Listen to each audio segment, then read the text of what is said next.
Never had humanity encountered creatures as terrifying as these, pouring in from another dimension.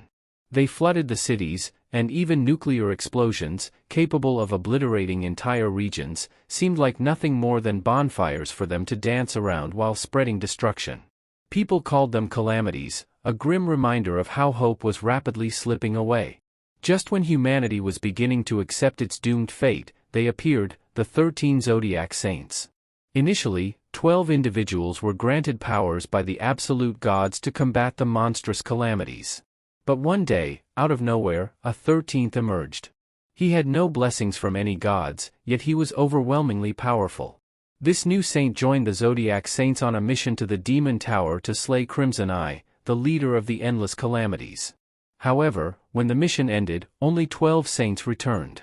The 13th had vanished.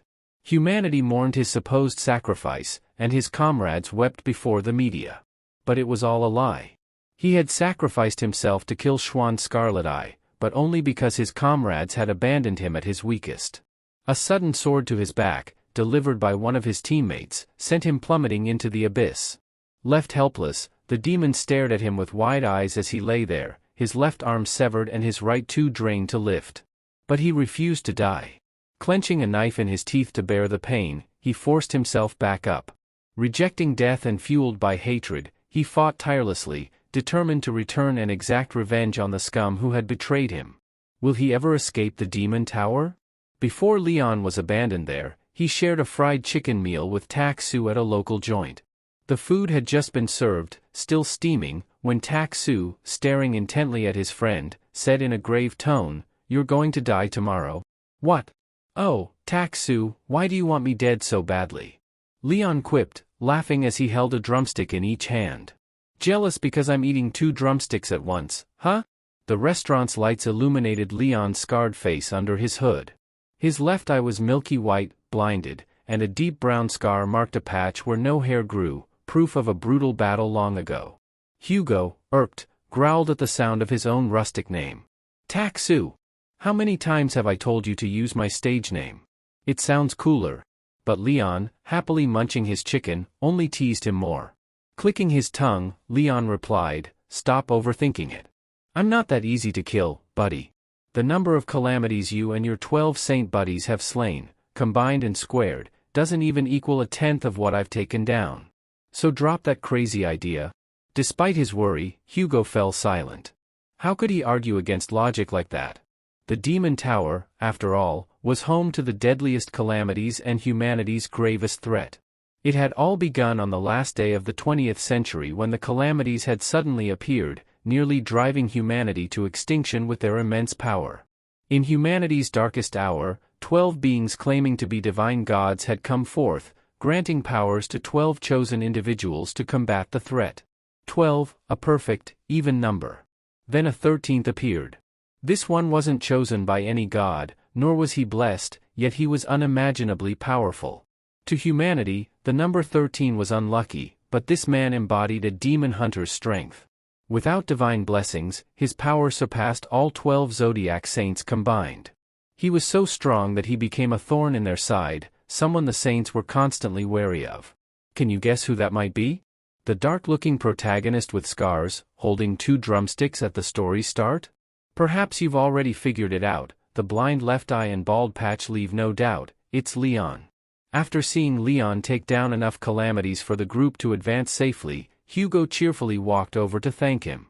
But Leon, seated on a rock, glanced up and retorted, "Instead of wasting breath, why don't you buy me fried chicken for 5 years? Wouldn't that be more practical?" Hugo, unfazed by the cost but irritated by the use of his old name, protested. Yet Leon refused to stop calling him that. Some things never changed, like his insistence on the nickname. While the two bickered, 2 other Zodiac Saints grinned with delight. "If we take down Crimson Eye today, we're going to be filthy rich," one chubby saint exclaimed, laughing. "Of course," he added, "it's the strongest calamity. Just a rough estimate, and we're looking at 1,000 billion. Sitting nearby, Leon chimed in, "Instead of splurging on mansions and fancy cars, maybe you should think about retiring in Hawaii and living it up.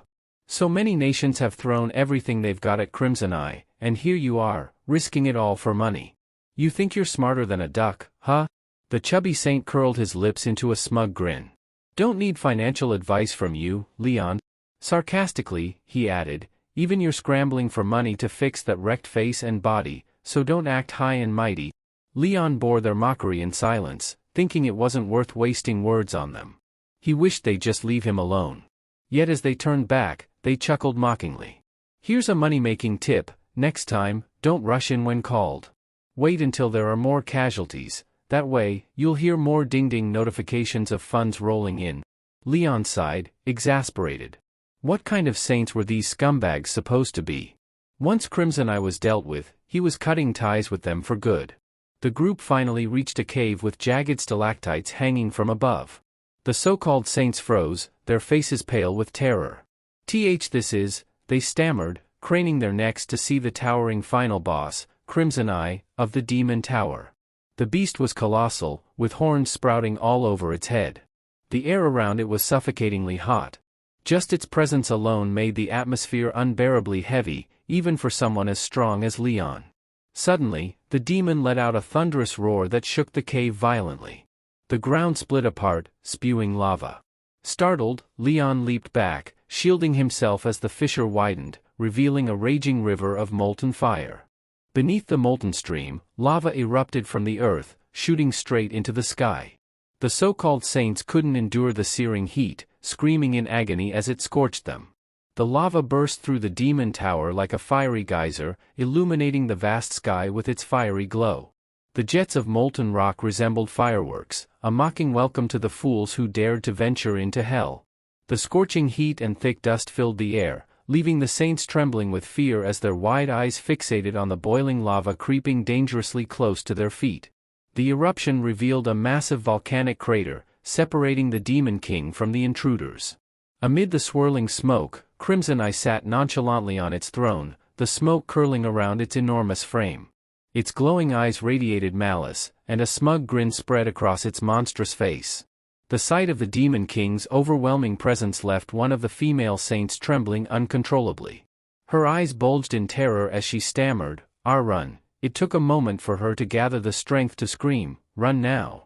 Panic overtook the group as they turned tail and fled, shouting that there was no way to face such a horrifying beast. Yet, these cowards dared to call themselves divine beings. John stood firm, watching them scurry like beaten dogs, and let out a long, weary sigh. Tightening his grip on his sword's hilt, he faced the monstrous figure alone, undeterred. Power surged through his body, unyielding and immense. No matter what happened, even if the sky itself fell, the one to slay Crimson Eye would be none other than Leon. With that resolve, he launched himself forward with such force that the ground beneath him cracked and exploded.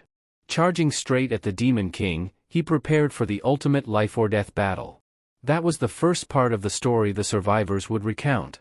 As for what happened afterward, no one knew.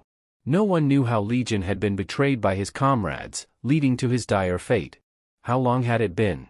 Leon couldn't remember anymore. He didn't know how much the outside world had changed or if time passed differently inside the Demon Tower. Just thinking about it made his head throb. Now, only one thought consumed his mind: to kill every last demon within the tower. After all, the tower was a sinister trap, designed to endlessly summon calamity beasts. Did those wretched saints believe this would be enough to kill him? They were wrong. Despite losing an arm and being drenched in blood, teetering on the brink of death, Leon was determined to survive and escape. When that day came, he swore he would sever the heads of every single one of those traitors. Just wait. He would endure, biting down on his blade until his mouth bled, his eyes fixed wide open, fueled by the desire for revenge. Time passed, and in the blink of an eye, 20 years had gone by. A calamity beast now lay sprawled on the ground before him, trembling in terror. How did you make it all the way here?" it stammered. A low, growling voice responded, "You're the last one." The two-horned beast backed away in fear, crying out, Someone save me." Leon scoffed. "Save you? Get real. If I said you're the last one, who else do you think could come to your rescue?" He stomped down with his massive foot, crushing the beast in a single blow. Blood splattered as the creature fell lifeless to the ground. "Is it finally over?" Leon muttered, his voice weary. The scruffy, bearded man standing there, bruised and battered, was none other than Leon himself. He had hoped that wiping out every demon would lead to an easy escape, but no. Suddenly, the cave shook violently, and rocks began raining down. Could this be the way out? Leon wondered aloud, but his thought was cut short as a massive boulder slammed into his head, knocking him unconscious and burying him under a pile of rubble. Outside, beneath a clear blue sky, the world lay in ruins. Amid the desolation, a frantic scream pierced the air. "Run! Quick!" Two young men sprinted like their lives depended on it. Today was supposed to be a safe day, which was why they had dared to venture outside. Who would have thought they'd encounter not a pack of girls, but 3 high-level calamity wolves instead? Damn it! We're done for, the black-haired boy half laughed, half cried in panic. I knew I should have trusted my gut. I foresaw this disaster, and yet here we are. Behind them, one of the wolves lunged, landing between the two boys and scaring them so badly they nearly wet themselves. The black-haired boy slammed his fist into the ground in frustration. Damn it all. The wolves surrounded them on all sides. There was no escape, only death. Gritting his teeth in rage, the boy muttered, if Leon had survived and escaped the demon tower, these mutts wouldn't even be a problem. As if on cue, the demon tower's door suddenly swung open. The two boys froze in disbelief as a blinding light flared, followed by a massive explosion that shook the entire city with overwhelming force. They struggled to remain on their feet as the ground quaked beneath them. When the tremors finally ceased, the demon tower was gone, replaced by a gaping crater. Smoke rose from the ruins, and the two boys, bewildered and battered, crawled out of the rubble. One of them pointed, trembling, at the crater. "Jimin, there's someone there." The other boy followed his gaze. A muscular, sinewy arm emerged from the smoke, definitely not a monster. A tall, imposing figure appeared, silhouetted against the fiery wasteland. Slamming his fists together, the man growled, his voice seething with anger. "How dare you stab me in the back and throw me into that trap, you bastard dogs?" Leon had re-emerged in the real world, his prime muscular physique intact, cursing furiously at the traitors who had lured him into that infernal trap years ago. The bitterness of betrayal and the torment he endured in the demon tower had fused into a terrifying rage. "You're all dead meat, you filthy saints," he roared, his eyes blazing with vengeance, promising to make them feel the depths of despair. Nearby, the sound of shifting debris and falling rubble kept two boys hidden and on edge. As they peeked out, they were struck with awe watching the calamity beasts get utterly demolished. One was launched into the air with an uppercut, while another had its head crushed underfoot. "Holy crap, this can't be real," one whispered in disbelief. High-level players struggled against orange-tier beasts, yet this man was taking them down effortlessly. Laughing heartily, Leon gripped a beast's head, his foot planted firmly on the corpses of its kin. His gaze wandered and locked onto some hidden silhouettes nearby. In a flash, he vanished, leaving the boys blinking in confusion. Seconds later, he dropped down, obliterating their hiding spot and scaring them senseless. Why are you attacking us?" Jim stammered, stumbling backward, while Aussie burst into tears. Leon's expression softened upon realizing they were just humans. Their sneaky behavior had made him mistake them for monsters. With the area seemingly cleared, Leon relaxed as the boys sighed in relief and began whispering about him. Jim toyed with the idea of selling their encounter to a tabloid, but Aussie shut him down. "Do you even realize what kind of place that tower is? Nobody could come out alive," Aussie exclaimed. As they debated, Leon started to approach but froze when the boys suddenly recoiled in terror. Behind him, a remaining calamity beast, its eyes glowing red and saliva dripping, snarled at the man who had slaughtered its pack. The boys screamed in panic, tears and snot streaming down their faces. They shouted for Leon to run, but he just grinned. The beast's eyes flared as it gathered energy, preparing to unleash a fiery attack. Jim and Aussie braced themselves, gritting their teeth as flames engulfed the area. Yet, when the smoke and fire began to clear, the boys found themselves unharmed. Standing before them was Leon, shielding them with a skill. Did he protect us?" they stammered, wide-eyed with astonishment. Suddenly, Leon let out a mocking laugh. "What a dumb blockhead," he taunted. Energy surged through his body as he leapt into the air. With a clenched fist, he dove down like a missile, shouting, "If you're just a mutt, sit." His punch shattered the ground, leaving the boys gaping in disbelief. The wolf leader collapsed, lifeless, its massive body sprawled out. Leon landed lightly and glanced back. "Hey, you two," he barked. Startled, the boys nearly jumped out of their skins. "Go," Leon ordered, his intense aura sending shivers down their spines. "Go where?" one stammered. Leon's fierce demeanor suddenly broke into a grin. "To get me some food, obviously." The tension dissolved into an awkward silence as Leon scratched his head, chuckling. The boys were left speechless. Why couldn't he just say that earlier instead of scaring us half to death? Hours later, they sat in a restaurant. A green-shirted waiter slammed a massive bowl onto their table. The two boys stared at the bill, pale as ghosts. "How can anyone eat this much?" they groaned. It was enough food for 120 people. Leon, sitting behind a mountain of empty dishes, patted his bloated stomach. "I held back, you know," he grumbled. "You promised to repay me for saving your lives." As he casually ordered another bowl of noodles, Aussie finally snapped. "Enough already. Humans have limits." Jim, trying to steer the conversation, asked, "Just who are you? A disciple? A divine cadre captain? What were you doing near the tower?" Leon shrugged. "Disciple? Divine? I just walked out of the tower," he replied nonchalantly before changing the subject, asking about the boys. He sensed magical energy from Jim, who puffed up proudly. "He's a disciple," Aussie explained. "He awakened with the blessing of a god." Mentioning gods immediately soured Leon's mood. "Why would I serve those bastards?" he snapped. But then he caught a glimpse of his reflection in a spoon and froze. "What the hell is this?" he muttered, leaping up. His smooth, flawless skin wasn't the face he remembered. He shot to his feet, demanding a mirror. A frightened waitress pointed across the room. Leon rushed over, tearing off his shirt. Sure, his physique was impressive, but stripping in a public restaurant? Really? In front of the mirror, Leon stared in shock. His muscular body was free of scars, wounds that were once impossible to heal completely gone. Even his severed left arm had been restored. As he admired his arm, a faint mark began to appear. Gradually, a small snake emerged from the faint mark on Leon's arm, fully manifesting within moments. As the serpent's shape became clear, a searing pain shot through his arm, forcing Leon to grit his teeth and endure. A powerful surge of energy erupted within him, and suddenly, a system message appeared.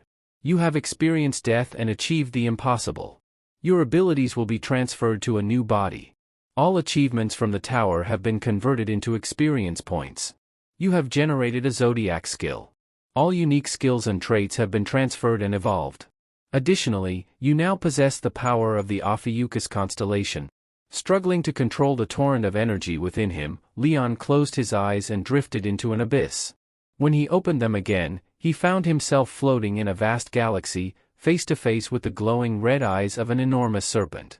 The massive creature coiled its body before bringing its head close to him. Leon's expression was a mix of shock and disbelief as his hands, drawn by an invisible force, touched the serpent's head. The point of contact glowed brilliantly, as if the entire universe was blessing him. In an instant, the vision vanished, leaving Leon sitting on the ground, drenched in sweat. He couldn't tell if what he'd experienced was real or just a vivid dream. "Hey, Leon. Are you okay?" Jim's sudden voice snapped him back to reality. Disoriented, Leon asked if Jim had seen a gunt snake. "A snake? Nope.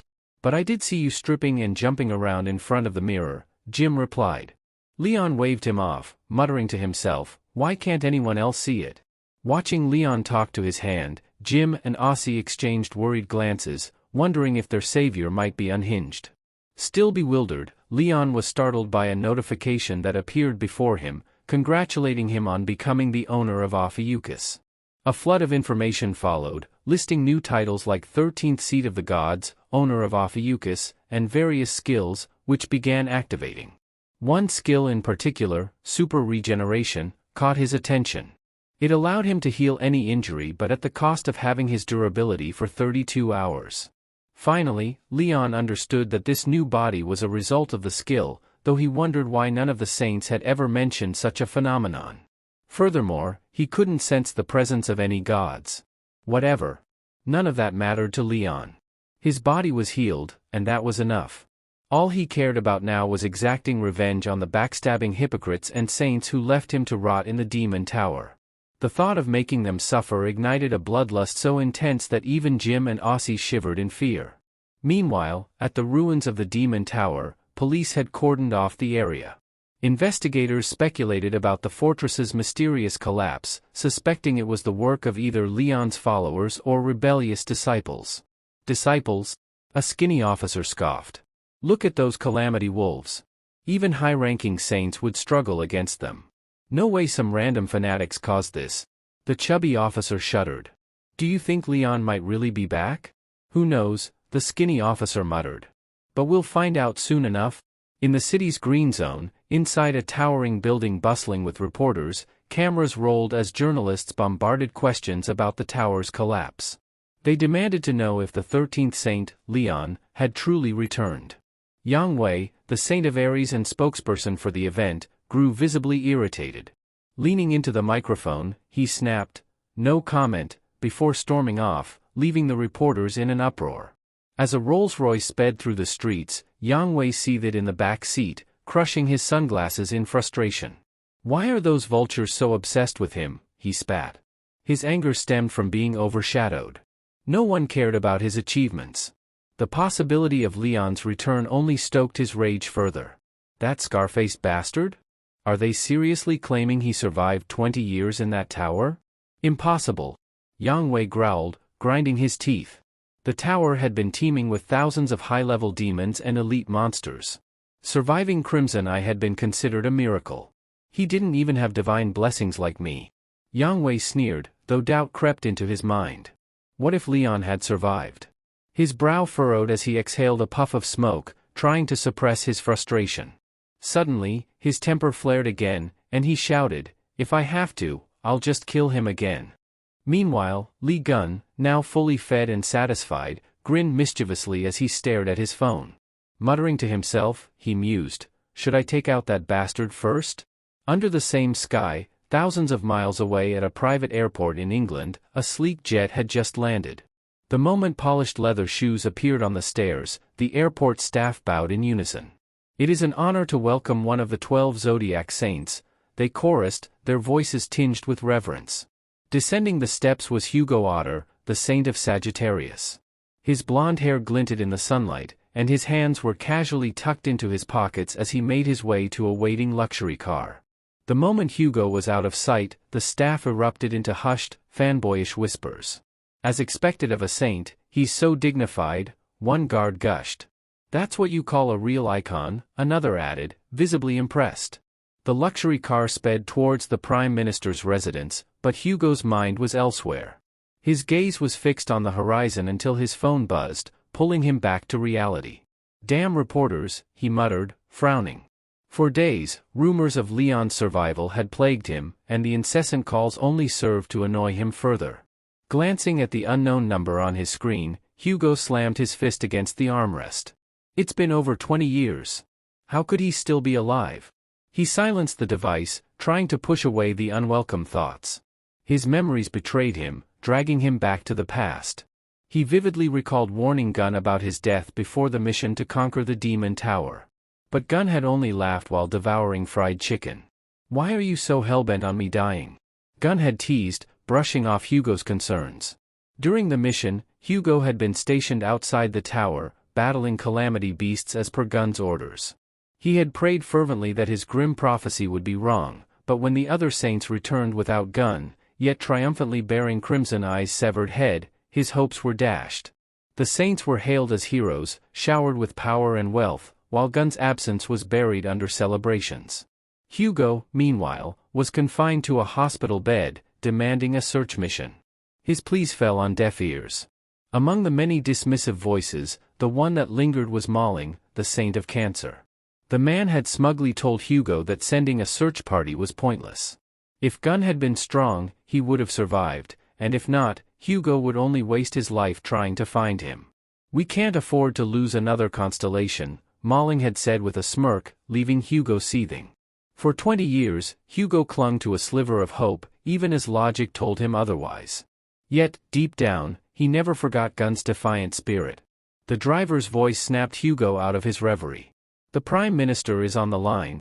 Suppressing his emotions, Hugo took the call, already exasperated. The Prime Minister immediately inquired about the tower's collapse. Hugo rolled his eyes. First reporters, now you? Gun is dead.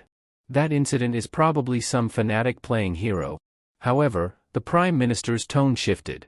With palpable tension, he mentioned a strange phone call. What call? Hugo demanded, sitting up straighter. The Prime Minister revealed that the call had come through an exclusive line, one that hadn't been active for decades. A line belonging to Lee Gun. Hugo's world stopped. His heart pounded as the realization sank in. Pounding his fists against the seat, he shouted, "Stop the car." The screeching halt jolted him back into action. Grabbing his phone, he noticed 30 missed calls and a single voicemail. With trembling hands, he hit play. "Hey, Otter. I'm coming for you. And I'm going to kill you. Good luck." The voice was unmistakable. The laid-back tone sent chills down Hugo's spine. His hand shook as he whispered, "Gun? Is that really you?" Forgetting the Prime Minister and his business trip, Hugo barked at the driver to take him back to the airport. Nothing mattered now except finding Gun. Back in Korea, Gun sat in a small restaurant, a wicked grin spreading across his face. "Looks like Otter grew up. Finally ignoring my calls, huh?" he joked, tossing his phone on the table. Jim chuckled nervously, trying to lighten the mood. He showed Gun how to use the internet to check trending topics. Gun's eyes widened as he saw his name dominating the news, articles speculating about his survival. Finally, some recognition, Gun said, elated. But his joy was short-lived. A barrage of hate comments flooded in, labeling him as useless and crediting the Saints with taking down Crimson Eye. Slamming his fist on the table, Gun growled, "Useless?" They were the ones who chickened out and ran away. The fire in his eyes burned brighter. "Fine," he muttered. "If the world wants to hate me, let them. I'll remind them who I am." Gun, his rage simmering, tightened his grip on the phone until Jim yelped, "Hey, bro, easy with the phone. It's mine." The fury in Gun's eyes was palpable as he muttered, "I'm the one who took down Red Eye, you brainless fools." Yet, almost as quickly, his anger dissipated. No point wasting energy on idiots, he thought, scrolling further through the articles. But his frustration surged anew when he stumbled upon a headline about his will. Clicking it revealed an infuriating twist. Instead of his wealth funding the orphanage and scholarship programs as he had intended, the so-called Saints, all but Hugo, had seized his assets, claiming he had left everything to them in his final wishes. "Damn those bastards!" Gun bellowed, crushing the phone in his hand. Jim, watching in horror, collapsed in despair. "My phone. It's not even fully paid off," he wailed, cradling the shattered remains. Gun, barely registering Jim's grief, muttered, "Goodbye, my beloved phone. What a tragic end." He sighed, tears of frustration brimming in his eyes. Depression sank in as Gun reflected on his predicament. He wanted to make a grand comeback, but 20 years had changed his appearance too much. "If I speak up now, no one will believe me. They'll probably lock me in an asylum," he thought grimly. Deciding to bide his time, he resolved to confront the Saints one by one. Meanwhile, Jim was still lamenting the death of his phone when Gun suddenly tensed. The system's alert flashed in his mind. "You're being watched?" Gun sensed a familiar stench. Making an excuse to step outside, he scouted the area, his flip-flops slapping against the pavement. His eyes narrowed as he spotted a bizarre sight, a flock of floating goat heads drifting toward him. Ares' guardian spirits? Controlled by the absolute gods? What are they doing here? The system chimed in, demanding offerings of fine delicacies. The absolute gods have grown weaker. Weak, are they? Damn it, what kind of nonsense is this? Gun spat, his anger igniting. He despised corruption, especially from beings who acted like almighty deities while looting from others. As he stormed toward the goat heads, he overheard someone muttering, "Damn it, it's that lunatic Leon again." Turning, he spotted a pair of youths bad-mouthing his name. Irritated, Gun paused. The sunlight glinted off their Gemini emblazoned badges, and Jim's eyes widened in fear. "Those are A-rank Gemini members," Jim whispered urgently. "Don't mess with them, Gun." Ignoring Jim, Gun stood silently, blocking their path. The chubby one sneered, "What are you staring at, loser? Get lost." When Gun didn't move, the guy took a drag of his cigarette and blew smoke in his face. "You mad, huh? If you're mad, hit me," he taunted, leaning closer. His girlfriend tried to stop him, fearing not a fight but the embarrassment of her boyfriend backing down. As they walked away, they tossed out one last insult: trash. Probably one of those loser fans of Leon. Gun's fists clenched, his ears burning from their mockery. Jim, panicking, begged, "Gun, don't do it.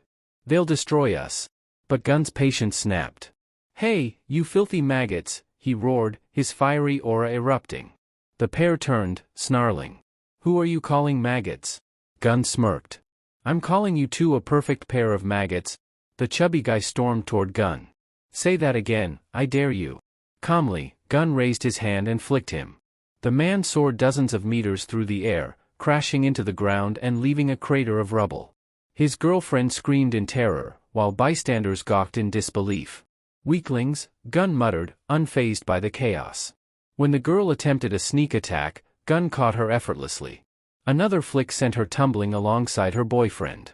"Pathetic," he said coldly. Jim, trembling, cried, "How could you use your powers so openly? Aren't you afraid the police will come after you?" Gun shrugged.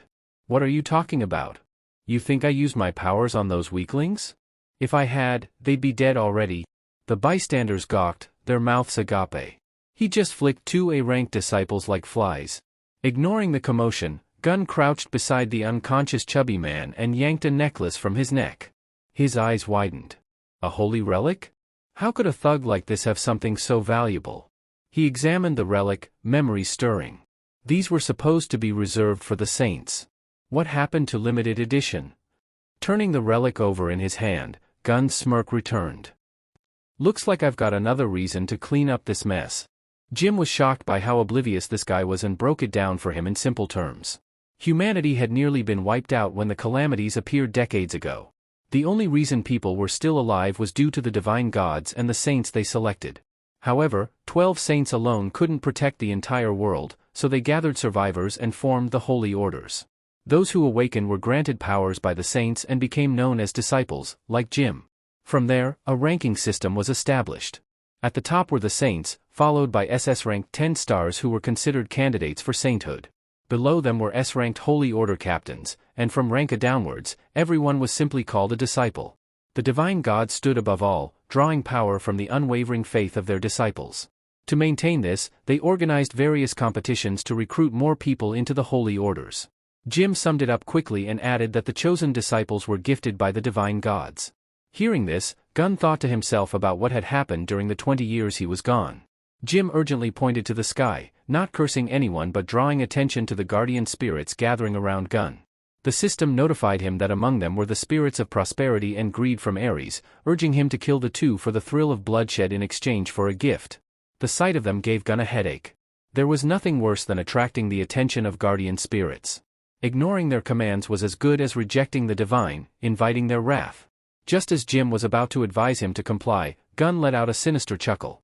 He looked up, his eyes devoid of amusement, filled only with irritation and anger. A moment ago, he had wondered why Yang W's followers were here, and now it all made sense. They wanted to hoard the good stuff for themselves. Muttering curses, Gun stomped hard on the ground, creating a shockwave that blew the guardian spirits away. Despite their boasts, they couldn't stand against his overwhelming power. Gun's single stomp cleared every guardian spirit in the area, restoring the clear blue sky. Jim peeked through his fingers, utterly dumbfounded, watching Gun's trademark grin. Above, the spirits had scattered entirely, leaving the sky its original color. Jim realized this scruffy guy wasn't ordinary. Suddenly, Gun called out Jim's full name and pointed at the frothing fat guy. "Did you say this guy is a Gemini disciple?" he asked. Jim confirmed, explaining that the guild was massive and dangerous, filled with high-ranking members no one dared cross. Out of nowhere, Gun asked a strange question. "They've got a lot of money, don't they?" Jim was about to respond when he saw Gun's villainous grin. Eyeing the luxurious gear the man was wearing, Gun muttered, "Jackpot." Squatting down, he yanked off the man's cardigan, humming a tune about not needing to spend money on clothes anymore. After 2 decades in the Demon Tower, living like a wild-haired ape, even a fresh haircut earned a thumbs up from Jim, who complimented his sharp look, leaving Gun genuinely embarrassed. Back in the day, even as the 13th Saint, Gun's powers backfired, and gusts of wind would scatter his hair, making him look like a balding uncle. Now, with stylish hair resembling an idol's, Gun felt elated. Suddenly, a buzzing sound drew his attention. Annoyed, he spotted a strange bug, a mix between a fly and a mosquito. Gun hated insects, so he crushed it barehanded and flicked it away casually as Jim watched in awe. However, more bugs began swarming, their relentless buzzing testing Gun's patience. Jim suggested they might be attracted to his scent, but Gun dismissed the theory, scanning the area for the source. His eyes landed on a gaudy trinket on a shelf, which he pointed out as the culprit. "That goddess statue," he said, claiming it was cursed and attracting calamities. Jim, almost in tears, defended it, saying he had received it directly from Saint Ares. Suddenly, a gust of wind sliced through the air, splitting the statue in half. Gun acted like he had touched something filthy, ignoring Jim's heartbreak over the shattered artifact. Treating it as trash, Gun began inspecting other items. He identified a music box as a spy tool, a clock as a calamity lure, and uncovered more cursed objects hidden in the house. Realizing these items were sold to unsuspecting people to exploit them, Gun's anger boiled. Veins throbbed on his forehead as he roared for Jim to throw them all away. His fury was so intense that Jim didn't dare interfere. Outside, Gun's shouts could be heard clearly. Just as he was about to smash a cursed clock, the door swung open. In walked a red-haired boy with an annoyed expression. Despite being in someone else's house, he boldly asked, "Who the hell are you?" Jim quickly adopted a placating tone and said, "You called for Sanjay to come back, right?" But Sanjay didn't respond to him. Instead, he caught only John's rude question, his face darkening as he shot back, "Who am I? I'm the owner of this house." Sanjay's entire body began to emit a blue aura, his expression hardening as he prepared to defend his home. John, in turn, made a sound of realization, acknowledging it was perfectly reasonable for a homeowner to be in their own house. Around them, broken furniture was strewn about, making the scene look disturbingly like the aftermath of a destructive confrontation. Meanwhile, at the White Ram Order of Yang Wei, the shrill cries of a fat man echoed. Yang Wei's face turned pale as he received news that a guardian spirit in Korea had vanished. His subordinates confirmed the report, adding that the southern branch of the White Ram Order in Korea was in utter disarray. Yang Wei immediately sensed something was amiss. Such an event was unprecedented, no one would dare drive away guardian spirits, who were servants of the divine gods. Who could be audacious enough to do such a thing? Pointing to one of his subordinates, he ordered them to contact the other saints to assess the situation. As he was preparing to leave, another piece of information reached him. Hugo, the Sagittarius, was not responding. At first, Yang Wei didn't care much since Hugo was in the UK, and it wasn't unusual for him to be unreachable. But when his subordinate hesitated and revealed that Hugo had just arrived in the UK before leaving again, Yang Wei's interest was piqued. "Where did he go?" he asked. Upon hearing that Hugo's destination was also Korea, Yang Wei paused, deep in thought. Was it merely a coincidence, or was there a deeper reason? Hugo had been Leon's closest friend, and ever since Leon's entombment in the Demon Tower, he had rarely returned to Korea. Could it be linked to the recent rumors of Leon still being alive? If Hugo was merely verifying those rumors, Yang Wei wasn't too concerned. But if that scarred, long-haired man had indeed survived and returned, it could spell trouble. Yang Wei grabbed a nearby ornate candlestick and hurled it at his subordinate, venting his frustration. The man barely dodged in time. "Investigate thoroughly," Yang Wei demanded. "Anything else? Speak now." His subordinate, trembling in fear, reported further. A Gemini disciple had been found unconscious near the site of the guardian spirit's disappearance, stripped down to his underwear and lying on a cracked road. Witnesses claimed he had fought a handsome man. "Handsome?" Yang Wei muttered, narrowing his eyes. The idea of Leon crossed his mind but was quickly dismissed. Leon was scarred, half-blind, and partially bald, it couldn't be him. Still, the series of events felt too coincidental: Leon's rumored return, Yang Wei's failure to conquer the Spider Queen, and the growing threats to his position. Unwilling to leave matters to chance, Yang Wei ordered his private jet prepared. When his subordinate hesitantly asked if he was going himself, Yang Wei snapped, that's right. He no longer trusted his underlings to handle the situation. Throwing on his coat, he grabbed a cigar and took a few henchmen, heading to Korea to see things for himself. That night, at a Gemini-affiliated hospital, the steady beep of a machine hooked up to an unconscious figure was interrupted by the furious roar of an elderly man. "Who did this? Who left my grandson in this state?" he bellowed. His grandson had been beaten, stripped, and left unconscious, and no one knew who was responsible. The old man pointed at a man in a white suit leaning against the wall and demanded answers. The suited man, Gemini's S-rank disciple, Minin Permafrost, gave a standard reply, "Don't worry, the Gemini Holy Order has sent me to handle this." Back at Sanjay's house, Sanjay seethed. "Did you meet this guy in the Demon Tower?" he demanded. "And now he's smashing things because he claims everything is cursed?" John, however, didn't look like someone who needed to belong to a guild. Instead, he flashed a mischievous grin that left Sanjay speechless. Still fuming, Sanjay pressed further. "Which divine god do you follow?" Gun smirked. "They should follow me, not the other way around." His flippant response caused the veins in Sanjay's forehead to bulge. After a string of nonsensical answers, Sanjay finally asked, "What's your name?" "Lee Gun," Gun said casually, as if it were the most ordinary thing in the world. Sanjay exploded with rage, accusing Gun of impersonating his lord, Leon. Overcome with fury, he unleashed all his magic power, causing a system alert to flash in John's vision. Gun coolly pointed out, "You're about to burn down the house." Then, activating his gaze of a god ability, he analyzed Sanjay's A-rank power, his Punisher title, and his combined S-rank skill, which burning, with the A-rank seal of perpetual snow insignia. As always, Gun was thorough. Gun analyzed SJ's personality, a stubborn fanatic with a genius-level intellect. Smirking, he thought, "This kid's impressive, wielding such high-level summoning spells at his age. A real prodigy, huh?" At the moment, SJ was even focusing his energy on the statue behind him, ready to blow up the entire apartment building. Jim, on the verge of panicking, yelled, "Run for your life, bro. Sanjay is an A-rank Gemini disciple. Don't mess with his idol, Leon." Sanjay tilted his head toward Jim and warned, "Get out now, or you'll die along with him. You can mess with anyone, but don't you dare use my idol's name." Suddenly, Gun appeared right behind Sanjay, posing with his hand in a rock never die gesture and grinning mischievously.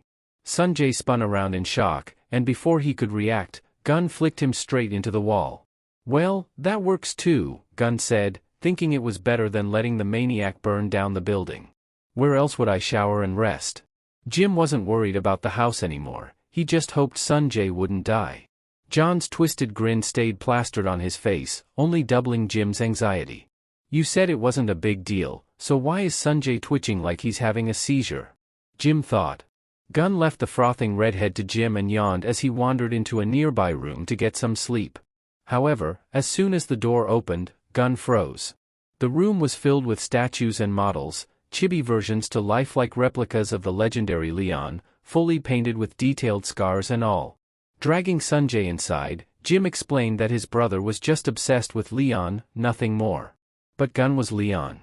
Seeing the scarred head of one statue made him uneasy, so he snapped it clean off, causing Sanjay to scream in horror. Afraid Sanjay might go feral and attack, Jim quickly dragged him out, leaving Gun behind to decapitate all the statues in the room. That day, Sanjay's soul was deeply traumatized, his screams echoing across the city. The evening news even reported on a suspicious person stripping a Gemini faction disciple in public.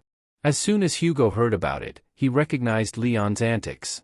With a weary sigh and a headache, Hugo wondered why he had to deal with this nonsense right after returning to Korea. Already in a foul mood, Hugo was approached by a waitress asking if he wanted something to drink. Snapping irritably, he told her to shut up and leave. The waitress chuckled, her eyes glinting strangely as her voice shifted to a man's tone, greeting Hugo casually. "You figured it out so quickly? That's no fun at all," the voice said. Still in the waitress's form, Yang Wei slung an arm playfully around Hugo's neck, trying to extract information. This only infuriated Hugo more. He had disliked Yang Wei from the start, always invasive and disgusting. Seeing his antics were provoking Hugo, Yang Wei quickly exited the waitress's mind, leaving her confused and alarmed about why she was suddenly so close to a male customer. Fuming at Yang Wei's cheap tricks but with no one to punch, Hugo swallowed his anger and resolved to find Leon before any other hunters could track him down. The challenge was figuring out where Leon was when only traces of his mischievous exploits remained. Meanwhile, at a shopping mall in Bonn, Sanjay's soul had returned to his body, and he was grocery shopping with Jim. Jim asked, "Do you really think that guy at home is Leon?" Sanjay replied sharply, "Are you kidding? He looks nothing like him." He then shouted, "Leon is a hero for all mankind. How could that guy even compare?" Jim was skeptical but admitted he had seen the man walk out of the Devil's Tower himself, a fact that was hard to ignore. Sanjay remained unconvinced, recalling how his father, the Sagittarius Saint, had declared Leon dead inside the Devil's Tower. Suddenly, a robbery broke out. Before they could process what was happening, a white blur streaked past, blowing everything in its path away. A masked thief clutched a wad of cash and dashed off at lightning speed, using the powers of a cancer disciple.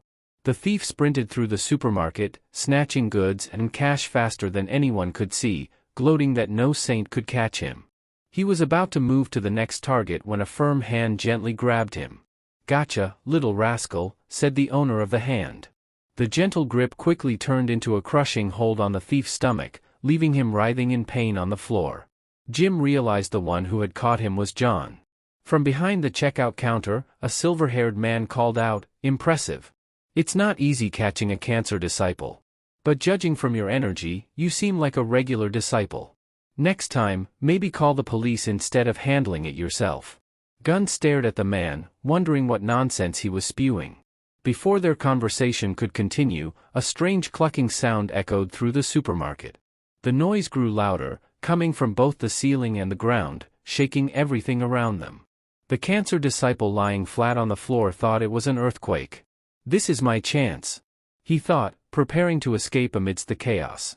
But as he bolted, the ground erupted, and a massive, wriggling creature appeared right in front of him. The appearance of the calamity beast drained the color from the thief's face. "Run! I have to get out of here." Desperate to avoid the monster and evade capture, the thief leaped into the air, confident his speed would outpace even a creature with 100 legs. But instead of chasing him, the centipede revealed a massive, fang-filled mouth that opened in his path. Its jaws snapped shut decisively, silencing the thief mid-flight. As onlookers watched in horror, the Spider Queen, her scaled lower body writhing, finished her appetizer and scanned the crowd, her glowing eyes selecting her next prey. "Warning, warning, this is not a drill. The Calamity Beast Spider Queen has appeared in the supermarket. All residents are advised to evacuate immediately." The supermarket descended into pure chaos as the Spider Queen unleashed a horde of monstrous insects, swarming toward the terrified crowd. The creatures moved like a living wave, trapping the panicked shoppers. Those who had watched the mukbang without paying for tickets were now being offered a grim method of settling their debt, their lives. Screams filled the air as people scrambled for exits, their flight hindered by overturned carts and debris. Amid the frenzy, the automated announcement system blared. "Warning! This area has turned red. Evacuate immediately." Near the center of the chaos, a young middle schooler froze in terror, paralyzed as the Spider Queen's massive fangs darted toward him. His sobbing seemed to slow time itself, but just as the jaws were about to close in, a fist collided with the beast's head in a thunderous impact that sent a shockwave through the building. "Kid," said Leon casually, cracking his knuckles as the Spider Queen recoiled, "watch where you're going next time." The boy, too scared to register what had just happened, bolted without a word. John, trying to maintain his cool, scratched his head awkwardly. His moment of heroism had been reduced to looking like a clueless bumpkin. Turning back to the swarm of insects, John's smirk returned. His thoughts raced, a calamity beast in a green zone? Weird, but it's perfect for a little warm-up. His eyes gleamed with excitement as he prepared to test his newly refined slithering serpent technique. Elsewhere, a sleek black car tore down the highway with priority clearance. Inside, Yang Wei's face was drenched in sweat as he clutched his comms device. "Spider Queen?" "In Ban," he barked, confirming the report. He slumped back in frustration, muttering, "We're screwed. Totally screwed." Yang Wei recalled his previous encounter with the Spider Queen. Unable to defeat it, He had barely managed to seal it away, using an absurd amount of resources and manpower. And now, it was tearing apart a green zone supermarket, a disaster waiting to go public. "Sir," one of his subordinates asked hesitantly, "what's the plan for containment?" Yang Wei clenched his fists, cursing under his breath. "Tell them, bury the place. Announce everyone inside is already dead. No one can know how much the Saints invested in stopping that thing." The order left his subordinate stunned, but Yang Wei doubled down, determined to avoid further embarrassment. Back in the supermarket, chaos reached new heights. Giant arthropods of all kinds surged through the aisles. Among them, Si-hoon, an S-rank ice disciple, struggled to hold the line. Slamming his palm to the ground, he summoned a trail of ice, freezing dozens of creatures in one go. He gasped for air, sweat pouring down his face, but even his impressive feat was short-lived. Cracks spread across the frozen surface, and the centipedes began to break free, their grotesque forms writhing with renewed fury. Si-hoon stumbled back, drained and out of options, cursing under his breath. Just then, a voice called out casually, "Chill out, Snowflake. I've got this." Si-hoon looked up to see John, nonchalantly holding a six-pack of soda cans, his grin as infuriating as it was reassuring. Without waiting for a response, Gun spun a can in his hand. "Who wants a drink to cool off?" he quipped. The centipedes hissed and surged toward him, but John's hand radiated an overwhelming force as he launched the cans with deadly precision. Each can flew like a missile, smashing through the horde with explosive power. Even the centipede lurking in the back, preparing to let out a battle cry, was silenced mid-roar as a can rocketed into its gaping mouth. Gun darted around, striking each creature to shut their mouths. The more he fought, the more exhilarated he became, his eyes glowing as he activated his flight mode. After a quick loop, his knife was dripping with blood, leaving SJ's jaw hanging open wide enough to fit a whole bun. The system displayed a message announcing the calamity was defeated, awarding experience points and some ingredients. Ingredients? Gun thought, puzzled. The system materialized a vibrant stone in his hand, explaining that it could be used to craft new skills and relics. He clenched the glowing item, deciding to explore its use later. For now, his body moved fluidly, and Leon felt completely at ease. Ignoring the stunned snowflake kid watching him, Gun casually handed the knife back to Sunjae, saying, "I brought this from home, so here you go." "When did you even get that?" Sunjae muttered.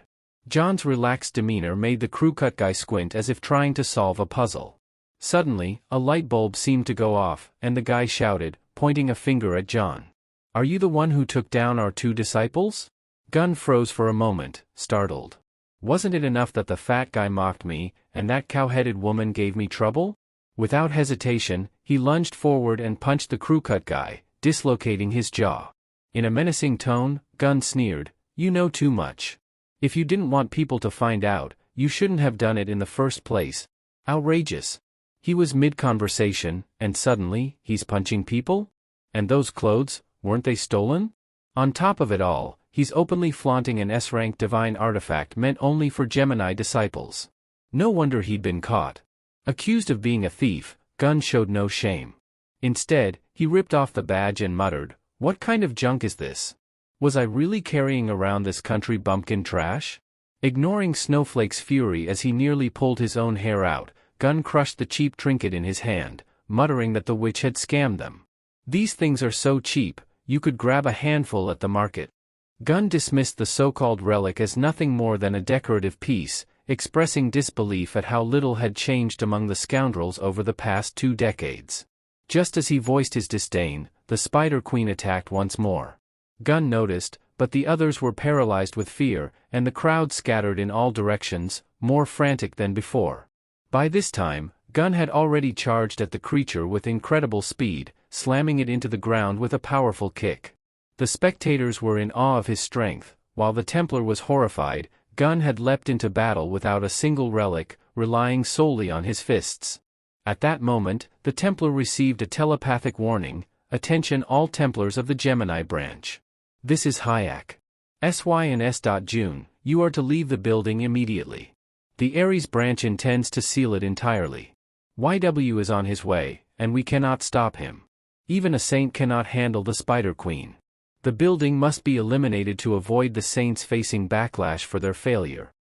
June, concerned for the remaining people, suggested using his teleportation skill to get out. However, he could only teleport one person at a time. When he chose SY, the latter adamantly refused to leave without his friend or the people still inside. June argued it wasn't the time for heroics, as disobeying orders would put them all in danger. He added that the public discovering the Spider Queen in the city could shatter their faith in the saints, weakening humanity's belief in the sacred entities. Despite understanding this, SY refused to abandon the people. Growing desperate, June prepared to use force, intending to kill the remaining people to leave SY with no choice. Enraged, SY activated his abilities, ready to fight, but June dismissed his attempt as futile due to their difference in power levels. Before the confrontation could escalate, a massive chunk of the Spider Queen's body slammed into June, interrupting him. Gun emerged, asking what they were still doing there and warning them to leave immediately. June explained the exits were blocked, and the Ares branch planned to seal the building, leaving them with no choice but to fight or teleport. Gun was displeased with their plan and prepared to act. Jang, emerging from the debris, called for Gun to join him, but Gun mocked his fear, noting he seemed ready to run. Picking up his phone, Gun attempted to contact someone for help, but his plan failed when the Spider Queen ensnared him with its webs, immobilizing him before devouring him whole, leaving his phone behind. Gun, undeterred, ordered the others to focus on helping the injured, promising to deal with the situation himself.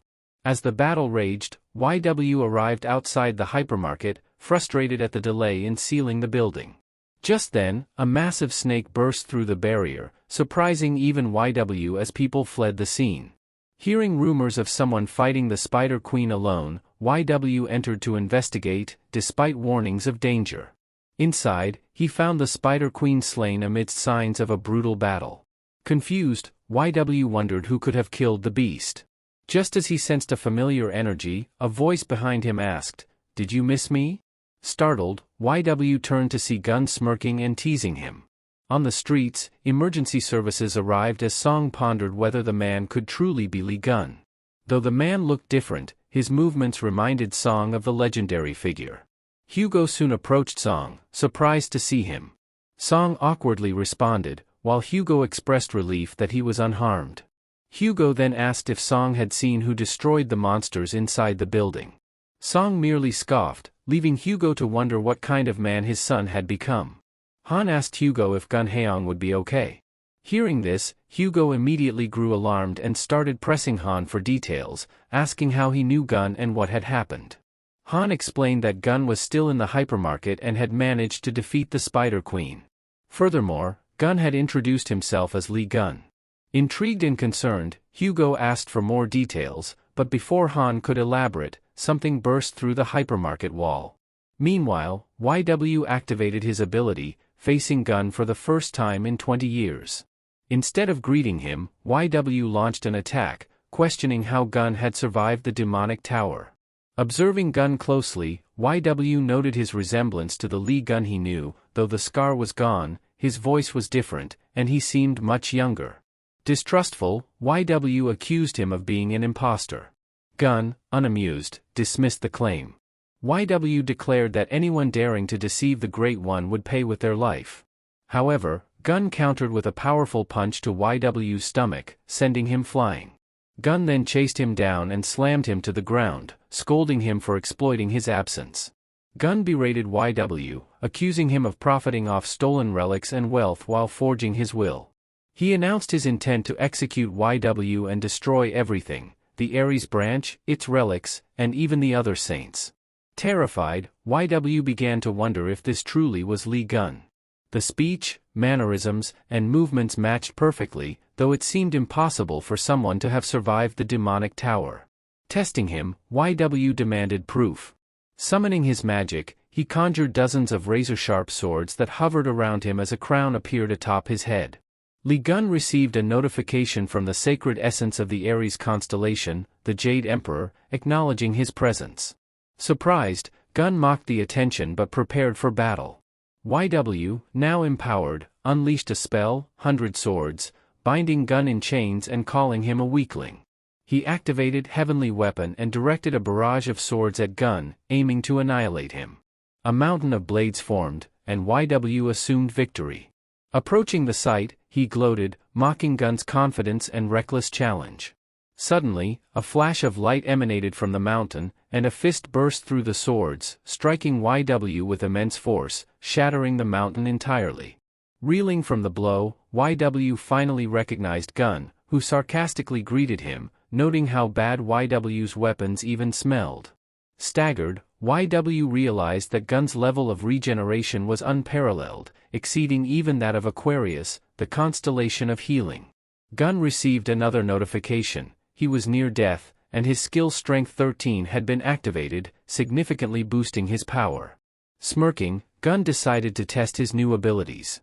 The sacred essence of the Aries constellation, observing from afar, panicked at Gun's survival, exclaiming that this should not have been possible.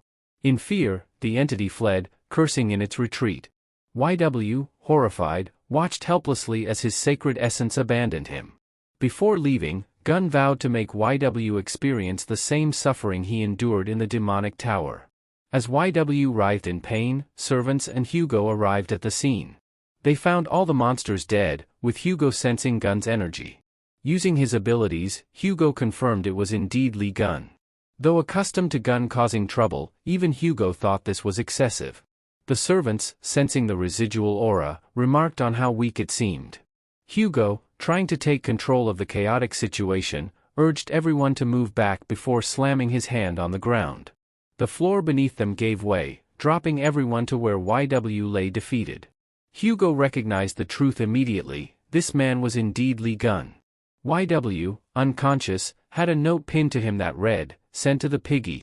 We are transported to Lee Gun standing at the threshold of the Ares mansion." Surveying the grand estate, he deduced that it likely housed all of his stolen relics. Entering the mansion, Gun found himself surrounded by relics and people. He mockingly commented that someone here was pretending to be a treasure god. His sharp senses identified traces of his belongings, though many weapons were fake. Spotting a familiar toothpick he'd once used, Gun smiled in nostalgic triumph. Suddenly, alarms blared throughout the mansion, and guards rushed to confront him, demanding he relinquish the relic. Gun casually remarked that he hadn't planned to fight but would oblige anyway. In a flash, he incapacitated the guards, marveling at how the old stuff was far superior to what the mansion had to offer. Among the relics, he found a slug-like object, a slime relic capable of recreating anything. A notification revealed that this item fulfilled the conditions for his crafting workshop skill, allowing him to establish a massive workshop. Gun, amused, gave the slug its trait and prepared to leave, only to sense a powerful aura from a hidden relic of the Ares constellation. Deciding it would be a shame to leave empty-handed, he opened the sealed doors. By the time Hugo arrived, chaos had engulfed the building. Fleeing people confirmed Gun's handiwork. Spotting Gun walking out with an enormous bag of loot, Hugo, desperate, called out to him. Gun grinned and prepared to greet his old friend, but Hugo ran past him, mistaking him for someone else. Tearfully, Hugo berated Gun for not contacting him and demanded to know what had happened. Furious at the mistake, Gun retaliated with a punch and sarcastically asked if Hugo wanted to die for confusing him with someone else. Hugo, thrilled to see Gun alive, ignored the anger and embraced him. Gun, though pleased, was still irritated and punched him again, scolding him for rushing in uninvited. Amidst this reunion, Hugo's sacred essence, the god Apollo, materialized, suspicious of Gun's survival. Apollo declared that he would test the truth by shooting Gun with an arrow.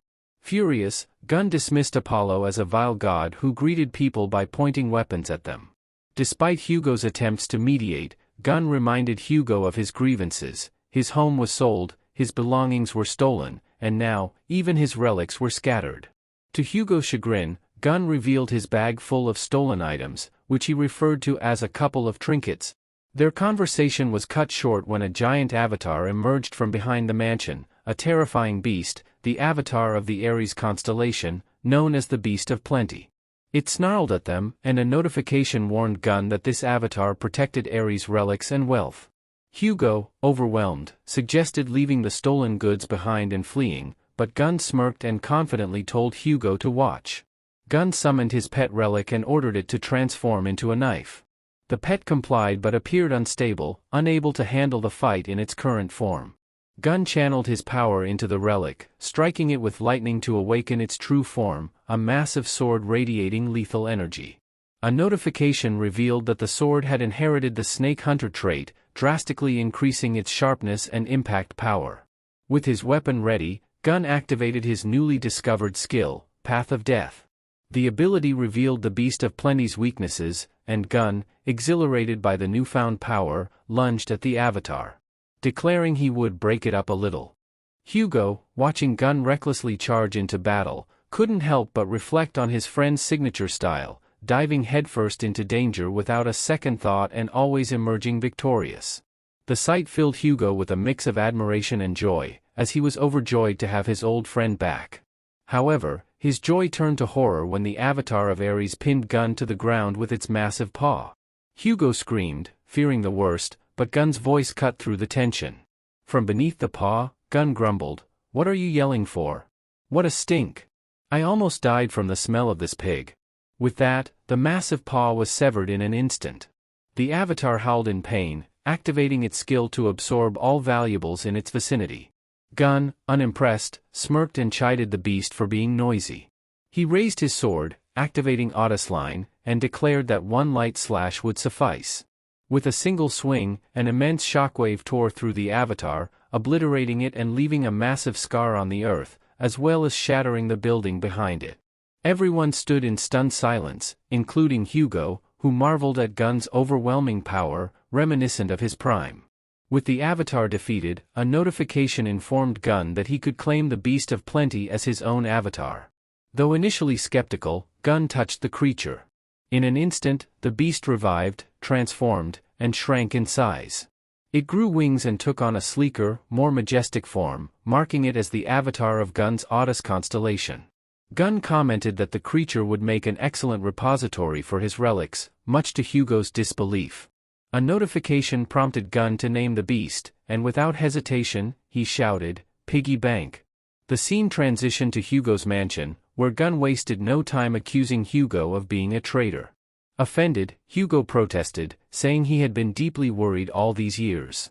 Gun, however, vented his frustration. While he had been trapped in the demon tower, suffering unimaginable torment, Hugo had been living a happy life, getting married, starting a family, and seemingly forgetting his old friend. Gun accused him of failing even to recognize him upon his return. His words struck a chord with Hugo, who felt both anger and guilt.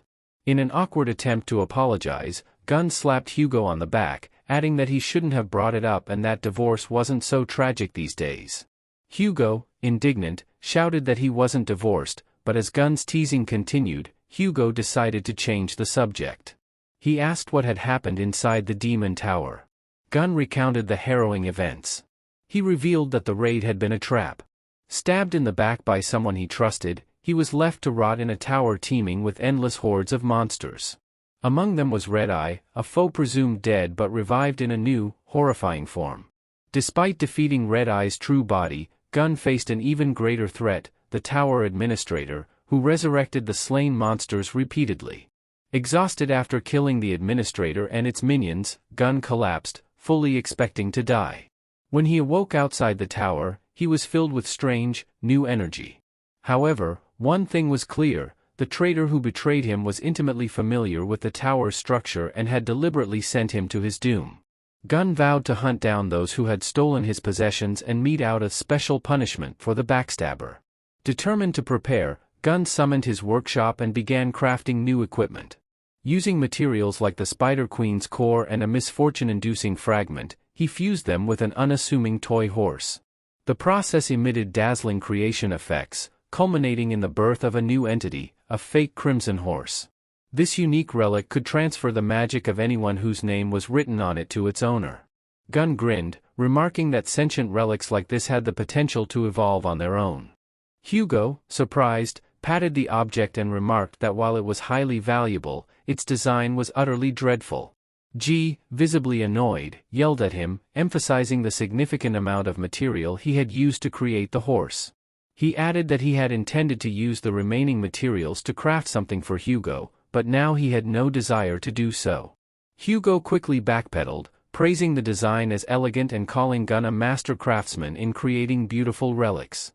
He clarified that by disgusting, he had only meant his own inability to appreciate the full aesthetic of Gun's creation. Gun, somewhat appeased, stated he would consider Hugo's behavior and suggested their first task would be to lure all the saints. Hugo asked how they could manage that, given it was unlikely the other constellations would leave their domains. Gun confidently replied that he had a plan and pulled out a golden box. He explained that it was a royal relic, the Golden Fleece storage, capable of holding items of any size and even multiplying them for a price. Hugo, astounded, noted that royal relics were the rarest and most valuable artifacts, usually inaccessible. He questioned how Gun had obtained it, considering only Yang had access.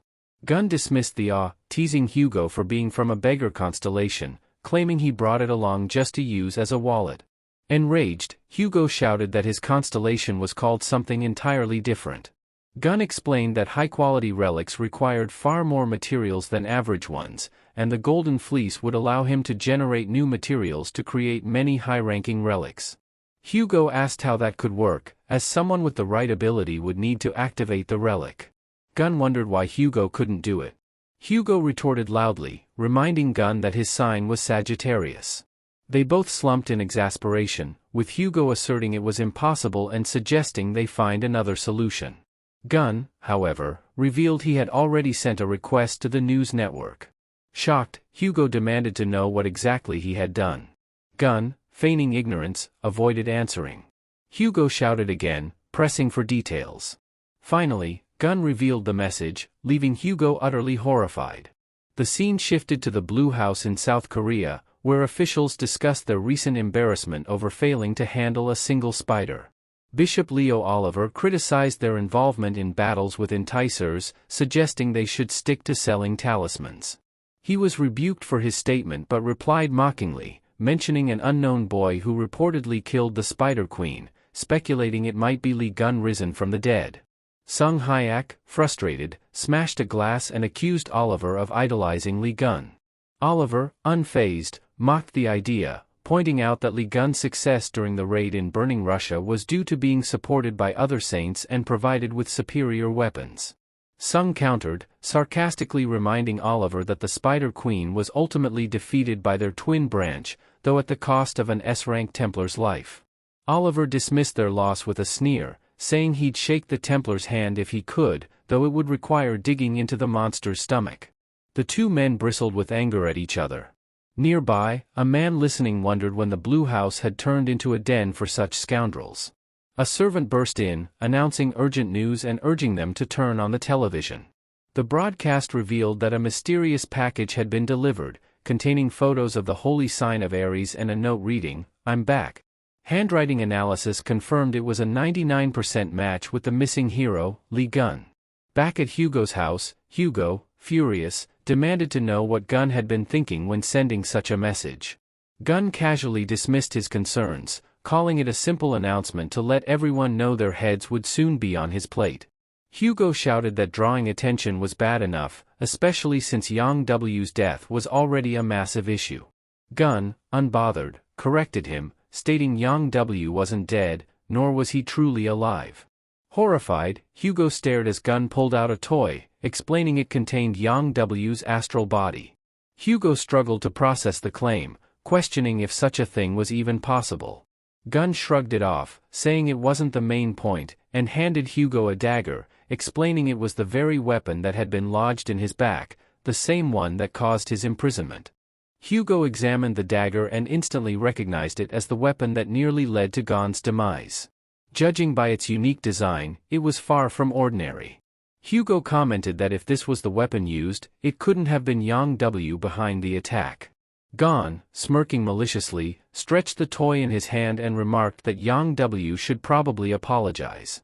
He then mentioned his plan to visit the shopping complex. Hugo, confused, asked why he wanted to go there. Gon pointed at the toy and said that Piggy had mentioned seeing a blade with a similar shape at the complex. Afterward, Gon asked Hugo for some clothes. Once changed, he instructed his second guard to protect the house. Hugo asked why he called him number 2 and whether there was a number 1. As Gon left, he casually replied that he'd return soon, leaving Hugo fuming. The scene shifts to the Ares mansion, where numerous servants were investigating.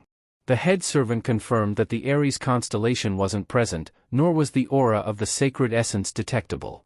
Sophie, the holy sign of Aquarius, lounged in a bath and questioned where he could have gone. The servant speculated that he might have taken his belongings and vanished. Sophie mused that if he had secretly negotiated deals with other saints, it could lead to bigger issues. She sarcastically referred to him as a fat bald man while wondering about his whereabouts. Another servant speculated that Li Gun might have abducted Yang W. Sophie laughed, dismissing the idea as absurd. The servant apologized for speaking carelessly, but Sophie reassured her that it was fine. She then stated they'd visit the shopping complex as planned, intending to dispose of unnecessary relics and prepare funds for the upcoming auction. Another servant burst into the bathroom, announcing an issue: another saint would also attend the auction. The scene shifts to a gym where two individuals informed Mr. Stephen that a relic belonging to Li Gun would be auctioned. Stephen immediately dropped his weights, declaring it was finally his chance to secure the relic. Meanwhile, in an alley, Song Wai and Gon teleported to a relic trading complex. Despite teleportation being expensive, they managed to do it for free. Gon thanked Song Wai for his assistance, particularly his expertise in locating SS-ranked relics.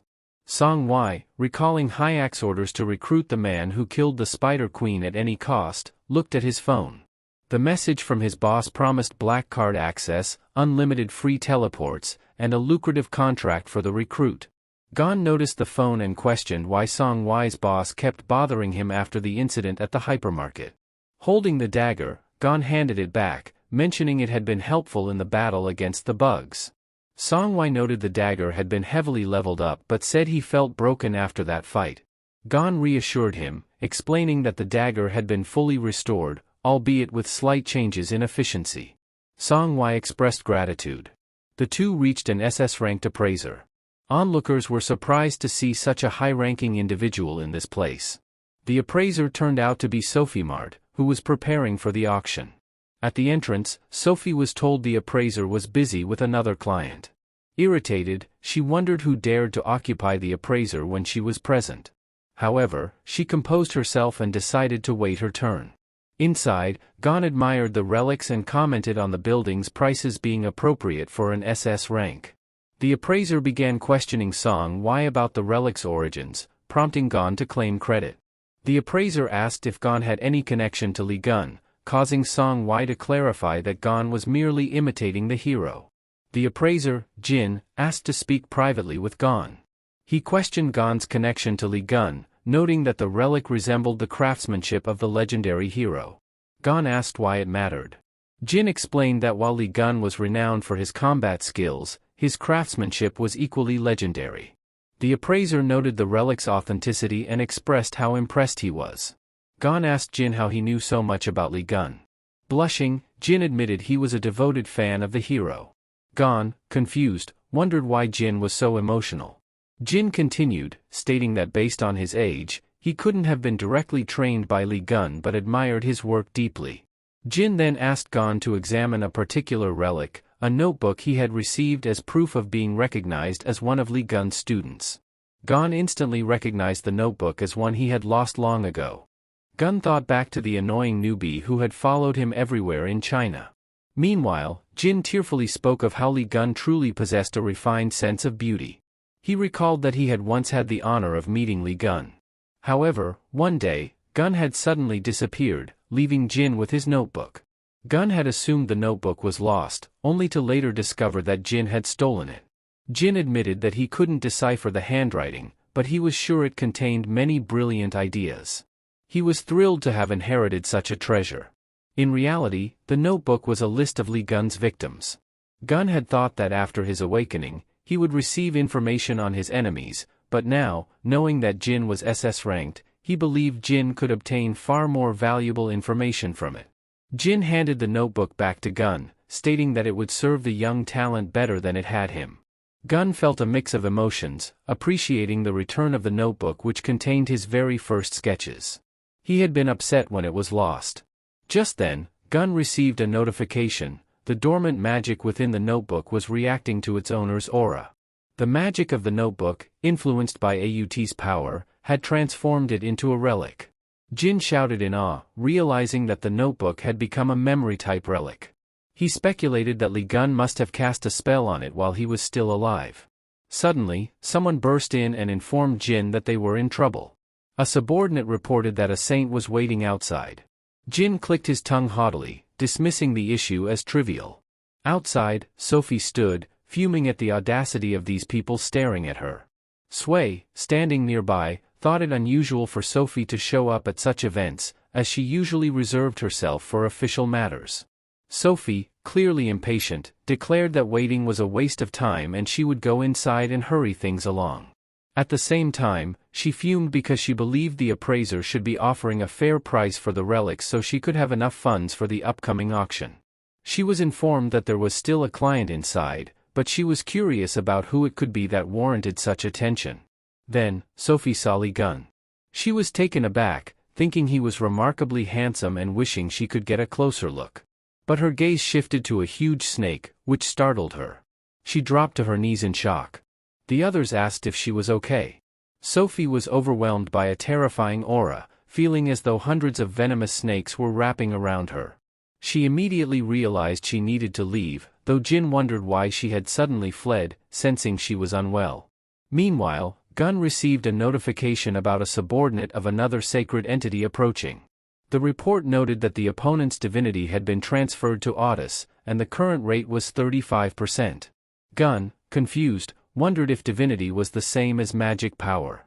He learned that divinity was the sacred power needed to maintain the strength of a saint. Gun had the ability to steal divinity from followers of other branches, and if the value dropped to 0, the saint's power would begin to wane, leaving them vulnerable. Gun was surprised by these mechanics. He then asked Jin if the woman who had just entered was also a saint. Jin asked if Gun didn't recognize her, as she was frequently featured in news stories about saints. He revealed her name, Sophie M., the holy sign of Aquarius. Gun chuckled, amused that everyone was so excited about her. He didn't understand the hype, as Sophie was just another saint. Gun also noted that Sophie had transformed quite a bit. While it was no surprise that he hadn't recognized her immediately, she had always been attractive, and now she was even more so. However, despite her appearance, Gun knew her rotten soul hadn't changed. Jin remarked that if he had to compile a list of things he despised, like fish bones, pests, and sewage, Sophie would fit perfectly in the pest category. He said he didn't even want to think of her as human, given how much more concerned she was with her appearance than with the well-being of others.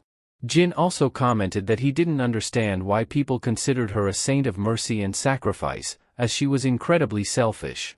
Gun was surprised by how much Jin seemed to know about Sophie. Jin explained that Sophie had once helped Li Gun with healing, but under the pretense of kindness, she tried to seize all his wealth. Gun realized that other saints were also after his riches, which had eventually been taken over by the government. Gun wondered if they were really trying to steal the wealth accumulated under his name. Jin then speculated that Sophie was about to call out the young man's name. Gun asked if this meant the two of them were previously acquainted. Gun stated that they were old friends before they were teleported to a nearby alley. Sophie, startled, wondered why his face came to her mind at that moment. The magical aura that had tried to consume her felt similar to that person's. Sophie asked her subordinate if she had ever been so terrified that even death seemed more appealing. She then ordered her to return to the pawn shop and find out who the man was. The subordinate agreed but inquired about the appraiser. Suddenly, Sophie changed her mind and instructed her subordinate to just eliminate them. The subordinate replied that the appraiser was under the protection of the Virgo branch and that they still needed to sell the relics to him. Sophie told her to act as though one had kept the saint waiting, and the other had dared to embarrass her. She said they both deserved to be punished and even offered to give her a relic and lend her some sacred essence power. The subordinate reminded Sophie that magic was forbidden in the neutral zone. Sophie, unfazed, asked if the subordinate was refusing to follow the saint's orders. The subordinate, desperate, bowed and accepted, stating that the desire of a saint was the desire of heaven itself, and that she could never resist the command of one of the 12 saints who upheld their entire world. Meanwhile, Gun stood nearby, observing, and asked, "Is the roof leaking?" The scene shifted to the relic trading complex in the central zone, where Sei was casually walking down the street, sipping juice, when he noticed something strange. The area wasn't wet from rain, yet there was spilled water. He bent down to investigate and felt a strange magical energy. Suddenly, he saw a water reflection of himself and jumped back in shock, dropping his juice. The creature that emerged from the puddle was some kind of water monster. Sungwai wondered what was going on. He turned around to see that there were more water monsters, as many as there were people around. Some bystanders thought it was a show, while others were horrified. Sophie, observing from a distance, sneered. She remarked that summoned creatures were typically only as powerful as ranked Templars, but if an army of them attacked all at once, even an elephant could struggle. Sui, turning to his subordinate Sophie, asked why she was using combat skills in the neutral zone. He shouted for her to stop, but the subordinate calmly replied that this was a saint's order and there was no need to worry. She said they were acting according to the will of the gods. As she activated the relic, she ordered the water copies to attack. Sei rushed toward her, but the flash of magic was quicker. A pillar of light shot into the sky as the subordinate used the water balloons to trap people nearby. She declared that she would handle the appraiser and instructed the others to capture him. The water copies scattered behind her. Sui realized he was in a dangerous situation. He thought he needed to get out of there before losing consciousness but found himself starting to fade. Meanwhile, Gun stood still, observing the increasing amount of water on the ceiling. Jin asked if something was happening outside, feeling the strange currents of magic. Suddenly, the water copies grabbed Gun, and a knife was pressed to his throat. The subordinate warned Gun not to move, saying it was nothing personal but that he had dared to offend the saint. She cautioned him not to do anything rash if he wanted to avoid bloodshed, adding that the saint had ordered them both to be killed. The subordinate said that if they offered sincere apologies and bought the relics at a high price, perhaps she could speak on their behalf. Jin remained unfazed, completely calm. He remarked that people weren't allowed to brandish knives in public anymore, which shocked the subordinate. Gun replied that he never considered using a gun, then told Jin to ask them to come out and pay compensation for the damage. The appraiser was preoccupied, however, with the fact that the knife was a gift from the Aquarius constellation. Gun, without hesitation, destroyed the knife with his bare hands. The subordinate became angry and reminded him that she had told him not to push too hard. At that moment, the water snake launched an attack on Gun, but he struck out with his hand and destroyed it. Gun asked the subordinate if she had any more of the creatures because they felt amazing. The subordinate, however, thought this was nonsense, as Gun had easily knocked out the clone with a single blow. She realized that the saint had become ill for a reason, and this man was dangerous. She understood that she needed to deal with him quickly before he caused more trouble. The subordinate then stated that the creatures they summoned were created from the purest magic of a saint. She used her orange-class summon, a wave of water, to attack. Gun remarked that these summons seemed happy to see him.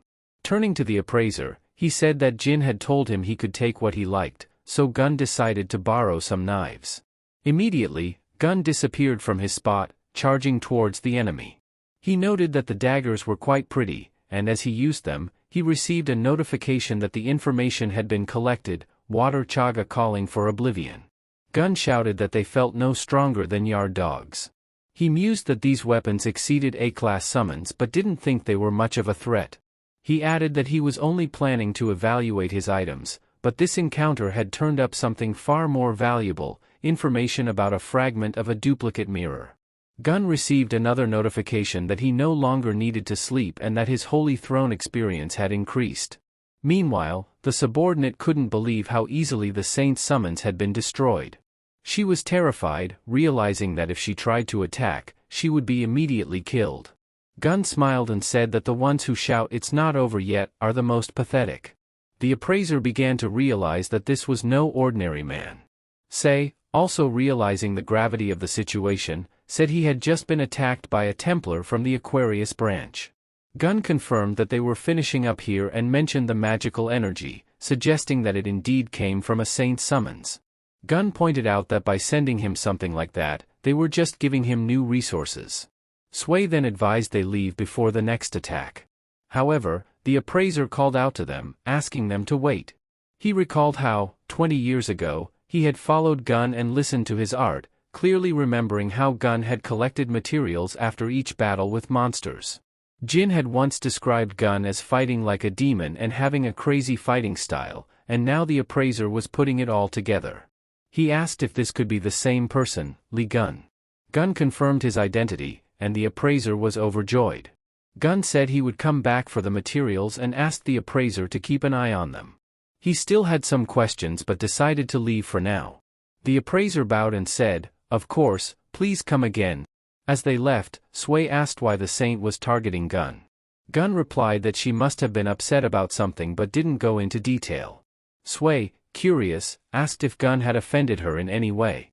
Gun simply said, "You'll see something fun soon." The scene then shifted to a cafe, where Gun was happily eating ice cream and praising the local treat, calling it awesome. He urged Sui to eat as much as he could. Sui, grateful but concerned about the cost, mentioned that this place might be expensive. Gun reassured him that it was fine, as he had picked up something earlier. He explained that it was an emblem, similar to a bank card, which granted him many privileges. With the emblem, Gun could even rent other people's skills. Sui mentioned that he hadn't noticed the Aquarius emblem on Gun before, and he immediately began to worry that it might cause problems since the emblem also acted as an identity identifier. Gun told him not to worry about it for now and suggested they think about it after the meal. Just as they were talking, Sui's boss, Bishop S. Hyak, approached them. Sui greeted him and asked if they minded if he joined them. Gun, meanwhile, was wondering if this was the boss who had been bothering Sui. Hyak, happy to meet them, spoke to Gun and asked if Sui had mentioned him. Sui then explained that he had told Gun about an amazing person who had managed to defeat spiders when Yang W had failed miserably. Gun asked Sununu what his business was, and he explained that hiring promising awakened ones was one of the bishop's main tasks. Gun inquired about what he could offer him, to which Sununu replied that the upcoming big auction would feature one of Li Gang's legendary relics. Sununu suggested they continue their conversation while enjoying the auction process, and Gun, intrigued, stopped eating his ice cream. He thought about the relic and what it could mean, wondering aloud if it was really true. Sununu confirmed that the auction house was not far, and said it would be held at an altitude of 4,876 meters above the ground, at the largest auction house located in the floating city of Drachma. The scene shifted to the Drachma auction house, where Sophie sat, visibly shaken and worried about something. A man, Stephen, told her to stop shivering in the corner and to get moving. Sophie, still annoyed by his attitude, realized that she needed to keep her temper under control for now. Stephen, a powerful figure who had surpassed Li Yang, was the holy sign of the lion, and Sophie knew there was no safer place than beside him. He declared that Li Gang's relic would be his and warned Sophie not to try and claim it. Sophie, confused and anxious, asked where Stephen was going, but he didn't answer. He simply told her to sit down and not make a fuss, then left, leaving her alone. Sophie stared out the window, trying to calm herself, convinced that whoever the man was, he wouldn't be able to enter the auction house. But just then, she noticed someone. It was Hugo Otis, a welcome guest who had arrived just in time. Hugo, meanwhile, was wondering where Gun had gone. Knowing Gun's character, he was sure that Gun would show up at the auction house. Drachma City was known for its treasure troves of precious relics, and Gun would not miss such an event. Sophie, appearing behind Hugo, greeted him, saying it had been a long time. She asked how he was doing. Hugo was less than pleased to see her, visibly upset. Sophie noted how time had changed things, pointing out that Otis used to be a handsome man representing the saints. Hugo's expression shifted, and Sophie wondered aloud if his condition was due to his decreasing number of followers. Hugo snapped at her to back off, stating that he didn't want to talk to her. Sophie pressed on, claiming that at this rate, Otis' son might end up suffering the same fate as his wife. Sophie smiled, mentioning that his wife wasn't dead but her condition was indistinguishable from death. She further implied that the disgrace brought upon his house was due to none other than Otis himself. Enraged, Hugo tried to walk away, but before he could, there was an explosion. Sophie remained calm and laughed, remarking that he had managed to restrain himself. Sophie then mentioned the agreement Otis had signed 10 years ago and teased whether she should teach the arrogant boy a lesson.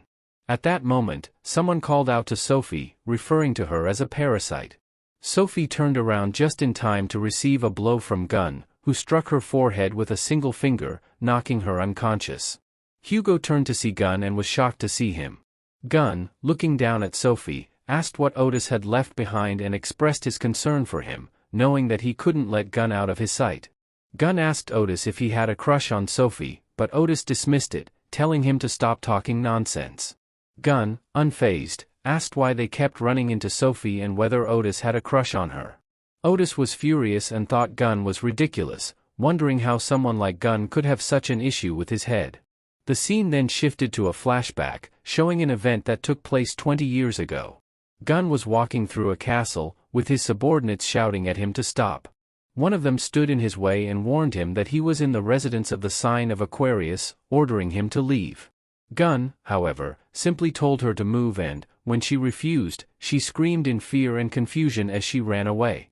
Sophie, in the past, confronted Gun, demanding to know how he dared to break into her house. She ordered him to leave immediately, but Gun silenced her by smashing the wall behind her. He asked if she really wanted to die and questioned her actions.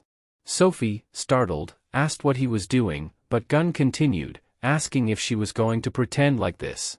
Gun revealed that he had sent her to treat the injured people, implying that her purpose there was not what she seemed to believe. Gun asked why Sophie was loafing around. Danon began shouting about how many people had lost their arms and legs trying to save her worthless life. Gun reminded her that she had promised to help others when she arrived.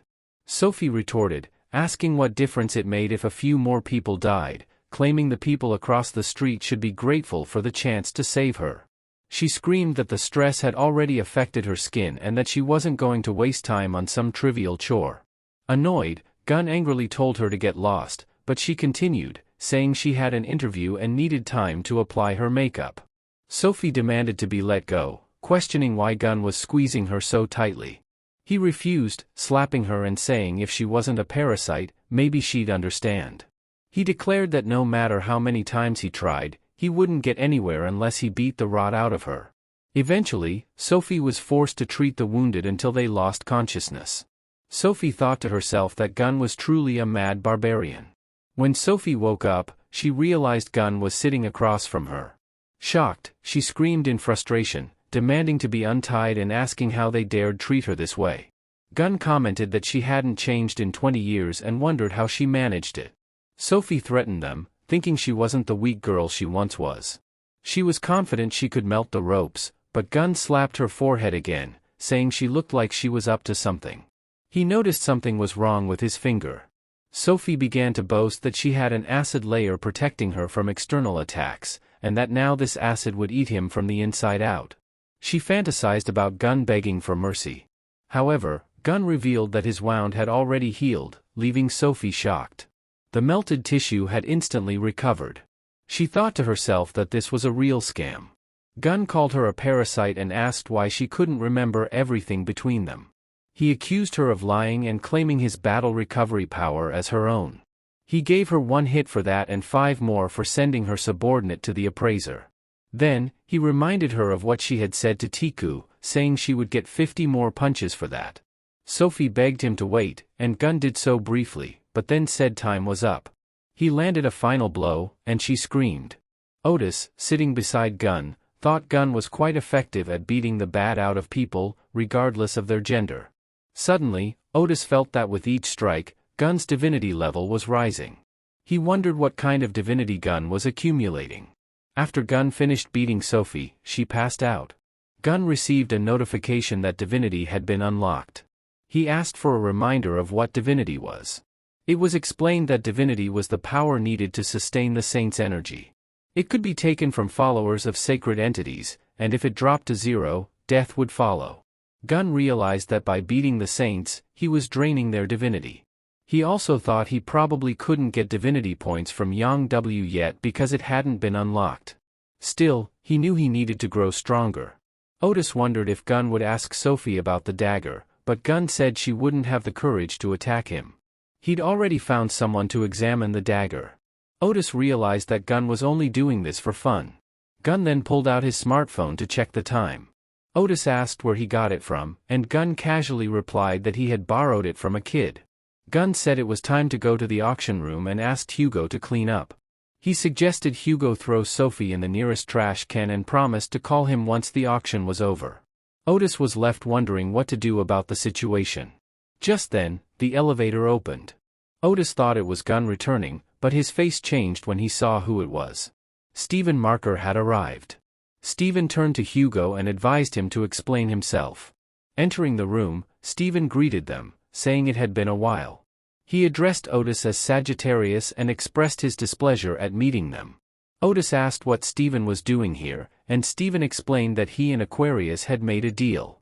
He mentioned that he had business to attend to in Drachma, so he had agreed to come. Stephen said it was his turn to ask questions. The first thing he asked was why Otis was here. Otis responded that he had his own business to attend to. Stephen then asked if Otis was targeting Lee Gun's relics. Otis questioned if his relic was going to be auctioned off. Stephen asked if Otis didn't know, mentioning that even though he was the weakest of the constellations, Otis still couldn't afford them. Otis smiled and remarked that the lion had been chasing after Gun's old relics for a long time. Stephen tried to ignore Gun, but his growing inferiority complex made him collect all of Gun's relics, without exception. Otis asked if Stephen believed this would make him as strong as Gun, which made Stephen furious. He went into a rage just hearing Gun's name from Otis. As expected, Stephen decided to attack Otis. He turned to Hugo, telling him to stop talking nonsense about that weakling. Stephen grabbed Hugo's hand, warning him not to mention Gun's name again. Furious, Stephen claimed that he had become much stronger than Gun. Suddenly, someone ran up to Stephen, informing him they were in trouble. The person told Stephen that Twin Branch was buying up all of Lee Gun's relics. Stephen dismissed Hugo, saying he had no time for him and needed to get to the auction as soon as possible. As he left, Stephen told Hugo to do whatever he wanted with Sophie. Hugo indignantly asked if Stephen had come here to save her, but Stephen said the auction was more important. He needed to get there early.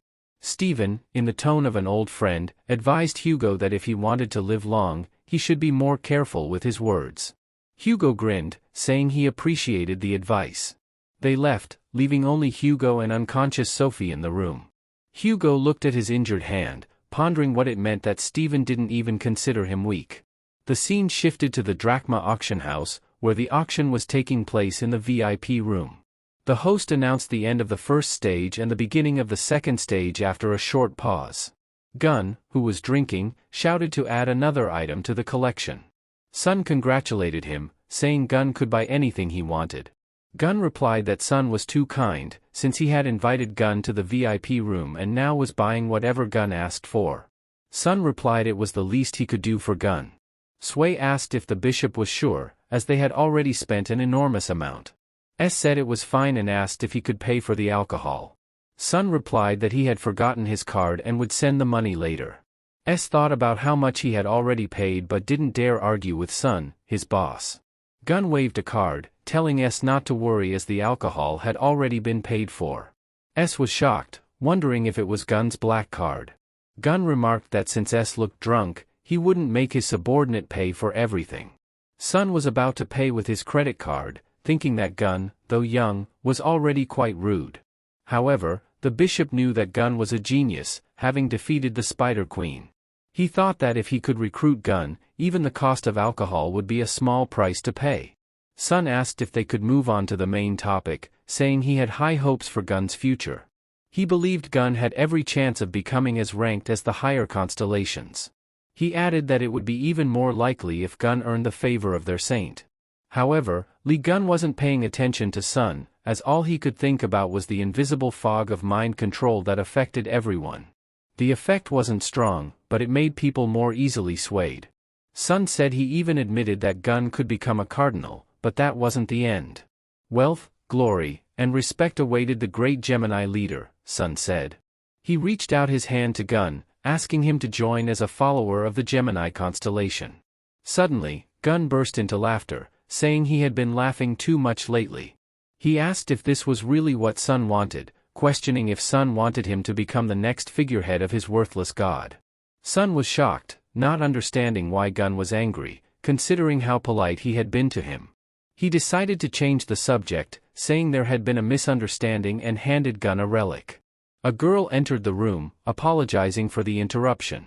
She congratulated Gun, saying it was a relic that belonged to Lee Gun, with all the necessary certificates ready. Sun was shocked, asking if Gun had really won one of Lee Gun's relics.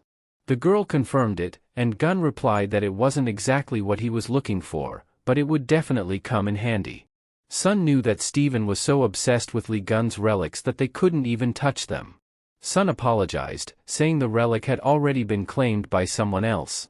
Just then, the door burst open. Everyone turned to see Steven standing there, asking who had dared touch his relics. Gun asked if it was Steven who claimed the relic. The girl apologized to Steven. Sun explained that the newcomer had made a mistake due to ignorance, and they would return the relic immediately. Steven said he would turn a blind eye this time, but he told them to return the relic to its proper place. Sun thanked Steven and said they would make the payment later. Steven, on the other hand, thanked Sun and said he didn't need to spend a penny on the girl. He bared his teeth and asked the bishop if he thought he could just take his things. Sun wondered if Steven was really upset over this small oversight, thinking that Steven was trying to leave them without tens of millions of dollars. Gun interrupted, stating that he won the auction, meaning the relics were now his. He told Steven that if he wanted the relics so badly, he should pay $200 million. Steven was initially shocked, but then he laughed out loud, saying that only underpants would fit in the twin branch. He was impressed by Gun's audacity. Sun was shocked and very scared, unable to understand why Gun didn't know who Steven was. Steven said he liked Gun because, in his opinion, that's what a real man should be like.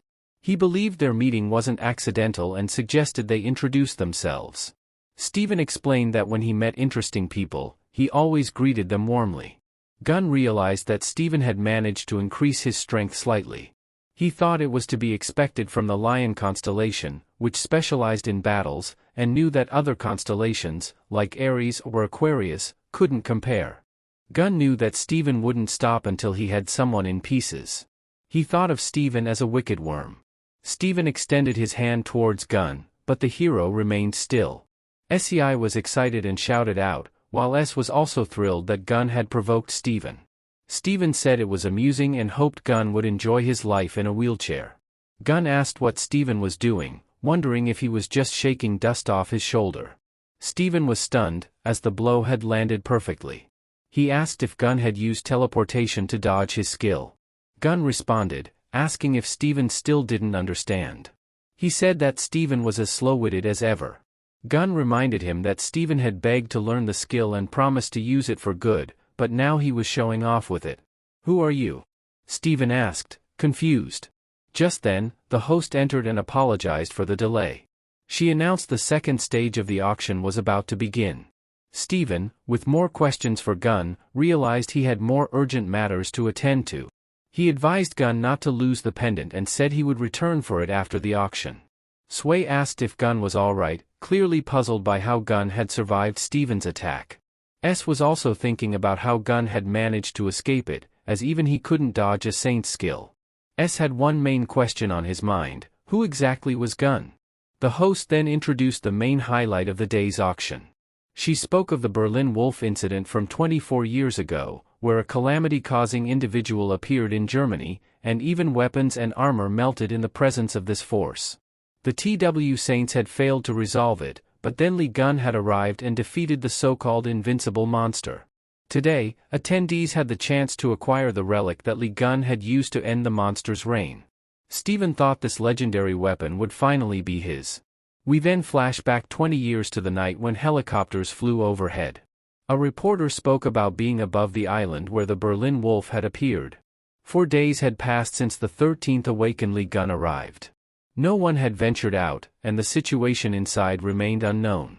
Saints had tried to enter but failed due to the overwhelming energy on the island. The reporter promised to keep viewers updated.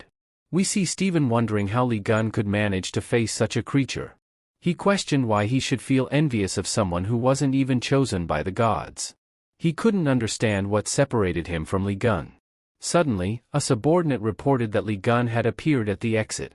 Steven, shocked, listened as the reporter announced that Lee Gun had returned alive and defeated the monster. The 13th awakened had achieved the impossible. Stephen stood up, laughing, saying that he finally understood.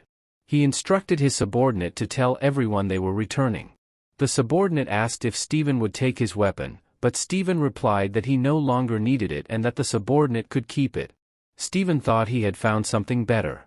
Back to the present, the host revealed that one of Lee Gun's legendary relics, the weapon used to defeat the Berlin Wolf, was up for auction. Sway was stunned, Gun was slightly flustered, and Stephen was thrilled as he realized this could be the weapon he had been searching for. He thought this relic would make him the strongest. The auction house towered in the air, and a dragon suddenly landed on it, sensing Lee Gun's relic. The dragon felt its power. The host unveiled the relic, calling it one of the greatest artifacts, demonic beast bone. The crowd couldn't believe their eyes, as they had only read about it in chronicles. The host emphasized its historical and practical value. Who would take it home today? Sway screamed, unable to believe that others were playing a prank.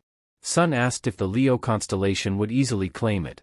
Gun remained unimpressed, wondering what the relic could be, as he had used it once before. Gun addressed Sway, but S interrupted him, asking to be spoken to later. S was shouting for Yum to do something. Sun said he needed to contact headquarters, as they couldn't just hand over the relic. The host then announced that the auction was starting, with an opening bid of $1 million. The bidding escalated quickly, and soon, someone was willing to pay $50 million for the World Cup. Meanwhile, Dan received numerous notifications that his status and fame were increasing. Gun asked why everyone was suddenly so alarmed, but Sway interrupted, explaining that it was a legendary weapon created by the great Lee Gun. Gun was furious as he listened to S say this, as this kind of reaction was to be expected. Relics, whether jewelry, tools, weapons, were always of the highest quality when created by Gun. Anyone knowledgeable about relics would want them. SEI added that this was especially true for Leo's co-star, Stephen Marker, who would go to any lengths to obtain Lee Gun's relics, using his power and influence to get whatever he wanted. Sway said it was chilling to think that Lee Gun's greatest creation would end up in Stephen's hands. Sun added that all the profits would go to Lee Gun's account, which was now controlled by the government, and they had no choice but to accept it. Gun wondered if the money would be transferred to his account, considering how lucky he was. He began watching the auction as if it were a movie. Suddenly, Stephen shouted for silence, startling the audience. He declared that he was purchasing the relic for $1 billion and even suggested raising the bid to $10 billion. The host, shocked, announced the new price of $1 billion. The participants were speechless as the countdown began. Gun was stunned, and soon the host declared that the weapons had been sold for $1 billion. In the meantime, some cleaners were chatting, one telling his friend that something had been sold for $1 billion. The janitor wondered who KN was, commenting that hard workers like them should not dream of such sums. He wished something would change. They then noticed something in the window. It was the dragon. The janitor, recognizing it, said, he took it back. The host congratulated Stephen Marker, the saint of the Leo constellation, for becoming the new owner. The audience cheered, and Stephen shouted that the lion had claimed another victory. Suddenly, someone broke through the wall. Stephen, shocked, wondered what was happening. It turned out to be a disaster inducer, who demanded the relic. Stephen refused, and the monster leaped at him. It seemed like the Leo constellation wanted to dodge, but a bloodthirsty grin appeared on his face as he swung his arm, sending the disaster inducer flying with a powerful blow. Stephen laughed, saying he had never been so happy to see the enticer before. He saw it as a great opportunity to try out a new toy. The crowd cheered, but then they noticed that the impact had destroyed the tower. Sway screamed, saying the magic tower and the teleportation zone were both destroyed. The city's residents watched in shock as a girl screamed that the island wouldn't hold up if the tower fell. The old man said they needed to stop it with all their strength. Some knights rushed to help, and the old man instructed them to combine their power for a single blow. They conjured a magical ball, and someone shouted for the attack. A beam of magic struck the tower, but one of the men shouted that the tower was too heavy to destroy. They urged everyone to run. Just then, someone used the spell Rage of Apollo, and everyone gasped as everything was burned in the blink of an eye. It was the holy sign of Sagittarius, Hugo Attis. Hugo was angry with Leo for failing to control his powers. People thanked Hugo, calling him their savior. Suddenly, there was an explosion. Another disaster inducer appeared, and Hugo realized something was hanging from its mouth. It began attacking people, grabbing men by their faces and causing panic. Hugo was furious, but then, behind him, a growl echoed. He turned to see another disaster inducer, its mouth nearly at Hugo's face, poised to strike. Just in the nick of time, Gun appeared, kicking the enticer away. He shouted for Tiu to stop clicking his beak. Hugo thanked Gun and said he owed him one. Gun, however, angrily asked if Hugo, a battle-type constellation, was really weaker than Gun, who had a craftsman class. He remarked that Hugo was so dangerous that leaving him unattended was scary. Hugo, upset, shouted that he was giving it his all. Gun sarcastically asked if that was why Hugo almost became the monster's dinner. At that moment, someone intervened and yelled at both of them. It was Steven, calling them worms. He demanded to know how they dared stop him from testing his new weapon. Suddenly, the enticer began shouting angrily once again. Gun realized he had forgotten about the monsters. Suddenly, something caught his attention. Steven shouted that no one was allowed to interfere with his reunion with the demon beast Bone. Gun asked why Steven's underwear was inside out. Steven angrily shouted at them to move aside as he flew closer, activating the Sovereign skill, a blessed battlefield. He grinned, telling them to stay quiet, as they were inside a devastating thunderstorm. With everything prepared, Steven said that he had been at a disadvantage before, forcing him to counterattack with magic energy. But now, he wanted to test the true power of his new weapon. People were excited, with some shouting that Steven was the strongest saint, surpassing even the hero Lee Gun. They cheered that Steven would destroy the enticer. The enticer itself felt uneasy. Steven announced that it was time for the enticer to answer for all the destruction it had caused. He struck the monster right in the forehead, but there was no effect. The audience gasped in shock as Steven hit the enticer again, only for the creature to stand firm. Steven, enraged, continued his attack, but his blows had no effect. The enticer, growing angrier, struck back, landing direct hits on Steven. He was confused and wondered why Lee Gun's weapon wasn't working. Hugo asked if they could leave, but Lee Gun explained that it wouldn't work because it was a sovereign skill, and even Gun would need time to dispel it.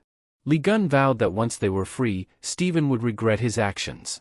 Hugo was angry as well, questioning who would carelessly discard a sovereign skill like that. The two turned to face the monsters. Gun asked if these creatures were part of the enticer's army, and Hugo explained that these were people who had been affected by the monster.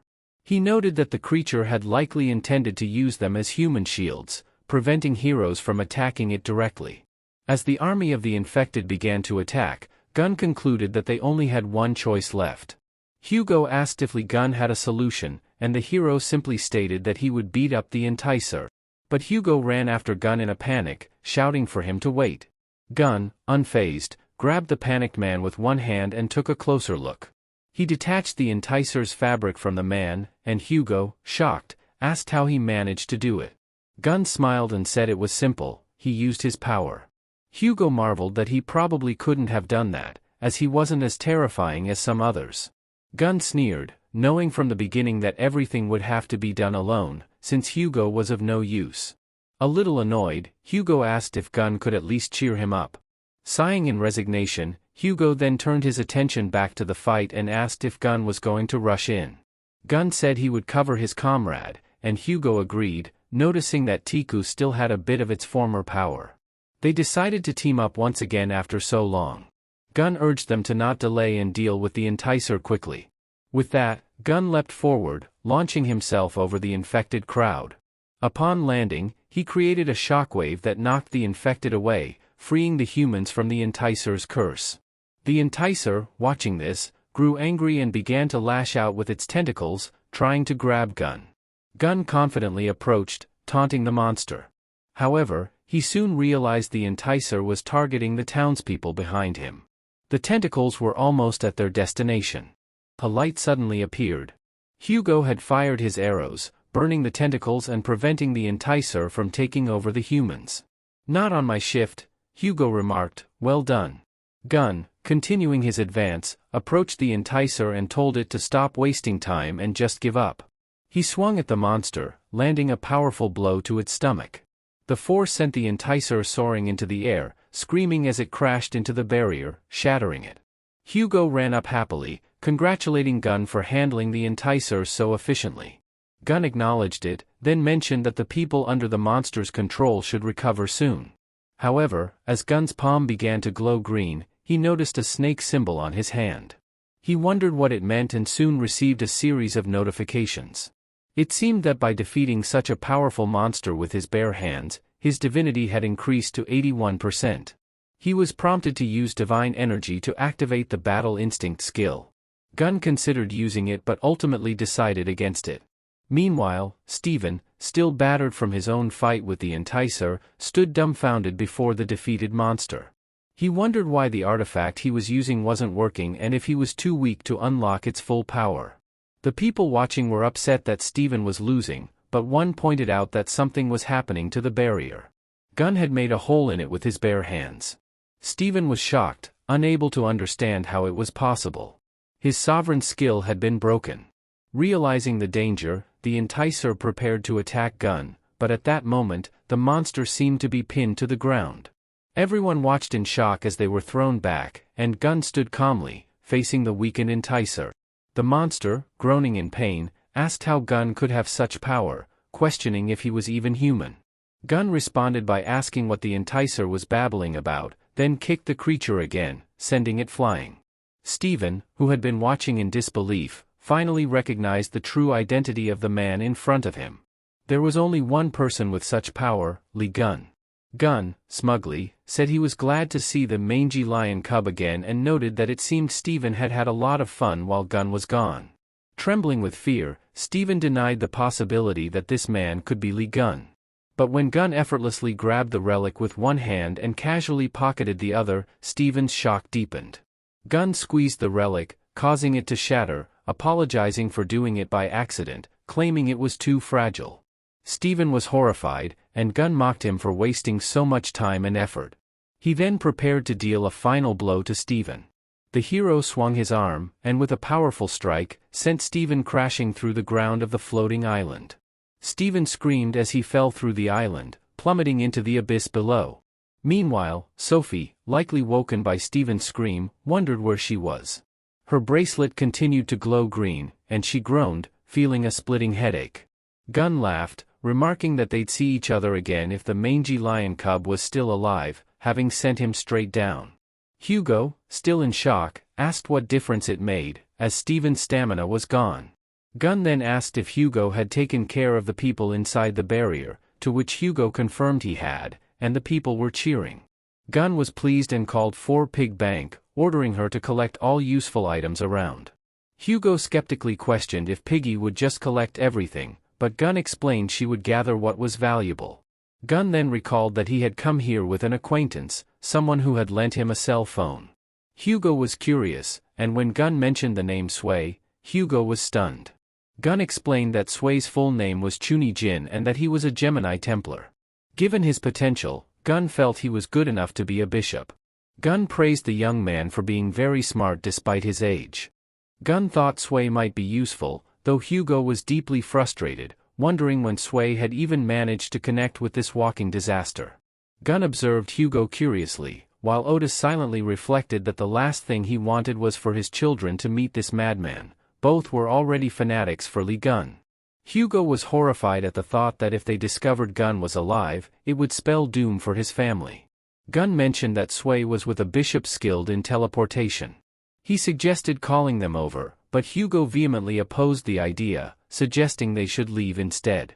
Gun was confused by Hugo's sudden insistence. Scrambling for an excuse, Hugo claimed the twins despised Gun, so there was no point in involving them. Gun thought back to how Sui always annoyed him with constant chatter and considered Hugo's claim. Hugo pressed that Sui truly hated Gun, leaving the hero visibly upset despite all the care he had shown. Gun lamented that he should have expected such hostility, while Hugo tried to reassure him not to stress over some kids. Suddenly, someone shouted, startling Hugo. Turning slowly, he recognized the voice. It was Sui.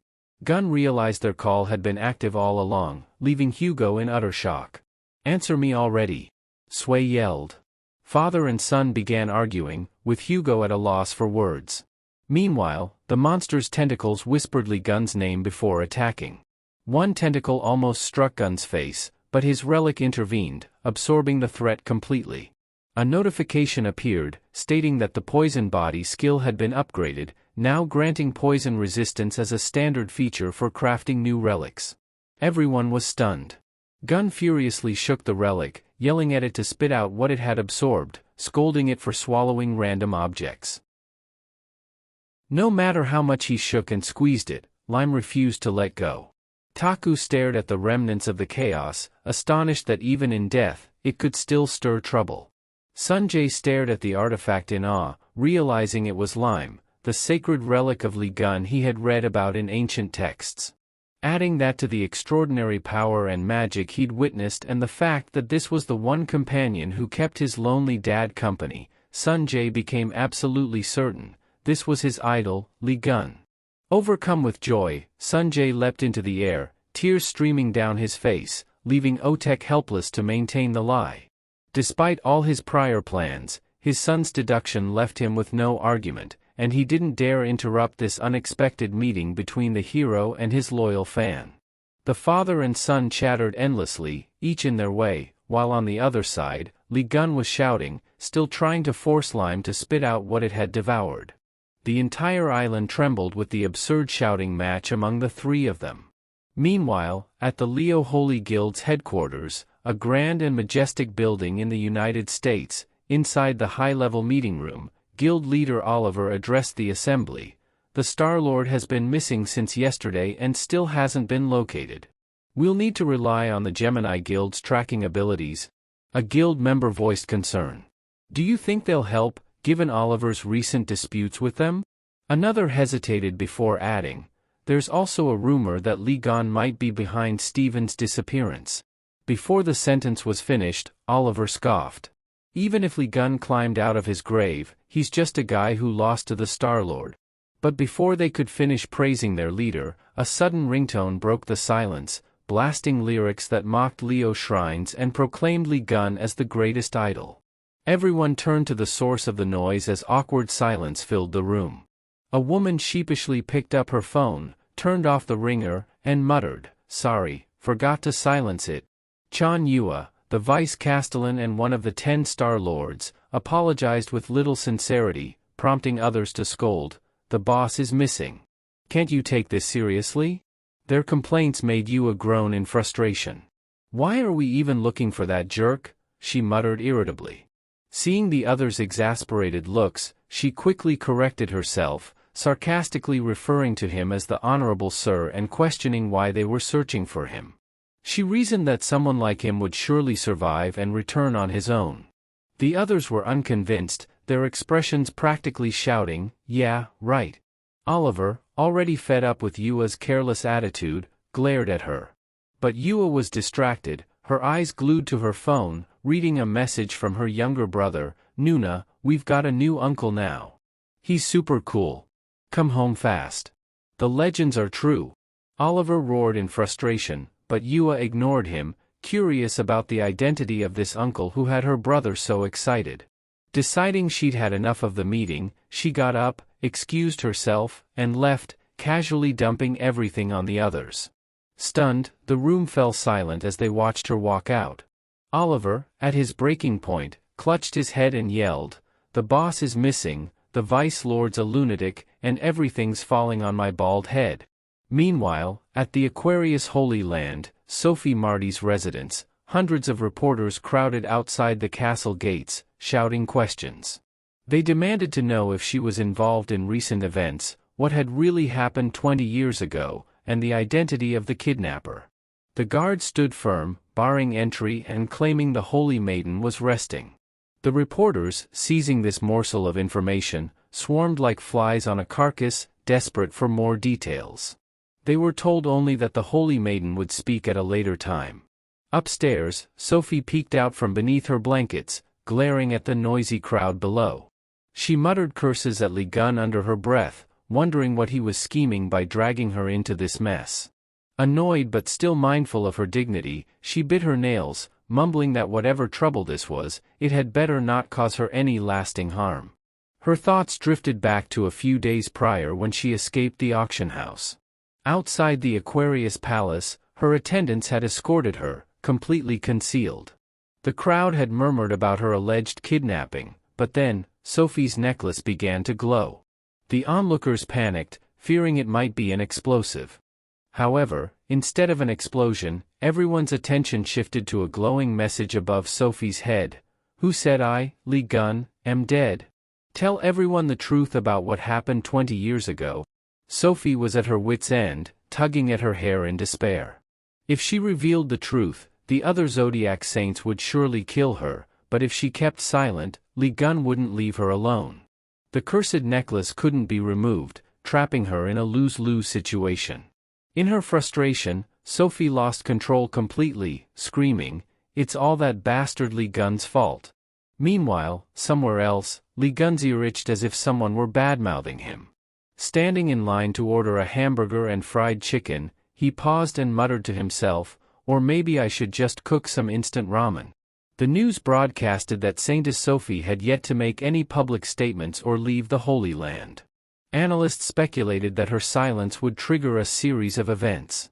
In a dimly lit room, a man watched the news on TV, his chin resting on his hand. He murmured cryptically, "This isn't good."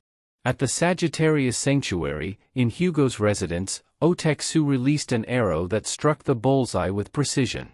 Lowering the intricately crafted bow, he admired his shot. His companion, unable to contain his excitement, eagerly asked if Hugo liked the new arrows.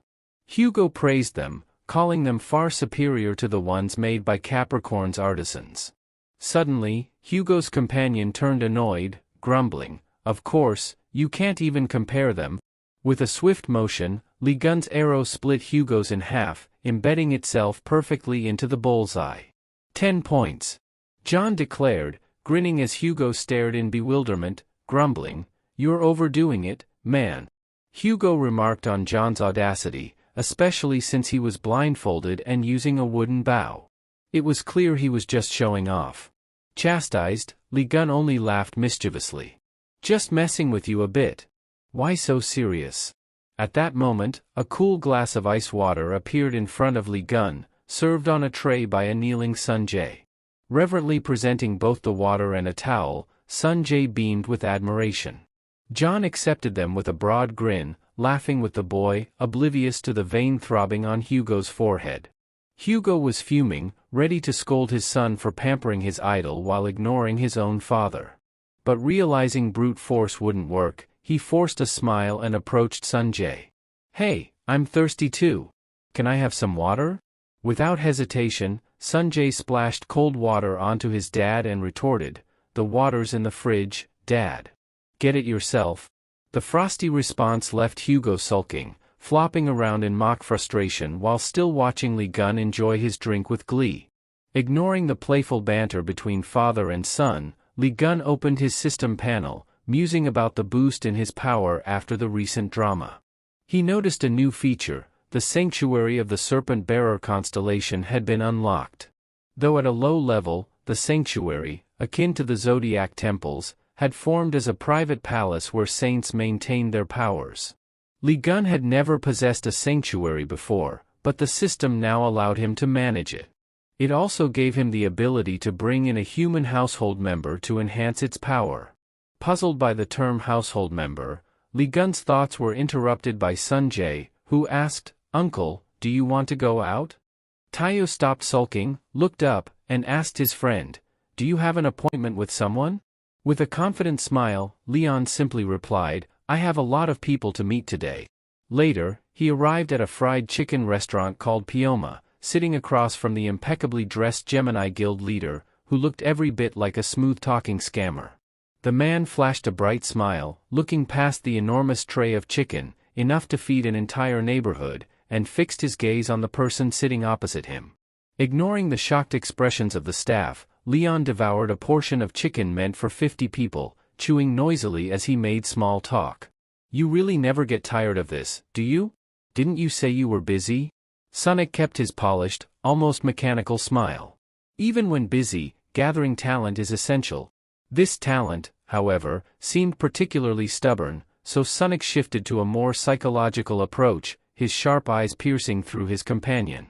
You're not planning to bid millions on items at the auction with Gemini's money and simply walk away, are you? Millions? Of course, Sonic was deliberately keeping him on the hook with that. Watching Leon casually wipe his mouth after another bite, Sonic felt utterly defeated, considering the immense risk he was taking with this man. Though dealing with Leon was initially a hassle, he had to admit the guy had his uses. Today, Leon had come to meet Sonic because, after handling the asshair pest, his next target was that rotten little witch. With a serious expression, all while holding a chicken leg, Leon declared, "All right, I'll join the Gemini Guild." Seizing the moment, Sonic eagerly began setting a date for the initiation, but Leon cut him off, pointing the chicken leg at the golden badge on Sonic's jacket. Leon added a condition: he wanted the badge Sonic was wearing. Immediately, the two bodyguards beside Sonic reacted with outrage. How dare you? This badge was personally gifted to the guild leader by Gemini himself. Unbothered, Leon kept eating and snapped, "Screw off. The adults are talking." Lowering his voice, he revealed to Sonic that he knew the badge granted access to all of Gemini's privileges. Before officially joining, he needed something valuable to feel secure. Echoing Sonic's earlier words about investing in talent, Leon held the chicken leg menacingly as he pushed for an answer. Sonic hesitated but finally said, "Give me some time to think." The bodyguards bristled, itching to intervene, but Leon replied casually, "Fine, but hurry up." He reminded Sonic to decide quickly, mentioning he had another appointment to attend. Despite his seemingly packed schedule, Leon pulled out his phone and texted his nephew, explaining that he'd be stuck a bit longer. Sanjay quickly responded, saying his sister would also be late.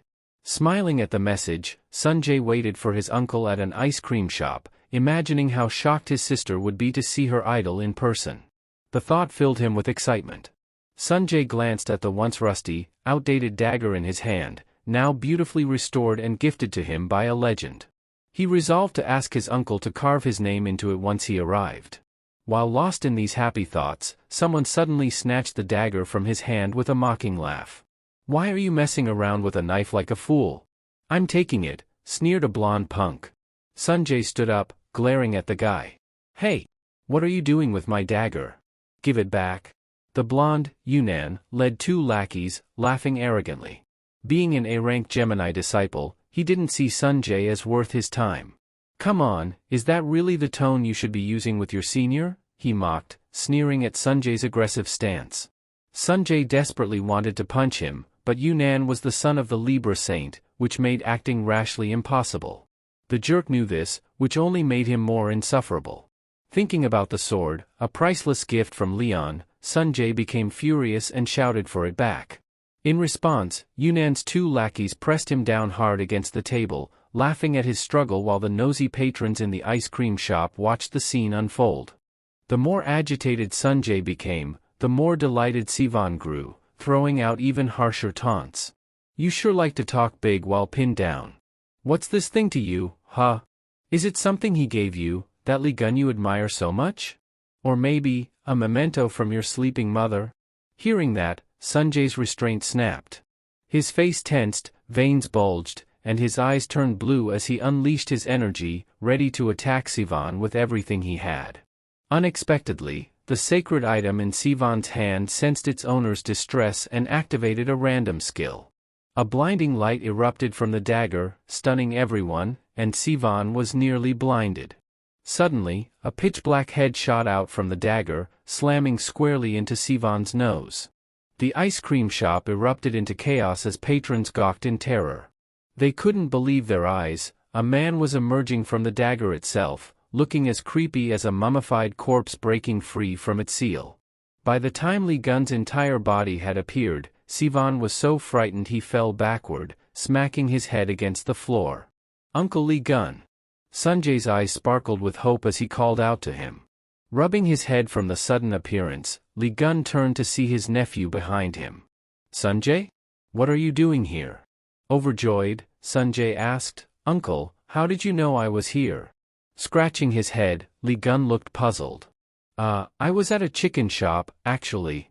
I guess that summoning skill I added to the dagger activated." Shoving his hands into his pockets, Li Gun surveyed the scene. If the dagger had summoned him, that could only mean someone was threatening Sunjae. He glanced at the blonde holding his nose and the two lackeys still pinning Sunjae to the table. His grin spread wide, sending a chill through anyone who saw it. "Messing with my nephew, huh?" Li Gun said, his tone low and dangerous. What followed was a beatdown that made everyone in the shop shudder. Minutes earlier, Li Gun had been sitting with the president of the Gemini Star Society, finalizing his agreement to join the guild in exchange for the prized badge. Overjoyed by Li Gun's acceptance, Sonic couldn't contain his glee, though he secretly planned to use a contractual loophole to retrieve the badge later. Confident, he handed over the badge and waited for Li Gun to sign the papers. But before the ink could hit the contract, Li Gun disappeared, leaving behind nothing but a pile of fried chicken and a furious Gemini president stuck with an $800 bill. Back at the ice cream shop, chaos reigned. Broken furniture and dirt from shattered potted plants were strewn across the floor, and two boys lay unconscious nearby. Li Gun had Sivan pinned down, punching him relentlessly. Gripping his neck, Li Gun kneed him repeatedly in the stomach, ignoring Sivan's frantic attempts to plead his case. "I'm an A-rank Gemini disciple. My father's a company chairman. My mother is the Libra Saintess." Sivan stammered, but Li Gun didn't care. The more Sivan talked, the harder Li Gun hit him, leaving his face swollen and unrecognizable. Looking down at the crumpled figure, Li Gun cracked his knuckles. "Get up, you little punk. I'm just getting started." Sivan panted heavily, fear overtaking him. All his defensive spells had failed, but he wasn't ready to give up. Clenching his fists, he let out a roar, and a surge of blue magic burst forth. Behind him, the image of a blue-armored bull materialized, radiating power. The locals nearby whispered nervously, "He's using magic in public. We better leave before we get caught in the crossfire." Grinning despite his swollen face, Sivan taunted, "This is what you get for underestimating me." But no matter how much power Sivan unleashed, Li Gun remained unscathed. Annoyed, Li Gun sneered, "You sure are loud." Effortlessly, Li Gun gathered the flames Sivan had conjured, compressing them into a swirling sphere in his palm. "I thought you might have some real skill, but this wouldn't even light a briquette," he mocked. A system notification appeared before Li Gun. "You have suppressed the opponent's magic. S-rank Ferris Bull data acquired." Sivan gawked in disbelief. "You're a magician?" "Nah, just a blacksmith," Li Gun replied casually, as the system informed him he could now utilize the acquired skill temporarily. Compressing the flame further, Li Gun forged it into a blazing blue crystal. The majestic image of the Ferris bull appeared behind him, pushing everything away with its sheer energy. Reciting the chant to summon the Ferris bull, Li Gun unleashed its power, blowing Sivan across the room and slamming him into a wall. Sivan lay crumpled, but in the air, unable to move as Li Gun turned away. Li Gun issued a cold warning, "Touch Sunjae again, and I'll burn you for real." Turning to his nephew with a calm expression, he added, "If you run into thugs like these again, just call me. Your uncle's got your back." Sunjae's admiration grew even deeper, his face lighting up as if seeing his first crush. As the commotion settled, Sunjae's sister, Yue, burst in, alarmed by the chaotic scene. "What happened here? It's a total mess," she exclaimed. Spotting her brother, she hurried over. "Are you hurt? Are you okay?" she asked, concern etched across her face. Brimming with excitement, Sunjae pulled her aside and pointed toward Li Gun. "Look over there," he said. "That's him. The hero who conquered countless calamities, the savior of humanity, and the protagonist of the movie we've watched 100 times, it's Li Gun." But instead of seeing a rugged, battle-worn warrior, Yue found herself staring at a man barely older than herself. Li Gun turned toward her, looking puzzled. Yue blinked in disbelief, pinching her cheek to confirm she wasn't dreaming. When she realized she was fully awake, the air around her seemed to turn pink. How could someone be this handsome? She remembered tales of his scars and his time spent in the demon tower and had expected someone far different. Quickly shaking off her flustered thoughts, she reminded herself that his return was the true miracle. Still, her reaction made her seem more love-struck than even Sunjae had been moments before. Sunjae snapped her out of her daze, teasing, "You're actually saying all of that out loud, you know." Her face turned crimson, and she began bowing repeatedly as Lee Gun smiled warmly and greeted her. "No need to be so formal. If you're Hugo's kid, that makes you my niece," he said casually. Speechless, Yue's eyes welled with tears. Sunjae smirked. "Happy now, sis?" Ignoring him, Yue looked at Lee Gun with trembling resolve. She stammered, struggling to voice her request. Lee Gun assumed she wanted an autograph and readily agreed, but before she could finish, the ground began shaking violently. A calamity burst forth, cutting off her words. Despite the chaos, Lee Gun managed to catch part of her sentence and asked, "Wait, what was that?" In an instant, Yue's spear cleaved the calamity in two. Her demeanor shifted from sweet to fiercely determined. "One moment, uncle," she said, her voice steely. "I'll properly ask after I deal with this." With that, she charged into battle, leaving Lee Gun momentarily frozen in shock. Turning to Sunjae, he asked, "Did I hear that right?" Sunjae sighed, patting his uncle's shoulder. "Yep, meeting you flipped her switch." Still in disbelief, Lee Gun pressed on. "Pro? What does she mean?" Meanwhile, dark clouds blanketed the sky as monstrous calamities swarmed the streets, forcing people to flee in terror. Yue tore through them relentlessly, spinning her spear with ferocity. Facing an overwhelming horde, she stomped down with enough force to crack the earth beneath her, shouting, "Don't get in the way of my proposal." Her spear glowed with fierce energy as she hurled it skyward, unleashing a massive beam of light that obliterated the calamities in a hellish firestorm. Lee Gun sighed in relief, realizing he had worried for nothing. Yue was even stronger than Hugo. Spotting Lee Gun, Yue reverted to her sweet demeanor. "Uncle, I'm done here," she called out. But in her moment of distraction, a lurking calamity pounced, aiming for her head. Lee Gun reacted instantly, pulling both Yue and Sunjae to safety. Amid the lingering flames, a mocking female voice echoed, "Oh? You dodged that? Not bad for a human. I like you."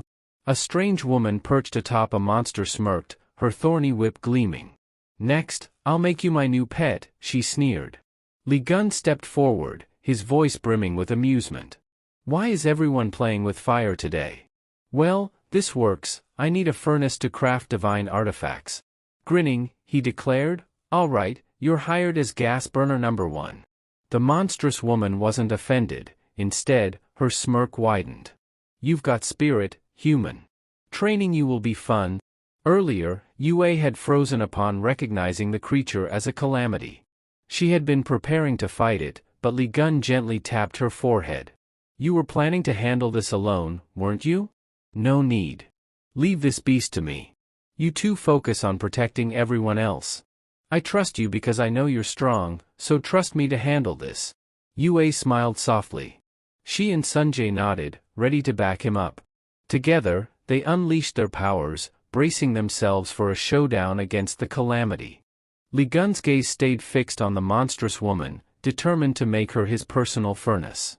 As the beastly creature lashed her thorny whip wildly, screaming, "More! More! More!" With each strike, Lee Gun remained unfazed, effortlessly dodging every blow with incredible speed, his hands casually tucked in his pockets. Her laughter grew louder and more manic as her strikes became harsher. "This is what I call training," she exclaimed, whipping him so hard that he was sent crashing into nearby buildings, debris scattering everywhere. The impact was massive, leaving smoke and destruction in its wake. Amid the chaos, Lee Gun emerged from the rubble, still bound by the whip. Kneeling on one knee, his tattered clothes clung to him, but he rose, clearly annoyed. In a swift motion, he snapped the whip as if tearing apart a piece of soft fabric.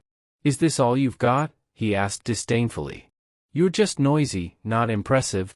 The monstrous woman's face contorted in shock, struggling to comprehend what had just happened. Below her, the beast she commanded opened its enormous jaws, unleashing a torrent of flames at Li Gun. A deafening explosion followed, the fire spreading like a nuclear blast. Smoke and heat engulfed the area, creating an apocalyptic scene. Meanwhile, Sunjae's magic-formed figure worked tirelessly to shield civilians from the falling debris, urging them to evacuate to safety. As soon as the last person was out, he brushed off his hands and ran toward Yue, who was fixated on the battle in the distance.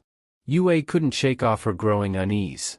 While Li Gun was undoubtedly powerful, calamities belonging to the fantasy races were among the most dangerous foes. The one before them had to be red grade or higher. Her mind raced with what-ifs, especially worrying about the effects of Li Gun's prolonged time in the Demon Tower. Without hesitation, she dashed toward him, ignoring Sunjae's protests. The battlefield surrounding Li Gun resembled a gateway to hell, fire and devastation everywhere. Yet, he laughed, invigorated by the destruction. "Now that's real fire," he exclaimed gleefully. That Gemini brat's flames were downright lukewarm. From within the smoke, his silhouette slowly emerged, his eyes faintly glowing green. He gathered the creature's fire into a blazing orb, grinning wildly. "I've decided, you'll be my forging flame," he declared. The system's notification appeared, confirming the flames could now be used in spatial creation. The monstrous woman, still reeling from his resilience, panicked. Her once confident demeanor faltered as she saw Li Gun alive amidst her inferno. Raising his hand, he summoned a crafting hammer, the system urging him to select a target for enhancement. Li Gun held the flame orb aloft, smashing it with the hammer to initiate the enhancement. The circle of magic that appeared beneath him glowed brightly, creating a whirlwind of energy. The woman, realizing his intent, screamed defiantly, gathering her flames for another attack. However, she failed to notice Yue sneaking behind her. With a magic spear in hand, Yue unleashed a thunderclap skill, electricity crackling as it struck the monster. The calamity roared in pain, but the situation turned against Yue when the creature grabbed her spear and crushed it into molten metal. Furious, it hurled Yue into a nearby building. The impact left her coughing up blood, much to the monster's delight. As the calamity lunged at Yue, jaws open wide like a gaping chasm, it suddenly stopped, yanked back by an unseen force. Yue's shock turned into relief when she saw Li Gun holding the beast's tail. Laughing heartily, he said, "Where do you think you're going? I'm the one you should be playing with." The bizarre fight turned comical as Li Gun effortlessly swung the enormous creature, slamming it into the ground with enough force to send shockwaves through the area. The beast lay motionless, leaving the calamity's master in utter disbelief. "How could a human toss a hell lizard like that?" she whispered, horrified. Li Gun's gaze darkened with killing intent as he addressed the demon woman. "If you touch Yue again, I'll kill you," he warned, his tone cold and venomous. The woman, feeling as though she was staring into the eyes of a deadly predator, broke into a nervous sweat. Refusing to admit defeat, she began radiating a blinding purple light, her body transforming into a more grotesque and powerful form with wings characteristic of a hellwing species. Li Gun remained unimpressed, his laid-back demeanor intact. "Another trick? Fine," he muttered. The calamity rushed forward with blinding speed, unleashing her hellbound attack that tore through the ground. She clashed with Li Gun in a massive burst of magic power, causing Yue to scream, "Uncle," as the area was consumed in a blinding flash of light. When the smoke cleared, the calamity stared in disbelief at her failed attack. Li Gun stood, unharmed, wearing gloves enhanced with hellwing flames. The gloves' attributes, fire resistance, and a boost from eating spicy food made him nearly invincible. Li Gun hadn't yet had the chance to try level 7 spicy noodles since the gloves he wore were cheap, designed for single use only. The calamity stared in disbelief, her eyes darting between the shabby glove and Li Gun's face, which was rapidly healing thanks to the system's auto-regeneration. "Pay the price for lighting the city on fire," he said with a smirk, "by becoming the fire in my smithy for the rest of your life." The woman gawked, unable to believe it. "Impossible. You blocked my hellbound attack with a vinyl glove?" she spat, humiliated. Li Gun laughed victoriously, a mischievous glint in his eye. What's wrong with vinyl gloves? Are you looking down on them? You have no idea how useful these are when eating spicy chicken, he quipped. The system interface appeared on cue, notifying him that the Hellwing flames were too corrupted with evil energy to be absorbed into the Serpent Star without purification. Purification, huh? Sounds like a job for my purifying punch, he grinned, cracking his knuckles. Without hesitation, Li Gun launched himself at the calamity, delivering a series of relentless blows. The monstrous woman crumbled to the ground, but her essence didn't purify as intended. Instead, she was left lifeless. Oops. Guess punching wasn't the way to purify her, he shrugged nonchalantly. Turning his attention to the Hell Lizard, he muttered, looks like you're up next. Gas burner number 1 is out of commission, so you'll have to take its place. The lizard, seeing its master defeated, quickly raised a white flag in surrender. From that moment, it became a captive of the Serpent Star. Li Gun rattled off a series of ridiculous names for the creature until it finally settled on Torch. Yue and Sunjae arrived just as Li Gun was wrapping up, battered but clearly still in good spirits. Yue didn't waste time, immediately bringing up something pressing. Her tone was sharp and direct, making Li Gun's stomach churn with unease. Recalling Yue's earlier mention of a proposal, he thought, oh no, I'm doomed. He stammered nervously, attempting to change the subject, only to realize she was referring to something else entirely. What really happened in the Demon Tower 20 years ago? She asked, her voice tinged with accusation. I've always had doubts. The Zodiac Stars claimed you sacrificed yourself to protect humanity, but why were you the only one to die? It doesn't add up. Her fists clenched as she continued, her suspicions pouring out. You didn't sacrifice yourself willingly, did you? Something always felt off. And after seeing your strength today, I'm certain of it. You were betrayed? Li Gun sighed, recognizing there was no point in denying it. Sharp as ever. Takes after her father, he muttered. Memories of that fateful day resurfaced, the pain of betrayal etched in his mind. He revealed the truth. 20 years ago, one of the 12 saints had stabbed him in the back, literally and figuratively, during the battle inside the Demon Tower. Yue and Sunjae were stunned. The Zodiac Stars and Legion were supposed to protect humanity. How could they do this to you? Sunjae demanded, his voice shaking with disbelief. Li Gun nodded grimly. That's the problem. I was too strong, stronger than all 12 of them combined. I killed the Crimson-Eyed Beast by myself. That made me a threat. With the Calamity's leader gone, the Zodiac Stars had no more monsters to exploit for money and power. So, they conspired to eliminate me, the one obstacle in their path. The siblings trembled with rage, tears welling in their eyes as the truth sank in. Sunjae bowed his head, his voice barely above a whisper. So they trapped you in that tower, took the glory that was rightfully yours, and left you to die, after everything you did to save humanity. Li Gun placed a reassuring hand on their shoulders. Thanks, but there's no need to cry. They'll pay for what they've done, 1,000,000-fold. Pulling out his phone, he checked the news. Headlines buzzed about Saintess Sophie Marty and rumors surrounding Li Gun's survival. In South Korea, journalists and reporters crowded a conference room, eagerly awaiting revelations about the events of 20 years ago. Speculation ran wild, tying the upcoming disclosure to the recent DRMA incident and whispers of Li Gun being alive. Cameras flashed, anticipation thick in the air. As Sophie finally stepped onto the stage, she smiled outwardly, but inside she was sweating bullets, wishing she could flee the press conference. However, running wasn't an option. Around her neck hung Li Gun's holy relic, suppressing her every move. She didn't know what it might do if she resisted, leaving her trapped like a puppet.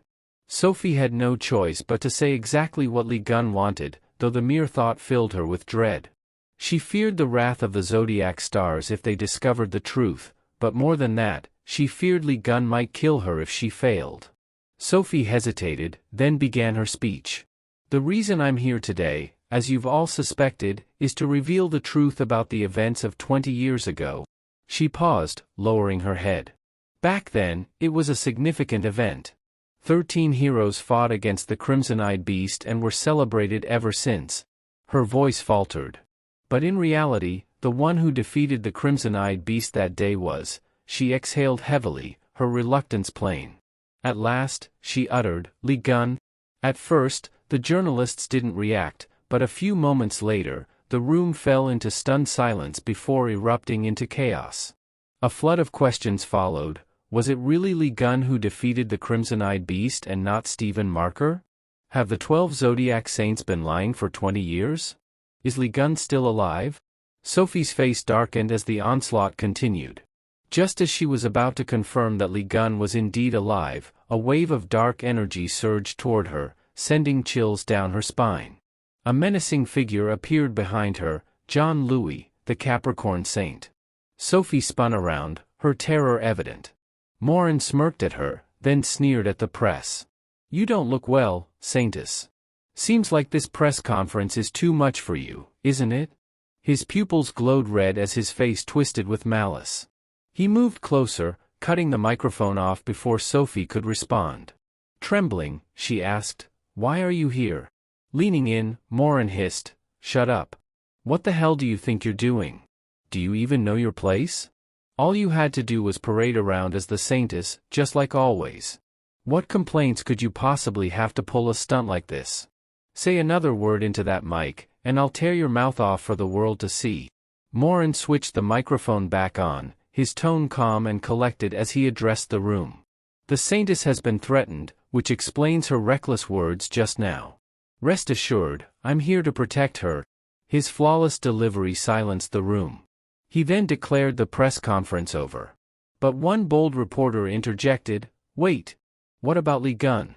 Before the question could be finished, dark magic surged through the air. Morin, his hands in his pockets, glared menacingly. "Li Gun died in the Demon Tower 20 years ago. What more is there to say? If he's alive, let him show himself." His icy gaze sent chills through the room, silencing some but not all. The same reporter persisted, "Then who's blackmailing the Saintess?"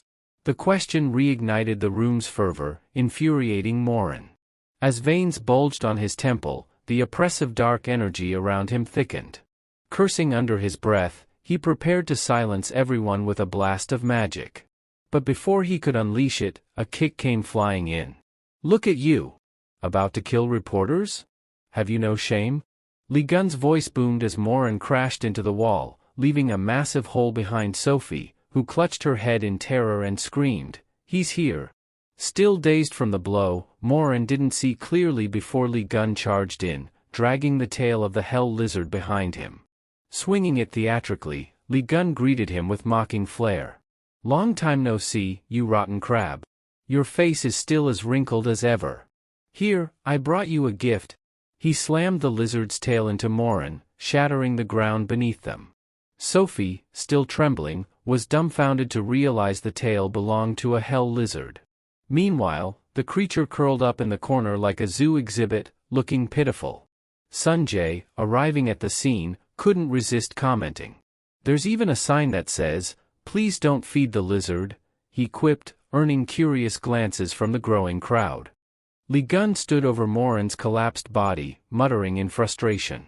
"Hey, rotten crab, who gave you the right to end the press conference? Are you insane?"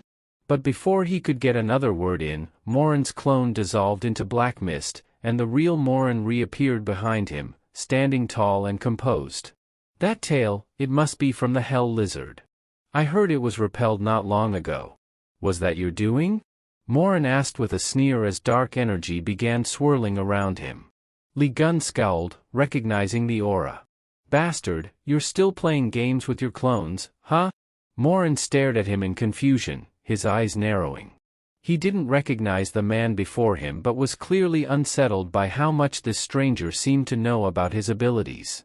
Before Morin could voice his thoughts, Li Gun smirked and, in his usual over-the-top style, declared, "Who else do you think I am? I'm Li Gun." The room fell into stunned silence. The reporters stared, unable to process the claim. Then, laughter erupted. The idea that the legendary Li Gun, dead for 20 years, could be standing before them, looking barely older than 30, was absurd. Even Morin chuckled darkly. "Impressive skills, but you're delusional. If you're going to impersonate someone, at least pick someone believable. His words were cut off as Li Gun swung the hell lizard's tail, smacking him square in the face and sending him flying into a wall. Li Gun twirled the tail like a baton, glaring at the stunned crowd. All of you need a good beating to wake up. What are you laughing at? Come here, he barked, sending the journalists scattering in panic. On the stage, Sophie tried to slink away, but the tail cracked against the wall beside her, blocking her path. Li Gun loomed over her, arms crossed, his grin wicked and his eyes gleaming with a dangerous light. Where do you think you're going, pest? You're not done. Finish telling the truth. He leaned in, pressing a finger against her forehead. Spill it. Tell them about how you ran from the Crimson Eye 20 years ago, how you sold me out, and how your face is the result of limitless science. Go on. Terrified, Sophie cursed him silently. This madman was exposing everything on his own. Suddenly, the room was engulfed in black mist, thick and suffocating. The system panel flashed before Li Gun, warning, the energy of the darkest star is approaching. Morin reappeared, his pure black magic surging wildly. The oppressive force shattered the ceiling lights one by one, plunging the room into near darkness. Reporters screamed, clutching their heads as the overwhelming aura bore down on them. Sophie whimpered, clutching at Li Gun's sleeve. Oh my god. Li Gun turned, grinning. Calling me a god now? I knew you'd see the light eventually. Not you. Sophie snapped. This insane chaos. Within the swirling black mist, Morin's shadowed figure stood tall, his power manifesting as a monstrous, tentacled humanoid figure with glowing, lashless eyes. His voice dripped with malice as he addressed Li Gun. I'll admit, I didn't expect you to be the real deal. So, you survived the Demon Tower, huh? Then allow me to throw you a proper welcome party.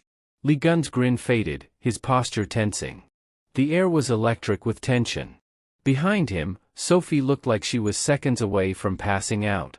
Even Li Gun couldn't ignore the suffocating pressure from Morin's new form.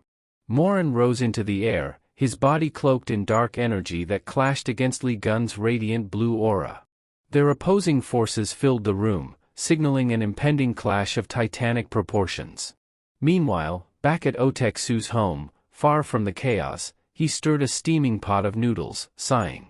SJ, Yua, and Gon are all out. Guess it's ramen for dinner. He plopped down on the couch, flipping on the news.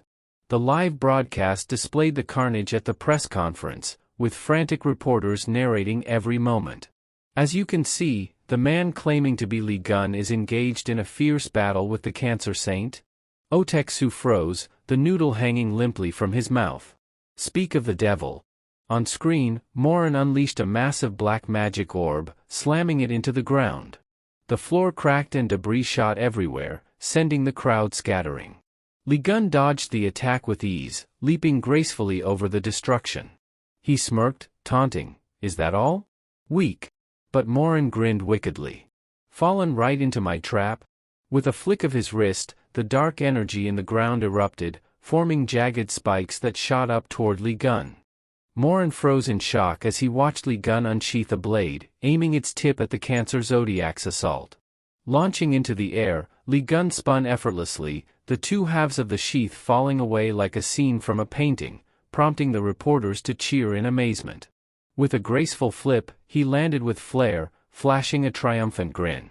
Without hesitation, his body crackled with blue lightning, bolts flashing like a strobe light as he shot forward at lightning speed toward Morin. Unimpressed, Morin didn't bother charging another magic orb, sneering in disdain. "What have you been doing for 20 years? Practicing gymnastics." His arms dropped, releasing black energy that ripped through the ground, aiming straight for Li Gun. This time, instead of dodging, Li Gun swung his blade, slicing through the magic as easily as chopping vegetables. "Is that all you've got?" he jeered. He darted forward in a lightning-fast strike, slicing Morin in two, but something felt off. The figure dissolved into black smoke, it was just a fragment of Morin's body. "Damn it, how irritating," Li Gun growled. "Have you spent the past 20 years perfecting cloning tricks?" Morin's sly voice came from behind him, reforming from the smoke. "I'll take that as a compliment. Suddenly, a swirling black vortex materialized, tearing through the room and nearly sweeping Sophie away as she hid behind a wooden table. The vortex, however, wasn't just chaotic wind, it absorbed black energy from the mouths of the nearby reporters. Li Gun's irritation grew as he gripped his sword tighter. "You lunatic, how are you planning to cover up a mess like this?" Morin landed lightly on the ground, dark energy swirling around his hands, siphoned from the reporters. "I'll deal with that later," he replied nonchalantly. "Right now, it's more worthwhile to take care of you, and to use this crowd to my advantage." Realization dawned on Li Gun, and his glare darkened. "Was it you? The one who stabbed me in the tower?" Morin didn't answer directly but taunted instead. "Obsessing over that, are you? You'd think the hero who saved the world wouldn't cling to petty grudges. People might mistake you for a common thug rather than a saint." Truth or not, every word out of Morin's mouth disgusted Li Gun. "Wow, you sure talk big for a coward hiding behind clones," he snapped. Finally, Morin revealed the nature of his clones. They weren't ordinary creations. They were formed from the life force of the drained reporters. "If you destroy one recklessly, their life force will be lost forever," he warned, grinning maliciously. "Your disgusting tactics match your face," Li Gun chuckled darkly. The clones, now numbering many, surrounded him, their creepy smiles overlapping as they spoke in unison. "These will be your last words. Now, die." They charged all at once, relentlessly attacking Li Gun, but soon their expressions twisted in confusion. They hadn't been striking him but the tail of a hell lizard. Li Gun suddenly appeared behind them, smirking. "This is a new trick I picked up at Drama, you idiots." Clenching his fist, he punched the nearest clone, a system panel flashing in his mind. Skill activated, Get Hit in My Place allowed him to summon a target he'd recently interacted with as a shield, replacing targets as needed. The punch landed with a crack, making the Morin clone cry out in pain. Through his connection to Morin's essence, Li Gun located the real clone among them. "Thanks to my 13th sense, I've pinpointed your weak spot," he thought but kept the insight to himself. Smirking, he added aloud, "I told you, your methods are filthy and foul. Even your core reeks." From the chest of the upper-class clone, Li Gun extracted a pale purple crystal where its heart should have been. The clone screamed in agony. Not even a Gemini constellation expert could have found that core. "How did you?" the clone gasped. But Li Gun paid no attention. The hell serpent within him devoured the fragment of Cancer's core, which contained 33% of Morin's soul and 20% of Cancer's zodiac power. The Cancer constellation cracked visibly, and the system panel flashed warnings as Morin's dark star magic began to dissipate. The swirling vortex vanished, leaving behind a devastated, smoke-filled space. The reporters, who had been drained earlier, slowly regained consciousness, confused but grateful to be alive. Li Gun glared at the fading upper-class clone, still holding the crystal. Struggling, the clone asked, "What happened to you in that tower? I can feel divine energy radiating from you." Li Gun laughed coldly. "You sure talk a lot for someone beaten to a pulp. Don't worry, though, I'll put this core I ripped out to good use." The black mist around the clone thinned, fading into nothingness. Although Morin had clearly lost, he maintained a faint grin, promising to return with a gift guaranteed to give Li Gun a major headache. Li Gun shrugged off the threat, uninterested in Morin's bluster. However, knowing Morin's nature, he understood this retreat was unlikely to be permanent. Morin would be back, either with a grand entrance or a sneak attack. Suddenly, Li Gun's phone vibrated. Pulling it out, he saw Taku's name flashing on the screen. The moment he answered, Taku's furious voice erupted from the other end.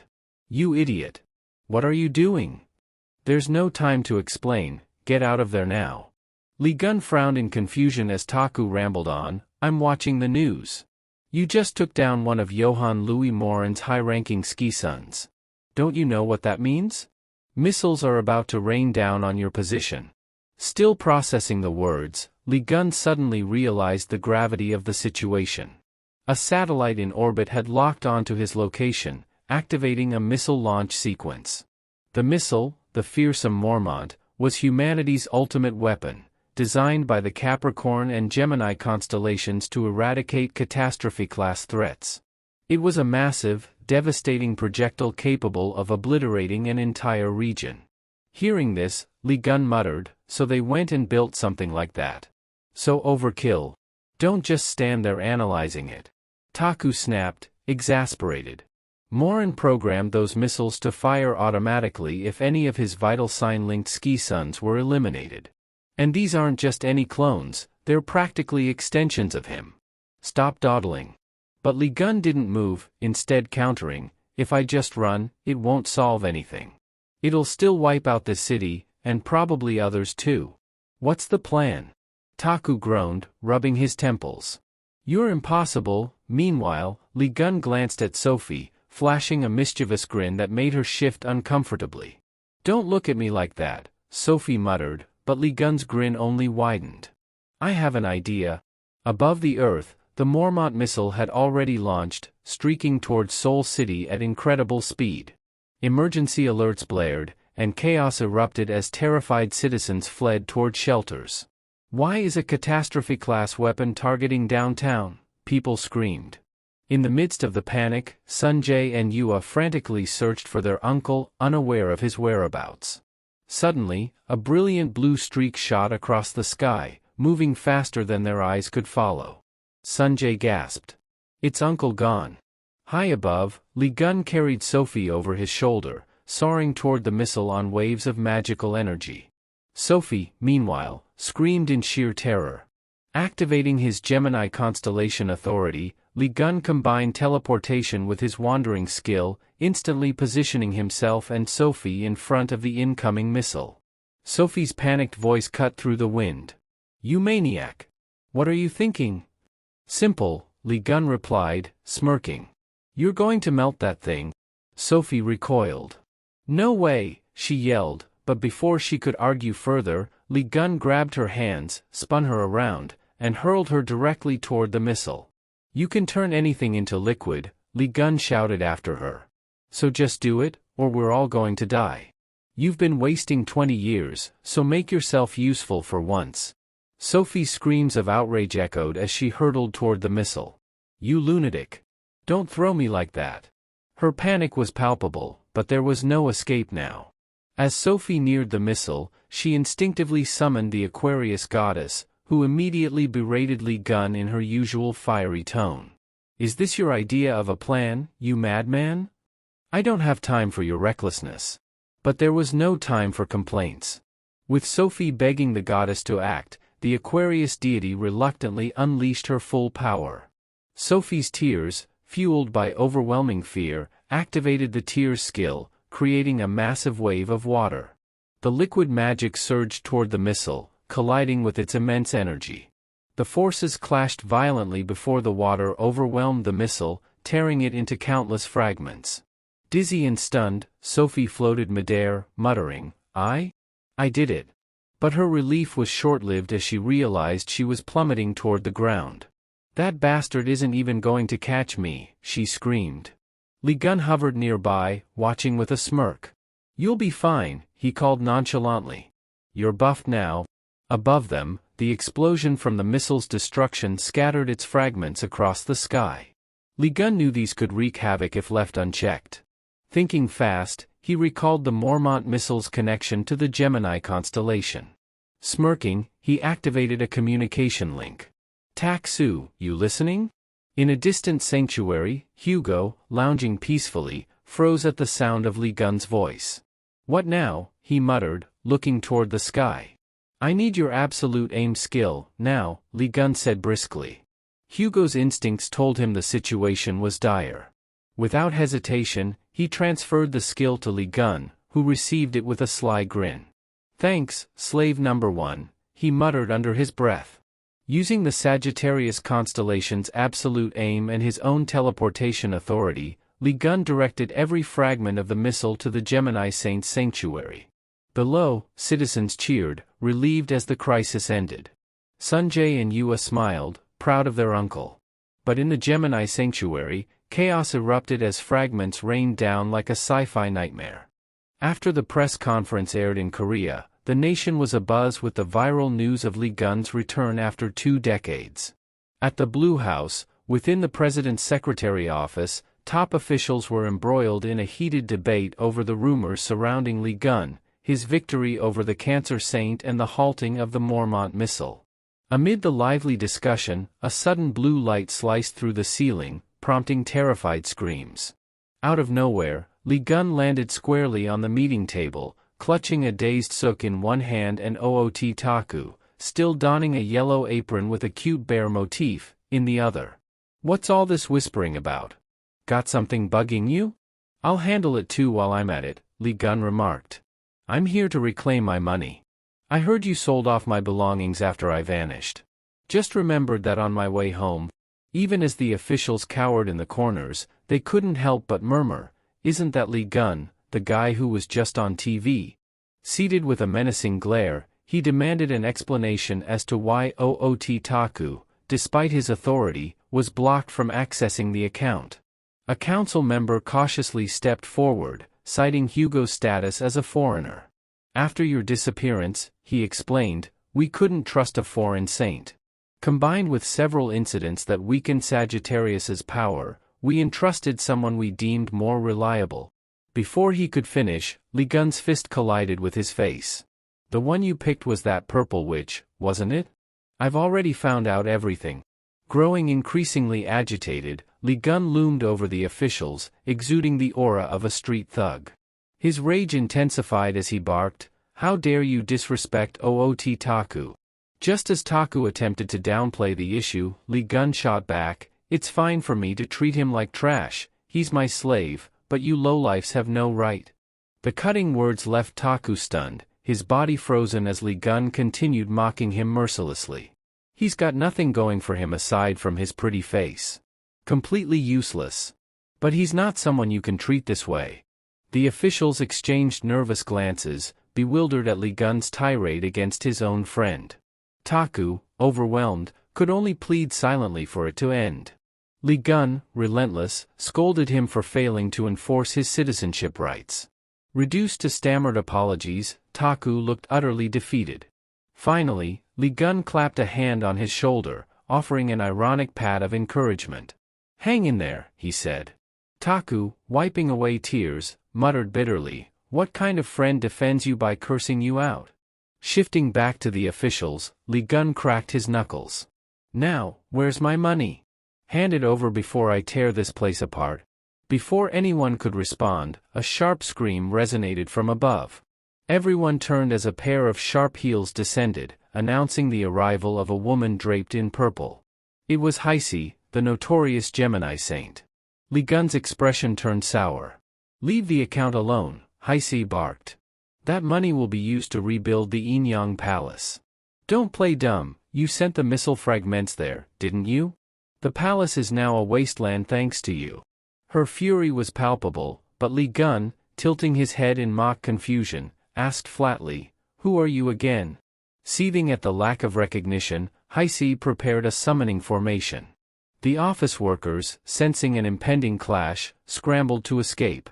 Only Sun Hook remained, eager to witness the technique of the Gemini saint. With an elaborate gesture, Heisei summoned the demon queen fairy Queen Requin. The spirit emerged, wings shimmering, her red hair braided, exuding an aura of divine power. Confidently, Heisei declared, "This spirit is as strong as a guardian god. You're finished." But before she could lower her arm, Li Gun dashed forward, grabbed her by the waist, and hurled her skyward through the ceiling. Her screams faded into the distance. Sun Hook, horrified, cried out, "Celestial Lord, where are you?" Meanwhile, Requin, now masterless, tried to retreat. Before she could vanish, Li Gun yanked her by the hair. "Catching a demon is easier than pulling onions," he quipped, ignoring her pleas for mercy. Just then, a loud crash signaled Heisei's unceremonious return, unconscious from her flight. Her transformation magic faded, revealing an unremarkable figure. "So you thought you'd win with that demon queen, huh? How'd that work out for you?" Li Gun jeered at the officials, still clutching the demon queen like a rag doll. Realizing they'd been duped into following a nobody, the officials stammered, we'll hand over the money. Shortly after, Li Gun and Hugo emerged from the Blue House, carrying documents instead of cash. Li Gun, grinning, remarked, "Let's eat." Over hamburgers at Sun Jae's house, the group mulled over their next move. Peering into an ornate glass case housing a miniaturized Requin, Li Gun warned the Demon Queen to cooperate. Kneeling obediently, she nodded, reduced to nothing more than a submissive pawn. Li Gun wasn't finished yet. Holding up the sacred book, which contained everything in writing, he used it as a threat. "You'd better behave, or I'll trap you in this book instead." The Fairy Queen nodded so quickly it seemed faster than lightning.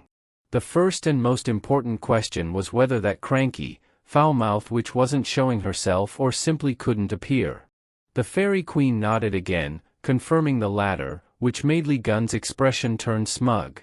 "I knew it," he said, tapping the floor. "If that's the case, then she's trapped somewhere, and it must be right here at SJ's house, isn't it?" The Demoness nodded again. Li Gun pressed her further, giving her the chance to speak and reveal where she was hiding. Seeing the Demoness tremble and hesitate, afraid to answer, he continued, "Do you want to say it yourself, or should I do it for you?" The Demoness, her face pale as a ghost, shakily pointed toward a statue in the corner of the room. It was the holy relic statue that had been gifted to SJ's house. Though pointing at it, she didn't dare look at it, knowing that either way, she was doomed. Li Gun would kill her for lying, and Heisi would kill her for telling the truth. Jin Men suddenly recalled that the statue had been smashed before. "Right?" he asked. Beaming with satisfaction, Li Gun grabbed the statue and chuckled. "I knew it. I could smell that nasty stench wafting in the air. Didn't that Hugh woman say she kissed this thing? That must have been magic to cast coordinates." Jin Men suddenly remembered blurting something like that in the past, never thinking it was an actual spell. Without hesitation, Li Gun activated his 13th sense, accessing the spirit realm within the statue. Sure enough, the statue began screaming in Heisi's voice, scolding Requin for betraying her. Yu was shocked, but what startled her most was that her uncle had been correct.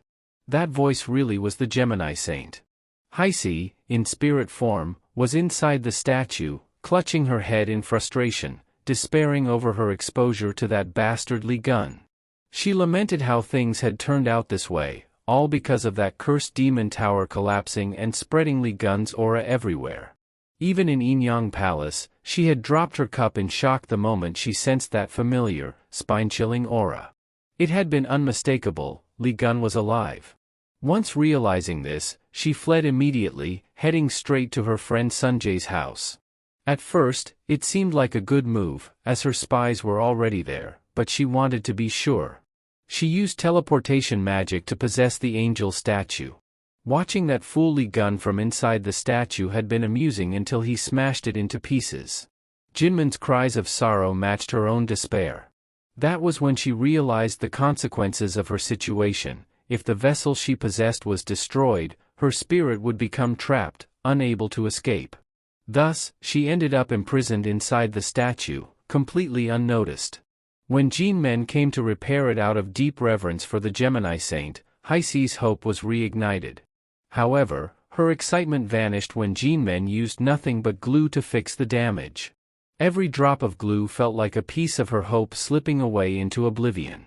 She wailed in despair, but Jin Men, clueless as ever, made the already broken statue worse.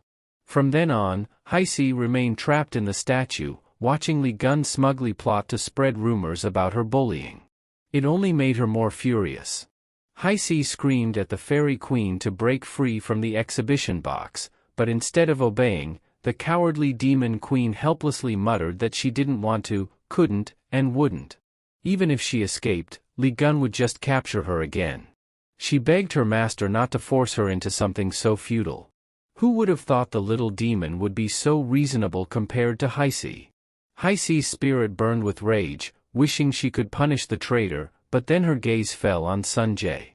She commanded him, as the Gemini Saint, to attack Li Gun immediately. "Huh? Why would I do that?" Sun Jae's confused response left her dumbfounded. She hadn't noticed the room full of mini Li Guns and couldn't understand why Sun Jae wouldn't fight his uncle, who happened to be his idol. What are you saying? Li Gun is our enemy. If you're a disciple of Gemini, fighting Li Gun is a given, she yelled desperately. However, Sanjay simply scratched his head and said, then I'll just leave the Gemini star group, I guess. Heisi froze for 5 seconds, stunned. What did you just say? She asked. Sanjay responded calmly, I may be a disciple of Gemini, but Uncle Li Gun is a hero in my eyes. If being part of the Gemini star means making us enemies, then I'm out. Without hesitation, he pulled the sacred emblem from his pocket and dropped it to the floor. Heisi stared in disbelief as the emblem hit the ground, causing the entire building to shake violently, like an earthquake. Heisi shrieked. This is the divine god's punishment, she cried. Sanjay had turned toward the Yukas constellation and would now suffer punishment for his betrayal. Instantly, Sanjay was struck by the guardian's magic. Blood streamed from his eyes, nose, and mouth as he collapsed. Yu and Jinmen panicked at the sight of their brother losing consciousness and hitting his head on the ground. Even Heisi grew anxious, urging Sanjay to beg for forgiveness. You're a candidate to be my successor. You'll be forgiven, just attack Li Gun, she pleaded. Sanjay trembled, struggling to move as angry voices filled the room, blaming Li Gun as a treacherous, unworthy figure. Shut up already. Sanjay roared, remembering how others had abandoned him in the past, including the time S-Hook urged him to flee from Jinmen and others. None of them cared about anyone but themselves. Only Uncle Li Gun truly cared for others, always risking his life to save people, even sacrificing himself if needed. That's why, in my eyes, Uncle Li Gun is the only hero. Don't you dare insult him, you bastards. Sanjay's fierce shout echoed as blue energy erupted from his body, blood still pouring from his wounds. His words triggered the appearance of Freya, the Gemini deity, ready to inflict severe punishment on Sanjay and take down Li Gun with him. But Li Gun wasn't fazed. Whispering a skill, severing the abyss, he slashed through space, sending terror into the deity's eyes. Meanwhile, at the Gemini sanctuary, apostles struggled as their powers vanished entirely. This was because Li Gun had delivered a blow that severed the deity's connection to their world. Smiling lightly, Li Gun approached Sanjay, thanking him gently for always believing in him, words that moved Sanjay to tears. Heisi, however, screamed in disbelief. What did you do to me? She cried, realizing she'd lost all connection to her deity, Fraga of Gemini. Li Gun's actions had severed the constellation's powers, leaving apostles powerless and the deity's influence erased. In essence, the gods function as power plants, the zodiac constellations as transformers and transmission towers, while the apostles are the numerous outlets. Therefore, the immediate loss of power only has one cause: the inability to connect with the deity. He slammed his hand down, startling her, then scoffed. He felt like an ordinary person now, having lost all his strength. Confidently, he explained that the skill he used, Powerless Shatter Abyss, was a favorite move of the fallen Cancer. Powerless was an SS-tier skill that Cancer used to sever anything, even things not visible to the naked eye. However, Li Gun had upgraded it further. Wiggling his fingers, he boasted that now he could sever the contract between a representative and their guardian deity. Heisi immediately yelled at him, saying that severing the link between a representative and the gods was absolutely forbidden. She feared the wrath of the celestial deity if it found out, but Li Gun didn't care. With a fierce look, he pointed to the sky with a wide, villainous grin, declaring that he wanted to do just that, to destroy those damned guardian deities. Her jaw dropped. She wondered if he had lost his mind and whether he even realized what he had just said. Before she could respond, a bolt of purple lightning struck between them. The sky turned completely purple as thunderbolts crashed down, shaking the earth. The Gemini Guardian, enraged over the severed connection with her sacred artifacts, unleashed her power upon the city. The fury caused blinding light flashes and loud booms that shook the heavens and earth. A massive vortex appeared, quickly pulling in wind and forming a whirlwind that blew everything in its path. The Gemini deity, Freya, emerged from the vortex, glaring angrily at Li Gun. But being the twisted protagonist he was, he stuffed his hands into his pockets and laughed heartily, commenting that it wasn't even dark yet, but things were lighting up like crazy. The swirling winds faded, leaving only a purple rune formation. Freya appeared, her hair flying like Medusa's, her face fierce. She barely had a moment to be present before angrily summoning a tremendous force, causing the system to issue an urgent warning. Li Gun, putting aside his mocking expression, began rummaging through his inventory. Freya had no idea what he was doing. She kept attacking the ground, only realizing something was off later. It looked like an eye, but it was actually a shard of Cancer's crystal core, which he used to absorb Freya's power. The sight of it made her scowl. Each zodiac sign had its own counter, and this one quickly absorbed Gemini's power, turning it into a refreshing breeze that made Li Gun grin with satisfaction. Unfortunately, without his heavenly punishment, he couldn't have slashed through any deity that came his way. He also summoned the creative workshop, using the Cancer crystal shard, the thunder, and the Gemini whirlwind now in his possession. It was a loss to use the limited edition crystal shard, but it was necessary to create something better. Li Gun struck the shard forcefully, extracting a brand new weapon, Tempest Scythe of the Abyss. It looked incredibly cool, but Li Gun's workshop was just a thatched roof hut with limited crafting skills, so this was a one-time use item, not reusable. Still, it was enough to make him smirk cunningly, activating his battle instincts. Li Gun resembled a bloodthirsty serpent as he stomped down with force, making a clean cut from top to bottom, causing Freya to shriek in pain. The attack was extremely effective, and with immense shame, she momentarily stopped to scream, unable to attack further. The kids and Heisei gaped in disbelief. Even a zodiac deity had been cut down like wood. Was he even human anymore? Whether he was human or not remained unclear, but the Tempest Scythe shattered into pieces right after the attack. Freya looked as though she were going berserk, her face full of veins showing her peak rage. Dozens of swirling black holes appeared in the sky, which the system explained as her power seeking revenge. From these, hundreds of thousands of soldiers and monsters awaited orders. Despite the beautiful appearance of the zodiac goddess, the creatures she summoned were hideously ugly. The sky above the city was dotted with large holes of various sizes, echoing the roars of the bloodthirsty army. Suddenly, a massive fireball shot from the opposite side of the sky, heading straight for Freya. Li Gun noticed that the fireball wasn't Uchi's Goken no Jutsu but rather the Saint Sagittarius in his battle gear. The two kids screamed loudly, and right behind Hugo was the Sagittarius god, clearly displeased. Speaking for the reticent Sagittarius, Hugo sternly warned Freya to halt her invasion, stating that taking another step would violate the rules. His tense expression made it clear he wasn't joking. However, in Freya's eyes, Apollo was just a weak deity, and she became even angrier, mocking both of them as useless. But everything was part of Hugo's plan. Pure Sagittarius power alone wouldn't do much, but they weren't the only ones opposing her.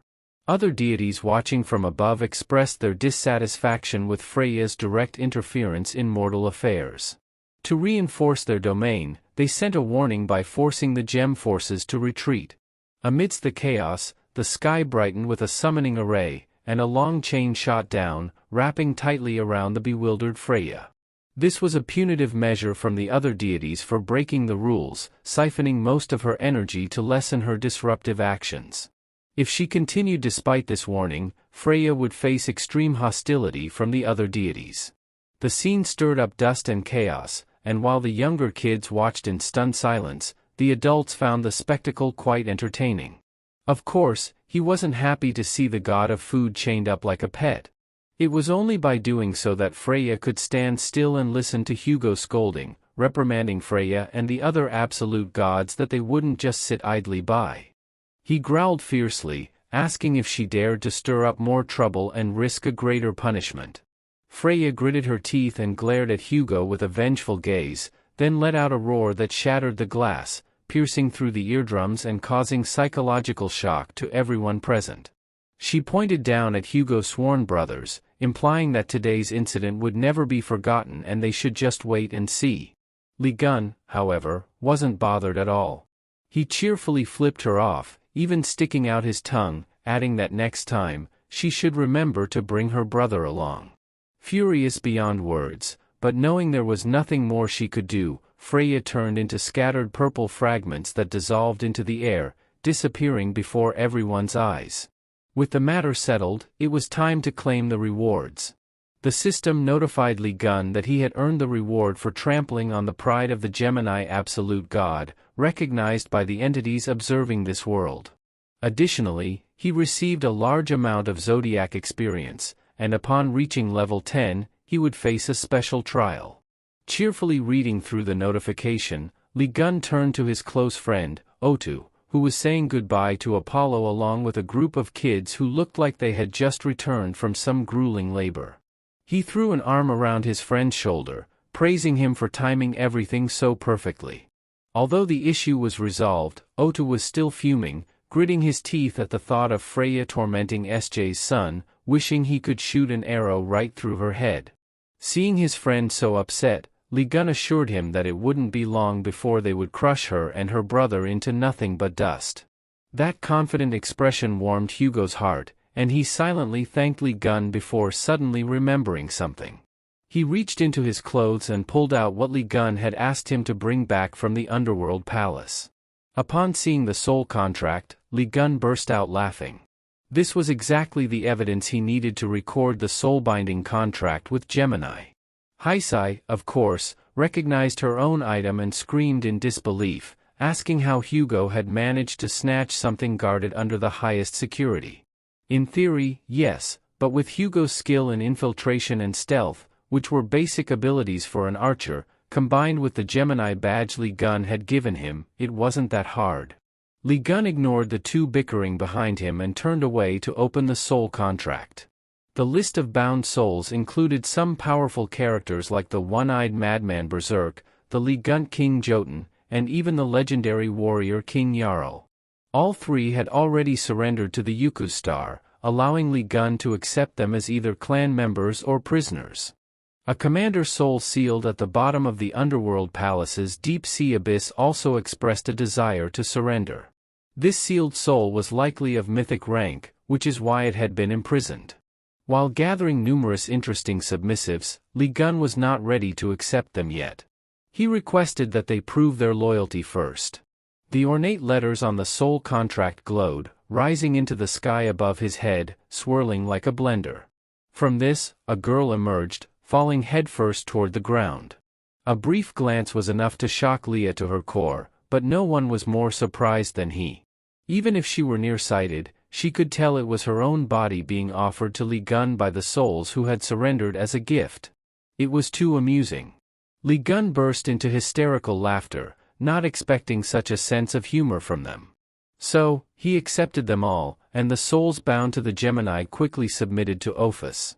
The system notified Lee Gun that he needed to name them, but being naturally lazy, he decided to simply call them 1, 2, 3, and so on. His soul shrieked from behind, just about to curse Lee Gun, when he grabbed her by the throat, reminding her that the Gemini Absolute Gods had abandoned her, leaving her completely alone. He demanded that she confess whether or not she was the one who stabbed him in the back in the Demon Tower. Hayes remained speechless, showing no signs of confessing, which only infuriated Lee Gun further. He gently pressed his fingers against her forehead, using just enough magic to torment her. "Hey, you wretch, I'm using a fragment of the scythe that touched your head earlier. If you don't start talking, you'll feel what it's like to have your soul torn to shreds," he threatened. She cried out in pain, but Lee Gun didn't stop. His magic was so intense that the children dared not approach. The light was so bright that even Fairy Queen and Hugo had to keep their distance. Unable to endure any longer, he threw her head back and screamed, "It's Virgo." She confirmed this with a desperate shout, as Virgo was currently under divine punishment. Lee Gun's eyes widened when he received the answer. With a crash, the magic pressing on his head shattered, and finally, Lee Gun released her, though the pain left her unable to speak. He smirked, saying, "You should have spoken up sooner. Then you wouldn't have had to suffer so much. As a reward for such useful information, I'll return your body to you." Thinking she had caught a lucky break, he felt as if she had come back to life, but something felt off. Why was her body standing on its own? Fairy Queen, now inhabiting his body, screamed with joy, celebrating wildly. Though she hadn't chosen to release his soul, letting her out like this was quite satisfying. Apologizing profusely for accidentally handing over her body to Fairy Queen, Li Gun clearly found the situation hilarious. He gladly accepted Fairy Queen's embrace in his body, letting the villain live comfortably right in front of her own wide-open eyes. The next day at SJ's house, Yang Wei and Fairy Queen were arguing over revisions needed in the S-rank soul contracts created exclusively by Virgo's Holy Assembly. It seemed that since Fairy Queen had taken this form, she had become a loyal subordinate to Li Gun. She was working enthusiastically, even asking him to provide a list of souls so she could strengthen them, possibly to SS rank. But in stark contrast, the exhibit box held the statue containing his soul, crying and begging to be released. Even if she were freed now, it would be pointless since she no longer had a body to return to. Suddenly, a new notification popped up. Li Gun could now learn a new UCUS contract skill. As he pondered how to use it, the newly recruited gods noisily flattered him like a bunch of clowns. Their souls floated around the house, and whenever John glanced at them, they cried out, "Oh my God, he looked at me." It was truly amusing. Li Gun turned to chat with Taku, remarking that he thought gods were supposed to be prideful, but who would have guessed they'd end up like this? Taksu, delighted, was about to chime in when the ice god, cursing like a fishmonger, shouted, "Hey, you're serving Master Li Gun, and you dare to talk back? Damn it, who are you calling a servant?" Taku was petrified, hoping his friend would speak up in his defense, but to his dismay, that rascal just waved dismissively at Taku and corrected the ice god, "He's not a servant, he's my slave number one." At this, the ice god, followed by two others, pointed fingers and harshly rebuked the so-called slave for daring to stand before his master. Having started the conversation, Li Gun asked why the three of them had defected from the Gemini star to join him. Lowering their heads in shame, they admitted in unison that they couldn't stand Freya, who was beautiful but far too violent. Such nonsense, and yet Li Gun actually believed it for about 2 seconds before they chimed in again, saying the real reason was that they felt immense satisfaction seeing Li Gun force the Gemini star into retreat. "Where the land is good, the birds will come to roost," they said. They had switched sides to whoever was stronger. "Not just us, Master. Other gods and legion commanders have also decided to surrender, though unfortunately, they're imprisoned in the sanctuary and can't make it here. Currently, humanity had lost more than half of the Earth to unclassified calamities. Even though the zodiac stars seemed to be maintaining a balance, they didn't dare reclaim the territories seized by the calamities. Instead, they huddled together, trying to fend off the threat of losing the rest of humanity. The sanctuary imprisoning the other gods was located at the bottom of the underworld palace, near the Pacific Ocean, quite close to the area controlled by those unidentified calamities. Such a dangerous situation required Li Gun to go assess it himself. The voices of the three gods interrupted his thoughts. When he turned around, they were kneeling, swearing to devote their lives to Li Gun. "All right, this trio seems trustworthy," Li Gun said, flashing his signature smile and calling them to prepare for a task he had for them. Seeing this professional handling of the gods, Sunj excitedly exclaimed how cool his uncle was, just as he agreed with his younger brother. However, Yue suddenly lowered her head and gave a sinister smile, blurting out, "It's great that I proposed to Uncle."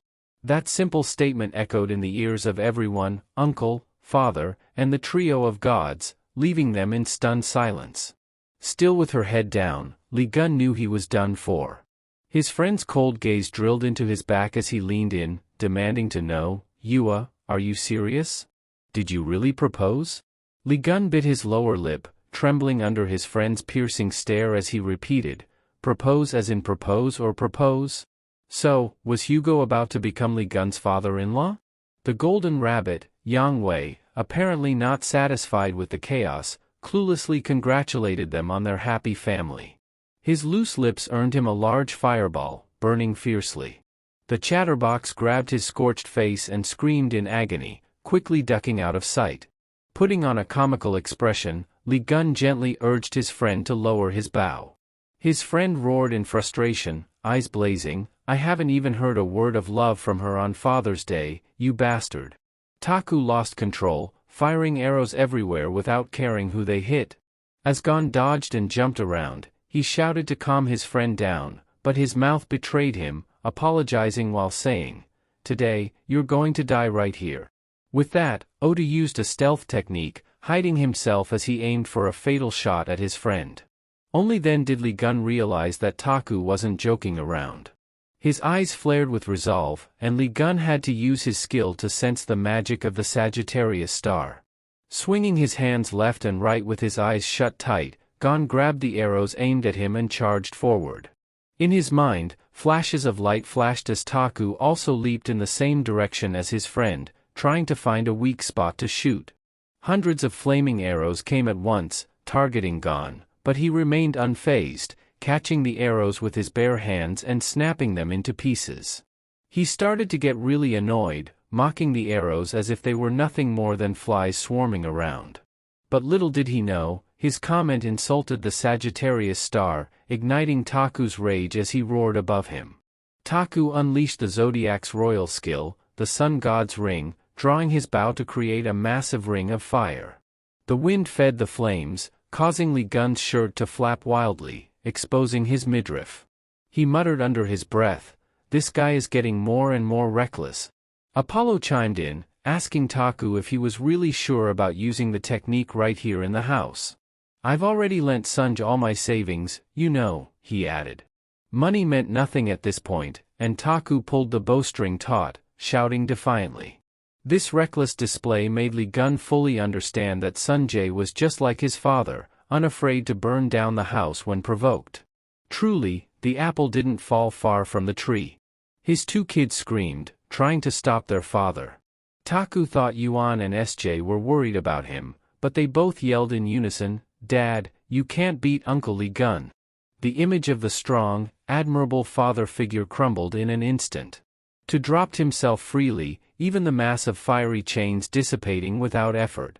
Seizing the moment when his friend was frozen like a statue, Li Gun struck a decisive blow, knocking to unconscious. When Tu regained consciousness, he felt a massive bump on his head, not even having the chance to confront Li Gun before hearing his voice. "You're awake already? How could you, a grown man, believe the words of children so easily? Do I look like someone who would marry his best friend's daughter?" Li Gun, speaking from his own experience as someone without a family, explained to the father of two that children often don't express their emotions to their fathers because they're too shy. But they think about them a lot and are even buying gifts for them. Just as he finished speaking, the two kids entered, carrying Tak's favorite coffee and strawberry cake. The gesture was enough to make Tak so emotional that he nearly cried, ready to rush over to Sunj and exclaim, "Ah, my beloved children." But his son had already run over to show off to Uncle Li Gun. The kid obediently followed everything Li Gun said, even sending fight clips to reporters as instructed by him. The moment of father-son bonding was interrupted before it could begin. Tak watched helplessly as his son cheered while his idol patted his head and handed him a slice of cake identical to his own. Suddenly, Tak noticed something missing from his cake and, asking why there were so many strawberries, realized that his cake had lost the sweet fruit on top. Desperately, he pointed and asked his daughter where it went. With a bright smile, Waya replied, "I gave it all to Uncle Li Gun." Tak cried out in despair, tears streaming down his face as he rushed over to reclaim his strawberries. But with his speed, how could he ever hope to stop Gon? Tak erupted into another fit of rage, and once again, the house descended into chaos. If this kept up, they'd be living on the streets, unable to afford repairs. Yang Wei, with his face scorched from earlier, obediently sat in the corner, letting Fairy Queen stitch him up. He muttered to himself that Hugo couldn't control his kids, not daring to complain any further, afraid of another fiery ball that could send him straight to the afterlife. As she watched her father now acting like a child, arguing with Uncle over every strawberry, Waya's phone buzzed with a new message. Unfortunately, it wasn't the news she hoped for. The screen displayed an old picture of Li Gun, with a notification, urgent summons from the Gemini Holy Order. A red-level calamity is near the Celestial Bridge. Meanwhile, over the skies near the capital of Manila in the Philippines, dark clouds gathered, lightning slashing across the sky as if to tear the very air apart. Below, soldiers stood in neat rows, facing the sea. The general of the Leo constellation clenched his fist and shouted with determination, "The saint is currently absent, so it's up to us to take down this red-level calamity that's approaching. This is our chance for the Leo constellation to stand at the top of the world again." Inspired by the general's words, the entire Zodiac army roared in unison. Only Waya, standing off to the side, rubbed her head tiredly, wishing she could just go home. Outside the Capricorn Legion's command tent, a crowd awaited orders from an old, silver-haired man with wrinkled skin, who muttered curses under his breath. He fiddled with a glowing green object, a knowing smile on his face as he mumbled, "I wonder if the gift I sent has reached its intended recipient yet." Tak-Su, working tirelessly like a mason, opened the door with a big smile to welcome the new arrival. Onaran, the secretary of the Sagittarius constellation, dragged a suitcase and carried a box, immediately asking, "What happened to your house after all this time?" Tak didn't want to explain, so he simply said, "Come inside first." Glancing at the box in Jaren's hands, Tak wondered what was inside. She replied that she found it at the front door and brought it in. When a loud voice from the box suddenly demanded to know where Li Gun was, they dropped it in shock. Meanwhile, inside, Li Gun shattered another object in frustration, the crafting tool too low level, causing the materials to be ruined.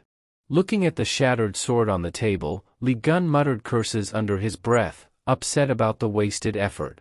He knew he needed higher-level equipment to craft items of the desired rank, but the best he had on hand was just a makeshift forging hammer. Thinking about his lost masterpiece, the hammer that grants achievements, Li Gun felt a pang of regret. It had been 20 years since he last felt its presence, and he had resigned himself to considering it lost. Lime and Piggy Bank were high-level too, but they alone weren't enough to craft mid-tier holy artifacts. Li Gun couldn't give up. He had to be prepared before facing the Virgo constellation. Suddenly, his status window alerted him to another zodiac presence nearby, apart from his own and Tak-Su.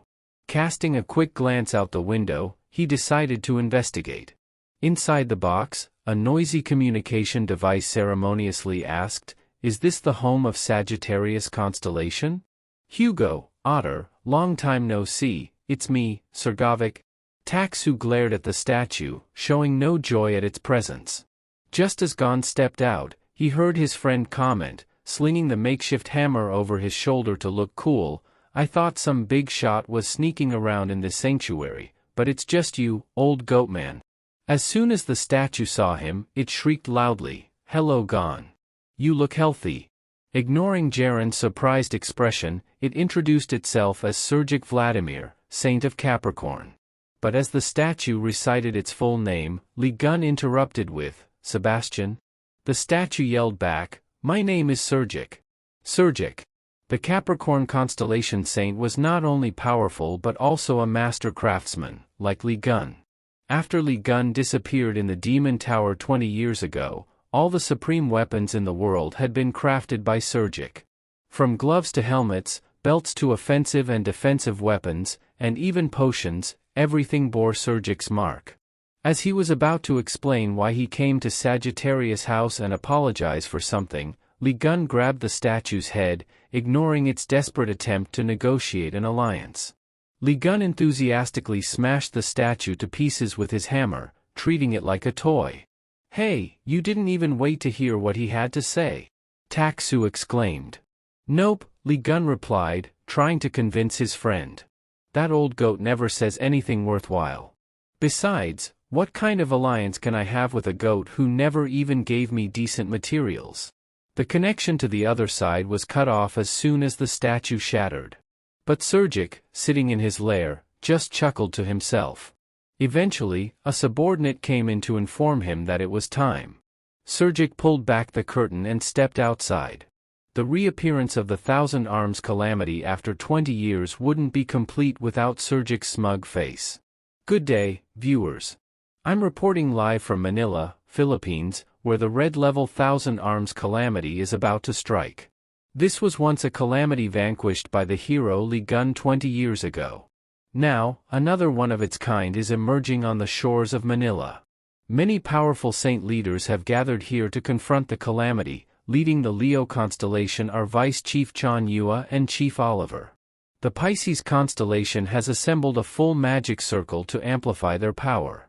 On the front lines, we have the Taurus constellation experts responsible for defense, while the Aquarian saints are ready to melt anything in their path. Even the Capricorn constellation in charge of crafting and enhancing weapons has joined the battle. Notably, the Capricorn zodiac saint is personally leading the charge. The reporter zoomed in on Surgic, causing Lee Gun to scowl in irritation at the sight of the fake demon parading around like the real deal. Suddenly, Surgic raised his hand, and the wind carried a hammer with a green aura, emblazoned with the symbol of the Eucus constellation. The reporter mistakenly identified it as a holy artifact of the Capricorn zodiac saint. "Hey, isn't that your stuff, Lee Gun?" Tak Su asked. How could Lee Gun not recognize it? His tiny pupils stared in shock as they continued watching Surgic use his holy artifact to empower his troops. Just before the battle began, Lee Gun roared, "You've got it all wrong, that's my stuff." He pointed straight at Surgic on the screen, who was basking in the cheers of the crowd while holding up Lee Gun's tactical hammer. Lee Gun cursed, "That damn goat needs his neck snapped before I deal with Virgo." Still wearing his bare apron, he bolted out of the house, determined to confront Surgic. "I've put up with you long enough, you bastard." However, the reporter's voice halted Lee Gun in his tracks as the camera zoomed in on something emerging from the depths of the sea. As the water level rose, the sky darkened with storms, and the water receded to reveal a grotesque monster resembling an octopus with countless tentacles and eyes. Its massive body thrashed, sending violent ripples across the ocean. The reporter exclaimed excitedly, "It's the Thousand Arms calamity. The Thousand Arms calamity, everyone." She was thrilled. As if watching a spectacle, unlike the others who were filled with a mix of fear and awe, beneath the raised tentacles of the creature, countless sharp legs scuttled. This being, part octopus and part centipede, was classified as a red-level calamity, capable of causing destruction over a vast area.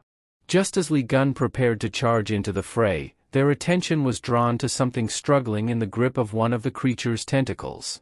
It was screaming, its body straining in a desperate attempt to break free. Upon closer inspection, they realized it was Stephen Marker, the saint of the Leo constellation, exerting all his might to pull a massive bone from the clutches of the calamity's tentacle.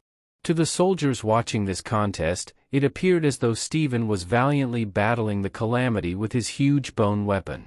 However, for the Leo constellation, it was a shocking sight. They couldn't believe their saint was still obsessed with that bone from Lee Gun. Meanwhile, Surgic had snuck up behind Oliver, startling him just as he was about to call for the Star Commander. The old goat's face wore a look of disdain as he mockingly asked, "Are you confused because you saw both the Star Commander and the calamity at once, or should I take command of the main forces for you?" Oliver, knowing full well Surgic's intentions to seize control of the Leo forces, quickly regained his composure and gave orders to prevent the old goat from stealing the glory. He commanded all Leo followers to take the physical enhancement potions provided by the Capricorn constellation and instructed the Pisces constellation to cast spells over the sea, making the soldiers fight as if on solid ground. The Aquarius constellation was assigned to boost their physical abilities, mobility, and defense, while the Taurus constellation was tasked with setting up defensive lines to handle any calamities that reached the shore. With the tasks assigned, Leo constellation chief Oliver finally jumped into the battle. His troops, as if charged with adrenaline, surged forward like a wave. Oliver signaled for them to use the wild beast transformation skill. A flash of golden light enveloped the entire group, and soon the soldiers' skin transformed into dark beasts with thick fur and sharp claws. With the vanguard in motion, UA screamed, signaling the advance of the second wave.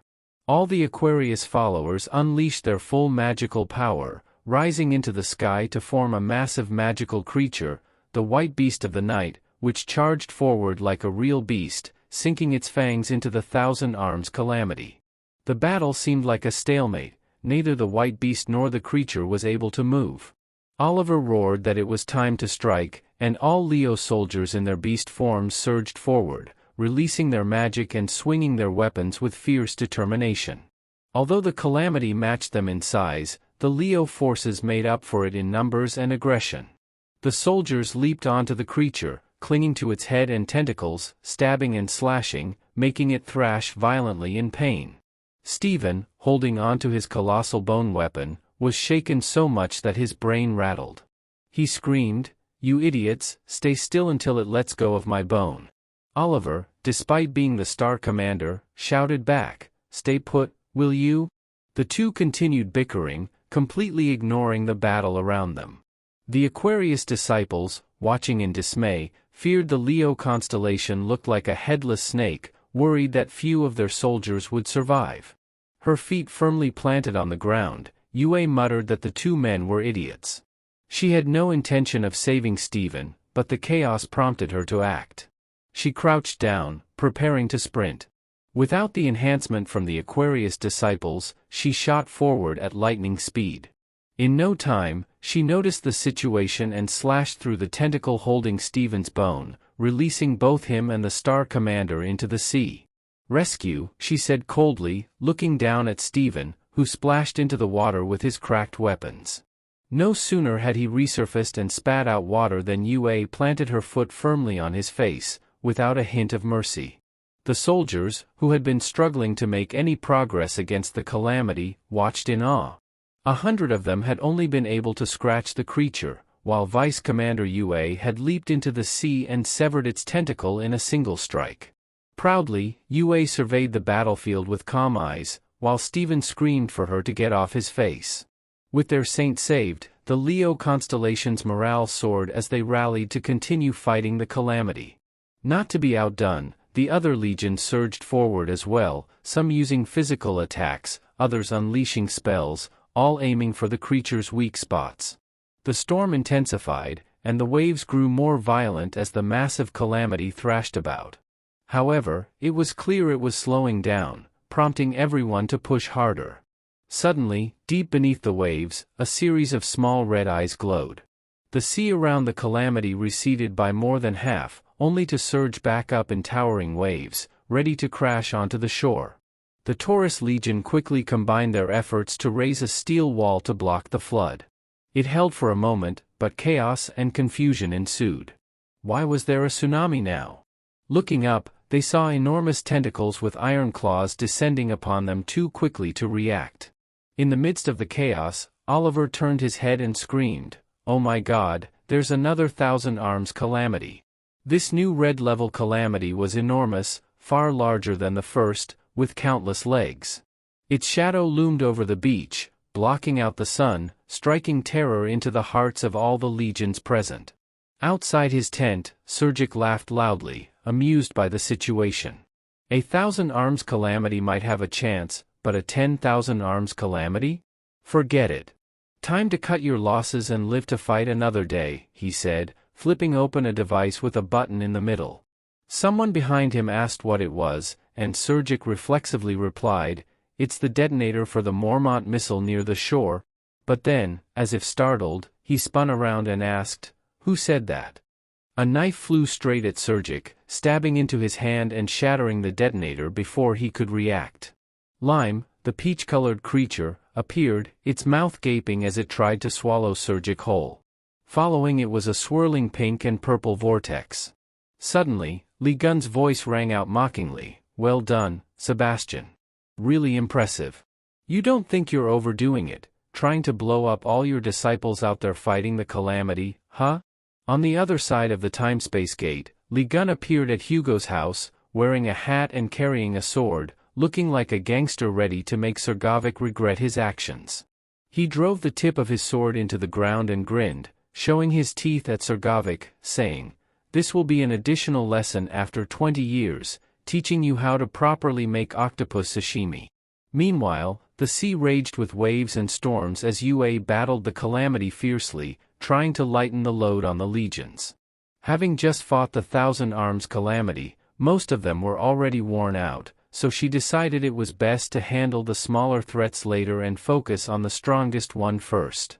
With that in mind, Yue activated her Godspeed skill, Lotus Thread, and sprinted across the water toward the beast. She recalled how many times she had watched the footage of Uncle Lugan's past fight against the Thousand Arms calamity. Back then, out of jealousy of his strength, many stood by as he single-handedly charged the beast, and thanks to that, Yue had learned how to approach it alone. This monster often used its small tentacles to pierce its prey, so Lugan had used lightning speed to reach the center before those sharp appendages could strike. Today, Yue mimicked her uncle's path, skimming the water's surface, deftly dodging every tentacle strike. The technique, so reminiscent of Lugan's, was deeply ingrained in her mind. Her uncle had decisively leapt up, severing all the tentacles in one swift move, so Yue spun her spear in a circle so fast that it glowed red. Channeling all her power into the weapon, she launched it at the Thousand Arms calamity, using her fiery lotus burst technique to compensate for her uncle's superior speed. She succeeded in slicing the monster's tentacles into hundreds of pieces, which splashed into the sea, landing on a large tentacle near the creature's main body. To avoid the falling debris, Yue aimed for the core of the calamity, propelling herself toward its glaring eyes with laser focus. She gathered all her remaining strength into her spear while midair, confident she could perform the same maneuver her scarred uncle had years ago. The spear shot forward, glowing like a small sun, aiming for the top of the calamity's head. However, just as she noticed a smaller, faster tentacle coiling around the spear, it effortlessly captured it before it could even reach the monster's skin. The calamity's eyes flashed with anger as it swung a massive tentacle down to crush the small human who dared to attack it. Yue couldn't avoid the strike in time, but just as the tentacle descended, a muscular arm wrapped around her neck, pulling her back instantly. Steven leapt up, using his body to shield her from the blow. The force of the strike sent them both flying, dozens of meters away. The impact was so powerful that both had to grit their teeth to endure it. As they tumbled through the air, Yue's vision blurred, and she struggled to resist the overwhelming force. As she watched the humans around her falter and get easily overwhelmed by the smaller calamities, Yue wondered if her uncle would have taken flight with his great sword in hand in such a situation. Still dazed, she thought of this but suddenly saw a figure resembling her uncle leap into action. "Uncle, is that you? Is it really you?" she screamed. The calamity, with its many eyes, easily spotted Li Gun charging toward it. It shoved a smaller calamity in his path to slow him down, but Li Gun didn't hesitate. Swinging his sword with joy, he sliced cleanly through the octopus-like creature's head. After landing on top of it, he grinned wickedly and unleashed his mountain pierce technique. Without hesitation, his arm hurled the sword, piercing the calamity's head and leaving a massive hole as the creature spun toward the shore, sending shockwaves of awe through both the monsters and humans. The sheer power of the strike was terrifying, and the sizzling smoke rising was just a small remnant of the sword's effect, still crackling as it remained embedded on the shore. Li Gun had just landed on a tentacle from the earlier killed monster when one of the soldiers asked, "Hey, why did you suddenly appear here?" He casually replied, "Why are you so surprised? It's just an octopus. You guys were making such a fuss, so I came to show you how it's done." His arrogant tone prompted one soldier to retort, "We have over 100 people here, more than enough to handle the 1,000 arms. Don't act so high and mighty." But before he could say anything more, his mouth snapped shut as a tentacle lifted him off the ground. Turning around, he saw that the 10,000 arms had grabbed him. There was something red and familiar on another tentacle. Recognizing the family's unique spear, both he and the spear were swallowed whole by the creature's jagged mouth. Yue screamed, "Oh my God, Uncle!" At that moment, the soldiers stopped daring to insult Li Gun. What had been playful teasing earlier now seemed irrelevant, as the only one who could take on the monster had just been swallowed whole. What could they do now? The 10,000 armed creature thought it had just consumed a tasty human snack, but suddenly, a familiar blue energy surged from its belly, shocking it. The blue light, like thunder, erupted as Jian unleashed his technique, the Lotus Disaster, striking the monster's head. It squealed like a pig being slaughtered, but the soldiers were even more stunned when they saw the normally red Lotus Disaster now glowing a strange blue. The spear pierced the monster's skin, absorbing more and more energy until it erupted out of the creature's body, with Lee Gun holding it tightly, shouting. The monster convulsed violently, as if electrocuted, causing the surrounding calamity creatures to tremble. The entire sea of monsters shook with the rhythm of Lee Gun's spear. After spinning it wildly, he drove it straight into the monster's head, releasing his engulfing wrath technique, turning the beast into a firework display with explosive bursts from head to tail. The spectacle, filled with dazzling lights and deafening noise, left onlookers wide-eyed and speechless as Lee Gun delivered the final blow, sending debris flying before it crashed down like rain. Lee Gun laughed, feeling immense satisfaction after such a thrilling fight. He grinned, admiring the massive hole he had made in the creature's body. To him, whether it had thousands or 10,000 arms, it was nothing more than an octopus. Standing in the rain, a mix of seawater and octopus flesh, he wondered arrogantly if the remaining monsters would retreat, or if he'd have to beat the stubborn ones into submission. Above, the body of the 10,000 armed monster was floating in pieces, lifeless on the waves. The atmosphere grew somber. It was unbelievable that one man had taken down such a beast, and the reputation of Lee Gun was well deserved, no longer just empty talk. The status window notified him that even people he had never met were now in awe of him. Even those who had cursed him before were silent, and the reporter holding the microphone trembled as they explained to everyone that this was the hero, Lee Gun, who had returned and immediately defeated the 10,000 armed calamity. Cheers erupted in crowded places as the news spread far and wide. The return of Lee Gun reignited a great flame of hope, soon to become a legend, forming the Bible of the Yucas constellation, a scripture to be revered by all. These texts recorded all his feats, enough to make other zodiac signs tremble with fear. This was all new to Lee Gun, who flipped through the pages of the book and realized that his power would continue to grow if he allowed his disciples to read the holy texts. Yue's joyful voice called out, "Uncle," from the shore. Seeing her happiness, he leaped effortlessly to stand in front of her, asking how she was. But then he noticed something familiar, white bones. Realizing it was Big Bone, Lee Gun still asked, but the girl avoided the question. Reluctantly, he showed her the broken spear.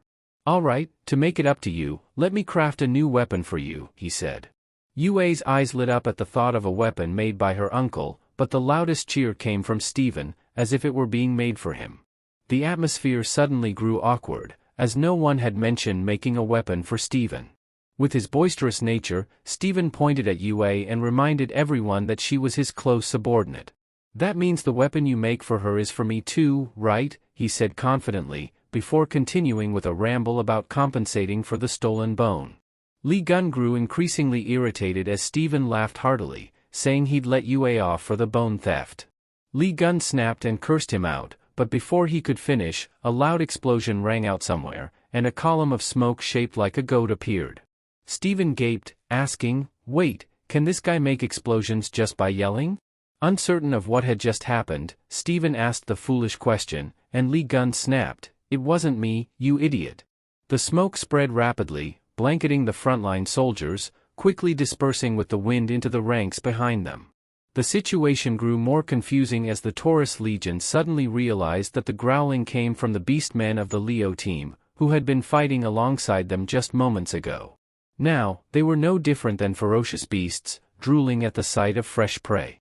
Anyone standing too close was bitten, pain seeping through their bodies as no one understood why the Leo army had gone berserk, turning on soldiers from other legions. From a distance, Yue saw the two sides fighting chaotically, adding to the confusion caused by the earlier explosions.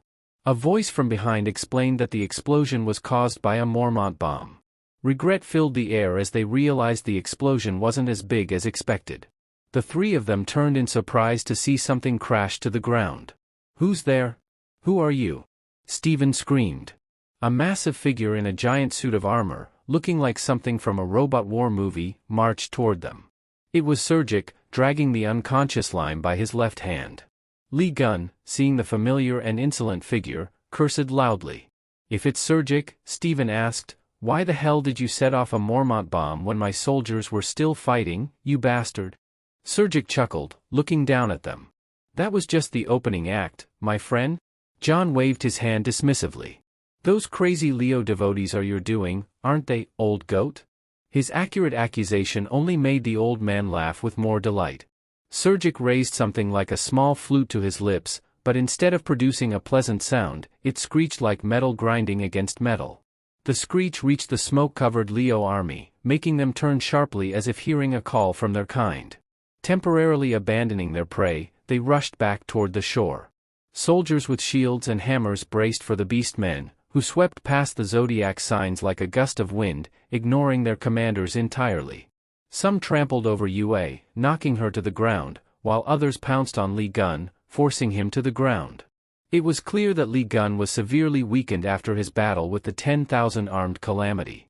Surgic laughed with glee as he watched the beastmen pin Li Gun down, shoving his face into the sand. With both Yue and John crushed under the weight of the beastmen, only Stephen remained standing, still bewildered as to why he hadn't been attacked. He shouted angrily, "Damn it, you bastard! What did you do to my subordinates that they won't listen to a damn thing I say?" "They drank the elixir I gave them," Surgic said nonchalantly. "It's just a chemical reaction between the smoke they inhaled and the potion. Now they won't listen to anyone except my flute." Hearing Surgic's plan, Stephen cursed angrily, but when Surgic threw the serpent bear sword into the ground, Stephen fell silent, staring at the weapon. Surgic, like everyone else, believed that Stephen wouldn't resist the allure of the 13th Saint's weapon. The old man's proposition was simple: take the sword and kill Li Gun, and it would be yours. But Stephen wasn't so easily manipulated. Folding his arms, he asked, "Why should I listen to you and kill that guy for no reason?" Surgic wiggled his giant robotic foot in front of Li Gun's body, taunting him. "Don't you want your subordinates to wake up? But even if you don't, it's fine." Surgic's grin widened as he said, "I understand the common ground between us." Stephen's eyes widened as if his darkest thoughts had been exposed. "I know we've both been made insecure by Li Gun's existence." Surgic's voice drowned out Stephen's protests as he continued. "Otherwise, why are you so interested in John's weapon? It's the clearest sign that you're trying to overcome your insecurity. In your eyes, Li Gun's power is a towering wall you'll never surpass. To me, that guy has superior crafting abilities, always producing something better." Surgic spoke bluntly, laying his cards on the table. "He's like an unbreakable wall you'll never get over, no matter how high you climb. So why not listen to me, Stephen? Together, we can kill Li Gun, and I won't make empty promises like he does. I'll craft you the ultimate weapon, one that has no equal in this world." Surgic didn't stop pushing Stephen to team up and surpass Li Gun. "Once you kill him, you'll become the most powerful Zodiac Saint. So take that sword and finish him off." Stephen swiftly drew the sword, the handle still warm. Just as Yue screamed, "Oh, leader, no. It's all just empty words. Don't believe him." Stephen didn't respond, only glancing at Li Gun, still face down in the dirt. Yue panicked, screaming louder, seeing that there was no stopping him. She resorted to pleading and threatening, "If you lay a finger on Uncle Li Gun, I won't let you get away with it." Stephen's large bare foot moved closer to Li Gun, holding the serpent-bearer's sword as if about to strike. Li Gun had to start viewing this guy differently now, after hearing that confident claim, "I'm stronger than Li Gun." He found it acceptable and didn't argue. Like a beast, Stephen charged toward Surgic, still talking non-stop. "You said you'd make me top-tier weapons, huh? How could you ever surpass Gon in the first place?" Surgic's face dropped, showing his age. This punk was too cocky, and needed to learn what a handful of guns could do. When words fail, violence takes over. Stephen landed a heavy punch on the robotic arm, packed with heavy artillery, causing it to spread out like a blooming flower. Before Surgic could process what had happened, Li Gun leapt from behind, ready to land another blow. Terrified and furious, the old man shouted, "Don't even dream of it." He activated all functions in his body to leap backward, slamming his foot into the ground for momentum. Surgic unleashed a barrage of missiles at the spot where Stephen had just been standing. A massive column of sand exploded, accompanied by a dazzling light show. The old goat laughed, convinced the famed Zodiac Li Gun had been obliterated by his attack. But to his shock, Stephen had transformed into a muscular beastman, holding a missile in his mouth, claws tearing through the thick smoke. His powerful jaws crushed the missile with a snap. Stephen recalled how, 20 years ago, he had indeed felt insecure, just as the old man had said. But years of persistence, rising from every setback, had given Stephen his own way to surpass Lee Gun. Coiling his body, he summoned the power of a true Zodiac Lee Gun, activating the Thunderclaw skill. The air lit up as the Thunderclaw shredded Surgic's robot. But even that wasn't enough for Stephen. He stomped on the robot's chest, admiring its durability. Pretty tough, huh? But in my hands, it's just a leaf. He yanked the chest plate out and tossed it into the sky. After rummaging through the wreckage, Stephen roared angrily, I was fighting without equipment, but this old man hides in armor. Get out here now. Surgic screamed in panic as Stephen shouted in fury. Suddenly, Lee Gun's bored face appeared, asking, so when are you guys going to be done fighting? Both of them turned, eyes wide. How did you get out? They asked in unison. Well, you guys were getting on my nerves, and these beast men are weak as hell. Even HHA managed to get out on her own, John said, dismissing their shock with a smirk. Anyway, enough of your noise. It's showtime. He casually kicked Stephen aside, smiling his trademark grin down at Surgic. Let's have a little chat, shall we, Sebastian? That look sent chills down the old goat's spine. When had this guy ever spoken kindly to anyone? 20 years ago, Surgic had sat before a smiling man who had spoken of a prophecy saying that Lean would die in the Demon Tower. At that time, Capricorn had been frozen, not understanding why he was being summoned, not for a conversation, but for that horrifying plan that had made him shudder. Lost in old memories, Surgic muttered that he had been planning to kill Lee Gun since then. But Lee Gun wasn't interested in past grudges. Furious, he shouted, cut the crap. Just tell me who tried to kill me. Fine, fine. I get it, but I need to explain first, Surgic stammered, trying to bargain for his life. He demanded protection from Lee Gun in exchange for revealing the name. But John didn't have the patience. He jabbed his thumb into the old man's mouth, making him scream in pain, and pulled his face close. Since when did you think I was here to negotiate? Lee Gun growled. Spit out the name or I'll rip your tongue out. Through the pain, Surgic managed to choke out the name, Virgo. John's brows furrowed in displeasure. Just the other day, Hayes had pointed to Virgo, too. Was it really Virgo behind all this? There was still the dagger that had stabbed him in the Demon Tower. Lee Gun remembered he needed to return to Jean Mang's appraisal shop for the results before drawing any conclusions, so he dropped the topic and demanded the hammer that had rightfully been his. Seeing the old goat's reluctance, Lee Gun roared, Don't want to give it up or something? Terrified, Surgic quickly handed over the hammer Lee Gun had longed for all these years. Lee Gun could see how furious Surgic was at losing the hammer, but he didn't care.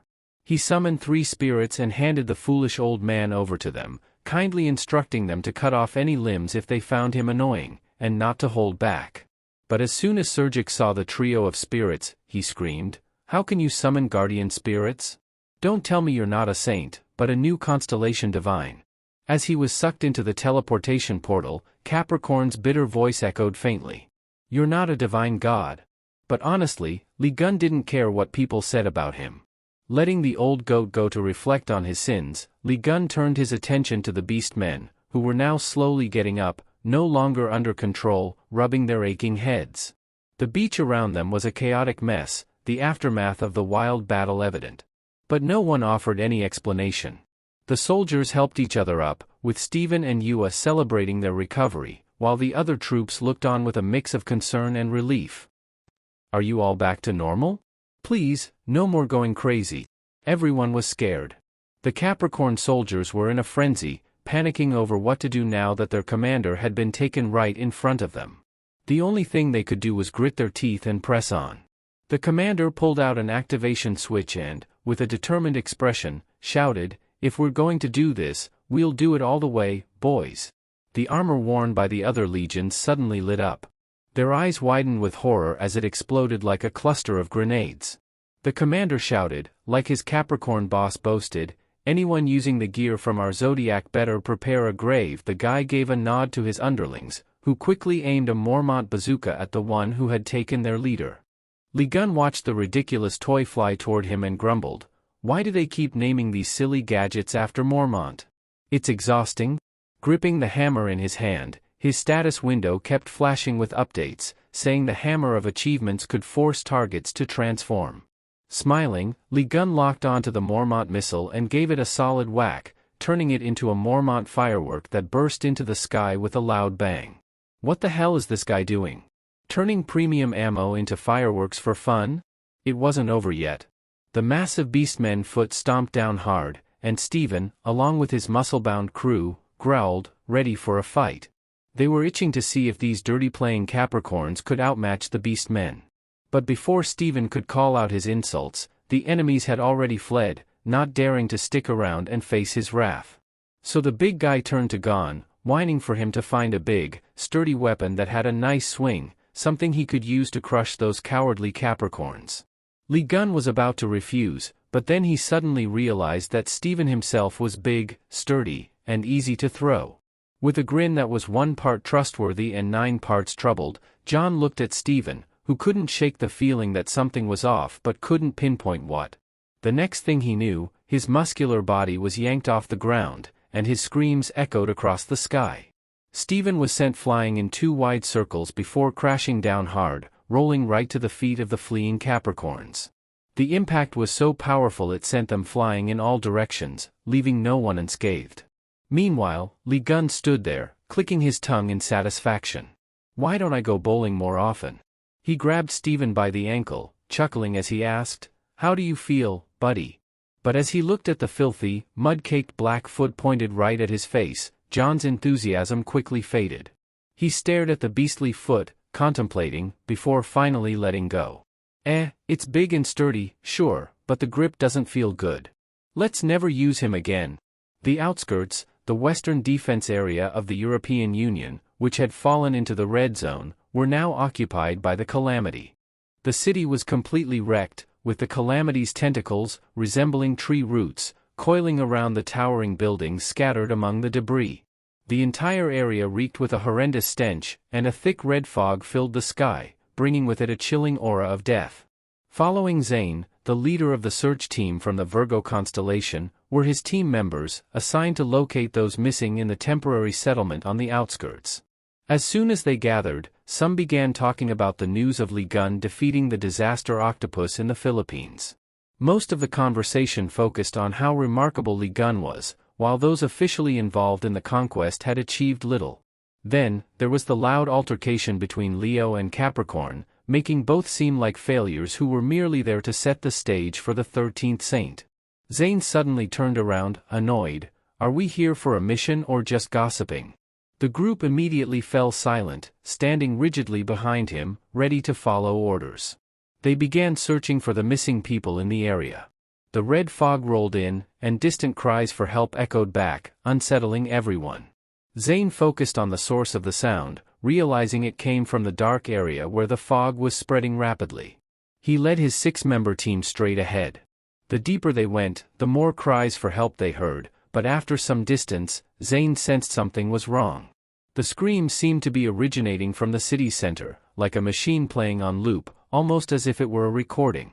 He stopped and turned back to order everyone to halt, but when he did, his team had vanished without a trace, leaving only the gloomy scene filled with tentacle-like roots. As Zane's frantic calls echoed, the tentacles began to move, creeping across buildings and along the main road, all converging on him.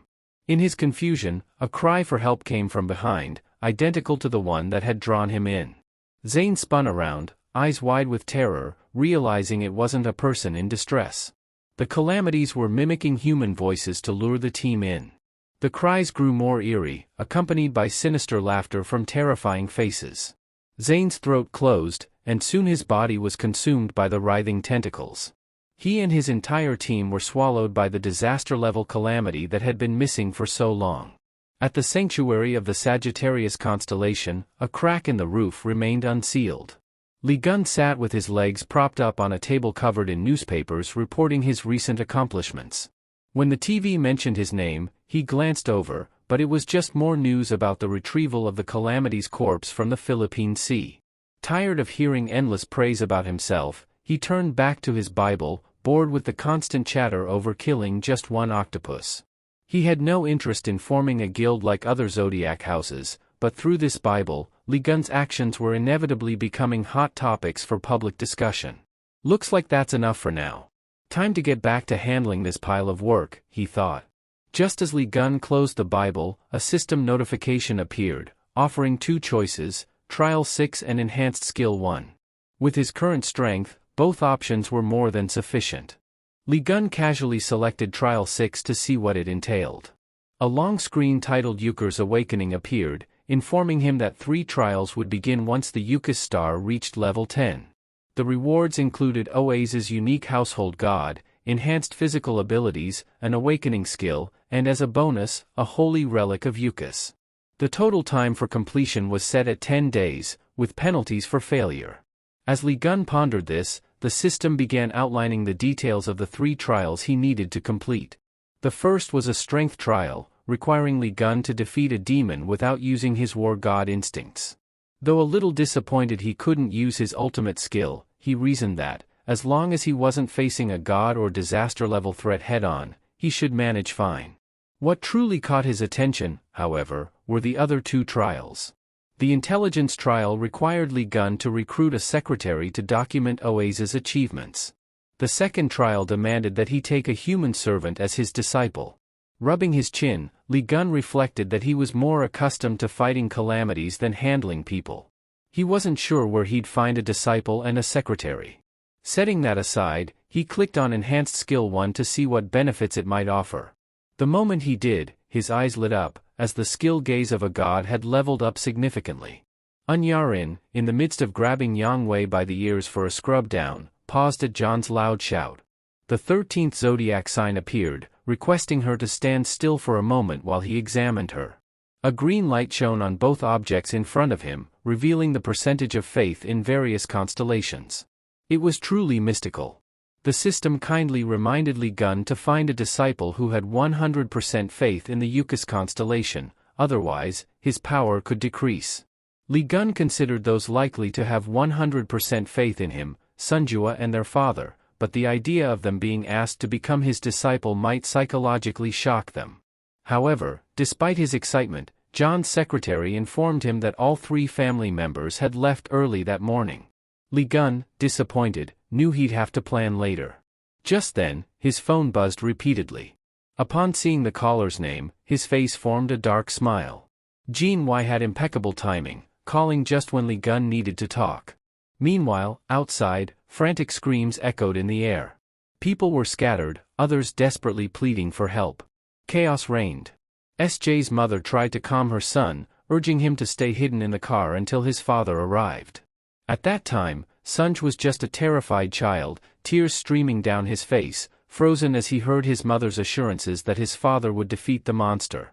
Smiling, she held out her pinky, asking him to promise to be brave, unaware that a tentacle had already wound around her neck. The heart-wrenching scream of Mom, from 10 years ago seemed to resurface in that instant, dragging Sunj's terror back to the surface. He opened his eyes to a bright, sunny day outside, but the pain still left him gasping, his hands trembling as they gripped the seat. UOP placed his hands on Sunj's, calming him and grounding him back in the present with a gentle smile. Tayo glanced at his son in the rearview mirror, noticing his exhaustion. Sunj had not slept the previous night. Yue suggested it might be the residual effects of heavenly punishment, though Sunj kept insisting he was fine. Despite his protests, he seemed lost in old sorrows, staying silent for a long time. Suddenly, Yue remembered something she needed to give him. She reached into her pocket and pulled out a birthday gift. The sparkling bracelet, imbued with the magic of Gemini, was something Sunj had long desired. It immediately brought a smile back to his face, and he grinned gently. Yua felt relieved that her brother appreciated the gift since every year on his birthday, Sunjae seemed so despondent when receiving birthday wishes. However, this time, SJ grinned brightly, thrilled because they were visiting their mother today, and he knew he needed to carry a smile. Taku drove quietly, his emotions in turmoil as his hands gripped the steering wheel tightly. Not long after, they reached the hospital and entered inpatient room 88, Chun-jio's room. They shared recent stories, knowing their mother, a devoted fan of Li Gon, would enjoy hearing about her idol. Jio lay motionless, connected to a ventilator, but the warmth of her hand in Yua's gave a faint sign of life. Outside the glass window, Hugo stood with his head bowed, hiding his sorrow, unwilling to let his children see. The sudden vibration of his phone startled him, mixed with irritation. Stepping into the hospital courtyard, Hugo answered, immediately stating he wouldn't take any work today, but the direct call from the EU forced his hand. On the line, the voice explained they needed him to take on a mission to eliminate a disaster. Confused, Hugo asked why the Virgo constellation wasn't handling it since it was in their jurisdiction. The caller clarified that the situation involved no ordinary calamity and that Virgo had already declared their withdrawal from the task. The revelation stunned Hugo. Kevin Aar abandoning a mission was unheard of. The calamity in question was the disaster-level blood fog, which devastated South Korea's airport a decade ago, leaving his wife in a vegetative state. Hearing its name again now, in Belgium, brought back buried anguish. Meanwhile, in Belgium, rain poured endlessly. Lee Gun, holding a cup, wore a bored smile as he lamented the rainy weather after so many dry days.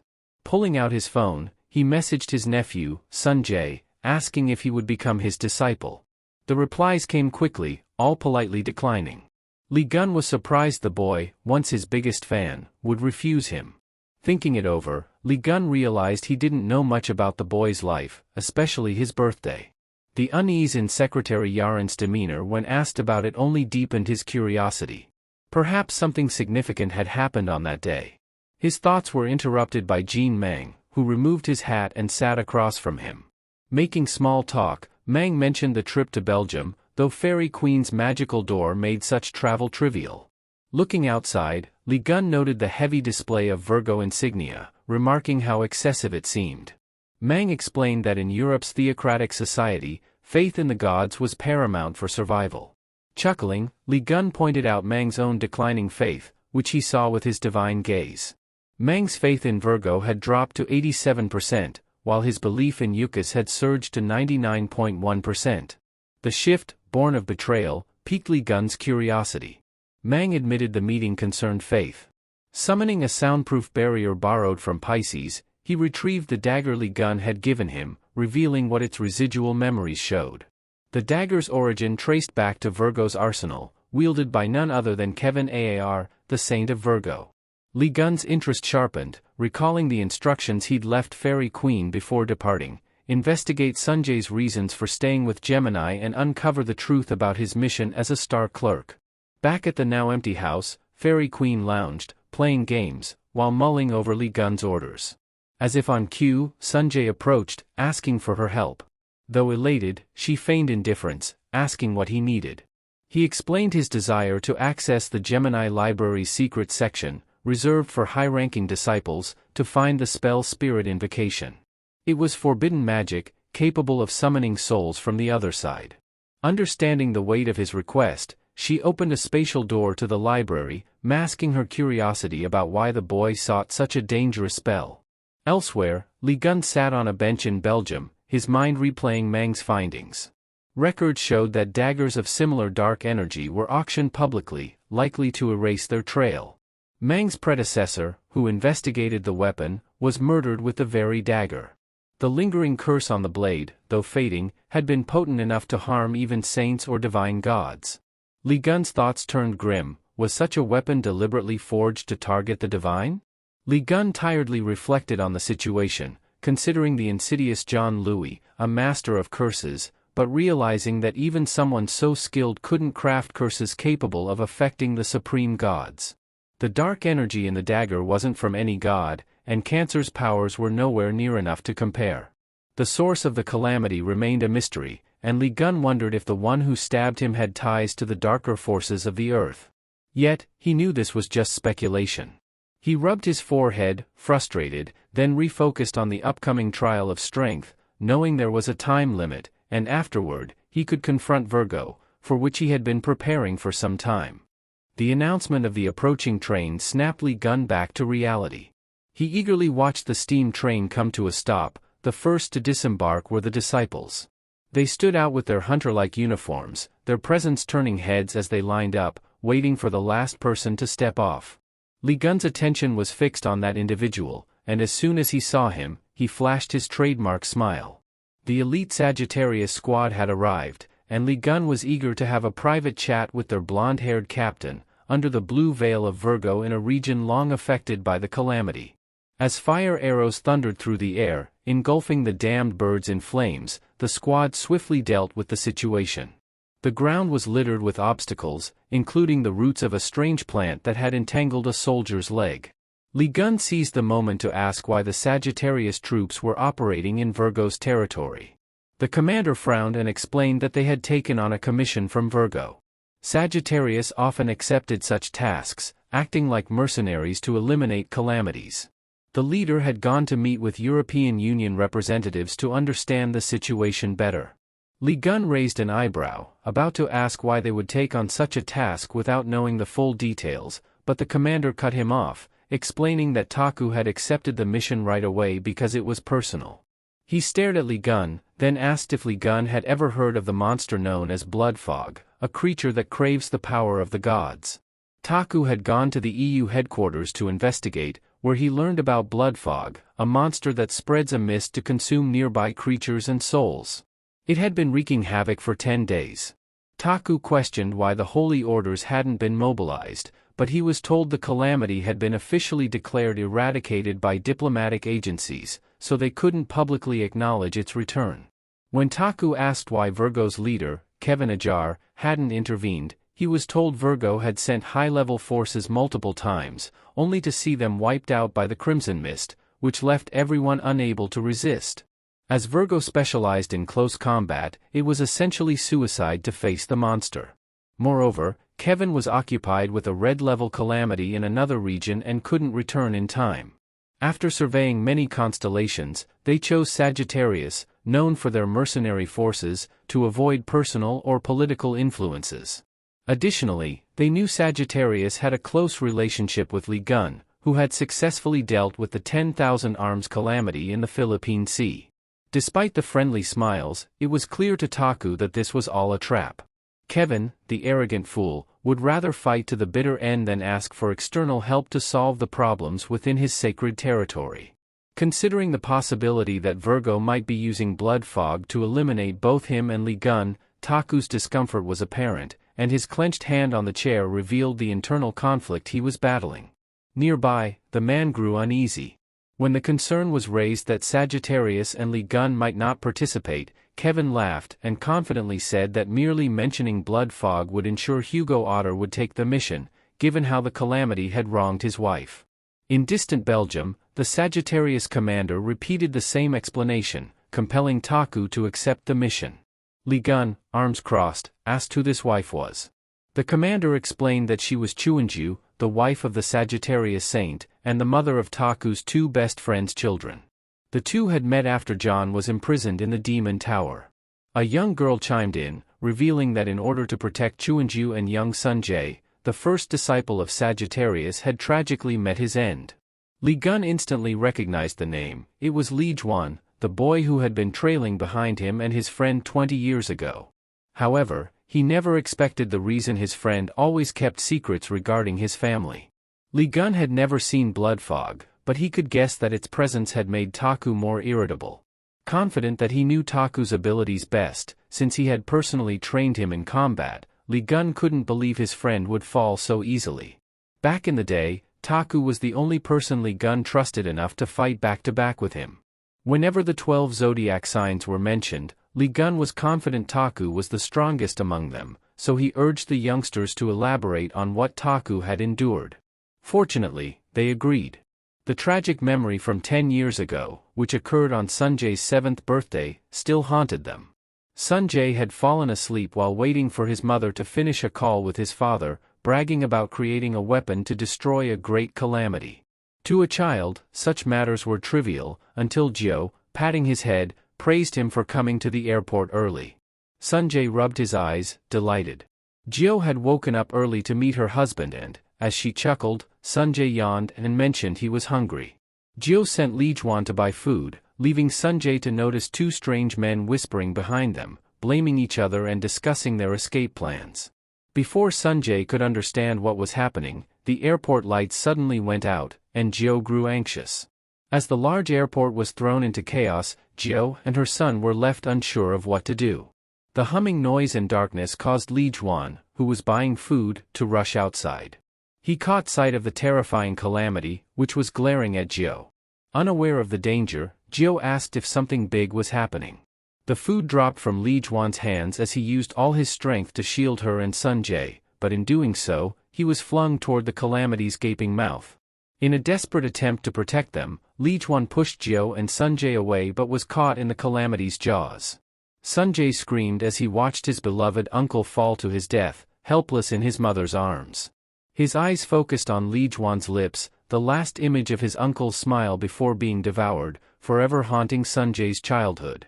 Jiao, in agony, covered her son's eyes, trying to shield him from the horrific scene, but it was too late. The calamity, satisfied with its meal, made terrifying sounds as it consumed its prey.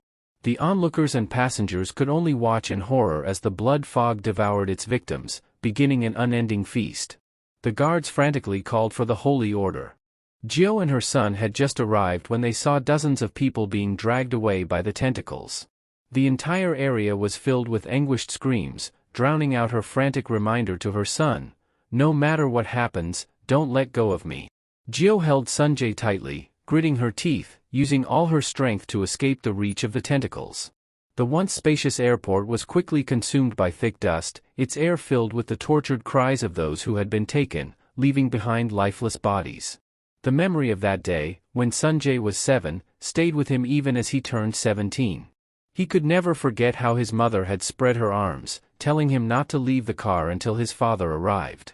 Tears filled his eyes, and he froze, unable to move, just listening as his mother asked him to wait for his father. She had looked so radiant then, but the tears fell, and in a moment, despite Sunjae's desperate screams, the calamity would not release her.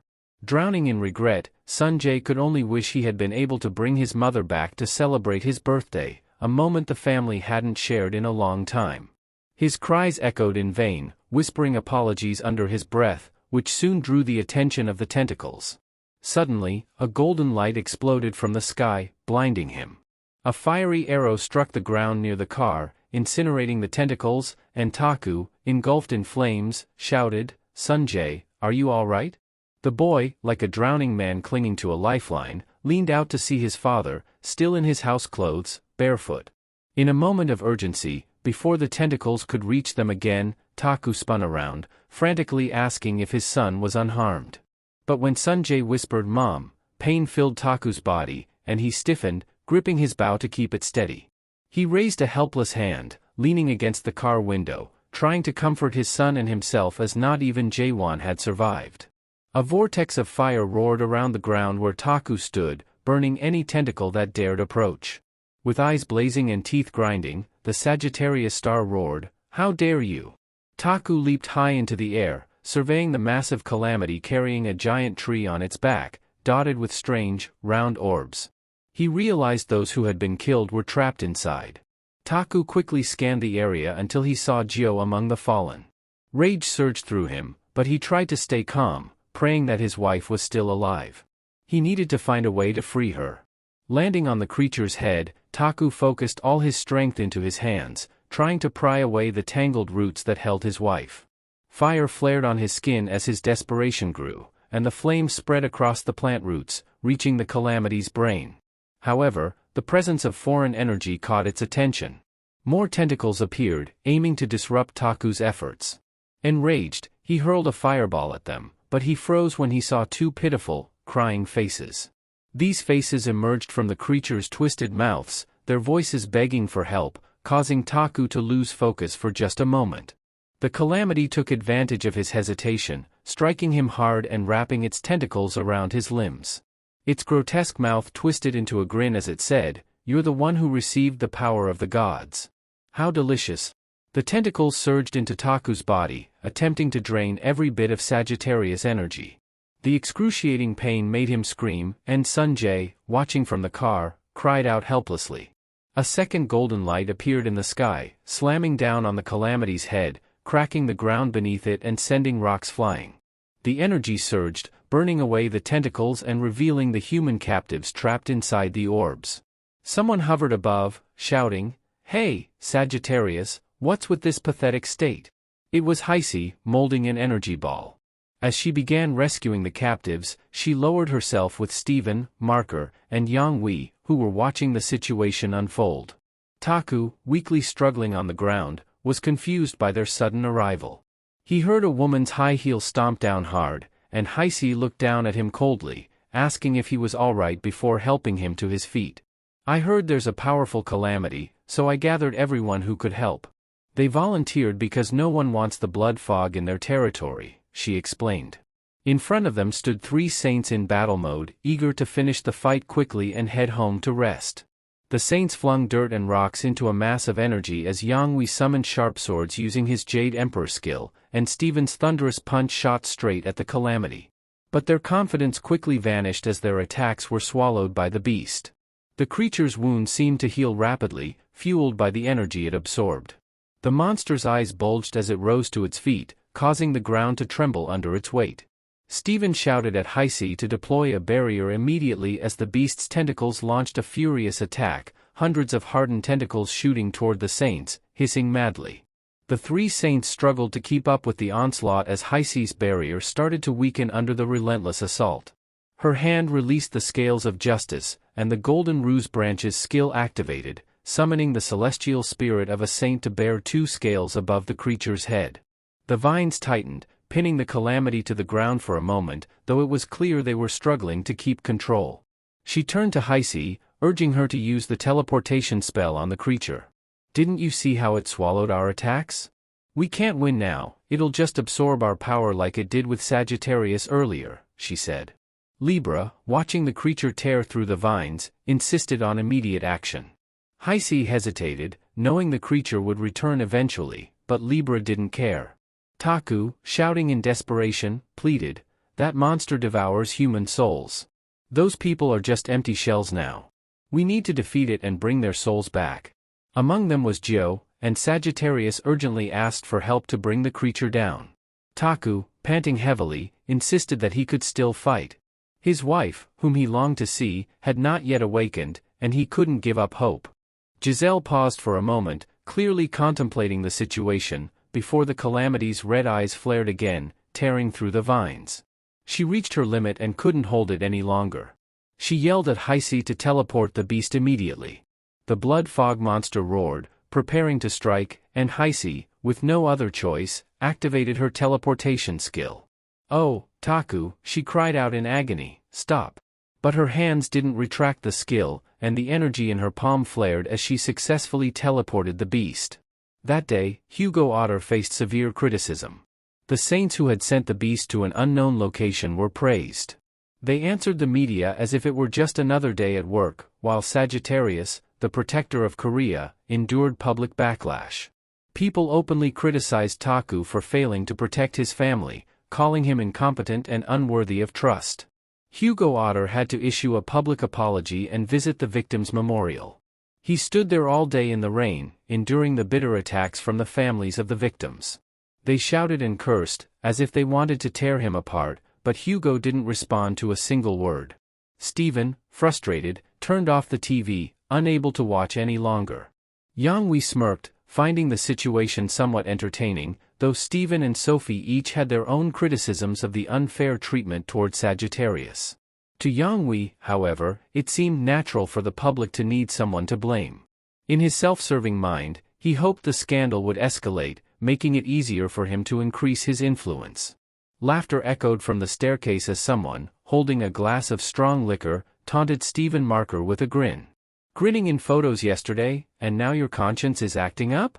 Ivan Kruger, the taste saint, chuckled, claiming that the poor Sagittarius deserved the criticism. He tilted his dark face upward, laughing with satisfaction. If that guy was capable, would he have needed the saint's help? A voice chimed in, seemingly to correct him, but John Liu only deepened the sentiment. Sagittarius is a useless failure. The blood fog has stolen half his power. The two burst into laughter, causing Steven and Sophie to storm out in frustration, unable to endure the mocking anymore. It was clear that Hugo would not find peace after this, and neither of them knew how to handle it. More perplexing to Steven was Sophie's reaction. She had always envied Jio, So why did she seem so conflicted now? With a frown, Sophie admitted she still disliked Joe but never wanted anything so horrible to happen to her. Both fell into deep thought. What had just occurred was tragic, but there was no undoing it. Above all, Stephen knew that no one was more heartbroken than the children, especially Sunjae, who had witnessed the downfall of his parents firsthand. In the pouring rain, the three members of the Sagittarius zodiac walked between two lines of eager reporters. They asked Hugo for his thoughts, but each question probed his guilt. Hugo kept his head down, ignoring the microphones shoved into his face, not even responding to the rumors that all the victims had been sent to Scorpio Hospital to cover up the truth. The Sagittarius vice captain merely announced that Hugo would address everything in a press conference, and then the three disappeared behind the iron doors. Still not raising his head, Taku asked Yaren, "Where's Jaewon?" He had been transferred to the hospital but was among the last group of victims. Before the calamity confronted you, it had vomited out those it couldn't fully consume. Hearing Yaren express regret for saving the captain, Taku simply replied, "Make sure to transfer him to this hospital. Scorpio lent it to us." Unable to bear the indifference any longer, Yaren cried out, "You don't have to take all the blame on yourself. You lost your family and fought the calamity until the end. Why stay silent instead of telling the world what really happened?"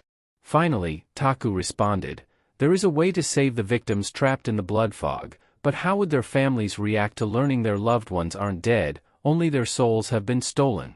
Telling them that capturing the blood fog is the only solution would be nothing but a cruel empty promise." Hugo knew the public needed more than just an explanation, but he had nearly lost all his power to the blood fog and had no choice but to allow the saints to send it to an unknown place. He turned away, knowing no saint would risk their power or soul to reclaim the stolen souls of the victims. Yaren, still unsatisfied, tried to hold on to something.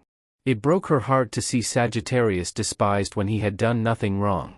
Trembling, she sobbed as Taku gently spoke, "They have every right to hate me. It's because I was too weak to protect them.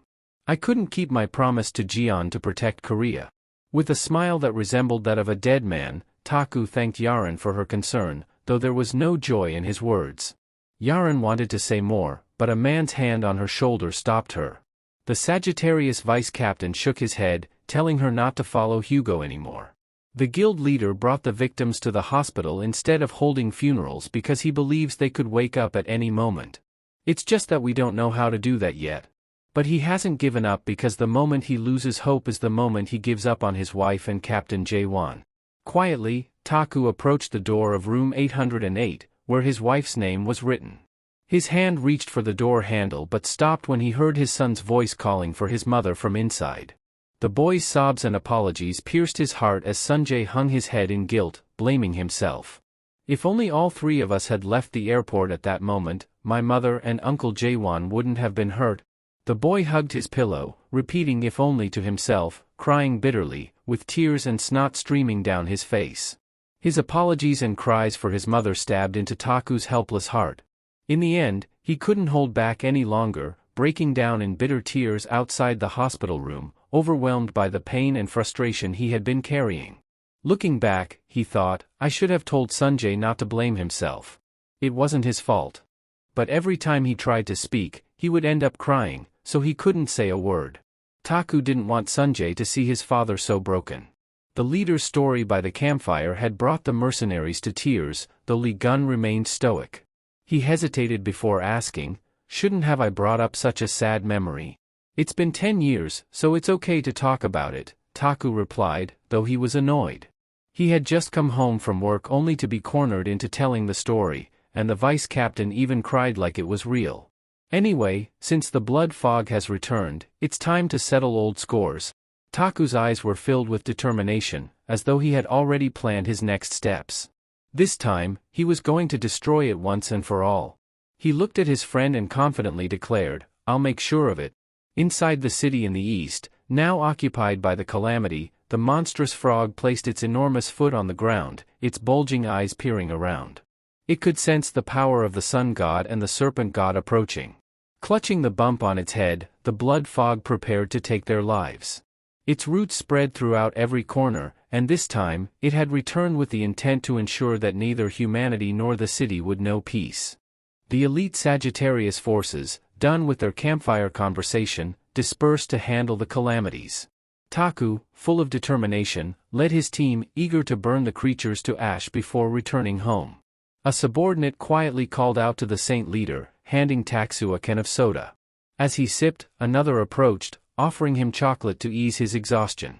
Just as he raised the candy to his mouth, someone else came with more snacks, as if offering gifts to a celebrity. Before long, Taku's hands were overloaded with treats. Perhaps the team felt pity for him because of past hardships, but no matter how much he asked, they all refused to admit it. In the end, he accepted everything, planning to let Lee Gun eat what he couldn't. He dumped a whole box of chocolates into his mouth when suddenly, the Fairy Queen's voice echoed in his mind. She used telepathy to inform him about Sun's use of her teleportation gate to access the secret library. Thanks to her status, no one noticed the unauthorized intrusion. To convince the Fairy Queen, Sunj had revealed his goal, to learn a skill to summon beings from other worlds, specifically spirit invocation. Despite deciding against Gemini, this was the reason Sunjae remained within the Holy Order. He wanted the skill to summon human souls, hoping to resurrect his mother, Uncle Jaewon, and the many innocent souls lost that day. The Fairy Queen listened silently as Sunj explained his reasons, then waved her hand to open a portal directly to the secret archive. Upon seeing the notification confirming his entrance, Sunj cheered. Although the Fairy Queen had little to say, she advised him not to push himself too hard. Sunj, however, was determined to seize this opportunity. As soon as he entered, he reached for the Magic Tree Codex, an SS-class world book requiring 187,000 contribution points. With only 157,000, he offered the bracelet his sister had given him as collateral for an additional 30,000 points, enough to borrow the book. As soon as he rented it, knowledge from the book flooded his mind without needing to read a word. He eagerly raised his hand, ready to dive into the spirit invocation chapter, specifically the part about conversing with the dead. But digesting such vast knowledge would take time. What Sunj didn't expect was someone lurking behind him. A golden light snatched the book from his hands and fell into the grasp of the son of Libra, who had been waiting for the opportunity. Upon seeing the familiar face of Yunnan, Sunj groaned in frustration. Yunnan smirked, teasing, "Why is a disciple who didn't show up when Gemini was in trouble here now?" Without time to argue, Sunj shouted, "Give me back the book, you bastard." But Yunnan wasn't willing to comply. He cleverly copied the book into several identical ones and mockingly asked, "Which of these is yours again?" Sunj nearly lost his temper. Yunnan had no sense of boundaries, always pushing him to his limits. The more Sunj lost his cool, the more Yunnan mocked him, producing more counterfeit copies. "You think you're special just because Lee Gun's got your back?" Yunnan taunted. It was clear Yunnan had a plan as he pulled out a necklace with a Libra scales pendant. "Your father and uncle are about to get torn to pieces," he declared. Meanwhile, Taku raised his bow, aiming for the night sky and firing a signal to call his troops back. Eager to finish quickly, Team A reported in full, and Team B returned swiftly. However, Team C remained eerily silent, lost among the sprawling roots on the ground. Suddenly, a familiar voice, begging for help, echoed through the area. The entire abandoned zone was filled with desperate sobs, the air heavy with despair. John didn't seem too bothered, but when he glanced at his friend Taksu, he saw him gritting his teeth, his hands gripping the bow so tightly that his veins bulged. Lee Gun noticed that Taku's body was engulfed in flames, like a torch. He calmly reminded him, "Easy, buddy. You're using too much power. Stay cool." Realizing he was losing control, Taku ran a hand through his hair to calm the flames. Lee Gun stood up, stretched, and joined the elite Sagittarius forces, preparing for what was coming. Inside the city, where Virgo's medals and emblems decorated the walls, residents noticed a mist rolling in and the leaves turning a reddish hue, like autumn. But the calm was short-lived. The ground erupted with roots tearing through the earth, grabbing Taku and Gon's attention. Massive roots pierced the ground, churning everything up before a colossal calamity emerged from the earth, resembling a gigantic frog. Everyone scattered to avoid its reach, except for Gon, who lifted his foot and stomped it right into the monster's mouth. A rough greeting, but that's how Gon liked it. "Are you the disgusting thing that made my friend and nephew cry?" he asked. Of course, the frog didn't respond, so Gon kicked it hard enough to send it flying several meters. But something was off. The creature wasn't defenseless. It grinned, the kind of smile a predator gives when its trap is sprung. Tentacles wrapped tightly around Gon's right leg, squeezing until blood spilled onto the ground. He didn't feel the pain but muttered to himself, "So you're not just some cheap monster, huh?" Inside the secret archive, the blonde-haired Sean raised his mother's sacred relic, and it instantly flashed with blinding light.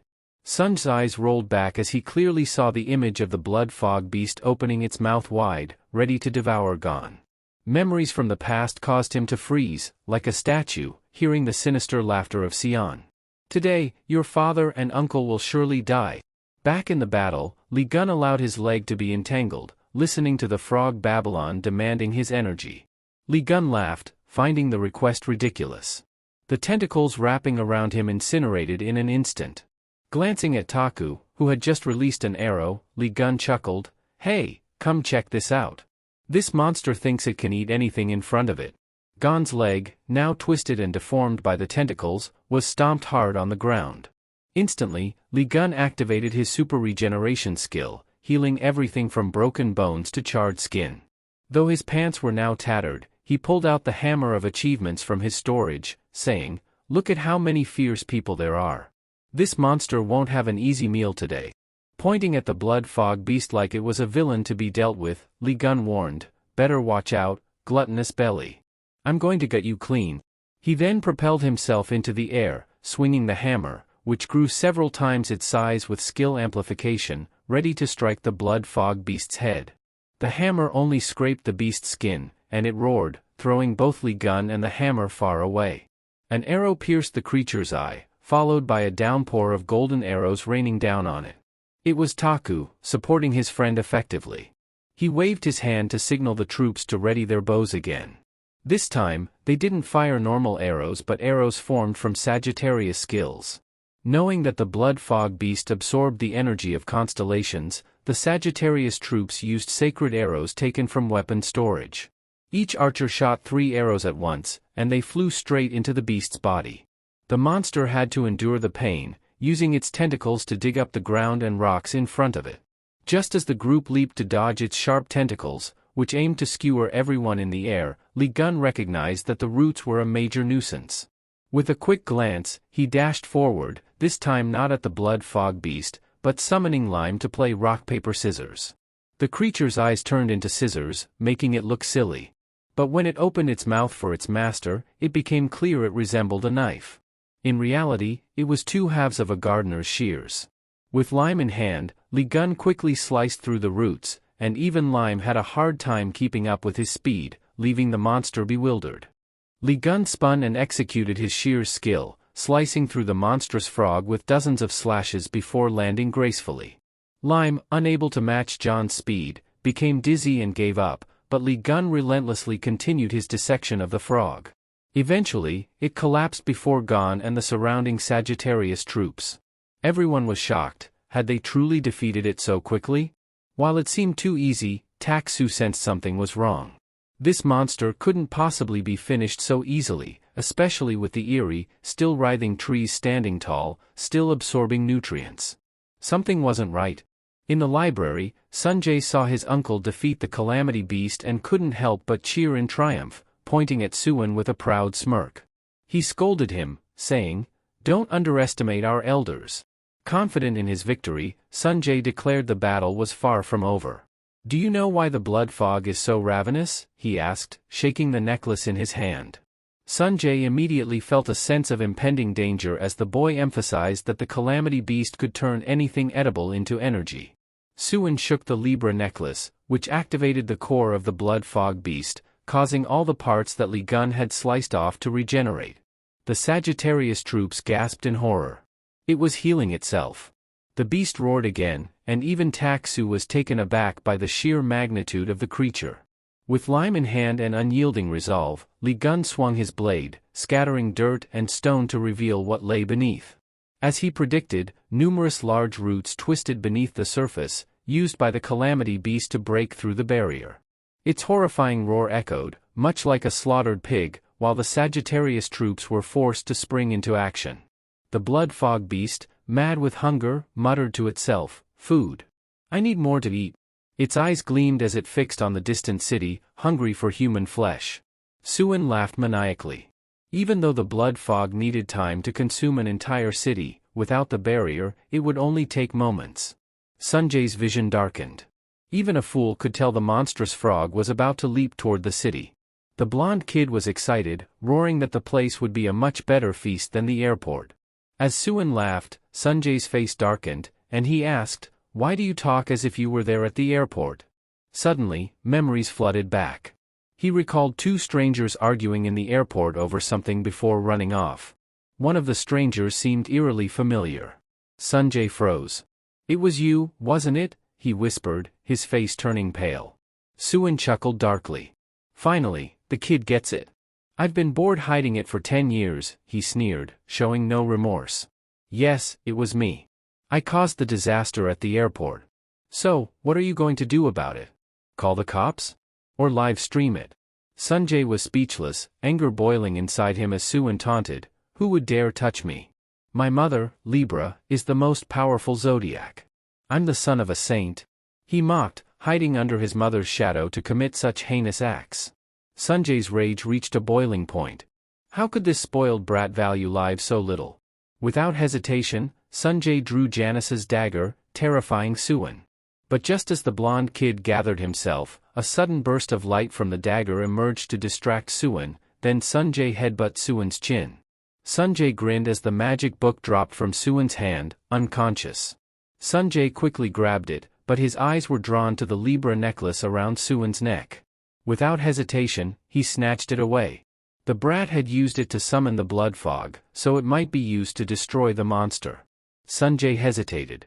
Without the sacred relic, could he do anything? But worry would waste time. Determined, he grabbed the Great Tree magic book and decided to use its power to teleport. The city, now devoid of its protective barrier, erupted under a relentless barrage of arrows from the Sagittarius troops. Arrows shot down like a fiery storm, embedding themselves in the beast, which desperately used its roots to shield itself. Li Gun, still priding himself on his attacks, continued to hack at the creature with powerful slashes, sending shockwaves through the area. But suddenly, the ground shifted beneath him as the monster's roots shot up, claiming his left arm in one swift motion. Frustration flared in Li Gun as he watched his shoulder exposed. He triggered his super regeneration, but the blood fog's mist counteracted his powers, leaving him with only half his regeneration strength. Li Gun stood, watching as the tentacles began to rise from the ground. He tensed as a golden flash appeared. Tak-Su threw himself between his friend and the calamity beast, scattering the tentacles with a single strike. Just as Li Gun landed, his left arm was fully restored. Li Gun clenched his fist, and with a sweeping punch, Tak-Su obliterated the roots, sending the beast reeling. They now had a moment to assess the situation. The two friends quickly realized the force holding the beast together felt similar to the power inside the Demon Tower, where the Crimson Eye army had been revived 20 years ago. The Demon Tower was infamous for its dangers, with monsters inside being nearly impossible to destroy. Using his heightened senses, Li Gun detected 3 glowing cores within the beast's body, one in the middle of its back, another in its abdomen, and the last one in its head, meant to imprison the souls of those it had devoured. Li Gun's eyes also detected the roots drawing souls from somewhere, likely the central city, which the blood fog had just ravaged. "Damn it," Gon muttered, realizing that the city needed to be saved from the monster's absorption. Tak-Su gestured to the Sagittarius troops to target the roots in the city, but the blood fog was a cunning creature. It quickly understood their plan and wrapped its roots around the troops. While Taku used fire to burn away the roots and rescue his subordinates, Li Gun was equally busy, tearing the roots apart with his bare hands. The blood fog's earth-shattering scream sounded like a whistle, summoning red-purple orbs that scattered across the roots. From these orbs emerged countless faces, moaning and crying for help. The eerie cries caused chaos, terrorizing the Sagittarius troops and leaving them unable to resist. The fake souls clung to the soldiers, their desperate pleas terrifying everyone. Taku, seething with anger, recognized these were not real souls, but a deceptive trick by the calamity. The misty illusion made everyone see the sorrowful scene, even causing Li Gun to curse. The smug expression of the frog-like creature enraged him. It truly knew how to drive people mad. Determined, he decided to tear this monster apart. The sight of its self-satisfied face made Gon feel nauseous. Suddenly, a spatial vortex from Gemini appeared above the city, and the red-headed Sanjay crashed into a tree, landing with a loud yelp. The Libra necklace's conflicting powers with Gemini redirected his fall, preventing a proper landing. It emitted an odd light and crackling noise. Sanjay followed its direction and realized he had landed on a large, twisted tree with ghastly roots. From its canopy, a red mist drifted down, but Sanjay had yet to realize he had fallen into the very place he thought was still protected. The Libra necklace glowed, creating an effect that blocked the blood fog's influence. After looking around, Sanjay concluded he was in the right spot. The roots were still wrapped around many unconscious people, and if they were still breathing, there was hope. Holding the magic book, Sanjay summoned the power of the grimoire, calling forth the fire mage deity from his skills, ready to treat the tree as an enemy. Before long, the commotion in the Western Dome city attracted news crews. When the drones arrived, they only found ruins and devastation. The European Union representative was furious, shouting that the reckless Suan didn't know how to handle things carefully. The issue Europe had wanted to keep hidden was now exposed. Reporters confirmed the blood fog, which had appeared before, was the main suspect in this attack. The news spread worldwide, stirring a range of emotions among viewers, from Libra scowling at the sight of the bastard she had encountered 10 years ago, to Morin happily sipping coffee with a satisfied smile, and to the fairy queen at home, shocked and anticipating. When reporters finally managed to get drones inside, they caught sight of a tattered leg clad in torn pants darting through the area wielding a massive weapon.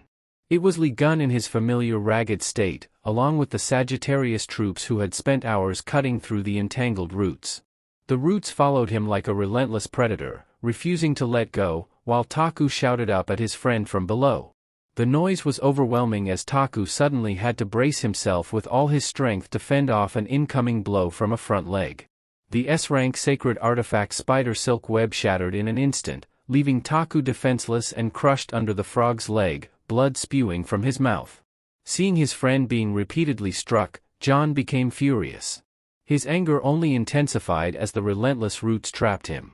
He froze for a moment, then the tentacles ensnared him, pulling him close to the mimicry of the tormented souls. Li Gun mentally cursed, finally understanding the horror those who witnessed this nightmare felt.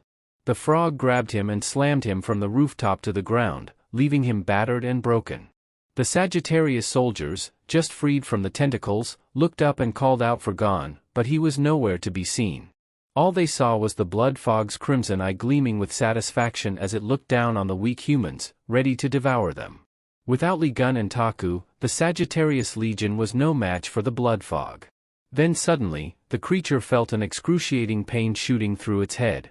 It turned, grinding its teeth toward the western city where its food supply was stored. Someone there was tampering with its sacred tree. The pain intensified, causing the monster to jerk violently, as Sanjay's fire mage relentlessly pounded the grotesque tree, hitting it with all his fury and bitterness. Sanjay screamed out, his pain fueling his power. Because of things like this, his beloved mother could no longer smile, his father had lost half his power, and was shunned by the world. His uncle Juan had been devoured right before his eyes. The helplessness he felt seeing innocent people strewn about turned into immense power, which he unleashed on the wretched logo and the cursed tree. Successfully destroying the sacred tree, the frog let out a terrifying roar. Its eyes bulged with rage as it cursed and spewed vile words, then ignored the Sagittarius soldiers, leaping over their heads toward the western city.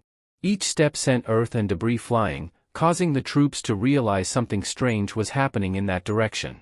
With the monster diverted, Taku managed to crawl out of the deep crater, rising to his feet and shouting orders, but forgetting to grab the pre-arranged items. Taku closely followed the blood fog, which dashed toward the city. As soon as the beast's feet touched the ground, it was struck by an arrow piercing straight into its head. The pain nearly blew its brain apart, paralyzing the blood fog and making it let out a brain-shattering roar. It couldn't even turn to see Taku, who had just released the bowstring. Fearing he might obstruct John's actions earlier, Taku had not yet touched the arsenal he brought along. Now, he pulled out a spear, another gift for the monstrous frog. Raising the sacred arrow, specially crafted for the blood fog, Taku roared, "Today, I'll pin your fat body to the ground and make fried frog legs out of you." The spear lodged into the blood fog's left thigh, and another struck its right thigh, pinning it to the ground. The Sagittarius troops seized the opportunity, launching a continuous barrage from both sides, bombarding the calamity beast with sacred artifacts.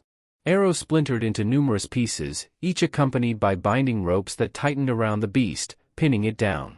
The monster glared at the puny humans holding the ropes taut, but for now, it could do nothing. They had to use all their strength to hold the ropes tight, eyes squeezed shut, united in keeping the beast restrained. This accursed monster healed from every wound with ease. Their only option now was to imprison it to prevent its rampage. The creature cursed the pests holding it down, its nerves screaming in pain from the tree's destruction. Helplessly pinned down while Sanjay continued smashing the sacred tree, the creature channeled all its remaining strength into one final attack, ignoring the fact that the Libra and Gemini energies were nullifying each other.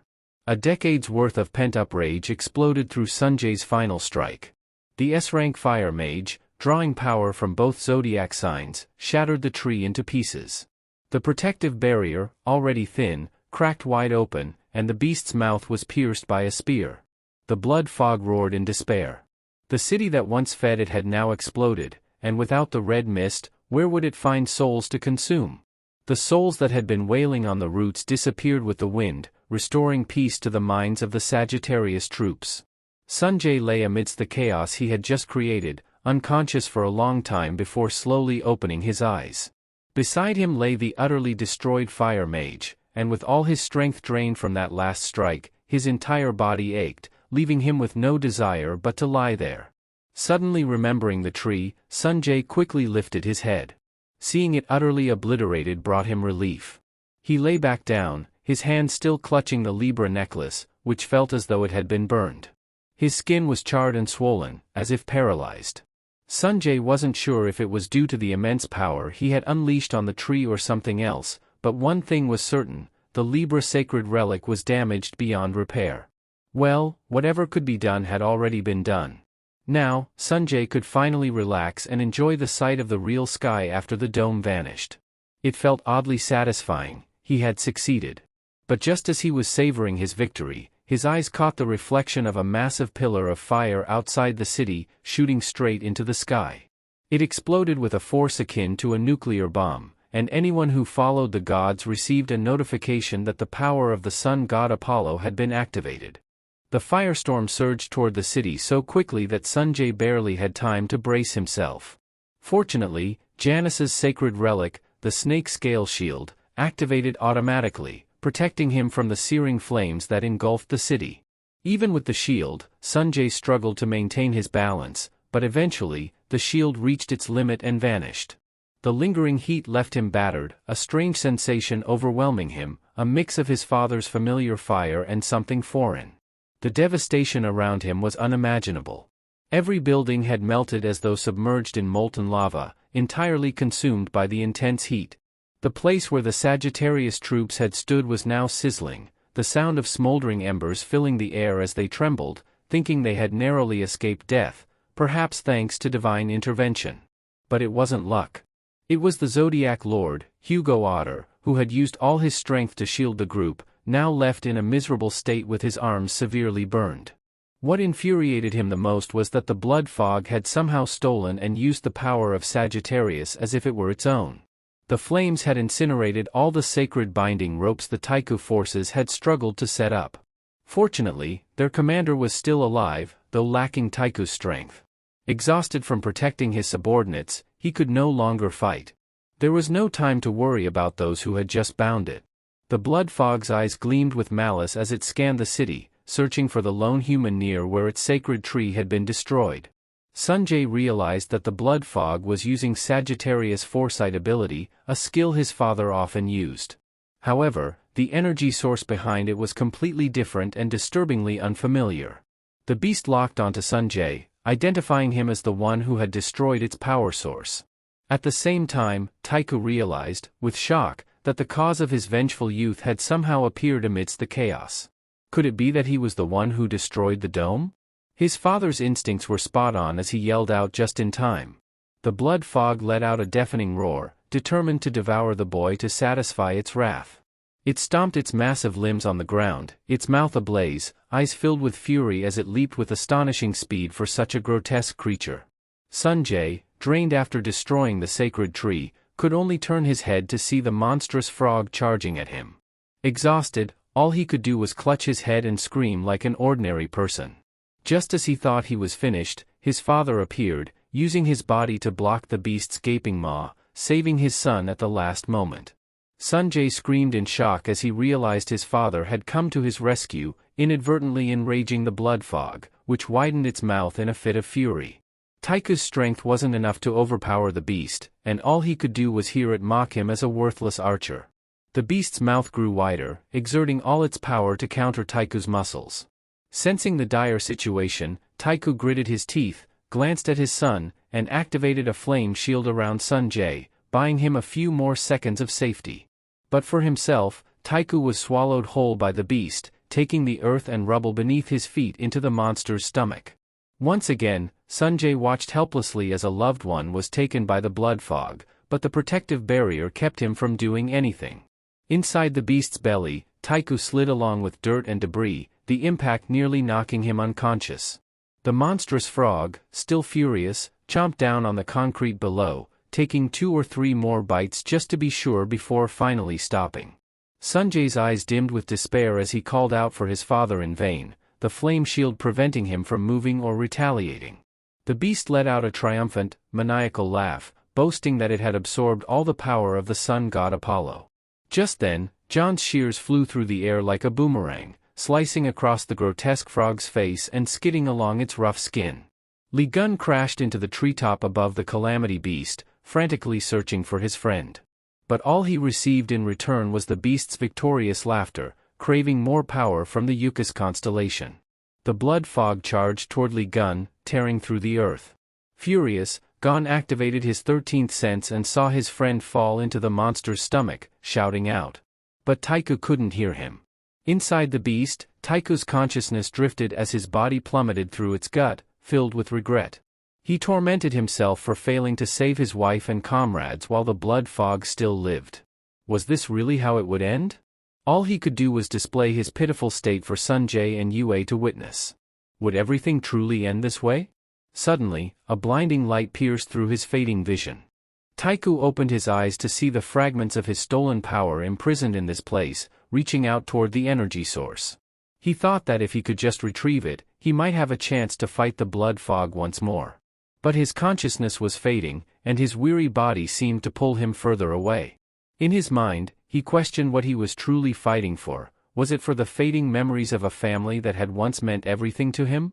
The photograph of them all together at the park was more than just a memory to Taiku, it was a treasure.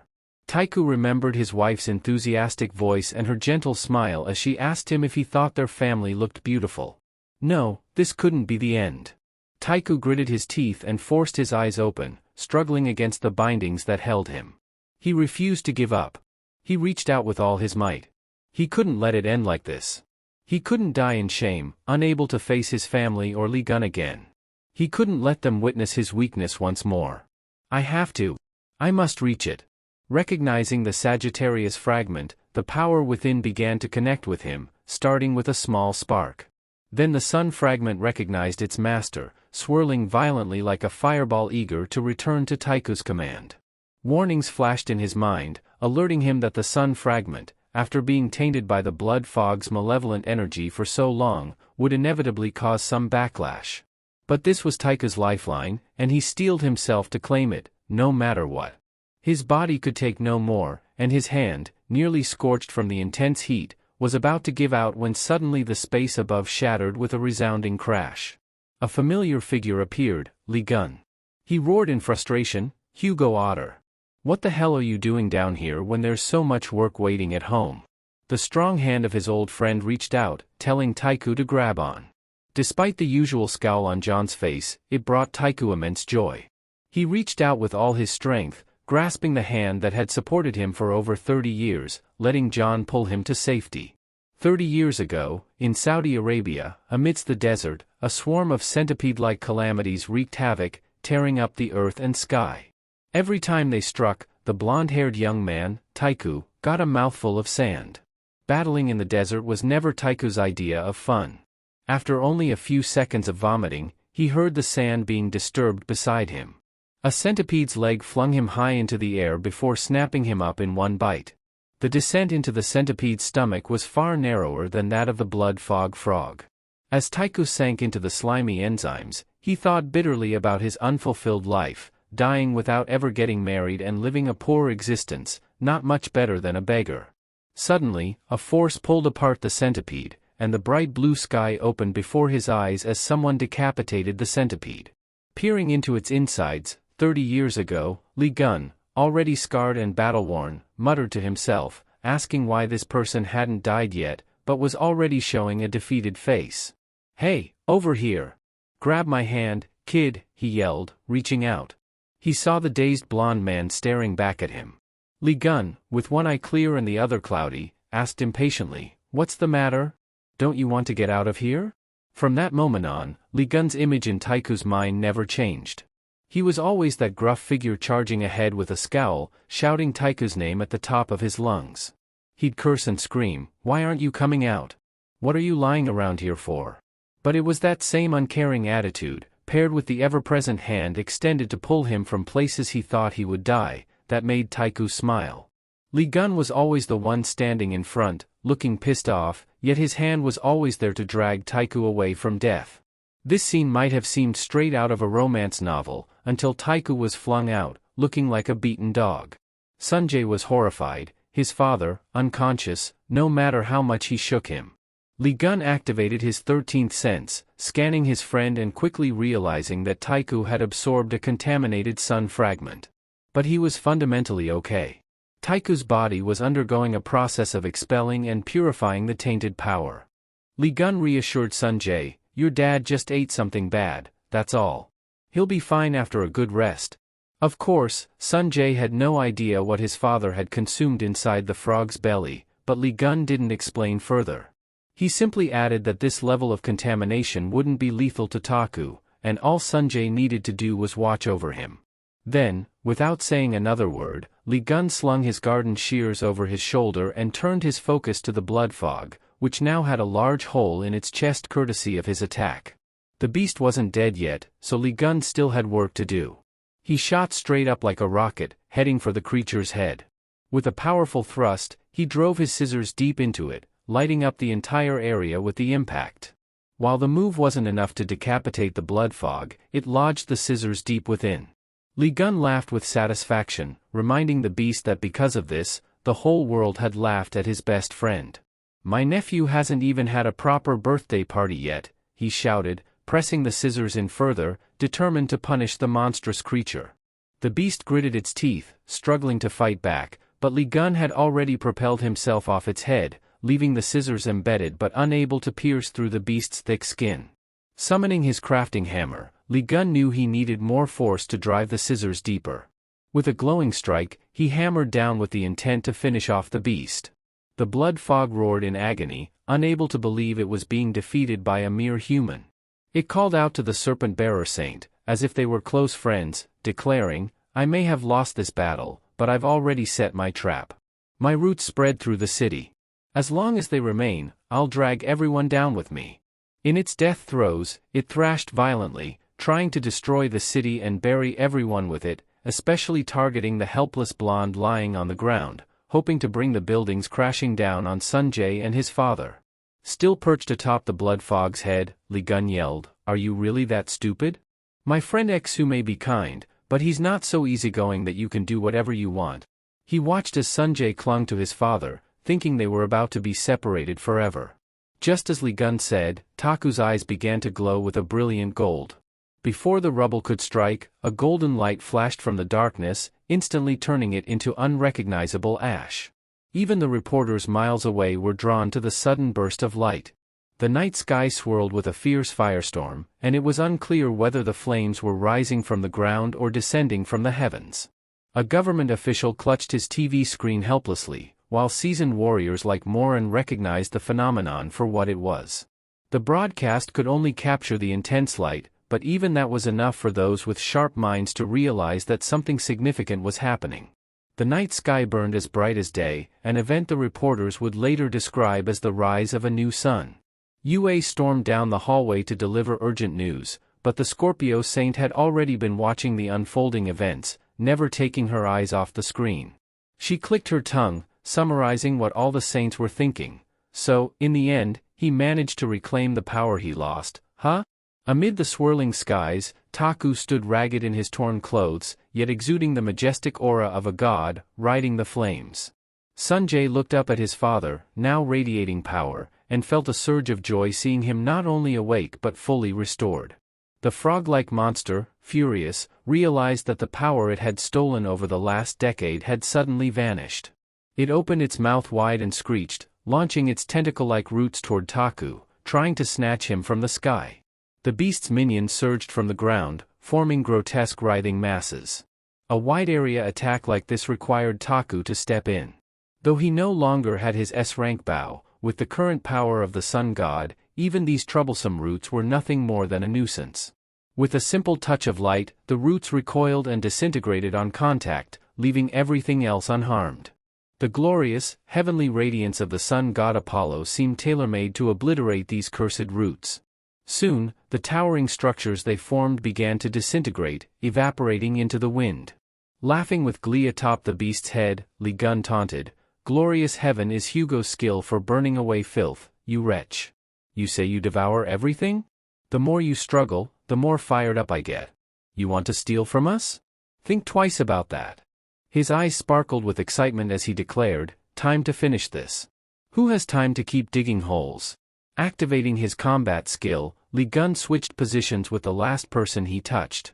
In an instant, the Sagittarius Saint stood on the monster's head, taking his place. Li Gun found himself hovering in the sky, shouting out the familiar, rustic name, "Hey, Taku. Finish it off, buddy." Taku nodded and lowered his hand to grasp the handle of the scissors Li Gun had left behind, driving them through the monster's skull. Despite its agonized screams, each strike brought back memories. Taku recalled how he couldn't bring himself to touch the door handle while his son cried, begging for forgiveness. The boy had blamed himself, saying, "If only I hadn't asked for food, if only we had left the airport sooner, Mom and Uncle Juan would still be alive, and you, Dad, would have been strong enough to stop the calamity, right?" 7-year-old Sunjae had taken all the blame upon himself, leaving a heavy stone lodged in Taku's heart.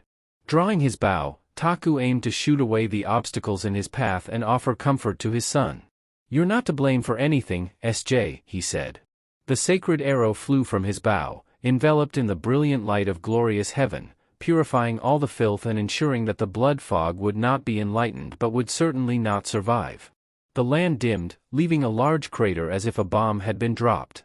Taku sat, catching his breath, only for his farmer friend to stroll over, remarking, "Didn't expect this to end in such chaos, huh?" Taku wasn't sure what to do next. The core had been destroyed, the creature's body turned to ash, and there wasn't much left for him to do. Li Gun cursed the damned blood fog, and Taku joined in. With a deep sigh of relief, Taku knew that with his friend by his side, the calamity could only return in spirit form. He closed his eyes in peace and thanked his friend. In response, Li Gun playfully raised his fist. "Seriously, after all these years, just a verbal thank you? You've been through a lot, brother," he added. They bumped fists with a loud thud, and fortunately, Li Gun didn't ask for 50 kilograms of fried chicken this time. But wait, Li Gun rummaged around and found something interesting. During the battle with the blood fog, he had taken a core from the beast. Taku was surprised, unsure of what it was, but Li Gun didn't really know either. Using his 13th sense and the Eye of God, he realized it was a soul seal orb designed to imprison the souls absorbed by the calamity. As he channeled the power of the Eucus constellation into it, cracks began to appear on the orb. It couldn't withstand the force. Once it shattered, it lost its ability to contain the souls, and beams of light shot out, soaring into the night sky. Taku, already suspecting what it was, couldn't quite believe his eyes. "What is this?" he asked in astonishment. Gon smiled and said, "It's the release of the souls devoured by the blood fog. One by one, they'll awaken. Sanjay's voice rang out from behind, excitedly asking, "Really, uncle?" He ran over, out of breath, from the good news he had just heard. "Will they really wake up?" "Of course," Li Gun replied, as the orb slowly faded from his hand. "Your mother will wake up too." There was no need to describe how deeply moved Sanjay was. Gon then asked with a smile, "It's been a while since you had a proper birthday, hasn't it?" "Well, it might be a bit late, but under a sky filled with 1,000 souls finding their way home. Happy birthday, Sanjay." Next we see Stephen Marker roaring like a guerrilla leader, "I will never stand by and let you threaten humanity." He then unleashed his thunderstorm skill, raining down bolts that obliterated the remaining millipede-like calamities on the beach, leaving the disciples wide-eyed and slack-jawed as they watched the Leo Saint land on a pile of severed tentacles. Standing confidently against the backdrop of crashing waves, Stephen held the cherished big bone aloft, shouting triumphantly, "I finally got it back. You're mine, my precious big bone." To Stephen, the big bone was as precious as a child he had painstakingly cared for and nurtured. He fed it, watered it, and took it on walks during sunny days. Whenever troublemakers like Lion and Surjich appeared, Stephen and the big bone swatted them away. Together, they excelled in fierce battles, dazzling the world with their adventures. But one night, as Stephen slept soundly next to his beloved big bone, it was abruptly stolen from his embrace. Tears filled his eyes as he realized the thief was none other than Chan Yua. Just as Stephen wailed in despair, Li Gon appeared, grabbed him by the legs, and swung him around in 2 dizzying circles before slamming him to the ground with a resounding thud. Jolted awake, Stephen cried out, "Oh no, my precious bone. Don't leave me." Yet, the big bone was nowhere to be found. Stephen regained consciousness in the special care unit, his head wrapped in bandages. Surrounding him, his subordinates exclaimed, "The Castellan's awake. Don't you remember, sir? You were taken down by Lian while hunting and ended up here."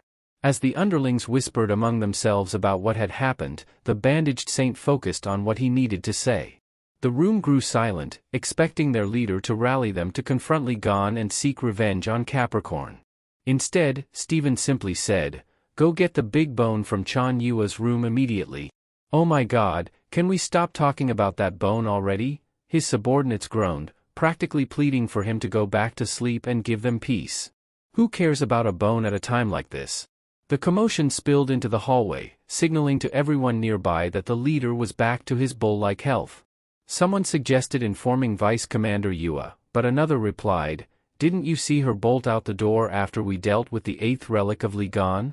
They couldn't help recalling her reckless charge into the Scorpio sanctum without any regard for the danger.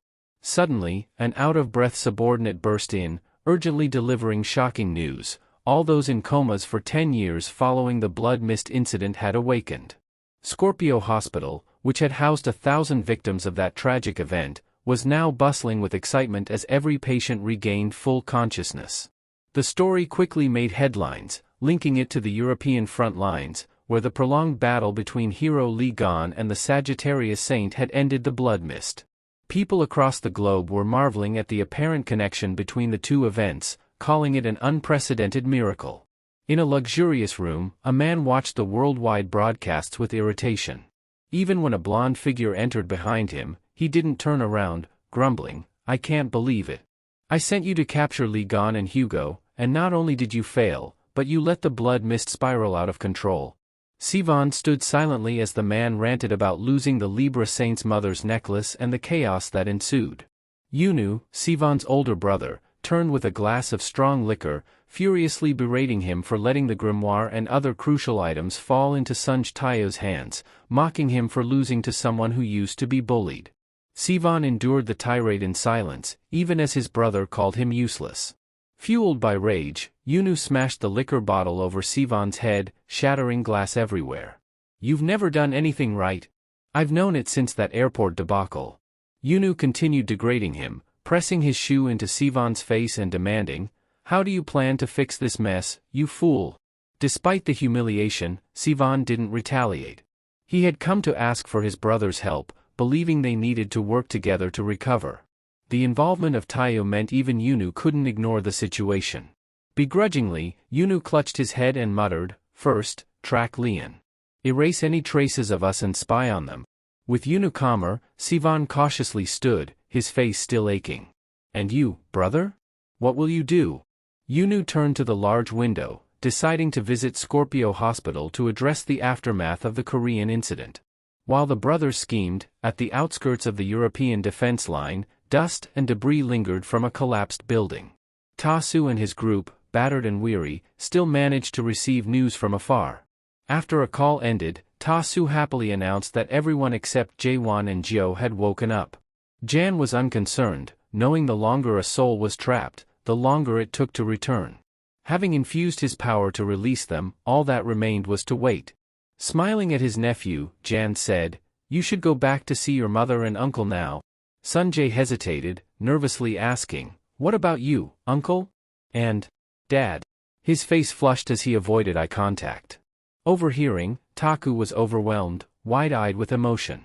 Determined to respond as a father, he cleared his throat, choosing words carefully. But before he could say, "Lee Gon and I still have things to settle," Sunjae had already accepted and opened his Jameer, preparing to teleport to Korea. Lee Gon chuckled at his friend's misplaced confidence, but his laugh froze, his smile stiffening like a statue in an autumn breeze. All he could do was awkwardly comfort the shy boy. What else could a father do? Sunjae's destination wasn't home but Scorpio Hospital. Clad in torn battle clothes, he tucked the book into his pocket, his heart pounding nervously at the thought of seeing his mother and Uncle Jaewon. After a few steps, he realized it would be embarrassing to visit empty-handed. He turned toward the streets, determined to find flowers to boost his confidence. As Sunjae left, the crossroads near the hospital fell silent until the sharp clatter of shoes and muttered curses echoed. Half covering his face in disdain, Taewon sneered. Scorpio Hospital housing 1,000 people for 10 years? Still nothing compared to Libra Hospital.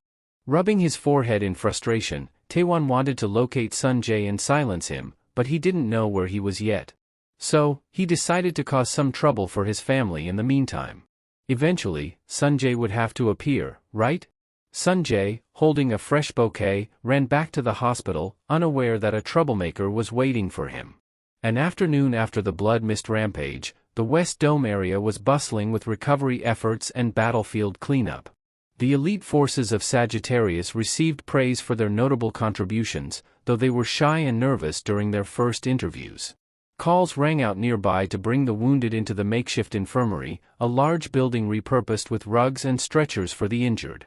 Sitting alone at the counter, far from the noise in the lobby, Lion quietly reviewed his system logs and tasks. Having dealt with the Blood Mist disaster, his power trial was complete. The reward? Enhanced strength, transforming his human body into a divine one after just one day. Additionally, Lee Gun unlocked a new achievement, now recorded in his scripture. Sagittarius had witnessed and revered the master of the Eucus constellation. The record also recognized his destruction of dark entities and the liberation of human souls. What Lee Gun appreciated most was that, thanks to this achievement, he could borrow Sagittarius's power under certain conditions.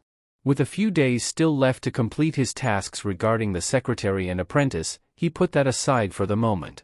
Something more urgent demanded his attention, the odd shard lying on his desk. The fragment, seemingly from a dagger, had been found in the sealed heart of the Blood Mist, believed to be from an ancient civilization. Before dying, the creature had roared about needing souls to offer up to someone, which led Lee Gun to believe that the being mentioned was the same one who had stabbed him in the Demon Tower. Flicking a coin through his fingers as he pondered, he wondered why all the clues pointed to Virgo. Was it really just a coincidence? Never mind, Lee Gun tossed the coin into the air, catching it with glee. He was the type to let go of complicated matters. If he couldn't find the answer, he would just catch the culprit and beat it out of them. A little later, a mug of beer joined his drink on the table. Hugo, looking rather worn out with both arms bandaged from burns, was glad to be there. He even advised his friend to rest first, there was still time to track down Virgo. Lee Gun roared with disdain, cursing how pampered and weak people had become. Back in my day, we didn't even have time to catch our breath. It was constant battles with calamities, he boasted as if Taku weren't born in that era. He should really be ashamed. Changing the subject, Taku asked his friend why he didn't go back with Sunjae to visit his wife and subordinates. I'm not confident enough, nor deserving to meet them. I need to mentally prepare myself, Li Gun said, frowning. There were still many issues to resolve, first the broken fragment on the table, then the shattered piece in his hand. Taku knew that he also had matters to settle with Libra and Virgo. Thinking of that woman who loved to wear all yellow and always chose the largest chair as if it were a throne, speaking with an air of superiority, Taku realized the blood mist was far from over. He was determined to find the root cause of everything, especially after hearing his son mention someone still pulling the strings behind the scenes. So, what do you plan to do with them? John asked, clinking his glass against his friend's. Taku replied that he'd put a hole through that person's head, making Gon burst out laughing. Gon, in a good mood, suddenly got irritated just by looking at the Sagittarius troops. He couldn't resist opening his sharp tongue, telling those kids to go back home. He only fought alongside them because of the bad blood with the blood mist, but now that it was over, they would just be in the way. When it came to capturing Virgo, the whole group looked dejected. They had no argument left, especially when being directly called useless. They had no choice but to accept it. Suddenly, Li Gun pointed at God, telling the kid with the slick back hair to stay. The surrounding people murmured in envy. Ah, the level of an SS rank really is something else, they said. But only these two friends understood each other so well, they needed a lackey to run errands like Jaewon did back in the day to move freely. Out of nowhere, Li Gun asked, "Why did you let Sunjae return to Korea alone? Didn't you see how dangerous that was?" Taku jumped up, realizing the seriousness of the issue, but his friend's carefree face already hinted that he had prepared something. "Who was it?" Taku asked. Li Gun raised a coin engraved with the Yukas constellation as his answer. He had wanted to show it off for a while but only now got the chance, holding it up with two fingers as if saying, "Look closely." Before Sunjae left, Li Gun had tossed this to the kid, simply saying it was a gift from uncle. Before Sunjae left, John handed the coin to the boy, simply saying it was a gift from his uncle. But his eyes gleamed with a hidden intention, assessing the kid's loyalty, which turned out to be a remarkable 300%. With this, the coin, engraved with his zodiac sign, fulfilled the conditions for indoctrination. That was when John quietly accepted the kid as his disciple, assigning him a special mission from the system that would yield rewards. Afterward, John turned away, offering no further explanation, only mentioning it would be used when necessary. Even after Sunjae arrived in Korea, he couldn't stop fiddling with the coin, wondering how it worked. Walking down the hospital corridor, he flipped the coin back and forth but couldn't find anything special about it. Just then, a voice nearby called out for their parents as a family reunion unfolded in the hallway, a touching scene that made Sunjae long to reunite with his mom and Uncle Juan. However, from the other side came a sharp noise, followed by a door slamming open. Someone's foot stomped on another person's neck. It was Taewon, exuding power as though he owned the place. He called out, "I've been looking for you, Sunjae." Taewon's grin only irritated Sunjae further. Without a word, Sunjae attacked, but though his strike was blocked, the bouquet he had just purchased flew from his hand. Taewon laughed, clearly surprised that an A-ranked apostle could fend off an S-rank move. What Sunjae was more concerned about was what a lunatic like Taewon was doing in a hospital in the first place. Nurses, patients, and doctors quickly backed away from the clash, tense at the scene. Taewon sneered, "I know this place shelters those on the brink of death from the blood mist. I just don't want them waking up and causing more trouble. They might as well stay down for good." Taewon seemed possessed as his fist blazed with power, punching directly at Sunjae's shield.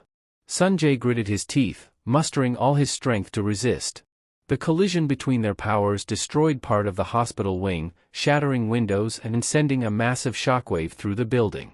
Meanwhile, at the disaster prevention headquarters, a few days earlier, Tak-soo had visited to gather information about the blood mist. The bespectacled man who welcomed him was now apologizing over the phone for failing to deal with Virgo and Li Gun. The voice on the other end, cold and stern, instructed him to focus on the bright side. Thanks to this, Virgo's reputation had been tarnished. The voice dropped its tone, warning that it would return soon, urging them to prepare. Outside the headquarters, hurried steps in white boots approached. The person wearing those boots flung open the door as though it were their own place, sharply demanding, "What happened?" The person inside, Kevin Aar, the Virgo saint, roared, Why did that damn Lee Gun handle the blood mist situation within my territory? Virgo, known as humanity's strongest swordsman, symbolized by a crescent moon and silver mist, was feared for its power. Only those of noble blood with silver-white hair could wield Virgo's abilities. Under Kevin's leadership, the Virgo Society had achieved numerous victories, gaining strength rivaling Libra, the world's largest and most powerful saint society. Kevin had it all: wealth, talent, power, and an impressive appearance. However, his life had not been free of misfortune, with hardships that shattered his pride. His chief frustration at this moment was Lee Gun. Kevin's outburst echoed through the office as he demanded an explanation. "Why is that bastard Lee Gun trespassing on my turf?" he fumed. "Why does it always have to be him? If only I had died in the Demon Tower and been celebrated for 20 years like him, maybe things would be different. But no, he's back, and the world's attention is on him." The subordinates in the room were taken aback by Kevin's outburst, but the older members understood well the deep-seated animosity Kevin had for Lee Gun. What once started as a rivalry over glory for defeating the Blood Mist, grew into bitter competition. Kevin, no matter how hard he tried, could never measure up to Lee Gun, whether it was in interviews or karaoke. Kevin's frustration reached a boiling point as he demanded to know where Lee Gun was, vowing to hunt him down. The staff, nervous, bowed low and tried to calm him, mentioning that the extermination unit was already tracking down Lee Gun. But Kevin was beyond reasoning. Calm down? How can I calm down when that scar-faced bastard is still out there? He summoned a freezing wind in his fury, the room chilled by his anger. "I couldn't do it 20 years ago, but I sure can now." The assistant, realizing the situation was spiraling out of control, quickly intervened, offering to guide Kevin to the military guild and Inquisitor to buy time before Kevin could confront Lee Gun. Outside, Paro's team was already on the move, heading toward a temporary clinic in the Western Dome. They barged in, shouting, "We're the Heretic Extermination Unit from Virgo. Everyone stay put." To their surprise, a loud voice from inside rang out, amplified as though from giant speakers, "Woohoo, we're here, sir. We trust you 100%. Tak-Su, red-faced and gripping a microphone, was yelling with a drunken voice, yet the crowd cheered enthusiastically. Despite being wounded soldiers, the crowd went wild, proving their loyalty to Sagittarius. Emboldened by the crowd, Tak-Su started rambling incoherently before launching into Gangnam Style, his secret technique to hype up the crowd. Solar nebulae swirled above like club lights, and the scene below resembled a lively bar. The crowd cheered, demanding to see Sagittarius's abs. The Virgos, just arriving, were stunned and enraged by the scene. One brave member tried to stop the chaos but was knocked sideways by a powerful blow, nearly dislocating his jaw.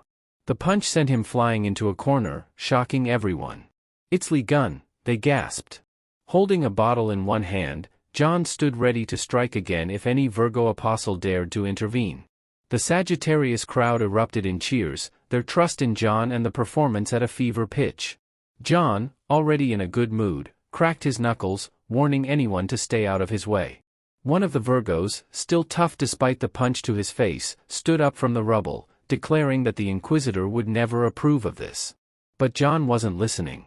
He just gulped more of his drink and introduced himself as Pirio, chief of the Inquisitor under Virgo, one of their saint leaders. Pirio got straight to the point, asking for John's power. "Kevin Aar, the Virgo saint, needs you." Meanwhile, Kevin, in his trademark white boots, was rushing toward the door. He burst through it, frantic, yelling, "You're here, aren't you, John?" But the bar was empty. The patrons stared at him blankly. Kevin's frustration mounted, but he remembered he had been tricked. "Damn it, I've been led in circles." Turning on the office staff behind him, he demanded, "What happened to your glasses?" The staff didn't understand, and suddenly Kevin's eyes were assaulted. His contact lenses were sliced in half, and he screamed in pain. "Who the hell removes contacts like that?" he shouted. Kevin's pain was secondary to the notification that popped up, revealing that the technique he had just dispelled was a trap, a skill that led people to get lost. "You've been stalling me," Kevin growled. "Making me run in circles so the Inquisitors could get to Lee Gun first." With his sword pointed directly at the man's throat, Kevin demanded answers, ready to take action. "I'm done playing around.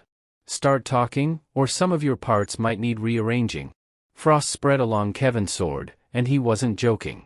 A deafening bang rang out through the central hall of Virgo's territory as blue-uniformed guards rushed to stop the troublemaker. But under John's blade, there was no time for showboating. John moved with the precision of a ninja, ambushing and slicing through the opposition with ease. With each move, his experience point soared. His efforts were rewarded, earning him high-grade fabric. The other onlookers could do nothing but watch as John continued to clash with the Virgos. He was on par with Kevin, the Virgo saint, so no one dared challenge him. Pirio had told Lee Gun that the Virgo faction was in turmoil, divided into two groups because their star master Kevin had lost the trust of his apostles due to his arbitrary decisions. As the chief of the Inquisitors, Pirio had every reason to stop Kevin's oppressive rule and needed John's help.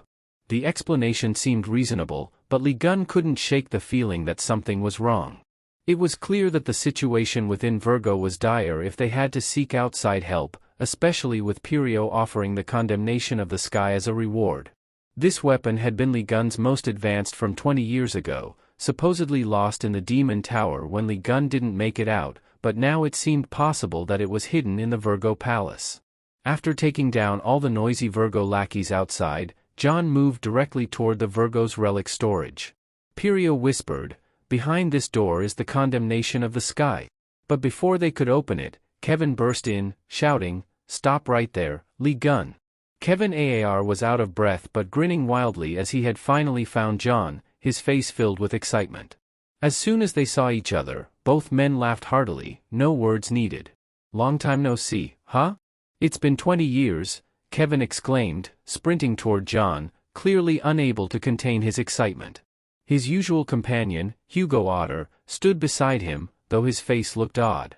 Noticing Pirio standing next to them, Kevin immediately blurted out, "So it's a traitor bringing Lee Gun here to take me down." Just as Kevin was about to threaten, "You're dead, I'm going to kill every one of you," his eyes caught sight of the guards on the left side, completely flattened. "What the hell is this?" he asked, his voice suddenly turning serious. Everyone else followed his gaze, and Kevin roared, "Who did this? Who's the bastard that turned my avatars into that?" His scream pierced the ears of John's crew, and even Taksu began to understand why Kevin was so angry. All three of them pointed at Lee Gun in unison, as if to say, "There, the culprit's right here. Traitors." Kevin's rage intensified. "You've just given me one more reason to take you down," he shouted, then launched an ice attack, slashing through the air and sending a blast of ice toward John, destroying everything in its path, even blowing out the wall behind them. But strangely, in front of Kevin was a blazing fire that melted through his ice, leaving only a wet mess behind.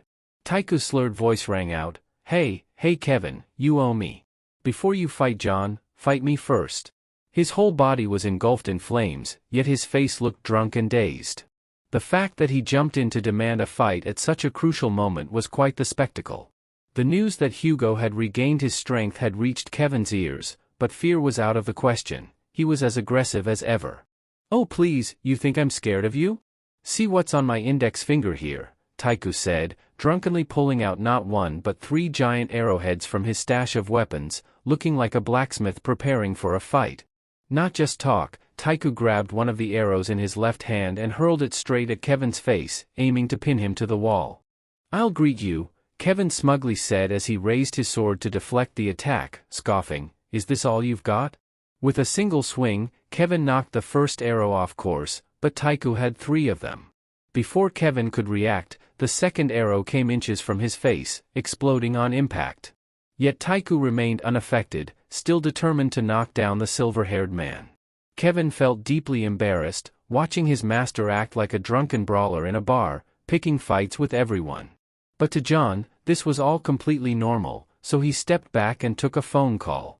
Whoever was on the other end seemed familiar, as John casually said, "I'm in front of Virgo's relic storage, get here quick." Kevin Aar was not one to back down easily. Bracing himself on his sword amidst the wreckage left by the arrows, he muttered, "Well, the warm-up's done," clearly irritated. Just then, John made his entrance, demanding some spotlight for himself. Wielding a weapon that could split into 2 or merge into 1 at will, John smirked and said, "Everyone out of the way. I'll face him myself since he wants it so badly." Kevin laughed heartily, enjoying the moment. He didn't even let his subordinates get involved, saying, "This is a battle between saints, don't try to interrupt when we're having fun." Then he added, "I've waited 20 years for this day to finally take you down." Kevin stomped the ground in the opposite direction of Lee Gun, launching himself forward at full speed. The two clashed head-on, their weapons colliding in a brilliant flash of light. John paused, surprised that this silver-haired man had actually blocked his strike. To clear up the confusion, the system chimed in, reminding John that his power enhancements would take a full day to activate and were only at 76% right now. "What did you expect?" the system said. Distracted for just a moment, Kevin grinned from behind his silver sword. "What's wrong, Lee Gun? Give me your all. If you're not in the mood for it, I'll just go to you." Kevin's freezing aura filled the air, making the surroundings feel as if they were freezing over. His sword shattered John's S-rank scissors, forcing him to step back. Kevin quickly followed up with a lightning-fast strike, but John, ever the trickster, dodged with agile twists and turns. It wasn't easy to counter John's dirty tactics. Kevin charged forward, only to be met with a pair of worn flip-flops, likely from some random bathroom in Belgium. With a nimble flick, Lee Gun knocked Kevin's ice sword aside, spinning gracefully to avoid Kevin's attacks. When dodging wasn't an option anymore, John casually pulled something from under his arm, grinning calmly as Kevin lunged with Virgo's sword. Lee Gun brought down his massive weapon just as Kevin swung, effortlessly smashing his sword into the ground under the weight of his achievement. Kevin's sword was reduced to just a hilt. Stunned, Kevin realized that this sacred weapon, which he had thought was in Sergi's hands, was now in John's possession. This brief hesitation earned him a sharp slap from John, the master of dirty tricks, who cackled, "You shouldn't look away during a fight." Kevin dug his heels into the ground, regaining his balance and grinning despite John's kick to the face. "That's the Lee Gun I know. No more warm-ups. Let's get serious."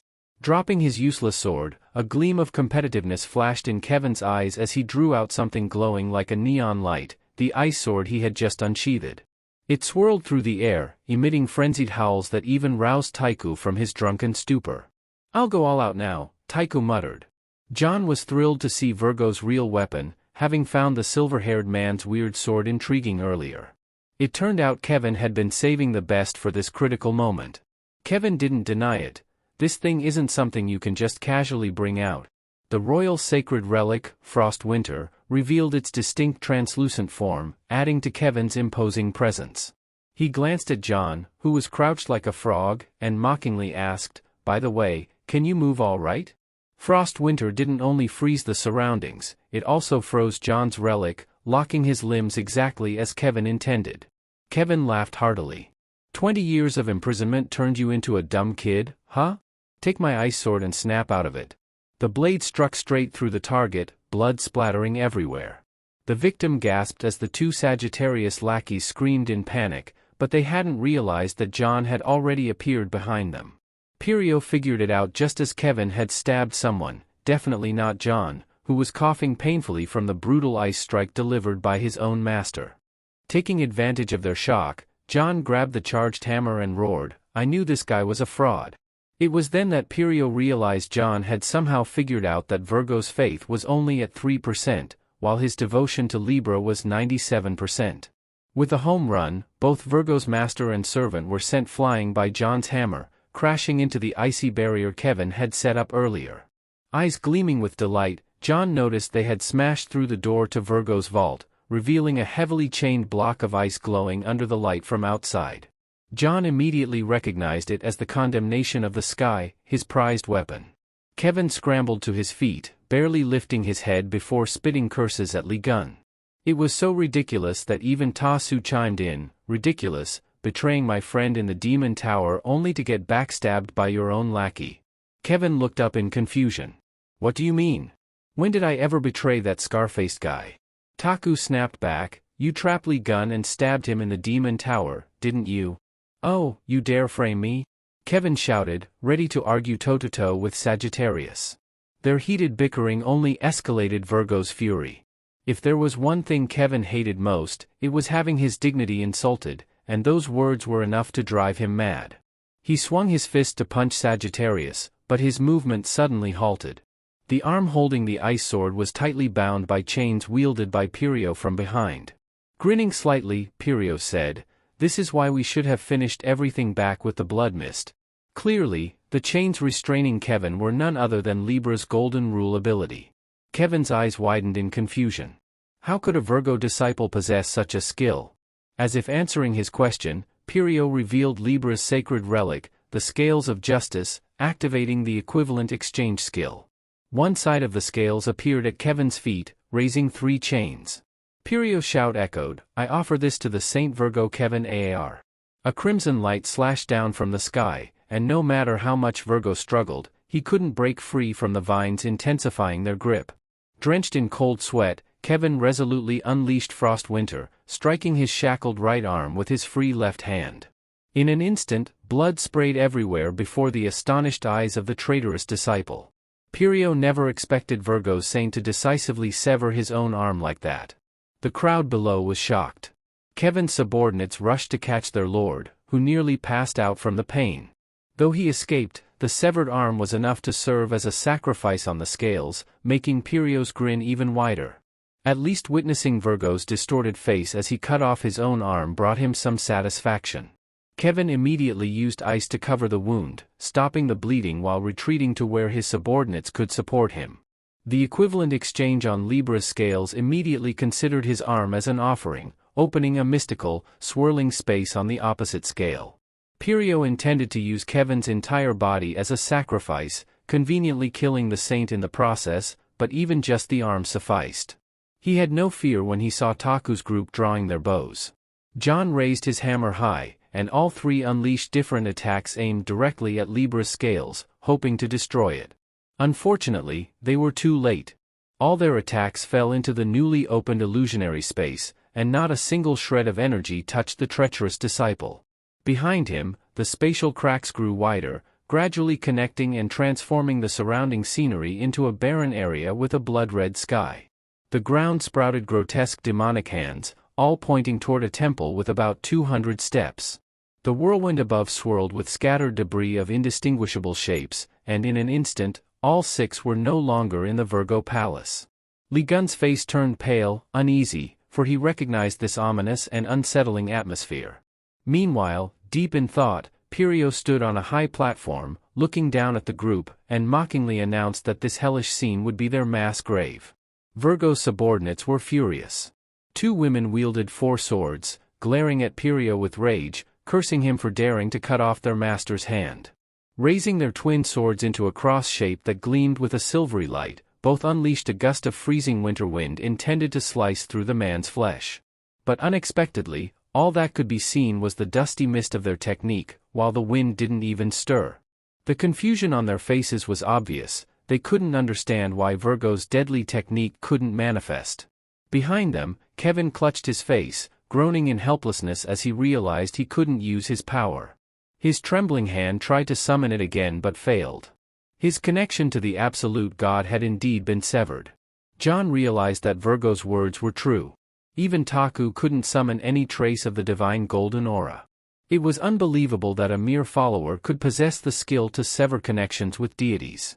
But quickly, the bizarre hands behind the 2 began to tremble, as if activating their joints, before slamming down on the ground, forcing the Sagittarius duo to leap away and escape.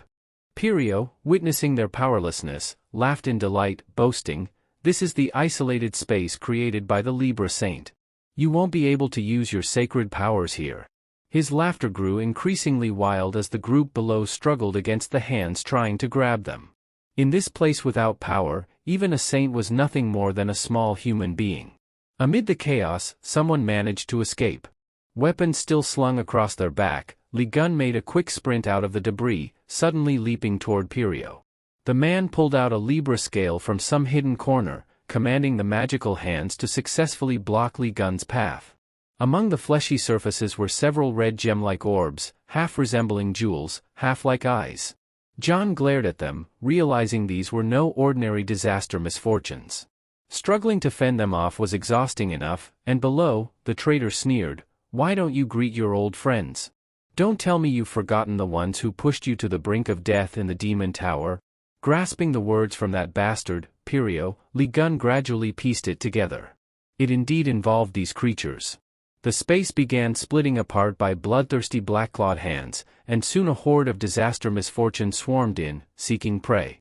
According to Pirio's taunts, these were the real black-class disaster misfortunes that had appeared in the demon tower with the red eye.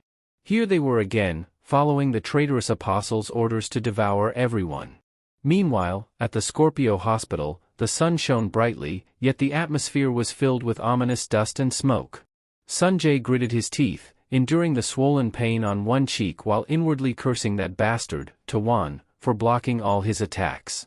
Tawan laughed smugly, swinging his vine-like restraints to hold down the burning fists of the fire mage. Full of arrogance, Tawan jeered, "The gap between a rank and S rank is so obvious, you can see it with your eyes." Raising his fist again, he muttered, "You may have beaten that fool, Suan, but you don't stand a chance against me." His punch blasted away the fire mage's hand, sending Sanjay flying into the opposite wall, smashing a large section before stopping. Struggling to get up, coughing painfully, Sanjay was shocked to realize he had been blown straight into his mother's hospital room. He was at a loss for what to do, but Tawan's steps never paused. Recognizing immediately that this was the redhead's mother's room, Tawan, holding a demonic tome, ruthlessly kicked Sanjay in the stomach, making him spit blood. Seeing the boy writhe in agony, Tawan was thrilled, arrogantly raising the demonic tome and mocking, "This is just a scroll about using magic, you little brat. With that dumb head of yours, no wonder you're stuck at a rank forever." With that, he secured the book and thoroughly humiliated Sanjay. Tawan summoned a burst of energy to send both the redhead and his mother to their doom. The floor and wall beneath Sanjay shattered, and the violent shockwave tossed his mother and her hospital bed into the yawning hole. Sanjay screamed hoarsely, unable to use his magic to save himself. Terrified, he refused to die this way, thinking of his kind uncle, his tough but loving older sister, and the father he never truly spoke to. Was there truly no one to help him in this life-or-death moment? His mind raced, desperately searching for a way out while berating himself for his uselessness. When he saw his mother, who hadn't opened her eyes in 10 years, falling to, Sanjay held her tightly. He thought of how his father never gave up on the blood mist case. Holding his mother close, Sanjay vowed not to give up either. As the determined thought to protect his mother rang in his mind, a notification chimed, congratulating him for being recognized by Ophis for his indomitable spirit. Would he accept the challenge of Yuku's to gain strength to fight his enemies? Sanjay roared, "I'll do anything. Just once, let me protect something with my own strength." As he uttered the plea, his entire body was bathed in Yuku's light. The strange sight caught Taiwan's attention, and he scowled in irritation, wondering what magic the boy could still wield. The fierce power of Yuku's enveloped Sanjay and his mother, allowing them to land safely, free from any shock. Meanwhile, the master of the Yuku's constellation struggled against 4 giant arms trying to crush him. The Virgo Saint, the Sagittarius Saint, and the Apostles were all similarly trapped. Pirio laughed maniacally, unable to believe how smoothly things were going. He even regretted preparing so thoroughly. The tighter the binds, the wider Pirio grinned. "Saints are nothing but wriggling worms. Let's see you squirm some more," he mocked. After his taunt, Pirio turned to Lee Gun and teased, "Are you going to try, or just give up?" Flexing his muscles, Lee Gun chuckled. "Goddamn, you talk too much." He sneered, "You want me to give up?" With that relaxed smile, Pirio was caught off guard. Despite his battered body and lack of divine support, John reminisced about his past. "Even when I fought the Red Eye alone, wandered the Demon Tower for 20 years, I never once thought of giving up. Now you want me to give up just because of this?" John laughed loudly. "You're too cute, brat. I told you to live in reality, but you're stuck in delusions." Pirio quickly grabbed the golden scale to command the demonic hands to crush John, hoping to end his fear. "Let me grant your wish to die," he muttered, wanting to rid himself of the terror. Coincidentally, a green light from the Yuku's constellation appeared in front of Sanjay. He shot upward, fist raised, and slammed it into Taiwan's face, sending him flying back a great distance. The punch dislocated Taiwan's jaw, spraying blood and possibly breaking several teeth. Landing on his feet, still radiating magical energy, Sanjay warned, "Don't you dare mention giving up to me. I'll never give up." I'm sick of helplessly losing everything. My mom's still here, Uncle Jen's still here, and everyone will be protected by these hands. His determined roar marked his official acceptance of Yukuza's challenge, making him the first apostle under Lee Gun in the virtual space. John also received a signal that his first apostle had opened a new chapter in the Lee Gun Bible. From now on, every step Sanjay took would be recorded by Yuku's.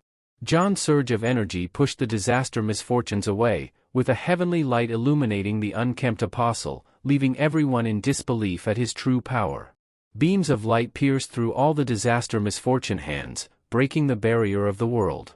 John, barefoot once again, stomped up the steps toward the terrified Pirio. With each step, his clothes tore further, using the Bible's power to create his own legend. He arrived at Pirio in tatters, but his focus shifted when he noticed the collapsing barrier was exposing the real world. Pirio's gaze darted to the condemnation of the sky behind him. Without hesitation, John shoved Pirio aside and reached for the high-grade weapon. His fingers wrapped easily around the handle, slicing through the annoying cords binding it. Pirio began to feel fear as he never expected Lee Gun to retrieve that weapon with such raw strength. Holding the weapon, Lee Gun smirked. Ah, the feeling from 20 years ago is still so familiar, he mused. Hoisting it onto his shoulder, he tapped it as if greeting an old friend. Lee Gun felt utterly refreshed, having finally reclaimed the condemnation of the sky after so long. It was one of the 8 great holy relics, his ultimate weapon. He would never forget it. With a smile, he remarked that the weapon, bound for 20 years, likely hadn't tasted disaster misfortune in a while. Just as a massive hand lunged toward him from above, he didn't even bother to turn around. He effortlessly thrust the blade into the calamity's heart, causing it unbearable agony. With a cold gaze of disappointment, he muttered, "Is that all you've got? Are you done?" He unleashed a straight cut toward Pirio. The slash extended dozens of meters, splitting the ground with a deafening rumble. The unfortunate souls bound by the cursed hands were sent flying, but at least they were freed by the attack. Kevin froze for a moment, realizing John's strike not only tore the surface but sliced all the way down to the deep lava flow below. The Master of Chaos grinned, taunting the trembling Pirio. "What's the matter? You want to squirm some more? Show me what you've got." With the sword hovering like an ancient relic from 10 years ago, John sneered down at the half-collapsed Pirio and mockingly asked, "Want to give up? Say the word." Pirio, clutching the Libra holy relic like a lifeline, frantically waved it, screaming for the remaining disaster misfortune to attack. The swarm of hand-shaped monsters charged at Lee Gun, but the more they gathered, the easier it was for him to deliver a simple yet devastating blow. The strike shattered them into fragments, tearing apart the fabric of the surrounding space. Despite the carnage, they didn't lack numbers. No sooner did John leap into the air than one calamity from above and one from below struck simultaneously, trapping him inside. Pirio barely stood, ready to gloat, when a radiant light from Yuku's shone through the gaps. The blinding light split the disaster misfortunes apart, revealing John, gleefully raising the condemnation of the sky. "This is exhilarating," he exclaimed. "After 20 years, my weapon finally gets to taste disaster misfortune again." His excitement made him resemble a final boss in a horror movie.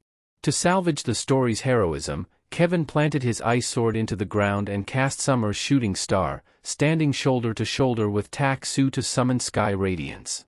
Together, they conjured Radiant Storm, a force capable of freezing movement and purifying the impurities of the disaster misfortune. With the destruction of the virtual space, the connection to the absolute God was restored. Both Apollo and Virgo appeared above them, proudly chanting their constellations' names, claiming that Virgo and Sagittarius had been revived. "Your poses are gross," John sneered. "What is this, a superhero audition?" Despite the lack of divine support, John's overwhelming power left Pirio trembling in disbelief. He quietly began to retreat, unable to comprehend how Lee Gun could be this terrifying. But escaping wasn't so easy. A thunderous "hey" echoed as silver-clad feet pounded down the steps. Kevin leaped forward, swinging his sword with his remaining hand, determined to avenge his lost arm.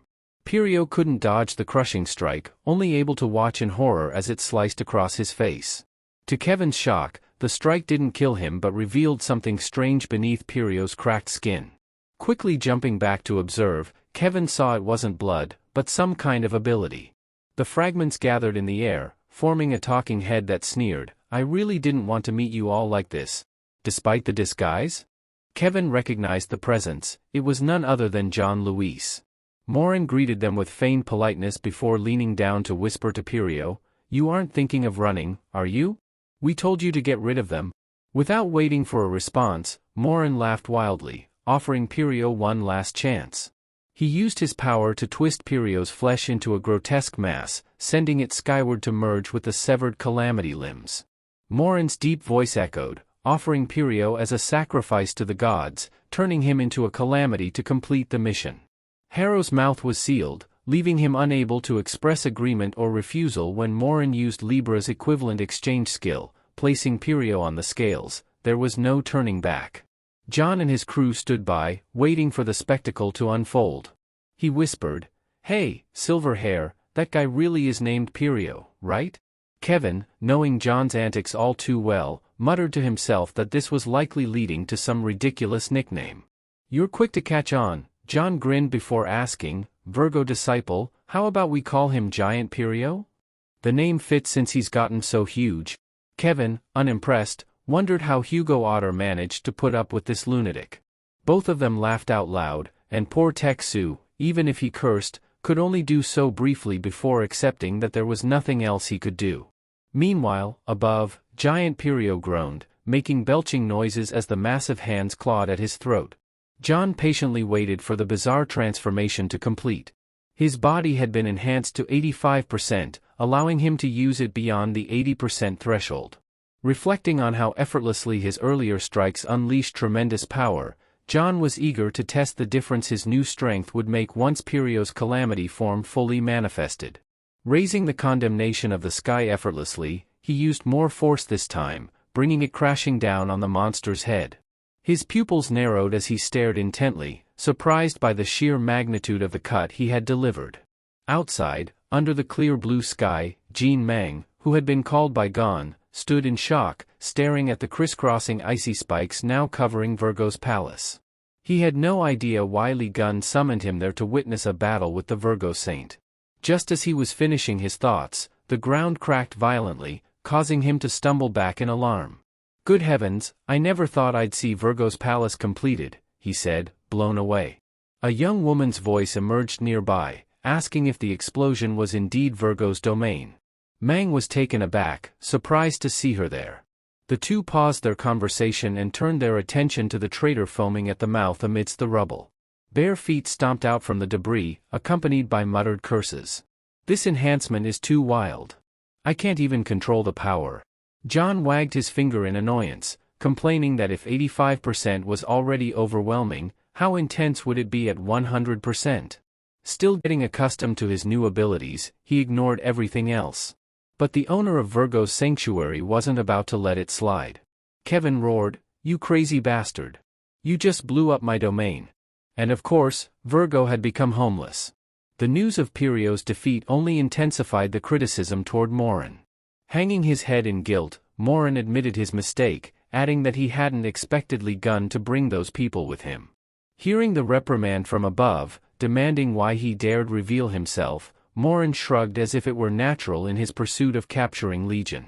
His response, laced with 70% mockery and 30% irresponsibility, earned him a flick, causing golden chains to tighten around his body, forcing him to his knees. Bowing his head in a show of regret only earned him a cold retort from Libra. "I hope that sarcasm comes from your confidence in succeeding next time." Her haughty demeanor intensified as she questioned Morin, "So where do you think they'll go now?"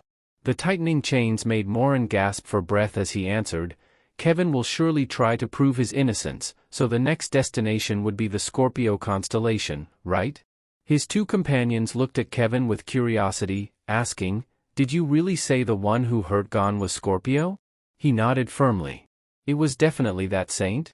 Taku grabbed Kevin by the shoulders, shaking him as if trying to rattle his head loose. "No way. Haley would never do that. The crazy blonde." Kevin reminded Taku not to be foolish. "Just because she helped with the blood mist case doesn't mean she's innocent. If I wanted to kill John, why would I secretly stab him in the tower? If I were to beat him, I'd do it somewhere people can see." Glancing at his subordinates, Kevin ordered them to lead the way to the underground section of the relic storage. Turning back to the others, he added, I'm so familiar with the mysterious civilization's dagger that you guys gave as evidence. The secret storage path was cleared, revealing an intact door leading down. Guiding the other two, Kevin explained that he had been investigating for a long time, determined to root out the enemy hiding among the gods. As they opened the door, Tiku immediately noticed a glowing purple object. This is everything I found while investigating the Scorpio 5 years ago, Kevin stated, pointing to the scattered relics.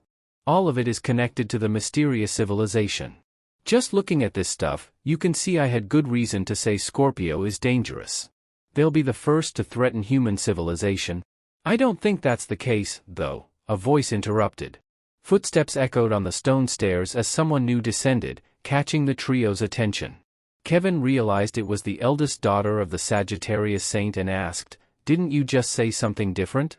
You mentioned that the Scorpio constellation is dangerous, but I just came back from Scorpio City with the help of Lady Haley. I know for sure that she's a good person, so it feels like your judgment is a bit hasty. Hearing that the young girl had been to Scorpio City, Kevin eagerly asked where it was located.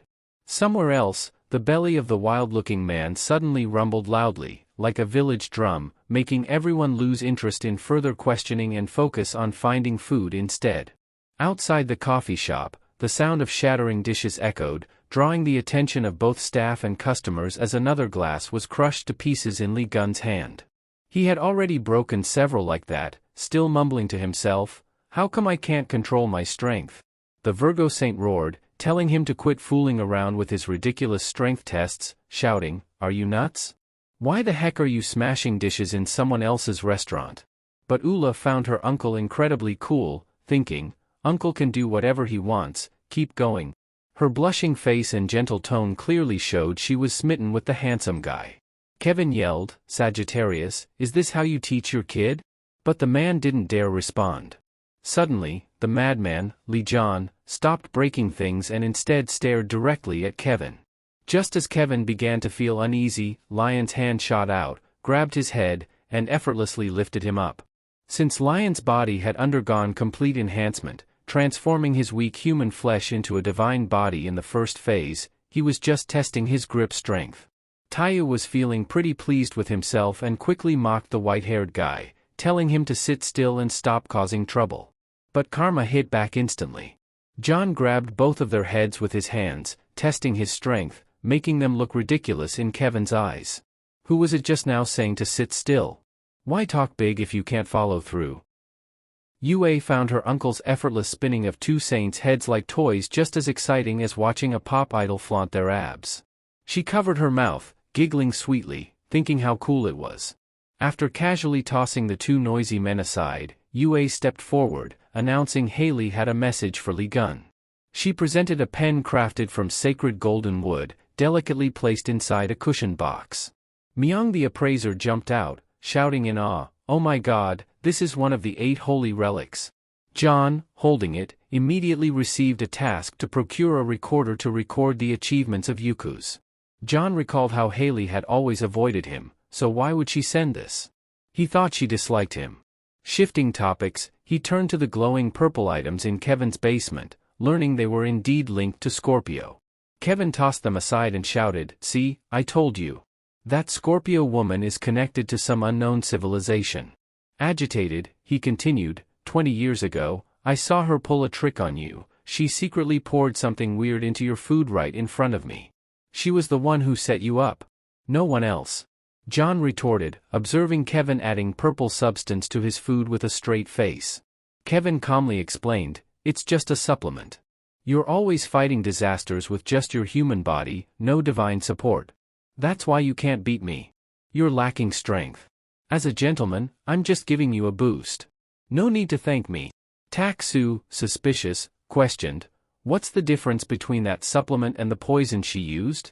Mang interjected, offering his appraising help, but Kevin dismissed him with, No need for your meddling. The two bickered over the supplement, completely ignoring the seasoned appraiser who stood off to the side, feeling neglected.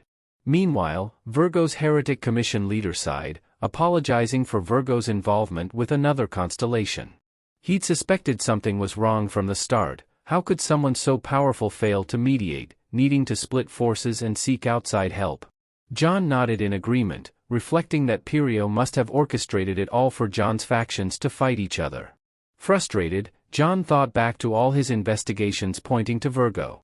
The clues led directly there: Sergeyevich, Hyen, all the evidence seemed to connect Virgo. At one point, John had believed it completely. But looking back at the Demon Tower 20 years ago, he couldn't remember if the person who stabbed him had silver hair, which made him reconsider. Besides Virgo, it could have been Libra or any saint with light-colored hair. Recalling Kevin's words about wanting to punch Gon openly, John doubted Virgo was the culprit. Still, he decided to pursue Scorpio.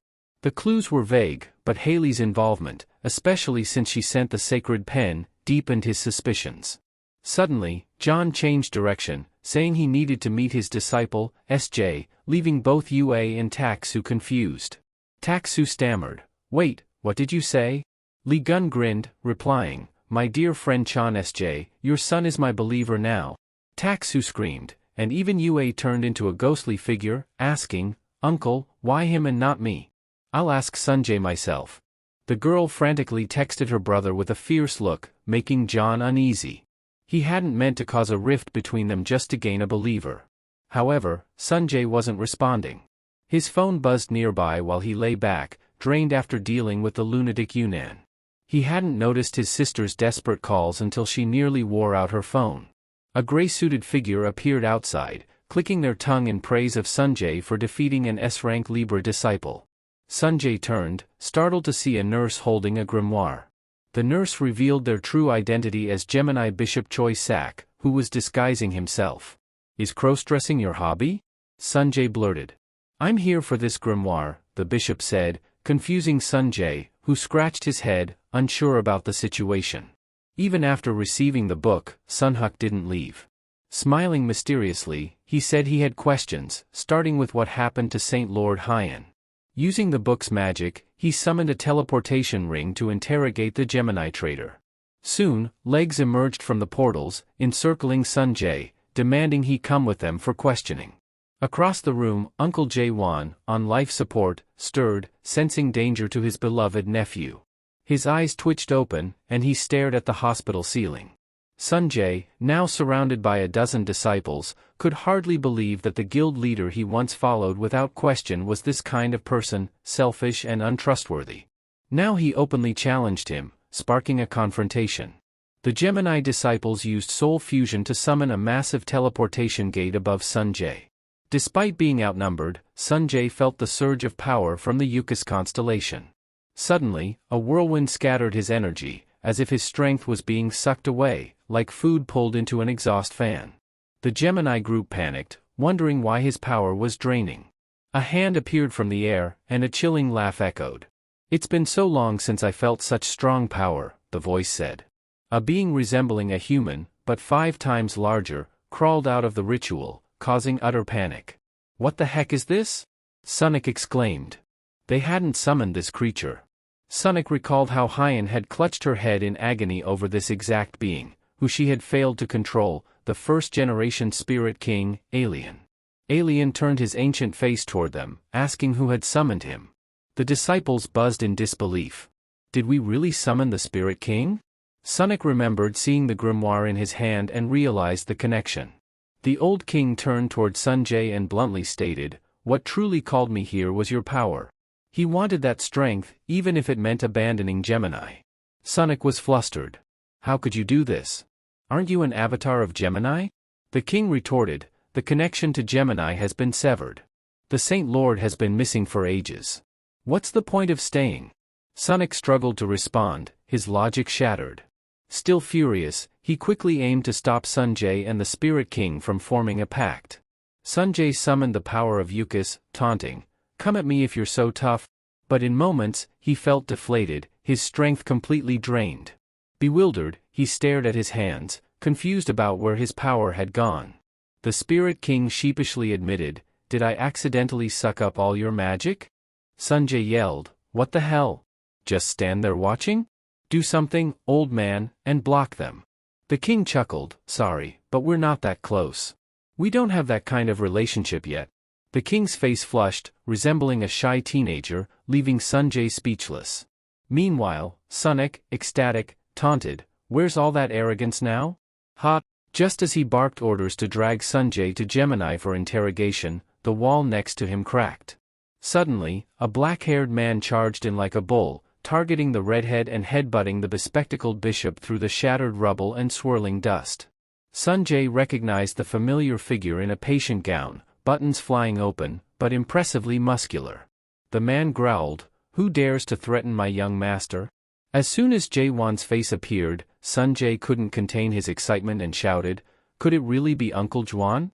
He just woke up and dug a massive tunnel from over there to stomp on the Gemini bishop's face. How could a man bedridden for 10 years suddenly have such strength? It was thanks to Lee Gun, who infused Jaewon's soul with Ophis energy, granting him powerful regenerative abilities. As the remaining Gemini disciples prepared to attack, they shouted, "2 against 1, we've got this." But Jaewon smirked and said, "You've got 2, but I've got 1 more." A figure swung down and landed beside Sanjay, startling him. More reinforcements appeared, and Sanjay laughed heartily, watching as they brandished flaming bows at the Gemini disciples. "Surrender now, unless you want a hole in your head." Just as the Gemini squad was at their lowest, a communication gate appeared behind them. A middle-aged face shouted orders for a full retreat, and the failed summoning operation collapsed. Before the bewildered disciples could react, the gate sucked them all in, including the barely conscious Sunik, leaving no trace behind. Only after they vanished did Sanjay finally breathe a sigh of relief. "Is it really over?" A familiar voice greeted him, pulling him back to his childhood when he barely reached Jaewon's waist. Now, he was nearly as tall as his beloved uncle. Sanjay's joy was shared tenfold by the Sagittarius squad, who couldn't contain their excitement at their commander's return. Jaewon even joined the fun, striking trendy poses with a big smile, earning double thumbs up. Meanwhile, Alien hadn't joined the celebration. His eyes were fixed on the Gemini gear left behind by the cowardly Gemini disciples. Sanjay, still riding the wave of joy, froze when his full name echoed behind him, sending a chill down his spine. It was none other than an enraged Yue. Though she tried to maintain composure, her words dripped with suspicion. "You look awfully surprised. Got something to hide from your sister?" Before Sanjay could deny it, Yue snapped, "Don't you dare lie to me about becoming Uncle John's disciple." Unaware of the situation, Jaewon stepped in to rescue his young master, cheerfully greeting Yue and bragging about his recovery, successfully diverting her attention. Alien watched all this with curiosity, thinking, "This redhead is something else." He wasn't scared during the fight, but now he's terrified. The king whispered to Sanjay, "If you want to escape, make a pact with me. I'll transfer you to the sanctuary and get you out of here. It's a win-win." Thus, a pact was formed between the first-generation Spirit King and Sanjay. The king immediately moved from Gemini to Yuku's, even returning some of Sanjay's strength so he could flee before his sister caught up with him. Yue spun around, calling for Sanjay, but it was too late. He had already jumped down, teasing, "You may be older than me, but Uncle John's first believer is me." Sanjay landed with a cheerful smile, ready to stretch his legs and run, but suddenly froze. Yue, who had just landed, was also surprised. Her eyes turned to the 2 people at the corner of the wall, both wearing the same expression as her younger brother. Jaren, happily watching the lady's recovery, recognized the 2 kids and was pleased. Jo gently tilted her head and asked, "SJ, Yue, are you 2 still doing well? Even though the hospital is noisy, it's quite calm here." Meanwhile, in Virgo, Kevin and his group arrived at an old-looking teleportation station and waited for their turn. It required a full quota of people to activate, and Kevin explained that this station was less effective and not as popular as the teleportation gates of Gemini. Lion waved his hand, uninterested in more details, as he eagerly listened to his friend on the phone, boasting that his mother had woken up and was healthy with no strange symptoms. Tears of joy streamed down Taku's face. It had been a long time since he cried so freely. Meanwhile, Yue mentioned that the Gemini constellation had been driven away by Sanjay and the Sagittarius group, and that the troublesome Taewon had temporarily disappeared. John, who didn't recognize the name, was reminded by Got that Taewon was Libra's eldest son. Hearing that name made Taku angry. 10 years ago, after the blood mist appeared, he had identified the culprits as the two sons of Libra. Despite losing his wife and subordinates, Taku had endured the pain to confront Giselle. He directly asked if she had indeed covered up the truth. All the documents Giselle had hidden were now in his possession, including cargo transported by Libra, with the two sons on the passenger list.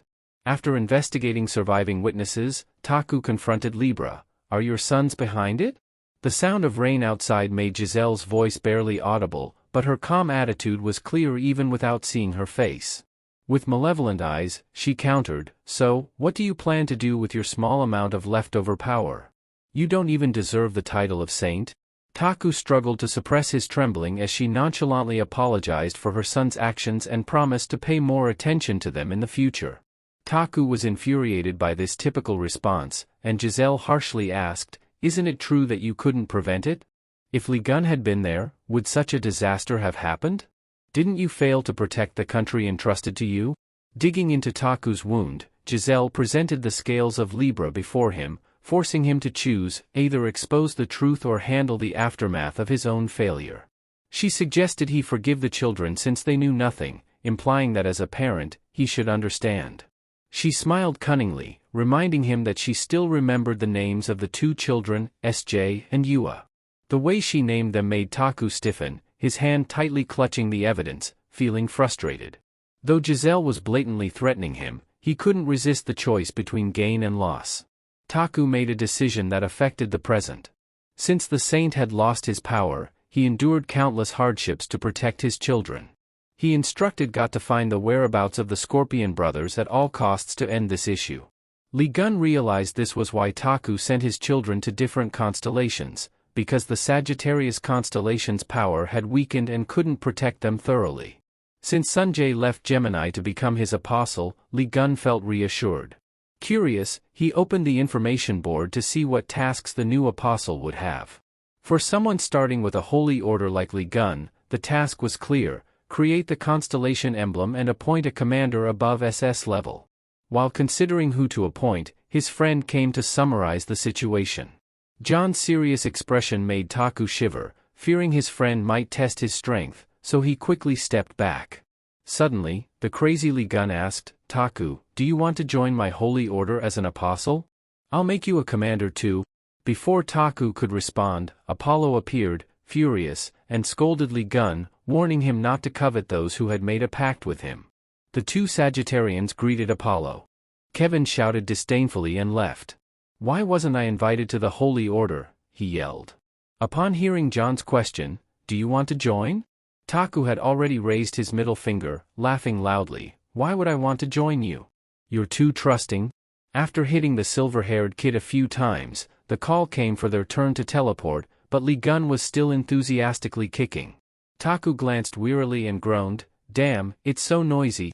Noticing the odd behavior, Got asked the saint what was wrong, as he normally didn't act this way. It was because Yue, out of jealousy that her younger brother had joined the Serpent Bearer, had furiously typed on her phone. Unable to reach Yue, she was determined to jump back to South Korea to handle her troublesome younger brother. She approached Got, blushing, and whispered, "Do you have a way to get me to South Korea quickly?" He shyly suggested, "How about we use the teleportation station? I can take you there." Just as she was in high spirits, Uncle M interrupted with something more interesting. He gave her an entire teleportation scroll as a gift. Naturally, Yue accepted immediately, leaving Got feeling unnecessary and angry, cursing Virgo. Before leaving, Yue asked if Uncle John wanted to visit the Scorpions, clarifying that they were in a separate area, blocked by misfortunes from the east and west. The only way to reach them was through the US, where Leo was located. Yue teleported instantly to take care of her brother, promising to meet everyone in the US and then head to the Scorpions. Before leaving, she didn't forget to call out to Dad and Uncle, flashing a sweet smile to thank both for their efforts during the battle. She had seen them fighting side by side during the blood incident. "Oh, that face was so cute." Li Gun had to compliment his friend for raising such a good child. Taku, excited about talking about parenting, suddenly noticed Got's dejected face from being forgotten and grew suspicious. He hadn't asked before, but now he had to. "Hey kid, do you have feelings for Yue?" Got was speechless and unable to admit it. He was then grabbed by Taku and dragged away roughly. At the teleportation station, after many calls, the group split into two pairs and argued loudly, unwilling to board. Finally, all four boarded the gate, preparing for teleportation. Taku grumbled, "Why does this Kevin have to tag along?" Kevin's eyes sparkled as he talked about his wait to defeat Lee Gun, claiming anyone who tried to eliminate him would be stopped. Meanwhile, Virgo laughed, imagining the beautiful scenario of defeating Lee Gun as if he weren't there. When the control station asked for the destination coordinates, everyone eagerly shouted, "Washington, D.C., America, the holy place of Leo, take us there." News of Lee Gun's group heading to Washington spread quickly and was discussed at the Lions' holy meeting. They laughed, saying they had to prepare a fantastic welcome for powerful guests like Leo. The next day, the Leo Constellation Arena in the U.S. was packed with spectators. At the center stood Steven in black and red attire, standing like a statue, while the MC announced that the century battle between Steven Marker and Lee Gun was about to begin. Steven's ears rang from the crowd's cheers, and he didn't understand why he was there, even questioning who he was. Across from him, a clueless guy in a t-shirt yawned, making Steven truly puzzled as to why he agreed to be there. Meanwhile, in the U.S. Capitol, Lee Gun's group arrived at the holy place and immediately saw the imposing statue of Steven Marker on a lion. The four gathered and whispered, "This guy might be arrogant, but isn't he overdoing it?" Little did they know, the white-haired one behind them was trembling and exclaimed, "Wow, so cool. When we get back to the Virgo holy place, we need to make something just like this." Just as he was about to scold for not learning anything, suddenly there was a commotion with people shouting, "Look, it's Lee Gun." A group of people holding signs and flags reading "Welcome to Leo" excitedly came to greet Lee Gun and bring him to meet Steven Marker. "Why is only this guy being welcomed when there are four of us?" Kevin voiced his dissatisfaction, only to be immediately pulled off the stage by Taku. But they couldn't escape the stares of others, who began to speculate. On the left was Kevin Ajar, and on the right was Hugo Otter.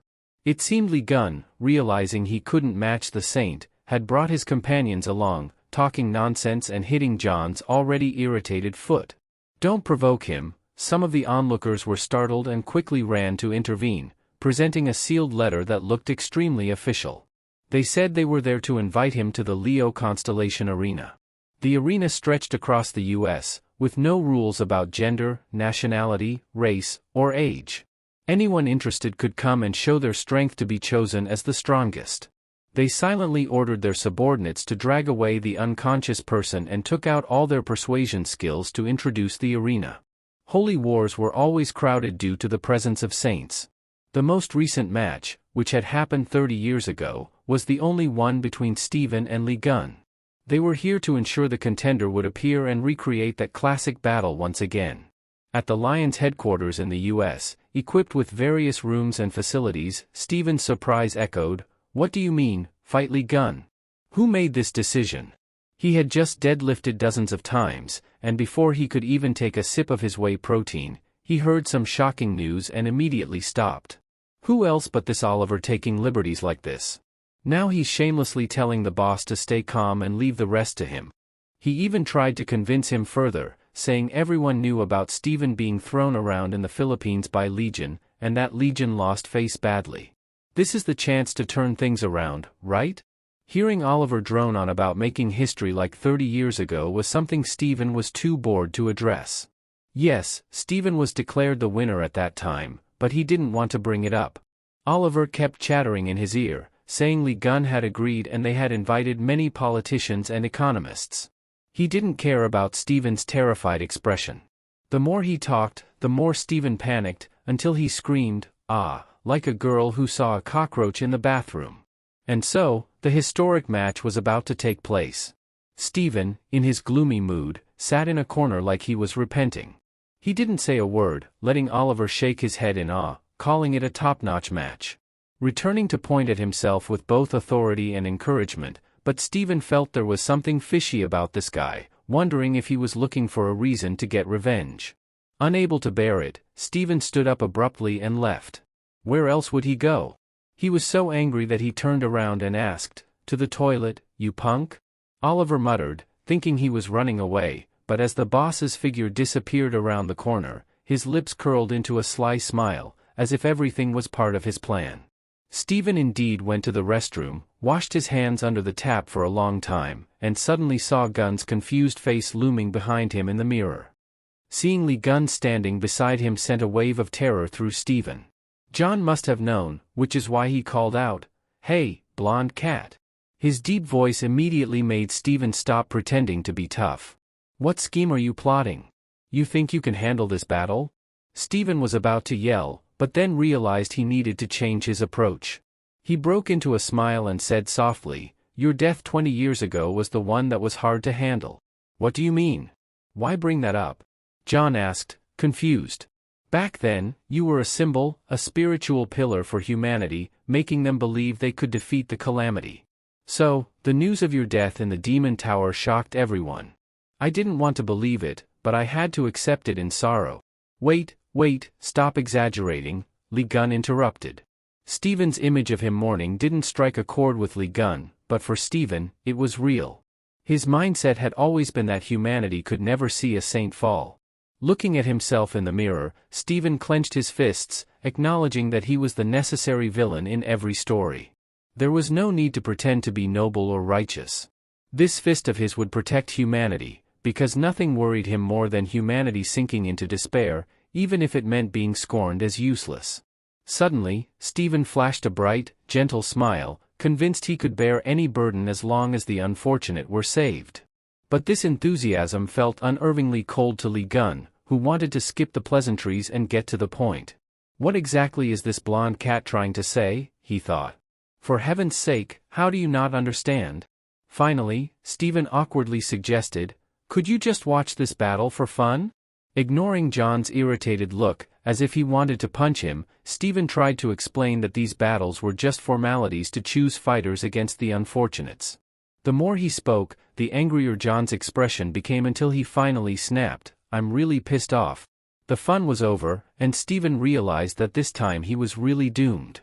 His eyes wide with panic, he tearfully asked, "Can we make this a draw?" That was before the two faced off in the Lions Arena. The loudspeaker echoed in Steven's ears as he kept breathing in and out to calm himself, glancing at the waiting crowd. He desperately hoped Lee Gun would stick to his promise to cooperate. Sure enough, the announcer's voice declared that Lee Gun had requested to fight all the fighters at once, so everyone could showcase their bravery. Steven felt a sense of relief, knowing Lee Gun had agreed under the simple condition that they bring forth worthy fighters for the unfortunates. Steven agreed without hesitation, believing John was cunning and would likely use numbers to deceive the audience. From there, he planned to use tricks to turn the match into one where everyone could claim victory, focusing more on the process than the outcome. In this way, both Lee Gun and Steven would benefit, freely showcasing their strength and putting on an exciting show for the fans. But unexpectedly, the MC suddenly announced that footage from the battle between Lee Gun and Steven from 30 years ago would be broadcast live to hype up the atmosphere. As soon as the clip began, the screen showed the lion punching Lee Gun in the face, sending him flying. Steven panicked and hurriedly explained, "Oh no, you have to believe me, I didn't tell them to show this. They did it on their own." John's expression was cold and dark, like a winter breeze sweeping through, and he quietly muttered, "This is pretty infuriating." Doomed. Truly doomed. Steven's confidence crumbled, and he realized he was truly going to die at John's hands. The screen continued to replay the footage of Lee Gun's defeat over and over. Lee Gun pointed at Steven, roaring, "What the hell is wrong with you? Showing that clip again and again when I purposely lost to get the money." Steven, now enraged, shot back, "Why are you so ridiculous? I paid $5 trillion and still don't have the right to stop them from replaying it. Damn it." The crowd immediately began buzzing, wondering what the $5 trillion was all about. Steven, panicked and half-mad, kept yelling for the fight to start, urging everyone to jump in. They all charged at John, trying to gang up on him, but none of them could even touch him. With his hands still in his pockets, Lee Gun leaped away and started the fight. But the earlier argument had already reached the audience's ears. Tu, who hadn't heard about his friend taking money from the lion, figured John probably donated it all. However, Kevin couldn't take it anymore and cursed loudly, drawing his ice blade. Why the hell does that bastardly gun like fighting with these guys and not with me? If you want money, just say so and I'll give it to you. No sooner had Kevin finished his sentence than he jumped into the arena, ignoring Sagittarius, who desperately tried to hold him back. Taku and got chased after the white-haired guy to prevent him from causing chaos on the battlefield. But to the Lion's Holy Council, it looked like John's accomplices were rushing in together, fearing defeat. They hollered that they had to stop them, which led the betting audience to scream, "Who the hell let you storm the battlefield?" The entire arena turned into a chaotic mess, a situation where anyone who knew how to fight was charging in. Whoever ran fastest was kicked in the face by an unfamiliar foot. Kevin, furious at anyone blocking his way, was ready to abandon his Virgo Saint image and beat everyone down. The online viewers were in an uproar, commenting on the live stream, "Holy crap, the Virgo Saint showed up and no security dares to stop him. Just let them fight." In an instant, the arena descended into chaos, with everyone fighting everyone, and no one willing to back down. From the VIP room, the situation was clear, and they were about to ask Oliver what to do when they noticed he was gone. Oliver had slipped out into the hallway, muttering to himself, "Damn it, how did things get so complicated?" Just as he decided to move on to the next step, Yue, who had been waiting there for a long time, suddenly asked, "What are you planning to do?" Oliver, startled as if caught red-handed, yelled, "Vice Celestial Lord Chan. Where have you been while all this is happening?" Yue narrowed her eyes at him and countered, "You know very well where I was and what I was doing. So why ask?" The more she pressed him, the more Oliver fumbled, as if he had forgotten something. Yue made it clear, "Since when did you start talking so formally to me? This isn't the real Oliver because the real one never says a word without cussing me out." She stormed up to him, lowering her voice, "Who are you?" Meanwhile, the arena had turned into a full-blown brawl, like two gangs fighting at the docks. The situation was growing more intense by the second, with no one willing to stop. Stephen, gaping, called out Oliver's name. "That damn bastard. What kind of choreography turned this battle into a stew of chaos?" Suddenly, the spot where over a dozen people were fighting exploded with a loud bang, scattering everyone around. With each punch John threw, he gathered information on his opponent's strongest skills. The more he fought, the fiercer he became. In just a few seconds, he kicked a dozen people flying toward the lion. He fought so fiercely that smoke rose from his hands, grinning as he glared at Stephen and sarcastically thanked the sponsor for helping him gather such useful data. Stephen's disheveled hair was drenched in sweat. Now that John had no one left to fight, he would surely turn to him next, blaming it all on the old video being played. Stephen gritted his teeth and snapped back, "So you fought just to collect data, huh? What else?" John replied, tossing aside the guy he had just grabbed and grinning as he admitted, "The footage was just an excuse. I've been playing around with you from the start." Rage surged through Stephen's body. His muscles bulged as he summoned lightning and charged at John, his massive frame like a raging bull, determined to settle this once and for all. But before he knew it, his nose took a direct hit from John's punch, distorting his face. The punch sent Stephen flying backward into the arena wall, where he rolled several times before finally coming to a stop. As soon as he opened his eyes, Stephen saw John's fist rushing toward him at breakneck speed. He couldn't do anything, only hoping for a quick end, as there was no way to block something that fast. Stephen braced himself for the relentless downpour of punches, gritting his teeth in frustration, never imagining he'd have to endure something like this. But what else could he do but endure it? John clearly knew Stephen needed time to transform into his saint form, so he kept punching nonstop. Just as the blows were flying back and forth, they suddenly heard the shout of the white-haired guy charging toward them. Kevin, sword in hand, roared, "Hey, let me fight too!" But before he could reach them, two figures from the upper floor crashed through the rubble, plummeting down. Recognizing the familiar silhouettes, the chaos was about to escalate further. The other two joined in as well. It was none other than the Bishop and Vice Clow Lord of the Lion, clashing fiercely in full view of everyone. Yue's stomp on Oliver cracked the ground beneath her, her red energy sending the onlookers scattering. She demanded the creature reveal its true form before being torn apart by lightning. Sure enough, Oliver vanished immediately as the Aquarius transformation skill faded, revealing Selvia, the SS rank member and one of the 10 bishops of the Aquarius Guild. The dim-witted men of the Leo Guild shouted in shock, "Oh my God, Captain Oliver was a woman disguised as a man all along. How did we miss that?" Enraged, Yue stomped down harder. Behind them, Kevin wobbled as he stood up, trembling with frustration. Every time he tried to fight Gon, something always got in his way. Not this time, he thought, drawing his sword and preparing to charge at Lion, only to notice something odd about the ground beneath him. To his horror, Kevin realized his ice blade had impaled a young man's chest. For a moment, Kevin was speechless as the image of him stabbing someone through the chest was broadcast everywhere, labeled as too violent for viewers under 18. Social media erupted with the phrase "Virgo Saint kills someone," and the entire noisy battlefield fell silent, not even a whisper of wind. Kevin, like a child trying to avoid being ostracized, desperately tried to explain, "Wait, no, this isn't what it looks like." But the person he had stabbed smirked and taunted, "How could you be so sharp?" The white-haired Kevin nearly lost his soul as he slowly turned to see the corpse speaking again. The corpse mocked, "You really have an eye for detail." It began to emit a blinding light, radiating the energy of the Libra constellation. Somehow, the Libra energy reanimated the body Kevin had stabbed. The crowd murmured in astonishment.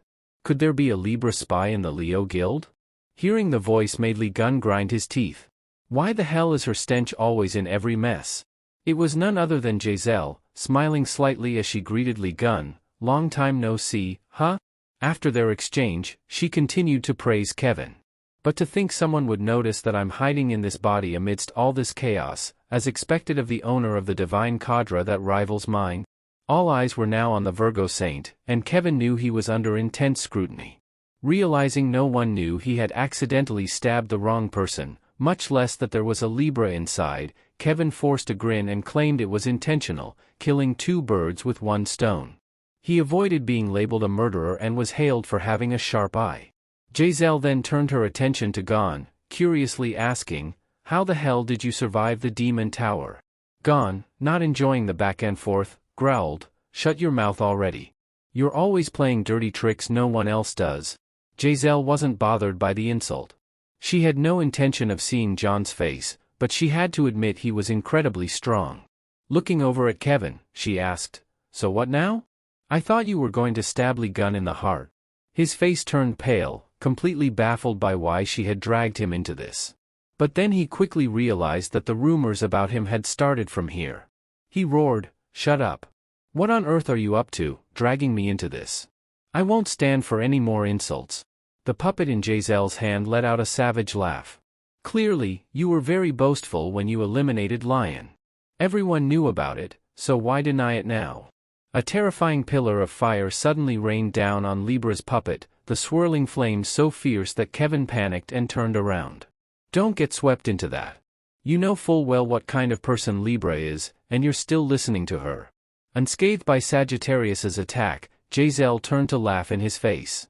"Your power is frightening, but that fire isn't enough to burn this body." She had already prepared, and Kevin's sword struck the shield with the scale emblem. Giselle continued to laugh, "For someone who stabbed Lion in the back 20 years ago, I can't believe you're sticking with him now. You're spineless." Kevin tried to push the blade forward, but his strength failed him. He couldn't understand why this puppet, merely a saint's tool, possessed such immense power. As if to answer Sagittarius's thoughts, the puppet turned its forehead, revealing the shining Libra emblem and proudly displaying the zodiac stigma. The zodiac stigma was a sacred mark bestowed by the gods upon those they cherished, granting apostles the power to connect with the saint and use their strength. This meant Giselle's puppet had power equivalent to hers, as if the real Libra saint was here using her skills right behind Kevin. John's displeased voice rang out, telling him to step back. Grabbing the condemnation of the sky, he leaped up, ready to strike the puppet.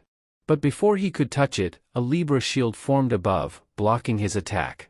The puppet looked up at him and laughed mockingly. "With the zodiac stigma, it's as if I'm directly protected by the gods. How can those who aren't saints break through?" But as soon as she finished speaking, the shield's threads were cut before their eyes. Li Gun let out a triumphant laugh. "Scared now, huh? What's with that strange expression?" His sword sliced powerfully through the puppet, cleaving the magical shield and splitting the figure in two, forcing Giselle to log out of the body. Disconnected, she sat on her throne in Libra's sanctuary, muttering, "The zodiac stigma shattered just like that. So many unexpected things, but this is interesting." Giselle was laughing gleefully when a dark male foot stomped down in front of her, questioning her. It seems bringing Gon into Leo's arena wasn't a good idea. Giselle wasn't surprised by the newcomer's appearance and casually explained, it was just because Kevin Arr discovered it. Otherwise, it would have succeeded. Casting a satisfied glance at the buzzcut blonde, Giselle asked, "How do you feel?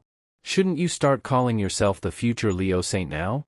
The noise in Leo's constellation arena briefly ceased, with only the smoke gradually dissipating in the wind.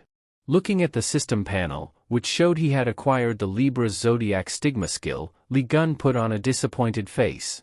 What kind of saint can't even catch a puppet at his feet? One side was the charred remains of the puppet, and the other was Selvia, bound and kneeling on the ground. Besides praising Yue for uncovering the fake Oliver, none of the saints here were of any use. Kevin asked, could he be a god? How could he destroy another saint's zodiac stigma? But he was immediately rebutted when Ta Su, shocked and disbelieving, remarked, "The zodiac stigma is directly granted by the gods. Not even saints can destroy it." Feigned indifference, Li Gun wanted to drop the matter entirely. "There's something more important here," he said, pointing to Stephen, who was lying lifeless on the ground. "Do you acknowledge my victory in this match?" Objection. A voice from Leo's side protested, blaming Libra's interference and the chaos of the audience, claiming the winner was still undecided. "Damn it. I've given you face, and you still don't know your place," Li Gun said, switching to threats. "Try saying it again, and I'll cut that mouth of yours off." The apostles were immediately scared, turning their backs to whisper among themselves, unsure of what to do, feeling too lowly to speak up, especially with their saint unconscious and Oliver's whereabouts unknown. They all turned to Yue, who had the most authority to decide whether to acknowledge John's victory. John calmly called out, "Yue, what's your decision?"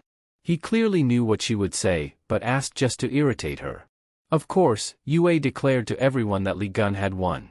Those who had bet everything on Gon were elated, while the loyal followers of Leo felt sorry for their saint, watching from afar as people cheered for Gon.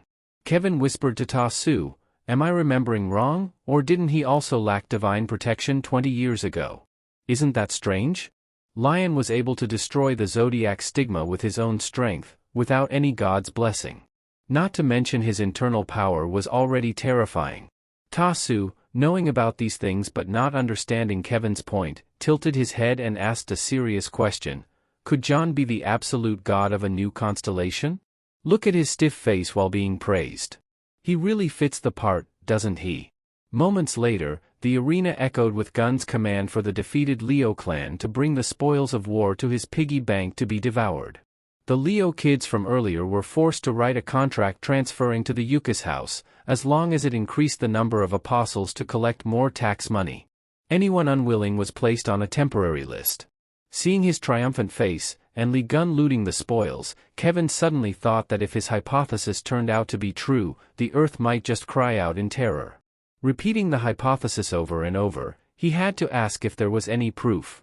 Kevin shook his head, asking if he was making it up, and Ta Su nodded with such honesty it was hard to believe he was the best at driving him crazy. Kevin, stuck under Sagittarius's arm, tried to analyze whether Li Gun could actually be a holy god. "You said he could summon the avatars, but normally they wouldn't listen that easily. Then why don't you think about this? If he's so strong, why hasn't any holy god blessed him?" Ta Su, pinching and cursing, forced Kevin to shut up, saying, "Humans are humans. How could they become holy gods?" Both sides were arguing, and Li Gun heard it all, but he didn't bother correcting them. He was busy thinking about how Libra knew exactly where he was stabbed. She spoke as if Giselle had witnessed it in the Demon Tower. Very quickly, Li Gun came to the conclusion that she had been involved in the trap from back then. Now that he thought about it, Giselle had always had a strong connection with her holy god. Could it be that back then, there was divine intervention in the plot to silence him? As he pondered, Li Gun's eyes drifted to the notice board for the Apostles' Purification Mission. Newcomers to the Yuka's constellation needed to be granted a holy name and awakened unique skills that set them apart from those without this privilege. It was time to meet his beloved nephew, the first disciple. Li Gun glanced at the two stubborn guys behind him and told them to pack up. It's time to hit the road? Ta Su, thinking there was still much to handle here, looked up and immediately saw his friend fiddling with the Yukos coin. Since your wife and followers woke up, you haven't even gone back to Korea, right? That was Ta Su's reason, but what he really needed was to meet Sunj in the misty land of Canada, where the Scorpio Sanctuary reigned. The news of UA announcing Li Gun's victory was clearly displayed on a magic mirror for Haley to see. As she sipped her tea, she mumbled, as expected, Leo could never defeat Li Gun. Leaning forward to get a better look at the person in the mirror, Haley almost impulsively lunged toward the exceedingly handsome face of the victor, reaching out to savor the moment. Just then, her subordinate barged in, screaming, "Master, the hospital in Korea is under constant attack." After shouting, the subordinate finally noticed something unusual about their master but didn't dare to ask. Quickly shifting the topic to avoid being questioned about the upside-down cup on her head, Haley demanded information about the hospital. The situation is stable for now, as Sagittarius is present, the subordinate reported and immediately added, the observatory has detected the 13th constellation, none other than Li Gun, with Cha Sunj coincidentally being the first disciple of this constellation. This news caught Haley's keen interest, as the 12 zodiac signs had set up a special observatory to track any changes in the constellations. The power had to be shared among the 12 zodiac signs, and no one would be pleased to learn that a 13th constellation had appeared. Once the first disciple emerged, other saints would undoubtedly try to prevent Sunj from growing in power. Looking up, she asked if the hospital attack was caused by other disciples trying to eliminate Sunj. If so, someone needed to be sent to protect the boy. The subordinate reported that Eugene had already left, shocking Haley. That kid didn't wait for orders and jumped from Canada to Korea immediately. Soon, Eugene saw a massive explosion near the hospital. The place was leveled, not just a single floor blown away as before, but the attack didn't come from other constellation disciples. It was the work of 3 avatars and a fire-breathing dragon who were determined to stop any suspicious figures from approaching and harming Sunj. Seeing this fierce display, no one dared to move. Hesitate for just a second, and warrior King Jarl would have swept them away with his sword, clearing them all out. Even Sunj, hiding in the bushes, felt a chill. He admired the old spirit king for his cleverness in summoning the avatars. They were powerful and could protect him while he figured out how to escape on his own. Though the avatars had nearly beaten him to death earlier, they were now his protectors. He was content with the situation. Suddenly, Eugene appeared right behind him and asked, "Are you Cha Sunj?" No sooner had Sunj leaped out like a startled frog than the August coin given to him by Li Gun slipped from his grasp. Just as he was about to dive back to retrieve it, a loud argument erupted nearby, followed by a surprise. His father, Taiku, suddenly plummeted right in front of him. It seemed his landing had been off target, as Taiku clutched his aching head and muttered that Li Gun had gone somewhere else. What kind of child sees his father and looks at him with disdain? Taiku grumbled.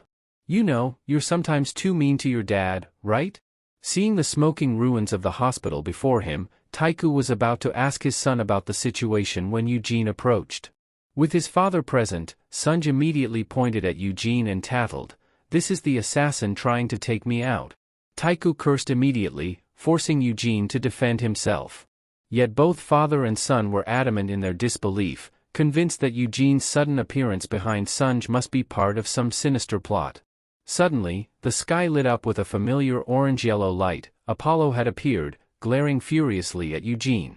Even Taiku had no idea why his holy god had shown up so unexpectedly, but Eugene, as if knowing something, gritted his teeth and cursed under his breath about holy gods always meddling. His eyes flared as he began to use his reading skill. The Sagittarius Holy Bible flipped rapidly before his eyes. From the space before him, Eugene conjured something resembling a pen and selected a rather lengthy passage, rewriting it to say that the light would vanish into the dark and humanity would no longer be blessed. As soon as the sentence was written, Taiku felt a strange sensation surge within his body. Looking up, he saw Apollo vanish just as suddenly as he had appeared, exactly as Eugene had altered it. "The sun can't rise in the dark of night," Eugene said smugly, pointing to himself. "I just got rid of an annoying holy god. The absolute god of Sagittarius can't interfere anymore." but it wasn't over yet. Eugene still wanted to see how far Taiku dared to challenge him. Opening the Sagittarius Holy Bible again, Eugene randomly selected another passage and dipped his hand in once more. This time, it directly affected Taiku, who collapsed to his knees with a pained grunt as the ground cracked beneath him. Sunj was terrified but didn't know what to do, only understanding that Eugene had just read from the Sagittarius Bible. But how could he open the Bible when only the absolute God was supposed to be able to read it? The words Eugene spoke were so different, and despite his throbbing headache, Taiku had a wild thought: could Eugene actually have edited it? The Bible recorded the achievements and events of each constellation's absolute God, their birth, their feats, all documented, becoming legends. These Bibles were revered, forming the foundation of faith that empowered the absolute gods of the constellations. Besides the absolute gods, only one other entity had the ability to view and alter the Bible: the recorders. But Taiku had thought such entities no longer existed in the world. In the past, the saints, with help from their holy gods, exterminated everyone with the power of a recorder. It made sense that those arrogant holy gods would go mad, knowing even a mere human with the power of a recorder could push them back. Now, Taiku understood why Apollo had intervened so suddenly. Eugene laughed heartily as he watched the once arrogant Sagittarius saint now drenched in sweat. Still intending to boast under the bright moonlight, Li Gun suddenly appeared, landing spectacularly right on Eugene's green-capped head. Exhaling, Gun immediately scolded his friend. "I supposedly sent you to check on the people who woke up in the hospital, but you're already getting beaten up again. You should have handled it quickly and come back to me. What are you squirming around for?" Back then, entities were sent by the gods to exterminate the recorders, sweeping through many places to kill all those who could interfere with divine power. An entire village was massacred just for sheltering families that had the potential to produce such extraordinary humans. Eugene, not yet 10 years old at the time, had witnessed the ruthless slaughter in his village with his own eyes, too terrified to even cry. A few days later, the wounded boy unexpectedly awoke on a bed. As he sat up, a voice that seemed to have been waiting for a long time spoke. Haley simply asked him how he felt, but Eugene, still terrified, was on high alert. It wasn't until she closed her book and showed a kind face that she reassured him. "This is my holy domain, there won't be any problem here." The faint whimpering from Eugene's childhood dream echoed through the deserted park near the Scorpio Hospital. He was tightly bound by something pink and elastic, caught in a deep sleep and continuously calling out for Lady Haley. As soon as he opened his eyes, a crowd of Sagittariuses gathered around to check on him, only to be surprised by the thing binding him. It was lime, which could transform into anything. No matter how much he screamed, he was stuck. Upon hearing his subordinates report that Eugene was awake, Taku shouted and dashed toward his wife. On the other side, Jio also screamed honey, and the two rushed into each other's arms, embracing happily as if they had never been apart. The Sagittarius crowd found the happy scene beautiful, though they were actually referring to that brat waking up, not Lady Gon. Paying attention to Eugene, John approached first, amusedly asking, "You've got an interesting power there. Are you a recorder?" Eugene tried to deny it, but John's eyes gleamed, revealing that he had already used the divine eye skill. There was no way to lie now, knowing that recorders couldn't conceal information. Eugene immediately activated the Scorpio constellation's shadow shifting skill, turning his body into red liquid and launching himself off the pillars, out of human reach. As he flew past the couple embracing lovingly, Eugene reached out, intending to grab Jio as a hostage to make his escape, but a stronger hand was faster, pushing Taiku away from Jio and catching her, propelling her out of Eugene's reach in one swift motion. Eugene was livid. Believing his speed was unrivaled, he was stunned when Gun outpaced him. He immediately pursued Jio, now in Li Gun's grasp, but no matter how hard he tried, he couldn't catch up. One person yawned while others cheered, which only fueled Eugene's frustration, prompting him to abandon his plan to capture Jio. Now, all he wanted was to land a punch on Li Gun. Sunjae, confused by his mother's joyful laughter, was informed by Jaewon that her excitement was due to her admiration for Li Gun. Being held by her idol thrilled her. Meanwhile, Taku, still in shock, yelled in anger at Li Gun, demanding he release Jio. He also questioned why Eugene, the so-called recorder, wasn't fleeing when he could have. Eugene, still furious, wanted to leave, but his anger urged him to strike Li Gun before retreating. This only fueled Jo's excitement as she laughed, calling out to her husband, saying, "Just a little longer, how often do I get to be held by Gon like this?" Her words made Taku so furious that he spat blood and collapsed, crying in frustration. Even Sanjay pitied his father, feeling a crushing sense of defeat. Meanwhile, Eugene, frustrated, flitted around while others had time to talk. He tried opening Li Gun's Constellation Bible, only to be met with error messages, indicating the presence of a new god's throne. Stunned by this realization, Eugene barely had time to react before Jarl's hand descended, gripping him firmly, preventing any escape. The avatars had arrived, breaking through the roof to stop the chase. Holding Jo, Li Gun coldly asked if Eugene had just tried to tamper with his Bible. The system notified Li Gun that Eugene was now the target of the final wisdom challenge, warning that Eugene could pose a threat to the constellation. Despite not liking it, Li Gun instructed Eugene to become the recorder of the fuse constellation. Eugene, coughing up blood, defiantly raised his middle finger and cursed. Li Gun, irritated by Eugene's insolence, tilted his head slightly and snapped his fingers. Jarl's massive sword aimed directly at Eugene's head, but before it could strike, a red scorpion tail wrapped around it, halting the blow. From Eugene's body, something like blood oozed, forming into a floating entity.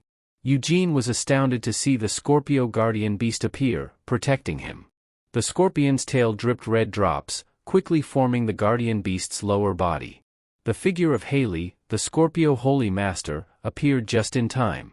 She sighed in relief, commenting, "That was close. You almost lost your head, kid. Why did you act without my orders? I told you not to be reckless." Before Haley could continue, a voice from behind froze her. Li Gun had arrived, glaring at her and demanding she answer his question if she didn't want to die on the spot. Haley, frozen in place, stared at Li Gun as if seeing a mythical figure for the first time. She didn't speak, and only when the guardian beast roared did she snap out of her trance, spinning around and screaming. Everyone stared in disbelief as her head rotated 360 degrees. Eugene looked up at his trembling holy master, now on the ground. The avatars held their breath as the guardian beast rushed to check on her. Haley shakily replied, "It's nothing, I just felt like walking on all fours for a bit." No one could understand why she was acting like this. Eugene realized she must have heard rumors about Li Gun being in Leo's territory, but now he was in Korea. Trying to compose herself, Haley took deep breaths before facing Li Gun, still overwhelmed by his divine presence. Li Gun, amused, asked, "What are you up to?" Haley, her heart pounding, blushed uncontrollably and muttered, "Can't take it anymore." Eugene whispered, "Why is everyone acting so weird today? No one is answering and their behavior is bizarre." Li Gun struggled to contain his temper. He grabbed Haley's shoulder and shouted, "Snap out of it." This only made her blush more as she screamed, "Li Gun just touched me." Her composure shattered, even the guardian beast had to step in, asking Li Gun to withdraw his hand as it was too much for Haley. Li Gun sighed. "Damn it, she probably just hates my guts," he muttered. Haley's body heated up, like she had a fever, and she fainted right there. Li Gun, now holding Haley, called out to Sanjay. "I don't think I can talk to her right now. How about we talk first?" Sanjay, excited, asked, "What do I need to do?" Li Gun grabbed a handful of his red hair and pulled him close. "Time for your baptism?" Sanjay, filled with excitement, asked, "You mean the ceremony to officially recognize me as a disciple?" Li Gun nodded, and Sanjay nearly jumped out of his skin. "How can we do something so important here?" Li Gun didn't care for formalities. A green light began to emanate from him as he initiated the ceremony, giving Sanjay no chance to resist. When Sanjay opened his eyes, he found himself in total darkness. As he wondered where the absolute God was, words appeared above him. "Do you want to become the first disciple of the Fuse constellation?" After a moment of confusion, Sanjay confidently accepted, saying, "I trust in Yuku's and am prepared to be faithful." He was instructed to look behind him, where a brilliant light illuminated his back, making him turn around. From the darkness, a figure resembling a human emerged, blinding him with its light. The serpent's mouth opened, emitting fierce light in the shape of arrows, one aimed directly at Sanjay. The arrows pierced him, causing immense pain as the power and skills overwhelmed him. After what seemed like an eternity, Sunjae regained his composure. Gon smiled and asked, "So, how do you feel?" Sunjae, now free of pain and filled with excitement, realized the baptism was complete, and he had gained new skills. Overwhelmed by the experience, he couldn't help but exclaim, "Amazing." Eugene thought to himself, "This kid's smarter than those two idiots combined." Sunjae, still elated, shouted, "This is insane. I need to brag about this to my sister." At that moment, Haley staggered over to congratulate him. Li Gun received a notification that his disciple's rank had increased, granting him the power of the 13th sense. A surge of power flared within him, and he decided to test it. Li Gun's hand shot toward Haley's neck. The Avatar noticed and quickly acted, but the Titan King's mighty arm was even faster than Jarl's, intercepting the scorpion's tail with his axe. Li Gun's hand stopped just before reaching Haley's neck. Amused, Li Gun asked, "You're not going to dodge?" She responded calmly. "Because I know you won't hurt me then." Getting to the point, she asked, "So, what was it you wanted to ask earlier, Li Gun?" Li Gun's 13th sense was functioning perfectly, so his first question was, "Explain to me why you have traces of the ancient civilization on your body." More specifically, it was in Haley's hidden eye and the part of her neck Li Gun was about to grab. Sunjae overheard clearly and asked, "Did Uncle Li Gun just suggest that Haley is a calamity?" Li Gun smiled, as if he were the only one who knew the truth, realizing that even the absolute gods had been easily tricked by her. The guardian beast behind them roared in anger, cursing Gon for daring to touch their princess and threatening to kill him. But Li Gun had already deduced that these so-called guardians were actually unfortunates masquerading as household gods. Real avatars wouldn't be this obedient to a holy master, let alone call her princess. How adorable. To everyone's surprise, Haley confessed without hesitation that she indeed came from the ancient civilization. Looking up, she told Gon that despite her origins, she considered herself human and her gaze remained steady as she added, "I'm on your side." That's a good line, Li Gun thought, but she would have to prove it for it to be believable. He already had a way to test her. With a glance, Lime produced a piece of paper with two simple questions for Haley to answer. "What do you think of Li Gun? What kind of relationship do you want to have with Li Gun?" Without hesitation, Haley scribbled her answers and handed the paper back to him. For some reason, Li Gun couldn't help but grin like a merchant who had just swindled an unsuspecting customer. Her responses were brief. Haley thought of Li Gun as an ally and wanted a strategic partnership with him. She believed she had already shown her sincerity in words, so writing it down was just a formality. Li Gun nodded in agreement but then pulled out a wooden fountain pen, a familiar object to Haley, making her break out in a cold sweat.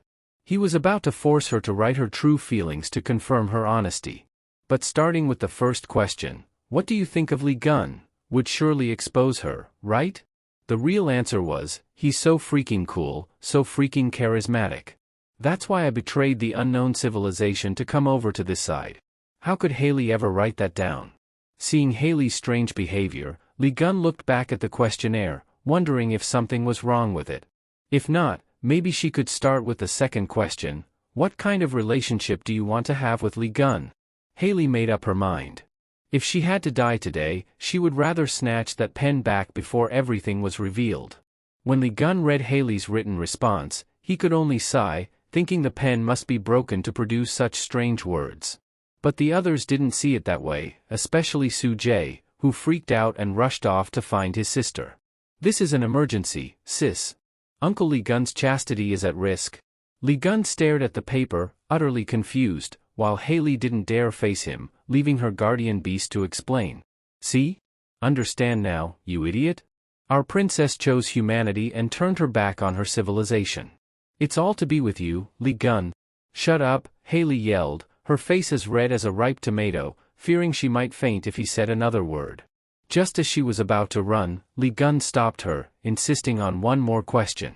Pointing to the floating dagger above him, he demanded information about the ancient civilization's weapon, revealing that it was the same one that had stabbed him in the Devil's Tower.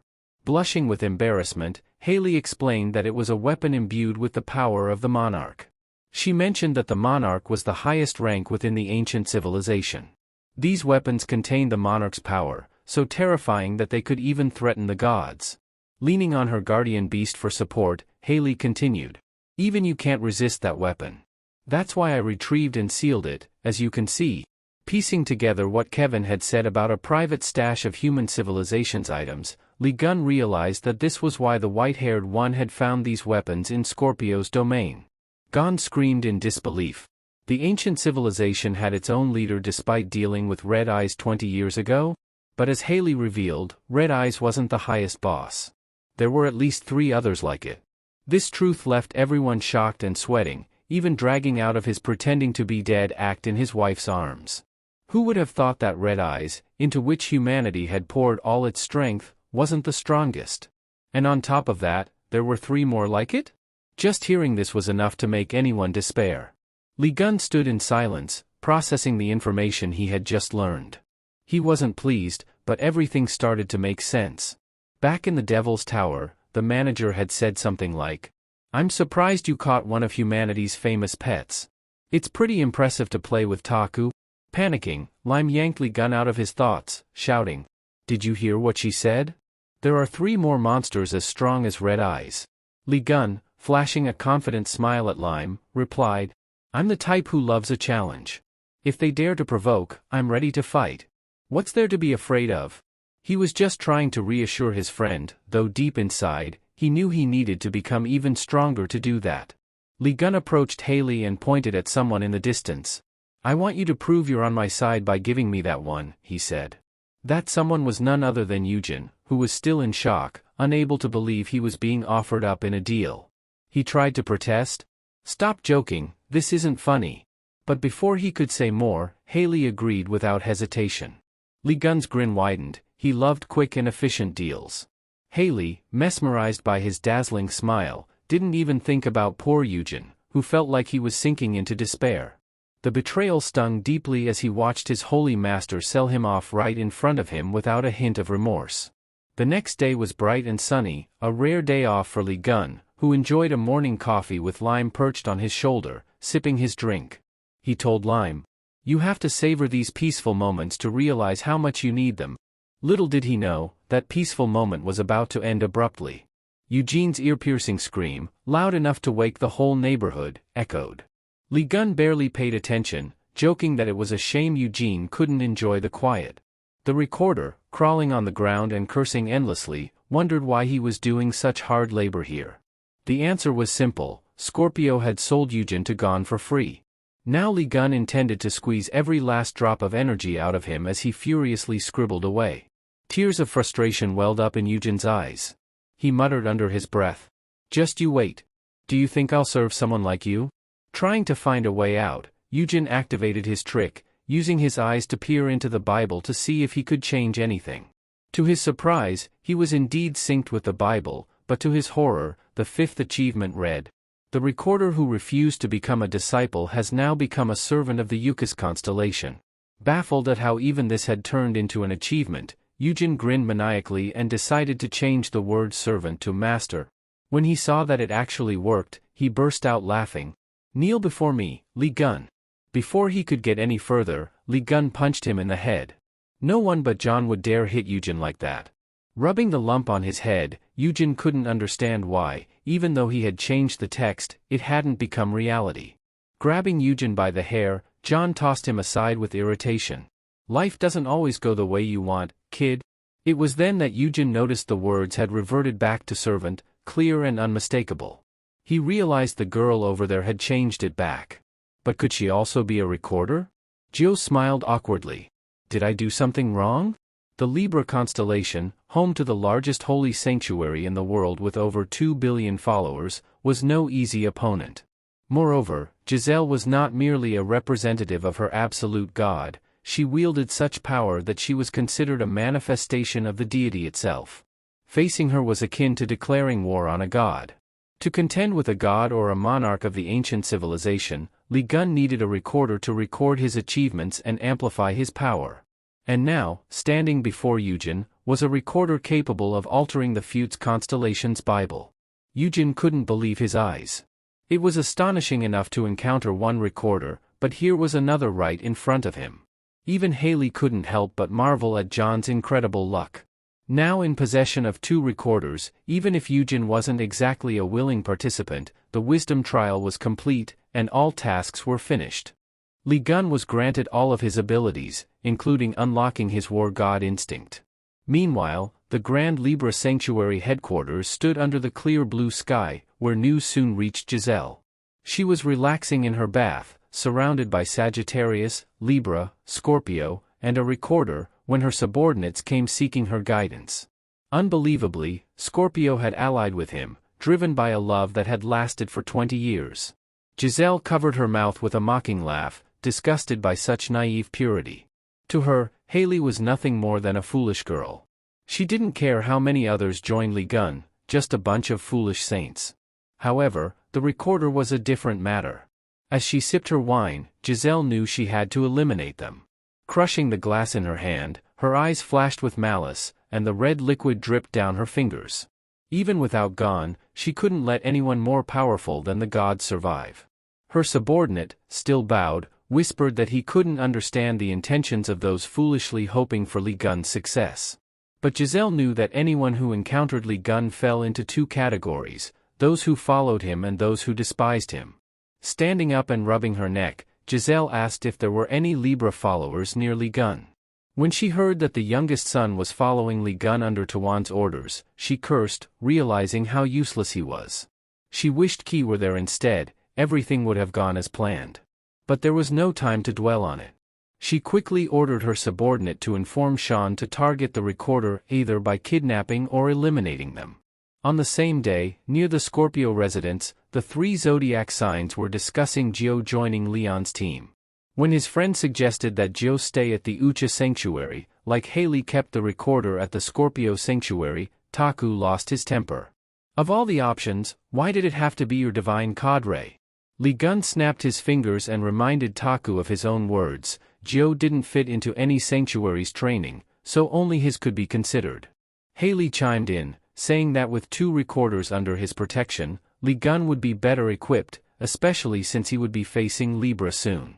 Li Gun then pulled out a professional-looking contract, complete with an extensive list of conditions, promising to treat Taesu's wife well, as she was his friend's wife. The agreement even included not adding her to the official disciple list and sending her regularly to the Sagittarius Sanctuary. What more could Taku ask for? Sign it already, Li Gun urged with a grin. Afterward, Haley shifted the conversation to Taesu's eldest daughter, who had recently visited the Scorpio Sanctuary to have her arm checked. Despite using her magic to heal it as best as she could, Haley reported that the situation was dire. They had tried everything to suppress it, but they were reaching their limit. Seeing the panic on Taku's face, Li Gun realized they were discussing something serious that he wasn't aware of. He quickly turned to them, demanding to know more about his niece, Yue. While the 3 were deep in conversation, Gio had just finished writing a large stack of papers at the construction site near Scorpio's place. She eagerly asked Eugene if he needed help organizing them.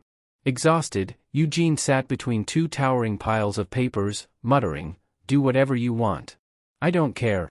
Earlier, Li Gun had thrown the truth pen straight at his forehead, leaving a large bump because Eugene refused to work. Eugene was seething with rage.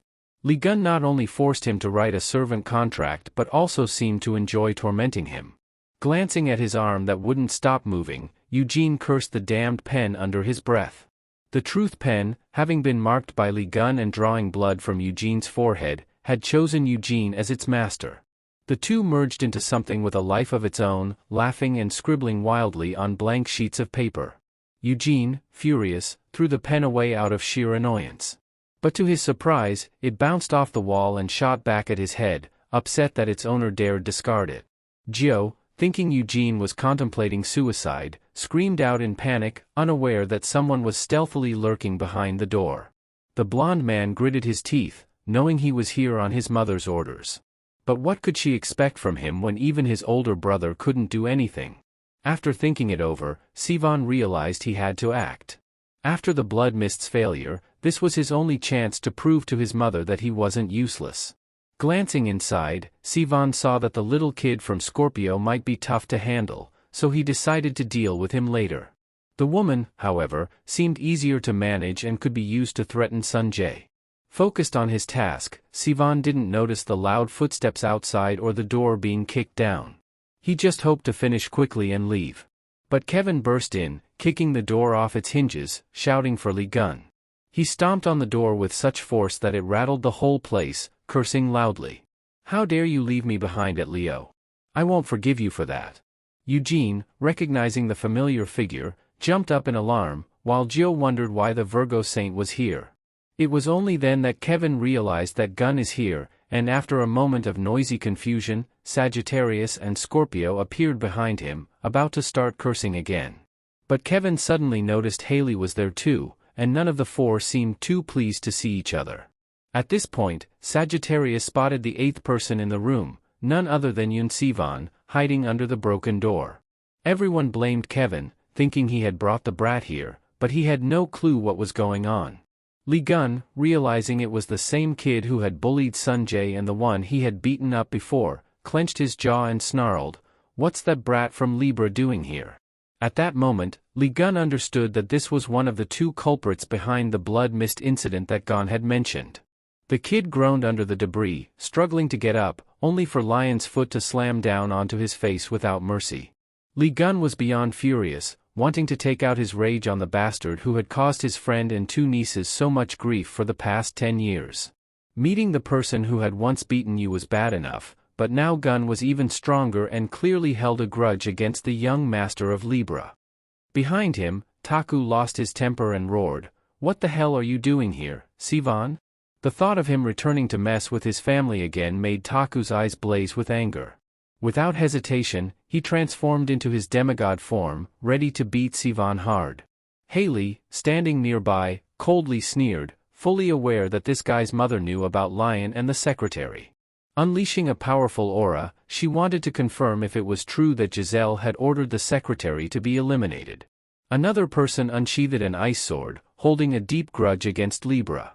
Kevin, having later learned that Giselle had ordered the blood mist to destroy Virgo's castle, was furious. "Yunnan, huh?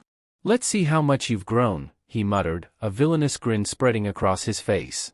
Delighting in the thought that everyone around wanted to beat the brat, he pressed down harder with his foot, stomping several more times. "I feel so bad for you," he mocked. Lee Gun wanted to know how everyone planned to deal with the brat or if they should just keep stomping until his head popped like a melon. Terrified under Gon's foot, Sivan realized he might not even survive this, let alone complete the mission his mother had given him. Desperately, he called out to his household god, ordering it to transport him to the secret base. Just as Lee Gun lifted his foot, a golden light enveloped Sivan, and numerous Libra vines wrapped around him. Thinking he had escaped, Sivan smiled, but the reflection in his eyes showed Lee Gun was smiling too. In an instant, Sivan vanished before everyone's eyes, and they all assumed he had successfully escaped. Taku, frustrated, asked why his friend had let the brat get away, but in reality, Lee Gun had done it on purpose. Catching him and beating him would have been too boring. On the other side of the world, in Honolulu, Hawaii, at the luxurious Libra resort, Tawan was soaking in a pool with 5 of Libra's household god spirits, trying to heal the bruises Sunjae had inflicted on him. Cursing under his breath, he wished he could tear that red-haired kid apart limb by limb. Suddenly, the teleportation gate opened, and a scream echoed above his head. Tawan, lost in thought, initially thought it was SJ's scream, imagining it was from the pain he'd one day inflict. To his surprise, it was his younger brother, tumbling headfirst into the pool and landing on top of him. As soon as he found out John had discovered Libra's plan to eliminate the secretary, Tawan began mercilessly cursing his younger brother. Sivan didn't dare fight back. He just held his head, fearing his brother might smash a rock over it. No matter how much Tawan berated him, Sivan endured, knowing his brother had saved him, and the most important thing now was to stop Lion when he arrived. Tawan led his brother into a room with a cabinet full of neatly arranged stones on the shelves. In a gruff voice, he briefly explained that each stone could be exchanged for something unbeatable. Tawan grabbed a random purple stone, which looked the most dangerous, and quickly explained that these were created from fragments of calamity, processed in the demon tower. Knowing Sivan was worried that they might not be able to handle what they'd summon, Tawan reassured him by pulling out a Libra bead string. The priority now was to deal with Gon, so he didn't hesitate to use the skill of equivalent exchange. A beam of light shot through the roof of the villa, causing Tawan to scream in excitement. This would surely summon a super-strong calamity to leave Lion half dead. But unexpectedly, the light shifted from gold to emerald green, gradually swallowing the original color, or more accurately, pushing the golden light back into the sky and completely replacing it. The shape before them made the two brothers panic, not understanding what they had just summoned. The power felt too familiar. Sivan instinctively ducked to avoid it but didn't manage to warn Tawan, who was struck by a protruding head from the light. Blood poured out as Tawan cried out in pain. Sivan, having barely avoided the blow, laughed, saying, "That old trick won't work on me anymore." But when he saw John follow them there, clutching a golden-feathered bird tightly in his hand, he screamed in terror. "I picked it up on the way here because you left your household god behind and ran off." The bird, thinking its captor was the calamity, screeched, "Summoning successful. Summoning successful." Sivan gaped in shock. Li Gun didn't bother arguing. Instead, he threw the bird backward, making Sivan wet himself in fear, backing away and cursing the wretched beast for leading Li Gun right to him. Knowing he was about to get beaten hard, Sivan tried to save himself by apologizing, saying he would personally go to Sagittarius and beg for forgiveness. But John responded with a smirk, as if Sivan still hadn't grasped the situation. With a grunt, another beam of light descended right in front of Li Gun. The condemnation of the sky loomed between them as Gon, with a darkened expression, reminded Sivan, "Seems you've forgotten something important when you see me here." "Payback," he uttered the two words, which sounded like the Grim Reaper whispering in Sivan's ear. All Sivan could think was dead, dead, dead, dead. Feeling smaller and smaller, Sivan knew he wouldn't survive Gon's condemnation of the Sky Blade. As he retreated in terror, trying to think of a way to save himself, his eyes suddenly widened when he realized what he had just stepped on, Tawan's Libra bead string. His brother, struggling to get up, was battered by the intense appearance of Li Gun. Realizing his hand was empty, Tawan turned to call out to his brother to find the beads. Horrified, he saw them in Sivan's hand. Sivan had activated it, exchanging something unknown. Smiling, Sivan said, "You were right, big brother. I really am useless. But luckily, you're very useful to me." The equivalent exchange skill of Libra made the beads glow, identifying Yun Tawan as the exchange item. His entire body was enveloped in light, sprouting grotesque parts of a calamity, signaling that the exchange was complete. Tawan writhed in pain, trying to resist the dark power, but to no avail.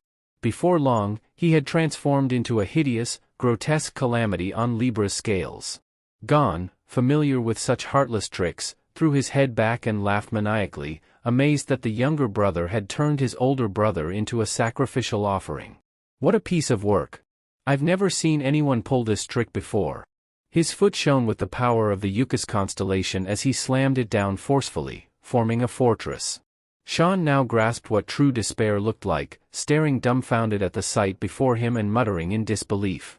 A fragment of the calamity that had once been Tawan's brother crashed to the ground, the entire Libra bow and zodiac ability shattered to dust by the serpent's barrier. The old man laughed wickedly, explaining to the naive boy that the larger his barrier grew, the stronger its defenses became. Within it, no one could utilize the power of other constellations, leaving Libra's strength entirely neutralized and the summoning process incomplete. It was a grotesque creation, so vile that even demons would scorn it. The brother's sacrifice amounted to nothing. He had turned to ashes, a pathetic joke before Li Gun. Covering his face, the old man laughed hysterically as if on the verge of madness, asking, "Isn't it hilarious?" Now, it was his turn to strike. Digging into the Yucas constellation scripture, Li Gun selected the second decree, Saint Sagittarius, admiring the master of Yucas, thereby granted the ability to wield Sagittarius's power. Gun's eyes blazed with the flames of the sun god. Using Sagittarius's clairvoyant ability, he stepped forward, asking, "Any last words? Usually, people repent before they die. I'll give you 3 seconds, confess now." His burning gaze bore the condemnation of the heavens as he spoke with a menacing calm. "Choose your last words wisely, you bastard."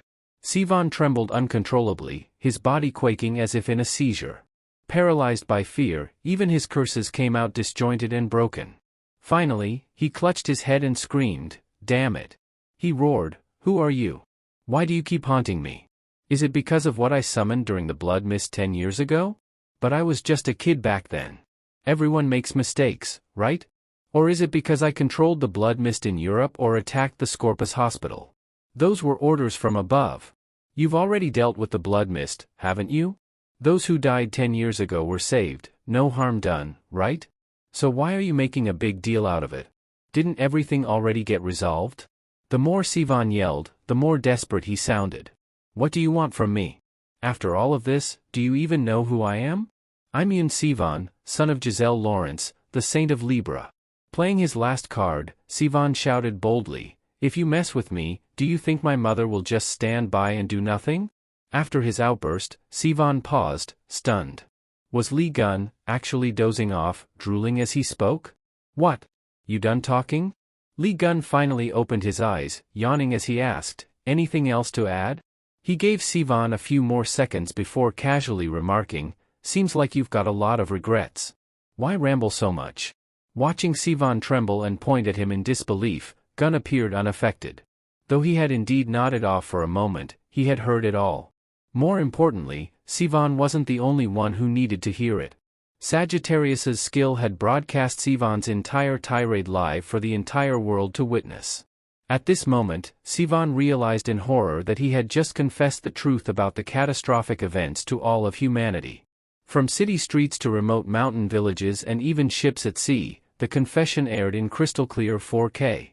The celestial clairvoyant skill was truly the work of a broadcast deity, a live-streaming master envied by all. The shocking revelation naturally reached Libra's domain, where chaos erupted. Their headquarters scrambled to locate Sivan and put an end to the public humiliation, but they had no leads. Furious citizens, now aware of Sivan's involvement in the blood mist, gathered at Libra's headquarters demanding answers. Is it true that Libra's son caused the blood mist? Is Libra responsible for those massacres? They cried out. The outrage grew louder. If Lee Gun hadn't intervened in Belgium, how many more would have died? Libra must face justice. Sivan must be punished. The swelling anger of the masses echoed across the world. On a distant rooftop, a trench-coated figure smirked at the unfolding chaos. Kali's lips curled into a grin as the crowd's fury intensified. "Too bad for you, Sivan," he murmured.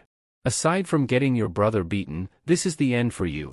Meanwhile, Sivan watched in terror as the enraged crowd stormed Libra's headquarters, determined to kill him. Their hatred was palpable, and Sivan clutched his head, screaming as if in agony. Lee Gun, however, found the spectacle amusing. "Congrats," he mocked. "How does it feel to be the world's most wanted man?" The condemnation of the Skyblade glowed, and Sivan shivered in fear. The only sounds were the faint rustle of clothing and Gun's cold voice. "Do you know why I told you to say your last words? Because you should have apologized instead of making excuses." Pressing the blade to Sivan's neck, Gun's tone darkened. "No more games. I gave you one last chance to beg for mercy, and you wasted it. Now, neither I nor the world will give you another." The image of Gun holding the glowing blade to Sivan's throat was, of course, broadcast live. Libra's forces panicked as the public's faith in the constellation crumbled. The stronger the outrage, the weaker Libra's standing became, while Yukas's influence soared. Across the world, the Celestial War Army erupted in chaos, demanding action. Giselle, silent until now, would not allow her son to die. As Libra's leader, she wouldn't let anyone threaten her authority. Just as Gun prepared to strike, a radiant golden light descended. The sacred beast of Libra had arrived, bearing Giselle's command to stop. Sivan, seeing his mother appear, screamed with relief, but Giselle ignored her pathetic son. Her tone was cold and devoid of emotion as she chastised him. She dismissed his actions as reckless and insane. Lee Gun smirked, unimpressed. "Releasing the calamity and destroying a city is just a trivial matter to you?" he asked mockingly. Giselle, of course, sidestepped the accusation and demanded her son's release. Gun sneered. "If we're talking about distasteful, then your sons, who harm innocents, are the epitome of it." Stepping on Sivan once more, Gun drove his blade into the ground before him. If you dislike my methods, let's settle this your way. I'll give you two options: confess Libra's crimes and face justice, or fight me here and now. And don't forget to name the one who stabbed me in the tower. Both choices left Giselle seething with frustration. Clutching her head, she muttered curses at Li Gun. But she wasn't about to let herself be forced to pick between the two, fiercely asking why she should listen to him. With that, it was settled. Her words were a clear refusal to save her son. Sivan cried out for his mother, while Li Gun laughed cruelly, casually waving his hand to sever the golden head. The sacred beast let out a screech, her voice trembling, unable to comprehend that Li Gun had done such a thing right before her eyes. She repeated her threat, asking if he thought she would let this go. The more Li Gun grinned with excitement, the angrier he became, though he could do far more thrilling things. He raised his hand, glowing with the blue power of the Yuku's constellation, and waved it behind Sivan's lifeless body. Shell, realizing what he was about to do, watched in horror as he smiled wickedly. Then, right before her shocked eyes, the Libra woman saw him bring the beheaded boy back to life. Sivan clutched his face, trembling, his hand instinctively reaching for his neck, still feeling the pain and wondering why was he still alive when he was clearly dead. Gon swung his blade at the boy, now crying uncontrollably. The slash was so sharp that a second later, it burst open, spraying blood everywhere. A lethal wound like that should surely have killed him, but Gon used his resurrection skill again, healing Sivan's wounds and bringing him back to life swiftly. The boy screamed in terror as Lion's blade severed his head once more. After witnessing her son's death 3 times before her eyes, Giselle screamed in rage. "What the hell are you doing?" Gon, grinning, revived the corpse once again while asking, "Don't you see? How could one death ever satisfy me?" The scream only fueled Gon's thrill. Killing once wasn't enough to make up for all the suffering he had caused, and wasn't her son guilty of more than one evil deed? Li Gun swung the condemnation of the sky again, deciding to cut Sivan as many times as he had caused pain. If not, he could just end him. Gon would be there to keep count. Sivan felt like he had fallen into hell, the shadow of Gon looming over him as the condemnation of the sky came down once more, making him feel endless agony. Before the pain could stop, Li Gun revived him again, all while the breathless crowd watched in horror. No one spoke, but Gon's grin only grew wider, his slashes becoming faster. He cut Sivan in every way possible, each strike lethal. Every time Sivan died, Li Gun revived him, just to deliver a fresh set of wounds. Inside the Scorpion Hospital, Tax Group also witnessed this firsthand, but none showed pity for Sivan's pleas. At times, he was slashed 3 times in a row, the deaths agonizing. The cries of someone dying and coming back to life repeatedly were terrifying.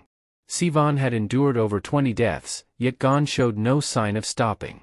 Giselle couldn't hold herself back anymore and shouted, "Is this bastard really testing my patience?" In response to her thoughtless question, the Queen's teleportation skill and Sagittarius's absolute coordinate skill activated simultaneously. A massive barrier appeared on the ceiling of the Libra Palace, dropping something so huge that it hit the ground with a deafening bang. Blood splattered from the thing onto Giselle's face, cold and unfeeling. As she stepped closer, she realized it was the remains of a massive beast. But Giselle's eyes caught sight of a severed head rolling in the left corner, recognizing the distinct blonde hair and the horrified expression of her eldest son. She immediately realized what had happened, her entire body trembling with rage. Biting her lip in seething hatred, the sight only pleased Gon more. He asked, "Why are you just standing there gawking? Your favorite eldest son is back. Why don't you tell him you love him and give him a hug?"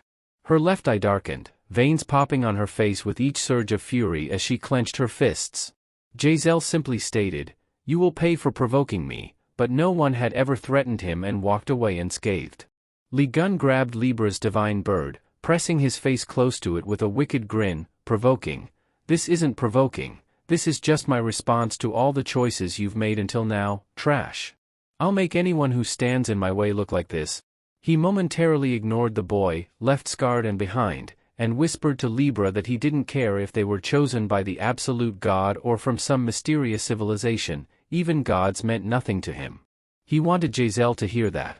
When her eyes flared with anger, Li Gun threw the divine bird high into the air, saying goodbye.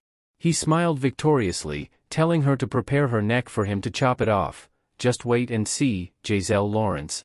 With that, Lee Gun slashed the divine bird into ashes, completely severing his connection with Libra and wiping out his intercontinental livestream. The remaining Libra forces hesitated and called out Holy Lord, only to be met with a massive surge of power from where Giselle stood.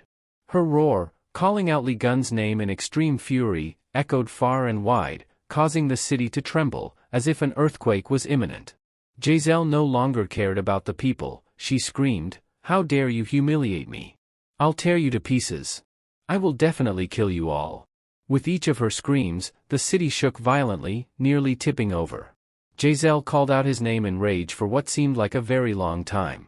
After a while, Sivan suddenly opened his eyes in terror, as though just escaping a nightmare, only to realize the nightmare had just begun.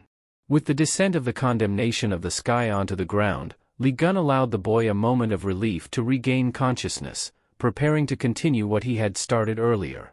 Suddenly, he forgot how far he had counted, so he decided to start over to be sure. His mind roughly calculated the number of injured people to be about 5,000. Added to that were the people in the Scorpion Hospital and the suffering of Oda's family. How much was that in total? Sivan fell to his knees, begging for another chance to explain, but Gon didn't listen. Instead, he resolutely raised the condemnation of the sky again, ready to strike another 10,000 times to cover Sivan's crimes.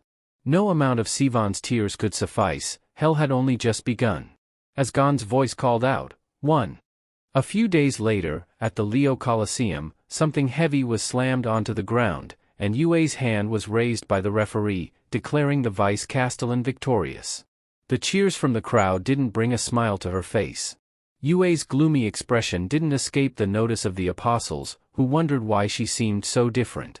Everyone noticed that, contrary to her usual cold demeanor, the deputy commander appeared strangely dazed. It all started after watching Lion's globally broadcasted performance.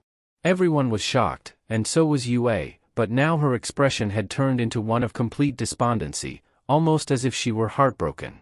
Perhaps the sight of Sivan going through life and death repeatedly was too sensitive for her, but that scene brought satisfaction to many, as the Libra forces had always been arrogant troublemakers.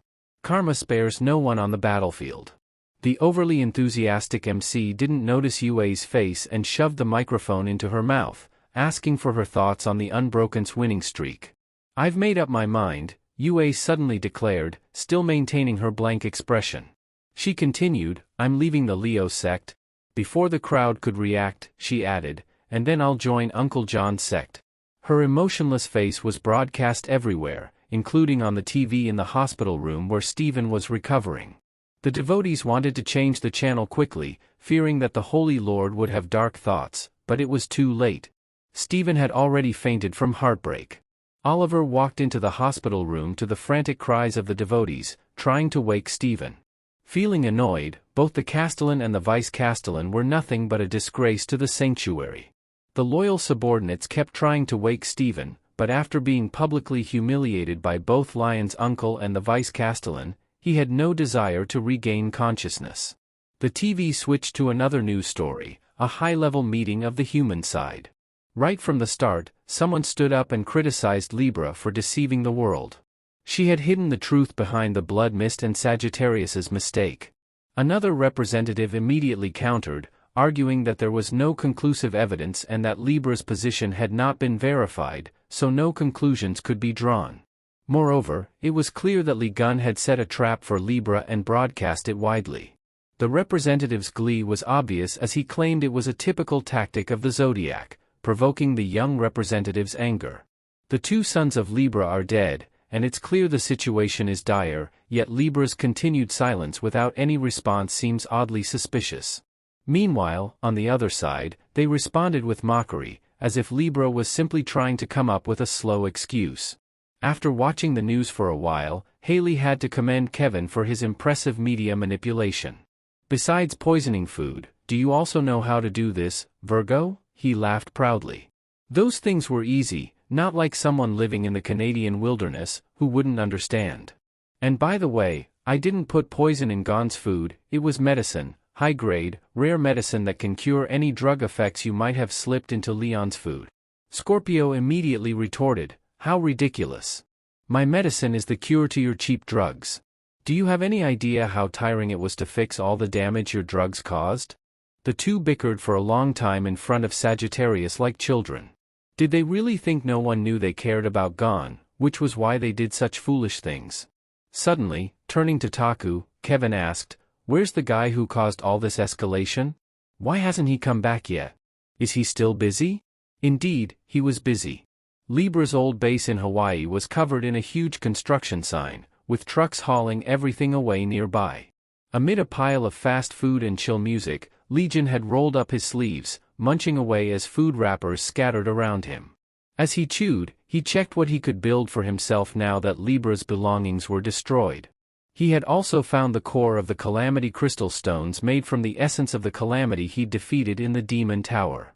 Thinking back, it seemed they were attempting to summon the Calamity using that stone, which was why that dumb parrot claimed they had summoned it successfully. When he tracked it down and tossed the hamburger wrapper aside, the builder John realized his lunch break was over. Stretching his neck to admire his work, he was pleased with the new home he was about to create. He also wondered if his gift had arrived yet. The giftly gun referred to was the head of the second son, placed in the middle of a decorated wreath on a pillar in Libra's hall. When Giselle saw it, she was so enraged that she lowered the gravity around everyone, forcing them to bow down. Trembling with fury, she knew that the bastard had sent this to insult her, and Kevin had also mocked Libra openly on television. She turned to her subordinates, her voice cold as she asked, "None of you have any plan to deal with this?" With every wave of her fury, the ground cracked beneath her feet, but the apostles were helpless. Virgo's actions were too swift, and the live broadcast meant no one could intervene in time. Thinking of Virgo's mockery and the audacity of provoking her, Giselle was consumed with rage, wishing she could devour John's people alive. "Gather the forces now," she commanded, and as soon as she spoke, the gravity vanished. Though their heads remained bowed, Giselle had made up her mind. She could not sit still. She had to launch a full-scale attack. With a wave of her hand, she ordered her subordinates to contact the Allied sanctuaries and all branches worldwide, rallying forces to find every way to defeat Leo. Finally receiving the order, the group rushed out of the foyer, preparing for the concentrated attack and conveniently seeking revenge for their young masters. Left alone on the empty red carpet, Giselle called for someone to appear. The shattered pieces of the tree decoration in the hall flew up and reassembled into one behind her. The Calamity reported that it had summoned the army of the mysterious civilization, which was now waiting for orders. At last, something was going smoothly. Giselle praised, "Good job," as her hand released a power that summoned a strange globe, filled with dense black dots representing areas occupied by the unfortunates. It grew to the size of a full-grown person, hovering just within her reach. With a flick of her finger, Giselle gathered the black and red spots into one corner in the Pacific Ocean. The black zone was continuously struck by lightning as she exerted her power over the globe. The unfortunates there seemed to receive the signal and looked up. Following the order, they spread their wings and soared into the sky, their mouths emitting chaotic sounds. The entire population in the area took flight, forming a massive swarm of varying shapes and sizes numbering in the tens of thousands. Among them was one emitting a different kind of power, riding a summoned bone horse, waiting until the words "the time has come" echoed. The countless unfortunates flapped their wings and gathered. The lightning in the sky flashed so brightly that it nearly blinded anyone watching, while the riders hovered above the swarm of winged creatures. Counting the number of unfortunates marching on foot, they quickly assembled into a formidable army, silently awaiting orders. Giselle thrust her finger into the ocean on the globe, causing the image of her hand to reach the place and stir up the seas. The black and red masses representing the unfortunates surged violently like vines grasped by her hand. They soon gathered into a blood-red mass in Giselle's palm, and she opened a bloodshot eye filled with the determination to eliminate John's people. That eye mirrored the one on her face when she screamed, "I'm going to let you know what overwhelming despair feels like." The black territory lit up with a bloodthirsty eye, and only 65 hours remained before the black zone invaded humanity. On the island of Hawaii, where Libra's headquarters had once stood, flames roared from the Yukis workshop and sanctuary. The appearance of the island had completely changed. At the entrance stood a massive gate, with the body of a silver snake coiling around it. Not far from there, a flash of purple light signaled the teleportation of Sagittarius. The sound of footsteps echoed, and it wasn't just Hugo stepping out. 4 others followed: Scorpio Saint, the Sword Saint Kevin, his wife, and their eagerly excited son. Upon arrival, Kevin immediately complained, "What the hell is Legion doing here? Why the sudden call to Hawaii at this early hour?" Hugo didn't have an answer, only knowing that Legion was up to something. Since stepping foot here, Haley paid no attention to her surroundings. The thought of seeing Leon made her face flush. Hugo was the first to notice the gigantic white snake engraved above the gate. "What's this about?" he shouted. "When was this built?" From the side of the gate, a blonde girl dressed in a nun's outfit stepped out to greet them. "You must be the guests Lord Legion mentioned, right?" She introduced herself as Yeso, a former household god of both Aquarius and Libra. "I'm currently being called Disinfectant," she said with a laugh. But in truth, Yeso was a prisoner of Eucus, kidnapped by Legion from Libra. She quickly added her name to the list of captives. What seemed like brute force to others sounded to Haley like Legion personally bringing her into his domain. The group noticed her holding a green egg and asked about it. "It's the god egg of Eucus," she explained. "A reward for passing the trials of strength, intelligence, and fame." Yeso casually mentioned, "This is something Lord Legion entrusted to me. He said that since I'm the goddess of health and care, I could nurture it." It was clear that her role was to take care of things Legion didn't want to handle himself. Kevin, as clueless as ever, sighed beside Haley. "Is that bastardly Gon planning to start a family or something?" he muttered. Haley's face darkened, and she called to the god behind her, her body trembling as she struggled to speak clearly. "Take everything we have in our divine team and bring it to Ligon." Her servant, confused, was about to ask for clarification when Haley suddenly spun around, shouting with a flushed face, sweat pouring down her like a fever. "Even if you have to carry the whole pillar here, do it. If we don't have something to fight back with, we'll lose for sure." After sending her servant off, the group was invited by Yeso to enter the official domain of Eucus. As the door cracked open, intense heat and blinding light poured out. When the door opened wide enough for the group to step in, a gust of wind blew their hair back and their clothes fluttered wildly. Once they saw the source of this power, they heard the fierce roar of a fire lizard, called a flame breather by Lion, spewing flames at incredibly high intensity, constantly blowing fire onto an object to keep the flames high. The group realized the place was designed like a furnace, with the fire ignited by the lizard engulfing dozens of chains suspended above a basin overflowing with flames. Hugo, stunned, asked his friend if he was planning to build a steel mill or something, but no matter how he looked at it, it resembled a bathtub. In front of them, Kevin mumbled, "Is that lava from those damn lizards?" Each person had a different reaction. While Hugo's wife complained about the heat, he was wide-eyed, shocked that his friend had built this after destroying Libra's headquarters. Unconcerned with the heat or architecture, Haley silently admired Ligon's leadership. "He's remarkable. So cool." Then, they heard a loud clattering sound from the side of the furnace. Turning, they saw the chains moving at lightning speed and heard a deep, gruff voice greet them with a blunt welcome. "Oh ho, isn't that the Sagittarius slave of Lord Jotun?" Turning the pulley, he laughed heartily. "He's waiting for you." Next to him was Jarl, his bright red appearance almost blending in with the flames behind him. He tilted his head, asking the group, "What do you think of our magnificent workshop?" The 3 avatars working in the scorching place laughed as if they enjoyed it, showing how much they loved working here. The group quickly entered and immediately turned right to avoid talking to those 3. The door on the right no longer led to the furnace but to a workshop with a door as tall as 3 meters. From the design, Hugo could immediately tell it wasn't a forge, so it couldn't be called Lion's Workshop. Since entering, Haley had been hearing the sound of hammering, and the deeper they went, the clearer the deafening noise became. The true strike hammer pounded on a sword, flattening it. Emerging from behind the muscular figure wielding the hammer, Hugo waved to his friend. "Hey, we're here." Ligon, shirtless with sweat dripping from his hair down his back as if he had been taking a shower, turned around with a relaxed smile when he heard Hugo's voice. He slicked his soaked hair back. "Oh, you guys are here." That simple gesture was enough to make Haley's nose gush with blood. "I knew this would happen," Hugo thought, glancing at his wife, who was clutching her flushed cheeks, looking as though she wanted to scream. Her expression wasn't much different from Haley's, only missing the nosebleed.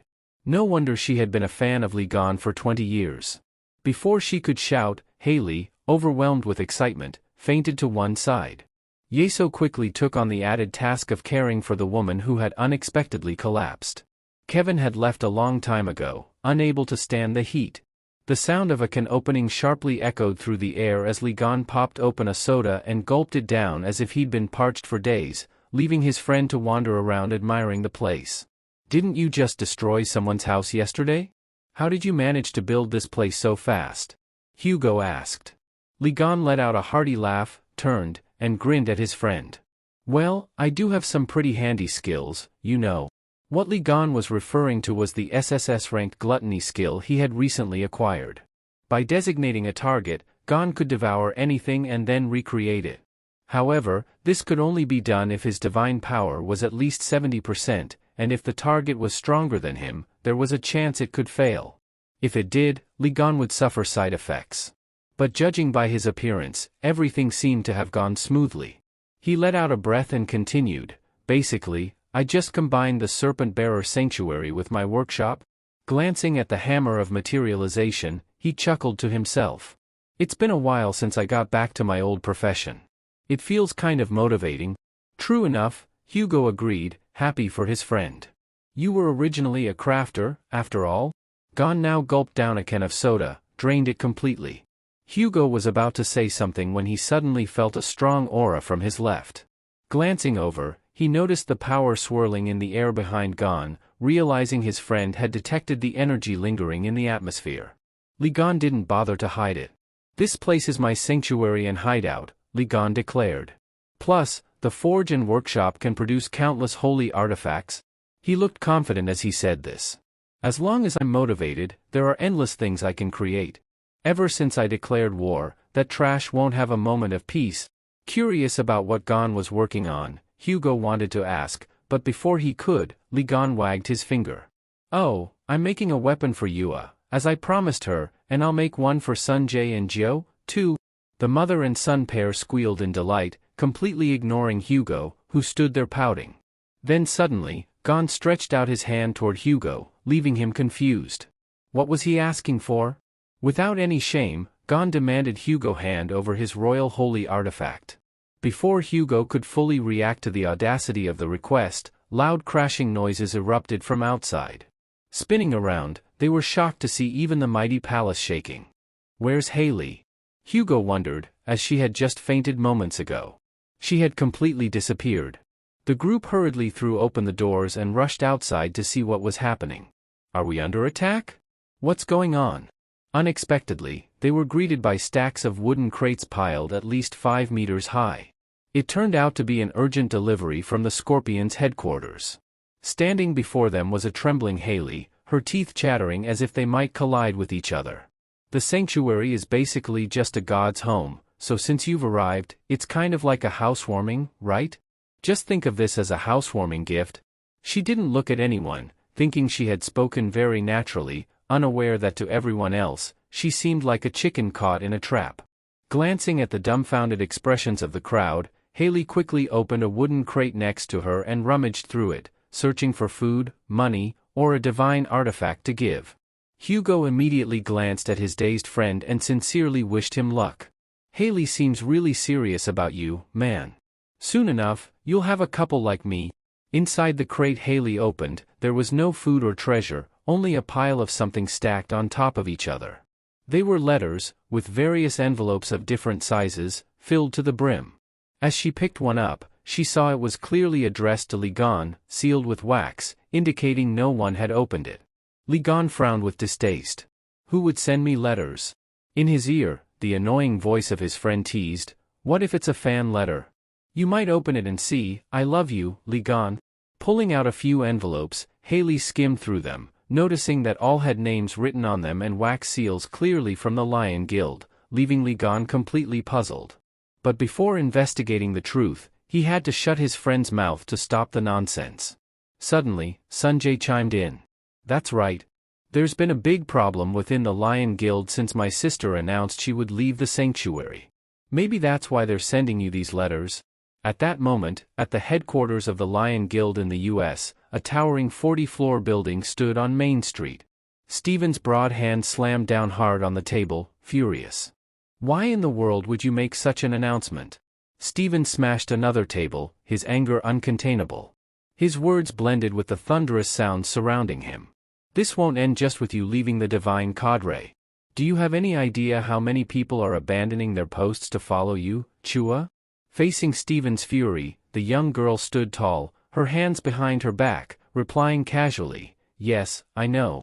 Her calmness in claiming to know only intensified Steven's frustration. With no more objects to break, he took a deep breath and asked, "What's the issue? I've given you everything you asked for, haven't I? Just tell me." Surprised by his reasonable tone, Yue hesitated, but ultimately said the words that drove Steven mad, "Please let me leave and join another divine cadre." Exasperated, Steven held his face in his hands. "What about the contract, the salary, or any other concerns? Just say it, and I'll adjust everything right away." But Yue responded, "I don't need any of that." Steven sighed deeply. "So what's going on then?" He switched the subject abruptly, asking, "How's it going lately?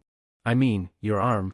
Steven's question pulled both of them back to a memory from 10 years ago, on a rainy day shortly after the Blood Mist disaster. Inside the quiet Scorpio Guild hospital late that night, the only sound was the hum of a ventilator as Sun Jae's and Yue's mother lay in bed. The two sisters slept beside each other, while heavy rain poured outside. Suddenly, Yue heard something and saw light coming from somewhere. Still half asleep, she went outside and opened the door, thinking her father had returned. But there was no one in the hall, only the elevator doors wide open, glowing with warm golden light. She rubbed her eyes and walked over to see what it was. As the doors began to close, no one was inside. Still drowsy, Yue heard a voice from above. "Hello, you're Yue, right?" The voice came from beneath a cloak. Just then, thunder cracked, shaking her awake. Yue spun around to find the woman standing very close, Giselle, the Saint of Libra. She smiled, but it wasn't a friendly smile as she lowered her hood. "Oh dear, did I startle you?" Her blonde hair and foreign features were unforgettable. Yue recognized her from a TV interview. The girl took a step back in shock. This was the Saint of Libra. Giselle's manner remained casual. "I'd like to speak with you for a bit. Shall we go somewhere else?" The rain outside continued to pour as they sat down in the empty cafeteria. Giselle spoke with a concerned tone, "I've been worried about you all since the Blood Mist incident. I came to visit and I'm sorry about your mother." Yue gave a polite smile. "It's okay. The Saints must have done everything they could. I believe this was the best outcome." Giselle nodded with appreciation, as if she were an older aunt, her head bowing in gratitude. "After seeing you in person, I now understand why Hugo is always boasting about his children. You're so calm, even after experiencing something so immense." Yue looked up, surprised at the Libra Saint's compliment. Giselle sighed, "I worry a lot because my children always cause me so much trouble. If only they could be half as mature as you."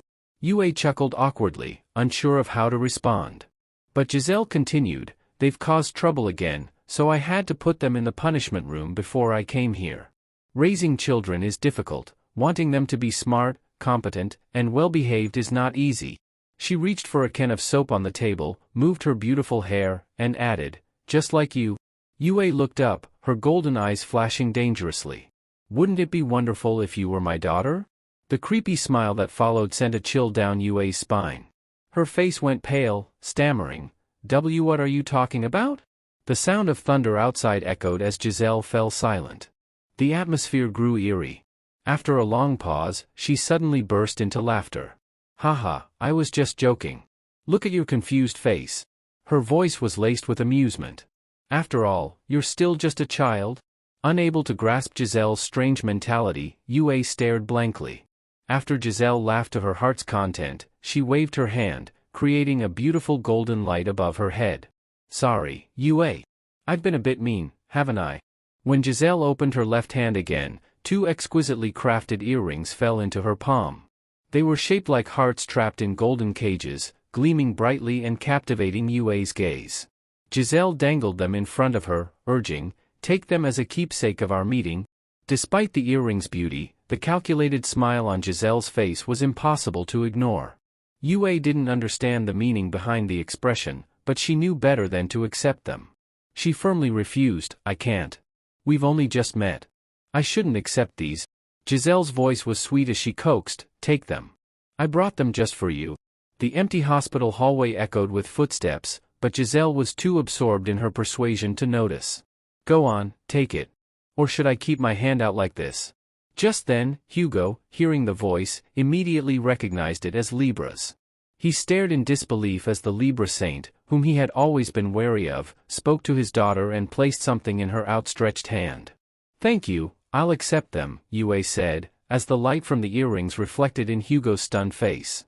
He called softly, Yue, but the girl, excited, turned around and called, Dad, unaware of the strange light coming from the earrings.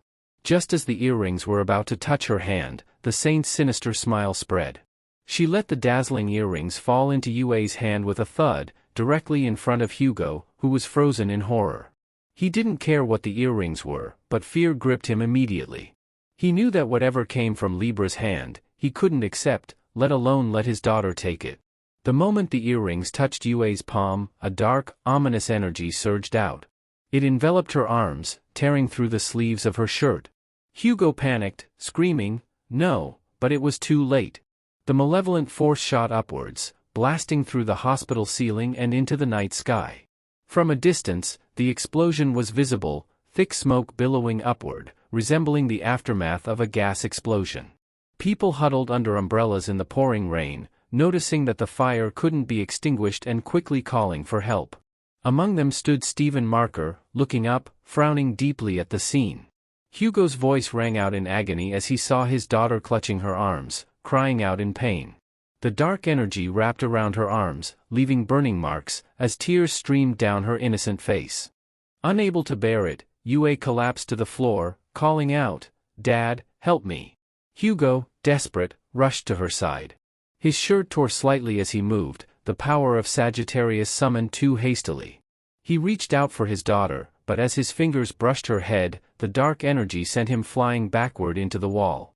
The flames surrounding Hugo flickered out, his body smoking and the skin on his arms burned away by deep gashes. Hugo coughed painfully, realizing that this was far beyond his strength. Seeing the helplessness on Sagittarius's face, Giselle threw her golden hair back and laughed hysterically, as though she had never laughed so freely before. Don't tell me you still think of yourself as a saint. Unable to approach his daughter, watching the dark energy continuously emanating from her, Sagittarius could only shout in despair, Libra, what have you done to my Yue? She laughed joyfully, you're too late. Hugo, coming so late and leaving your child alone, doesn't that make you unworthy of being a father? The dark energy thickened, engulfing Yue as she writhed in agony on the floor. The ground cracked and began to float, pieces falling with a terrifying crash, intensifying the horror before Hugo. The dark energy seeped into Hugo's skin from nearby. He shouted, Libra, revert Yue back to how she was. But of course, she wouldn't. She remembered the night Hugo came to confront her, accusing her of orchestrating the blood mist from behind the scenes. Giselle smiled, this is a warning. It seems you've taken my words too lightly. But your daughter is even more impressive than I thought. Even consumed by dark energy, she's still holding on. That endurance, however, was draining Yue's strength. She collapsed, screaming in pain as Giselle's voice dripped with delight. Soon enough, she'll be devoured by the energy. Hugo, feeling both helpless and furious, roared, don't act like you have no choice when it's always you causing this. The more he hurt, the more Giselle reveled in it.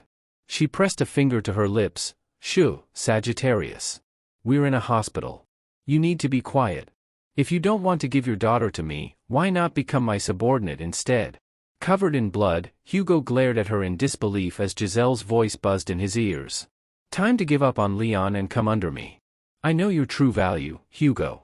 I value you more than all the other saints. If you join me, I'll recover your lost power and help you reclaim your place as a saint. It doesn't sound too bad, does it? Forget about that dead man already. Hugo bit his lip so hard it bled, veins bulging in his eyes. So this was your plan all along, wasn't it? Giselle's savage smile widened as she spread her hand, beckoning him. Now, it's time to make your choice, Hugo. Are you sending your daughter to me, or will you join me yourself? Just then, a small hand reached out, grabbing the ankle of Libra's elegant shoe. Yue, using the dark energy within her body, tried to channel it into Giselle. Despite the pain, Yue struggled across the floor, raising her head to speak through the agony. "Don't bully my dad." Her grip tightened, and the dark energy swirling inside her coiled around Libra's leg, growing stronger. The ground beneath Libra trembled. Though surprised, Giselle seemed more amused than anything. "This little girl is adorable, isn't she? She dares to use the dark god's energy to fight me." Her hand morphed into a chain bearing the Libra symbol, and her voice turned warning. "Yue, what did I tell you earlier? I like children who are both talented and well-behaved." Pointing the glowing cross-shaped pendant at the defiant girl beneath her feet, her voice became low and menacing. "Looks like I need to tame you a little before I bring you back with me." Hugo couldn't let her do that. His body erupted with flames, burning fiercely. Even if it meant being scorched, he had to stop Libra from harming his daughter. But as he prepared to move, a deep voice rang out, familiar to both of them. "What are you guys doing?" A loud crash shook the hospital walls from outside, forcing Libra to retreat from the child. With an overwhelming force of thunder amidst pouring rain, a bolt of yellow lightning struck down, hitting the hospital directly. The blinding light left Hugo momentarily speechless. Isn't this the battlefield skill of the Leo Saint? When he looked again, he saw his precious daughter at the center of a lightning sphere, with the dark energy surrounding her now contained. The electricity crackled loudly, but Yue seemed unharmed. Libra, confused, looked up. The skill is here, but where is the man? He must be nearby for it to activate. And sure enough, Stephen appeared, speaking nonchalantly. "Hey, Sagittarius and his daughter have been my recruitment targets for a long time." Both Libra and Hugo turned toward the voice and saw Stephen Marker, surrounded by dozens of lightning bolts swirling around him. 10 years ago, he had looked younger, but his powerful presence remained unchanged. Pointing forward, Stephen ordered sharply, "If you understand, then get in line."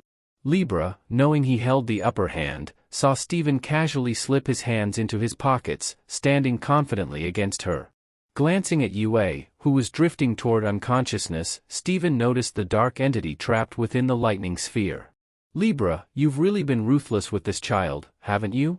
A dark god this powerful could become a high-ranking force, maybe even on par with a saint." Despite the creature's strength, Stephen wasn't worried. His Leo bloodline thrived when facing strong opponents, drawing out his power even more.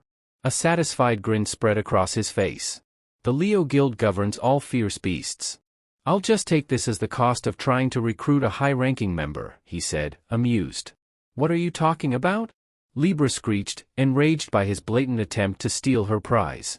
Stephen's grin widened, driving her further into a frenzy. "Stephen Marker, stop messing around." But Stephen didn't care, smirking challengingly. "Come on, Libra. Let's be honest here. Isn't it basic for every saint to strengthen the divine cadre, just like how you used an evil god to steal Qian Yue? I'm simply stopping you." Stephen's hostility was clear as day. Grinding her teeth, Libra spat, "You filthy beast. How dare you get in my way? What are you unhappy about?" Stephen replied calmly, his foot stomping on the floor, causing more lightning to surge out with a threatening aura. "What's the matter? Not happy? Let me make it even clearer. If you want the girl back, try breaking through my royal skill." Without hesitation, Giselle unleashed her own power, her hands glowing with that familiar golden energy, preparing to strike the towering man before her. Below the hospital, amidst the rain, people were calling the police and running chaotically as authorities warned that the area had been sealed off and the building could collapse at any moment, making it extremely dangerous. Meanwhile, a subordinate of the Leo shouted under the downpour, "Stephen, where are you?" But they couldn't find the Leo Saint, who had already separated from his group and ascended without a word behind. Hands in his pockets, Stephen looked down at the growing crowd below and chuckled. "Looks like I've drawn quite an audience." He continued with a confident tone, "I'm made for battle arenas, so if we go all out here, I'll be fine. But what about you, Libra?" Sensing the power surging in her hands, Stephen's voice grew sharper. "Do you really want to escalate this further?" Of course, Libra, mindful of her reputation, swung her hand violently, sending her energy into a nearby wall, causing a loud explosion. The blast hit a section adjacent to the one already shattered, sending debris falling and scaring the residents below, who quickly called to each other to get away. The hospital now had 2 large gaping holes, and the wind howled through them. Finally, she had to concede. I don't want this to escalate further, so I'll leave for now. But Leo, you owe me. I'll find a way to collect on that debt one day. The angry scowl on her face didn't faze Steven at all. With a wave of his large hand, he challenged her. Do you think you can really do that? Soon, he added, I'll be stronger than Evenly Gone. Libra bit her lip in rage but ultimately vanished, leaving a streak of light in the sky along with a curse. You stupid monster, you don't even know your place. With her departure, a sudden calm settled over the area. Steven let out a sigh, muttering, boring, then snapped his fingers toward Sagittarius behind him. No need to thank me, he said, cutting off any potential gratitude. However, driving off Libra didn't ease Hugo's frustration. Furrowing his brow, he asked, What are you doing here? Steven replied with a mix of sincerity and sarcasm, I came to see the mess you're in before I leave. You've got a court hearing, and you owe the public an apology. You look pathetic, like a beaten dog dragged through the streets all day. He waved dismissively. Or maybe you should just join my divine cadre to avoid more trouble. If I had just one supporter of Lee John, I might surpass him. Hugo, having heard this many times before, nodded but didn't agree. Everyone says that. Thanks for the help, but I can't think about that right now. Let Yue go. To Hugo's shock, Steven refused. I can't do that. Worried, Hugo snapped. What are you planning to do with my daughter? Steven remained serious. Your daughter is possessed by an evil god. If I release her, she'll either become Libra's target again or die because she won't be able to control the energy. Glancing at Yue, who was peacefully sleeping inside the lightning sphere, Steven asked, Are you capable of protecting her in her current state? Though Hugo didn't answer, his defeated expression and trembling body spoke volumes. Every saint knew that Hugo had lost half his powers, making the answer clear, he couldn't protect her. Steven bluntly spoke, When you're powerless, you don't get to choose. The devil god possesses your daughter. It seems like a monster. I've told you about my divine cadre's strength. While I can't eliminate or tame it, I can suppress it, so it won't rampage. Raising his hand, Steven dissolved the lightning sphere. Yue floated midair as the pieces of the sphere faded in the wind. Steven had made his decision. I'll take the girl with me. Encased in Leo's golden light, the dark energy seemed to stop tormenting Yue. Though still unconscious, she gently descended, and Steven's power bound the evil god above her, restraining it like a wild beast to prevent further damage to her body. Steven stretched his large arms and caught the small girl as she fell. I've suppressed it for now, he murmured to Hugo. Hugo asked from behind Leo, Why make yourself Libra's enemy? Steven replied casually, Since I failed to recruit you, I recruited your daughter, who has great potential.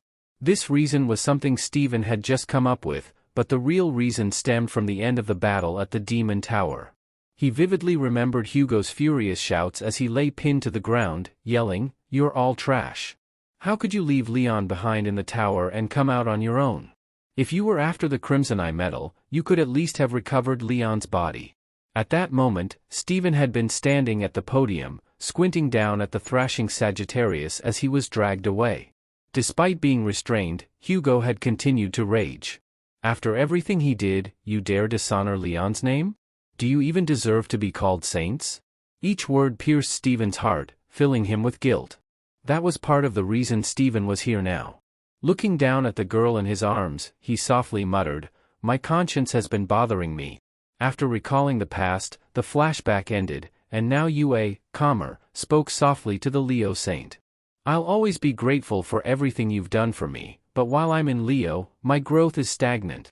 Clenching her fist, the only thought in Yue's mind now was that to help Li Gun, she had to become stronger. She made her stance clear to Steven. I need to train differently in order to become stronger. Without turning around, Steven's voice grew somber. All right then. For 10 years, I thought I'd done everything I could as your guardian. His large hands covered his face, and his voice cracked with a surprising sob. And I've kept quiet about you secretly meeting with the Scorpion Saint because of your arm? His hands trembling, a tear rolled down his cheek. If even after all this, you still want to leave, then it's because I wasn't good enough. But even after you go, I hope you'll live a happy life." Yue was shocked. Was he really crying? Her face went pale, unsure of what to do.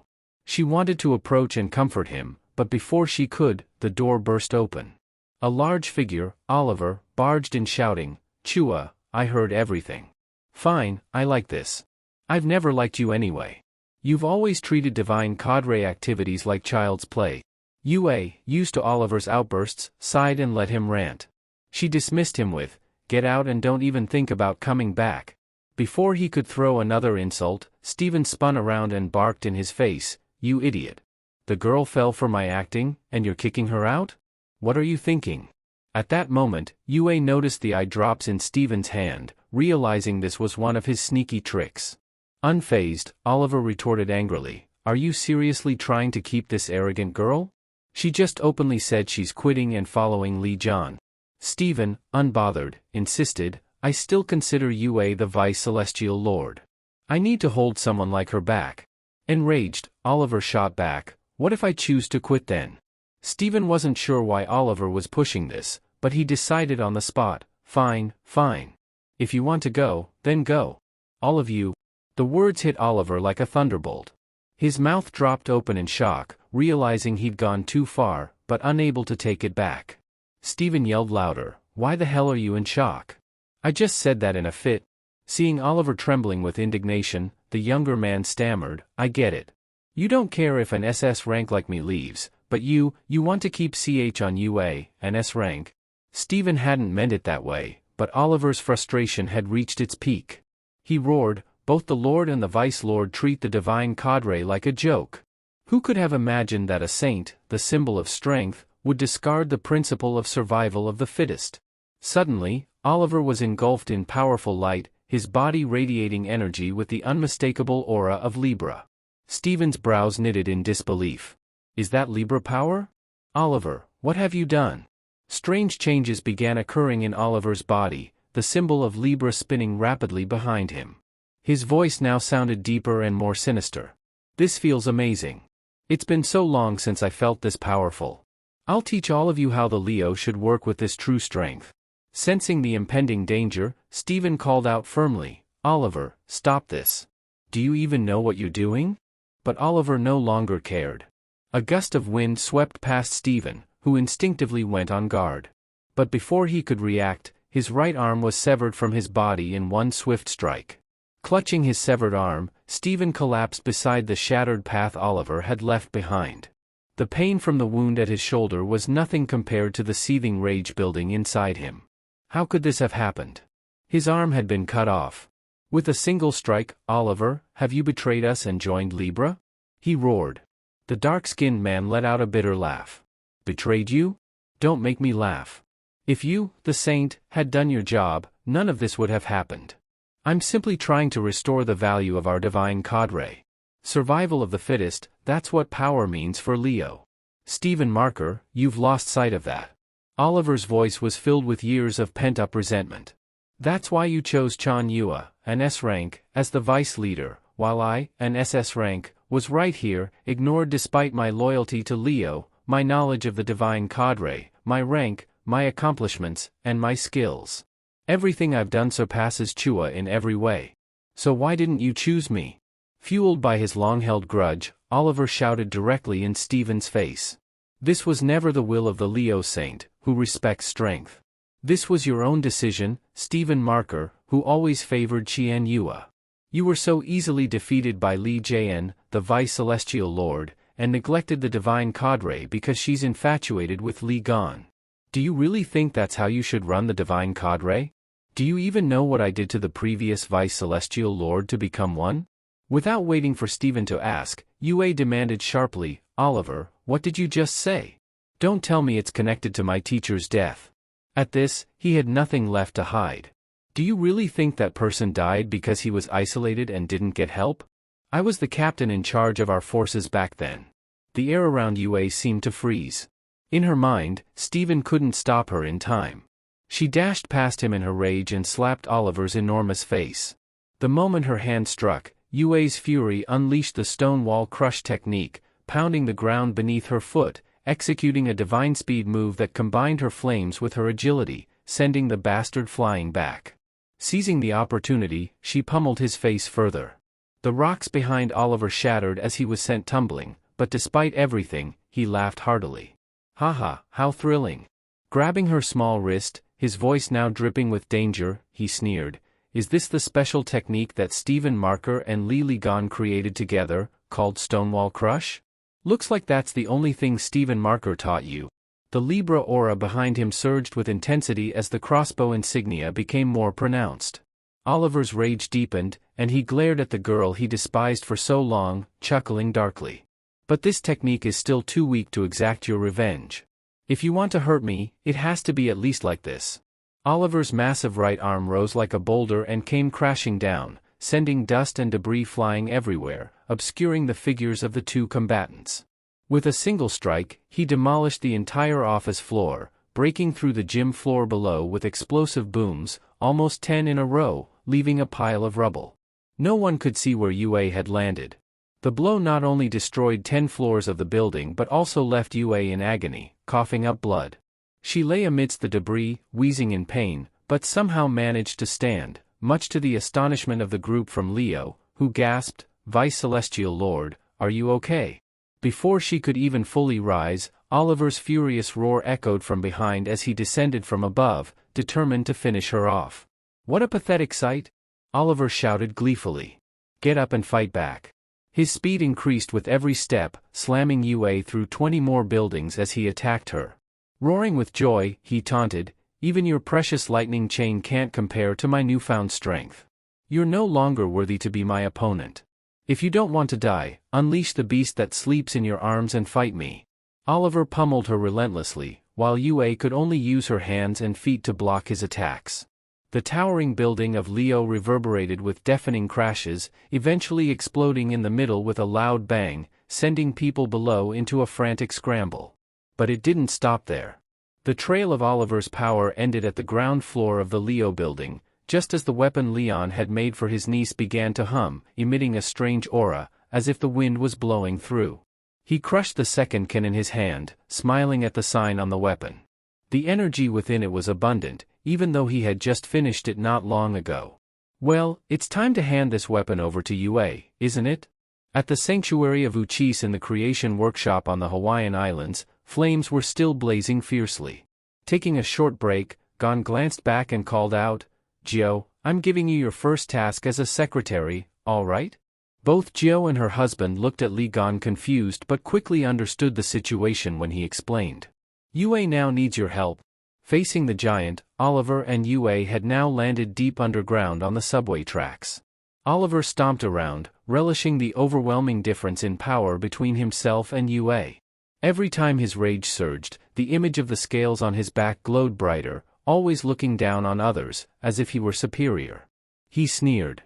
"You and Stephen Marker enjoyed this, didn't you?" Yue, still holding her ground, glared at the arrogant man and retorted, "You're causing all this trouble just because you want my position.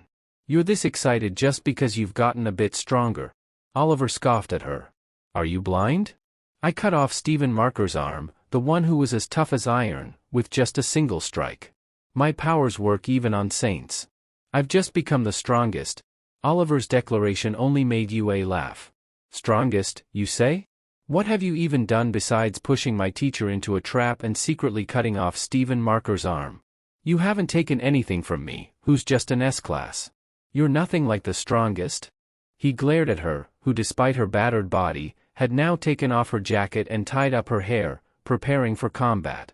With calamity staring him down, she spoke sternly. "You're just Oliver, a fool who was once the captain of Leo, someone who doesn't even know his place. I will punish you, the traitor of Leo, right here." Oliver's challenge sent him into a furious rage. His massive body trembled, and within seconds, half his face began to transform into a beast as the lion transformation skill activated. His voice, now no longer human, roared, "You don't even know how to use the beast transformation, the true source of Leo's power." With that, Oliver, now fully transformed into a beast, charged toward Yue, who immediately shifted into a defensive stance. Her agile legs lifted quickly, leaving only a flash of light in her wake. Yue dropped low and drove straight into the beast, Oliver, landing a blow to his abdomen that caused him to double over in pain. But she didn't stop there. Twisting her body, she delivered a powerful kick that sent him flying about 10 meters away. As Oliver was still airborne, Yue shot forward in a sprinting pose, lightning and fire bursting around her as she cracked the ground beneath her feet.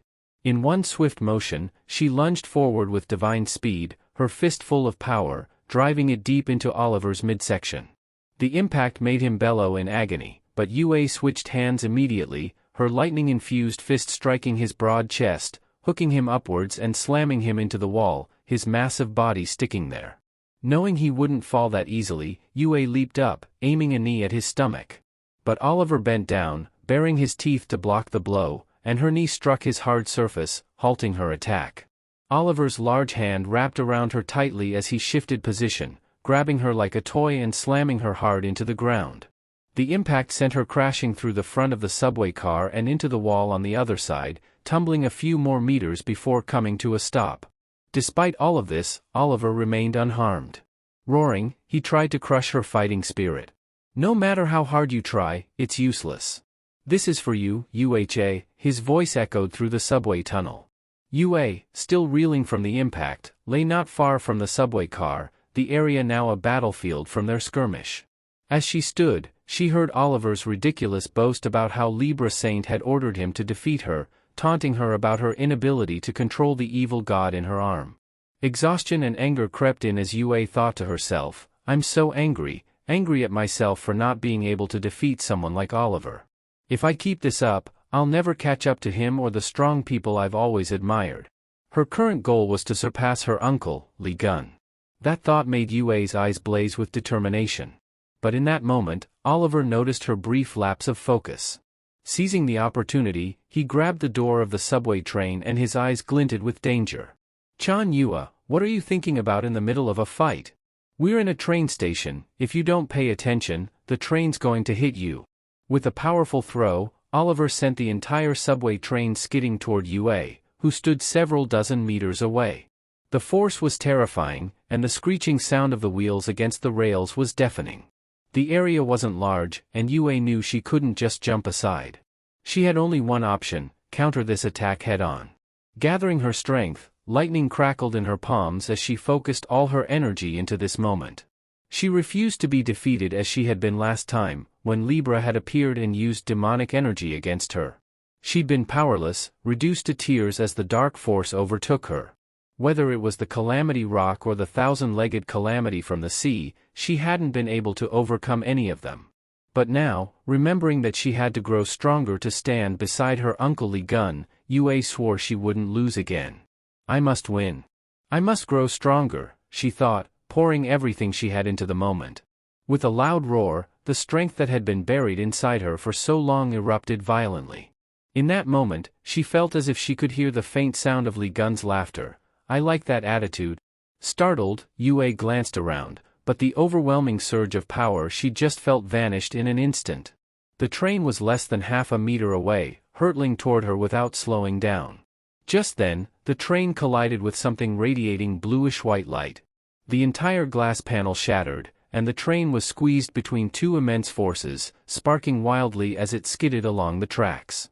That power cleaved through the roof of the train and gouged deep into the ground beneath, sending the train careening in the opposite direction. Moments later, the crushed rails buckled under the pressure. Yue saw the subway train split in two right before her eyes, but she remained unharmed, standing in the middle of the light that had pierced through the tunnel ceiling. The wind gusted, sending Yue's hair flying back as she searched for her uncle Li Gun. But to her surprise, he was nowhere to be found. Instead, something glowing with the bluish-white light of Li Gun stood tall in front of her. It was a spear, radiating immense power. Yukis welcomes you, one who has shown an indomitable fighting spirit. Before the spear reached her, Jio had taken it, murmuring a chant. The armament of Yukis chooses its own master. Wherever the master is, it will surely find them. She placed a hand on Yue's back, lending strength as she chanted, and it will accompany its master until the end of their life, until the task entrusted to them is complete. Finishing the incantation, Jio opened her eyes, seeing the tip of the spear glowing with the aura of Yukis. She then smiled, breaking into a goofy grin. "What should I do next?" she asked. Li Gun laughed too. "Now, throw the spear into the sky." "Throw it into the sky?" Jiao asked in surprise, but without hesitation, she tossed it upward as Li Gun instructed. She thought he was joking. How could something like that work just by throwing it? But as soon as it floated in the air for a few seconds, it rocketed away like a missile, startling the three of them into stumbling backward. The light from the spear illuminated the entire Hawaiian archipelago, looping into various shapes before accelerating once it reached the lowest layer of clouds, vanishing from sight. As they watched the spear disappear, Jiao asked in awe, "Did I do it right?" "Yes." "Well done," Gon replied. "The spear should find its way on its own." The spear's destination was the Leo headquarters in Washington, D.C. At that time, Stephen, enduring pain in his right armpit, had borrowed some first aid skills from his subordinates. One suggested he go to Aquarius for proper treatment, but Stephen refused. How could he humiliate himself by seeking help from others? Just then, the light from the spear shot through a hole in the damaged wall, catching everyone's attention. It streaked downward like a falling star, drilling through dozens of meters of earth and appearing right in front of Yue, who was still less than a meter from the train. This was the reason the train collided so forcefully, producing that ear-splitting screech as it was sliced in half. No matter how formidable the train might have been, it couldn't withstand the collision with the artifact crafted by Gon. Yue, still unaware of what had just happened, thought it was her uncle Li Gun who had come to save her. But the space around her was empty. The only light illuminating the subway tracks came from the spear, which had flown across an entire continent to meet her. Its energy surged, delivering a welcoming message from Yukis.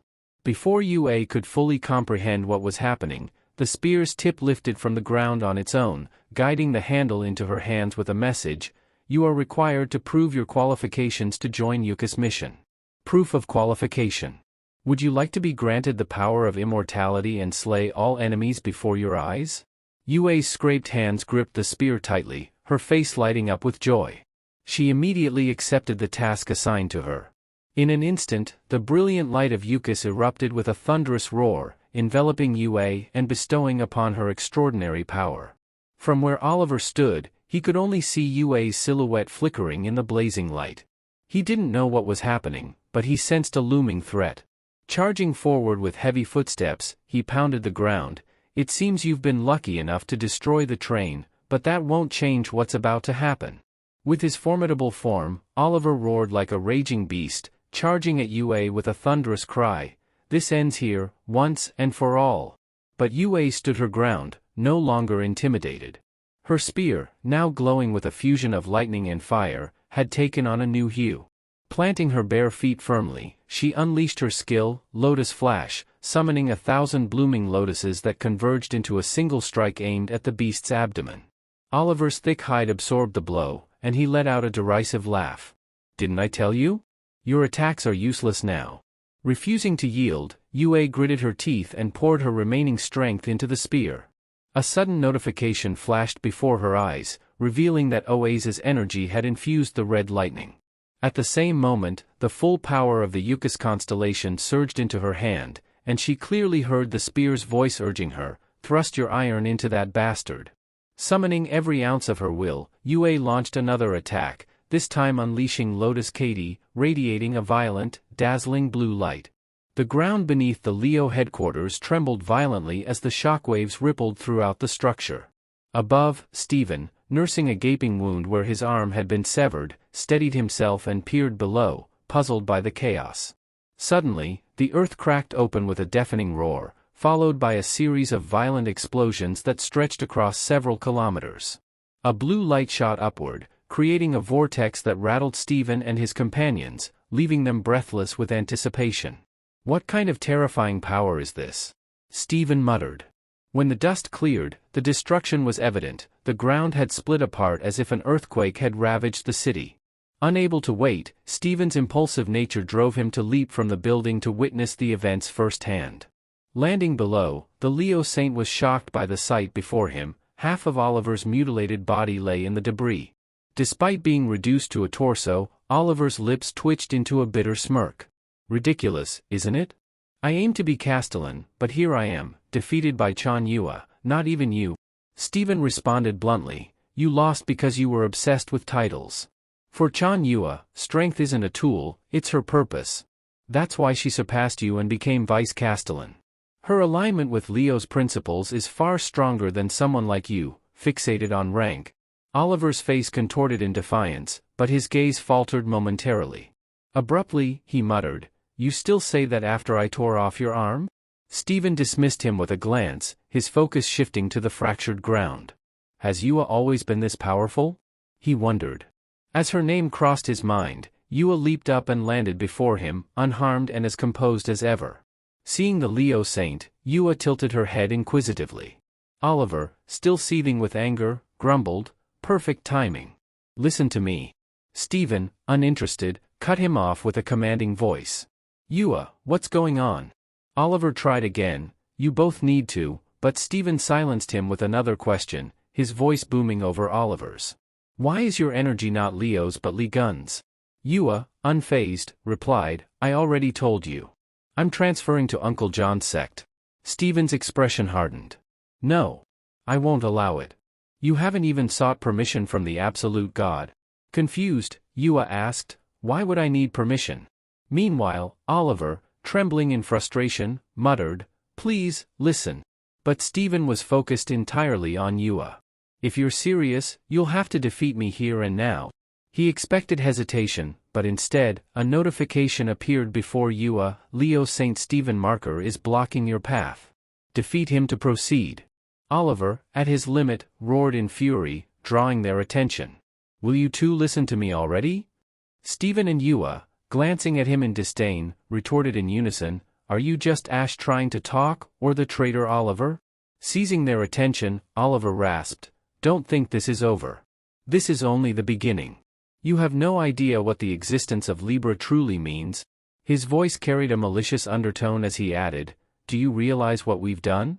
Our fight has destroyed the headquarters and weakened the barrier protecting Leo's territory. This place is doomed." As he finished speaking, Oliver's body erupted in a blinding explosion of light. Both Stephen and Yua set aside their argument, sensing something ominous.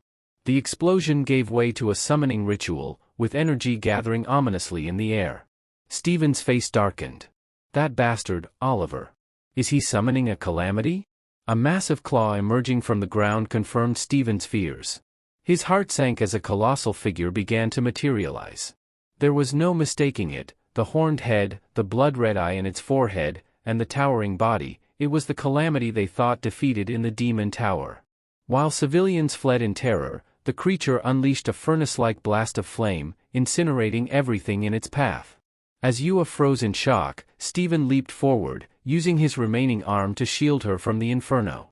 Meanwhile, at the Hawaiian sanctuary of Fuse, Gon paused during his work, his unease growing.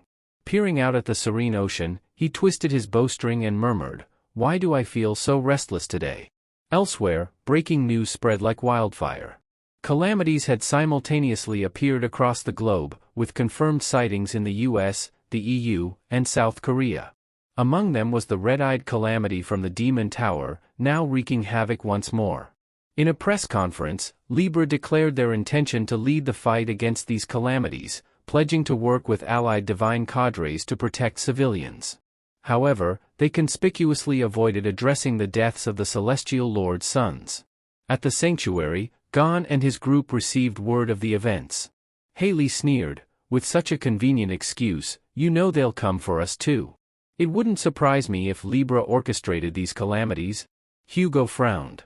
"The red-eyed calamity? Didn't Li Gun kill it during the Demon Tower raid? And afterward, didn't the other saints take its head out?" Gon turned to Haley, asking pointedly, "What happened to the head of the Red Eye after that?"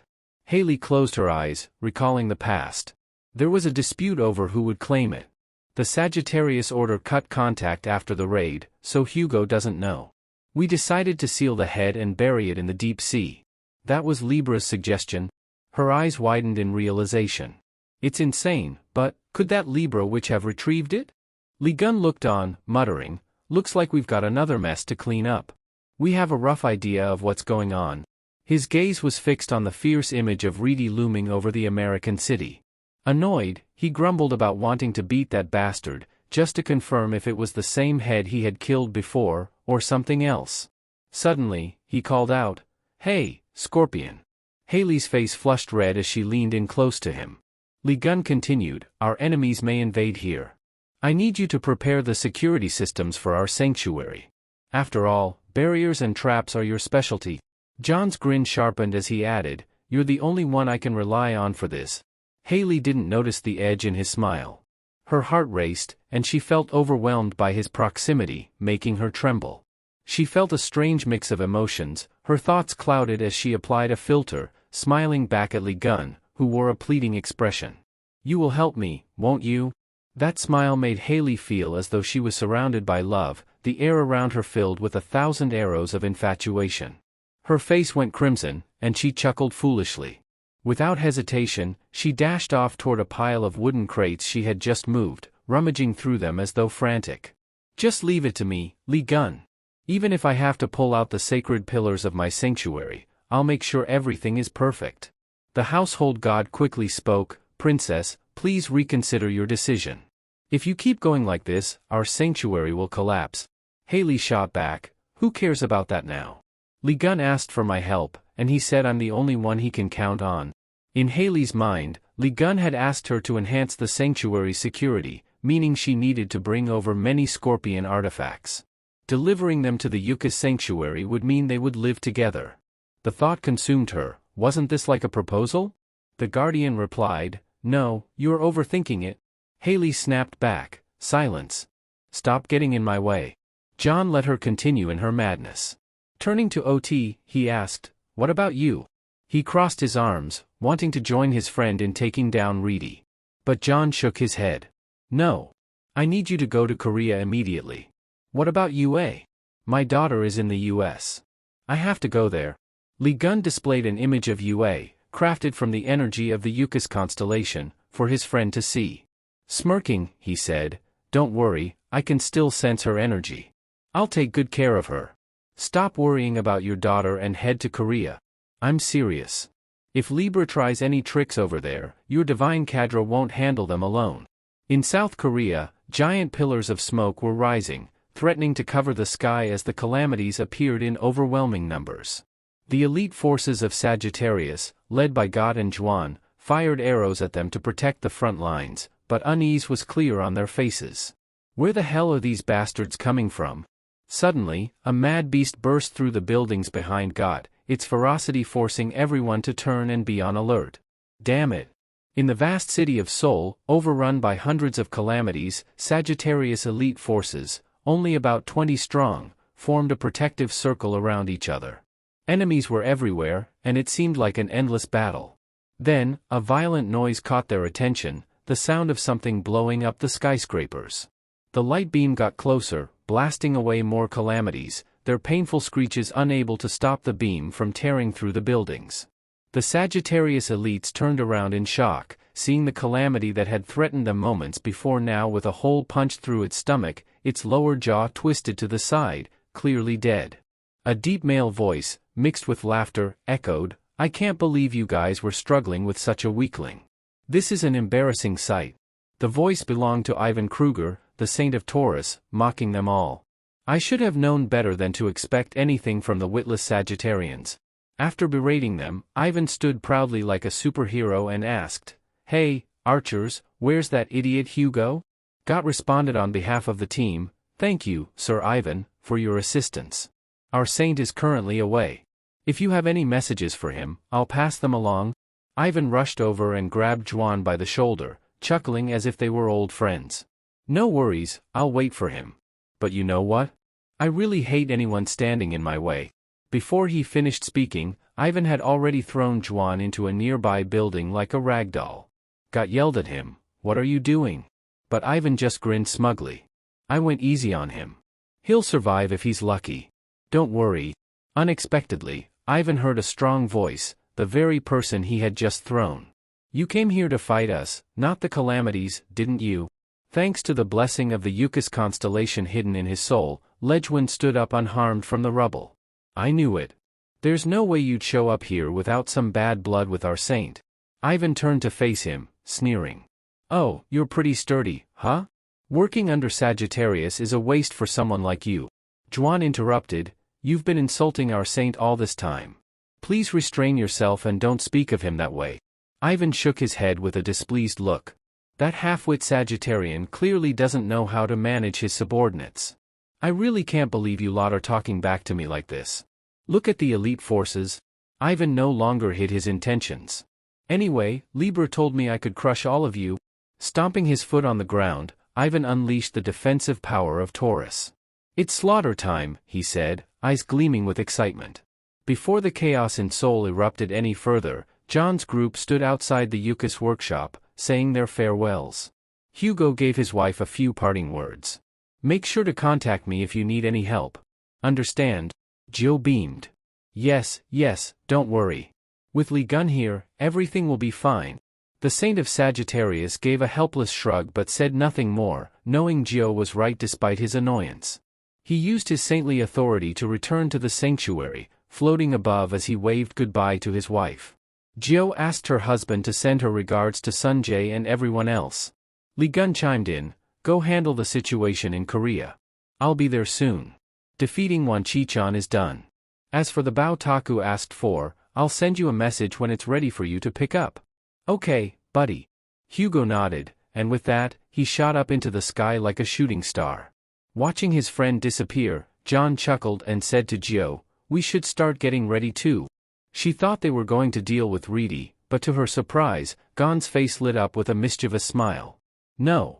Before we handle Reedy, I'm going to catch a few rats in my sanctuary first. As the bright streak of the Centaur Saint faded into the sky, murmurs echoed from the beach outside the Hawaiian Islands. The servant of the sun god has left. Should we deal with him now? The soul controlling the skeleton horse replied, no, leave him alone. Our target is Leon, not a mere servant. Understood, the spirit knight answered, gradually revealing his full form as he mounted a warhorse, exuding death. He called to the other knights, prepare to attack. The sky above Hawaii darkened, filled with booming thunder as the spirit knight, a threat level classified as Black 1 and deemed undefeatable, set up camp just outside the Oasis sanctuary, preparing for an all-out assault under Libra's orders. The Black Knight was none other than Lady Haley. After slapping the sandy ground of Hawaii, she proudly surveyed the statue she had just erected. All right, that's done. I've placed them all on this side. Now what? What she had built was the Scorpio relic, also known as the sturdy Scorpio statue, a guardian figure that maintained the protective barrier of Scorpio. Once finished, Haley eagerly looked around to see if anything had been missed, though Eugen's expression seemed odd. How could we have missed anything, he wondered. All around them, every meter stood one sturdy Scorpio statue after another, forming a forest of statues in front of the Ophua sanctuary. Eugen shook his head, thinking, if they look at this and say it's not enough, they're just being unreasonable. But to Haley, this still wasn't enough to make her crush feel secure. The Scorpio Saint gave an approving sound. We need to cover the entire island with relics to ensure complete safety. Poor Eugen and the servant were caught in this plan, though Eugen feared the Scorpio sanctuary might go bankrupt. Not that Haley minded, bankrupting the sanctuary for Lion was more than worth it. This is going to be a major issue, Eugen whispered to the servant. Even at Scorpio sanctuary, we've never spread so many relics. The servant, understanding his master's temperament, silenced him. The princess has already made her decision. Though Eugen knew this, it frustrated him. Just as he was about to sigh and return to work, he noticed the Scorpio relic behind him beginning to blur.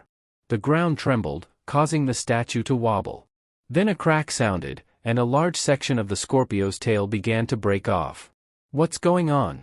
Eugen's eyes widened in shock. Before he could comprehend the situation, the Scorpio statue exploded, scattering pieces in every direction. More explosions followed, all around them. The Scorpio statues Haley had placed around the Yukis gate were now exploding like fireworks. What happened? Eugen rushed to his saint with a wary expression.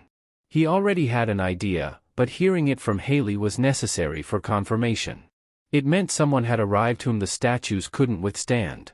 A low, dangerous voice echoed from the sky. Is this the holy domain of Yukis? Looking over the vast ocean outside Hawaii, both of them saw the sky darken, flickering with light at the hooves of horses, signaling their arrival.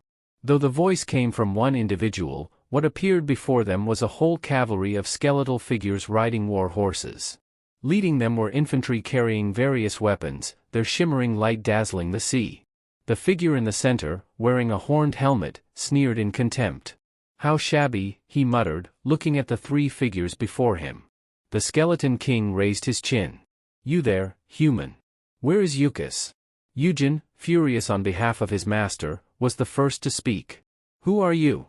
How dare you barge in here?" A flash sliced through the air as one of the cavalrymen swung his bone sword with a deafening boom. Afterward, the figure sheathed his blade and sternly warned, "Who do you think you are? How dare you interrupt him?"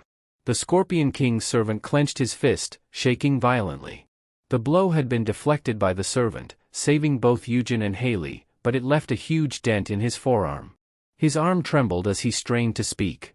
"Princess, be careful. These bastards aren't ordinary opponents." Haley didn't need the warning, she already knew. The armor of a guardian deity shouldn't have been damaged like that.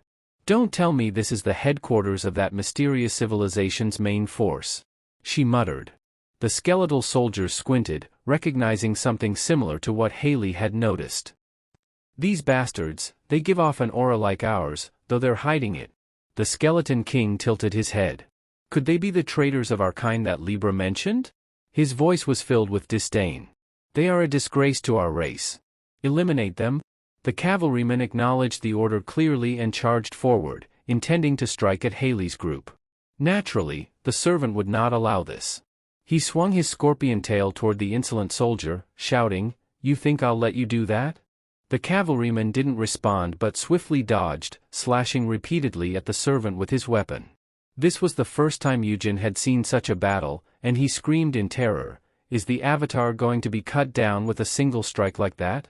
Haley crouched to face the incoming blade of the massive spirit knight, using her bare hand wrapped in red aura.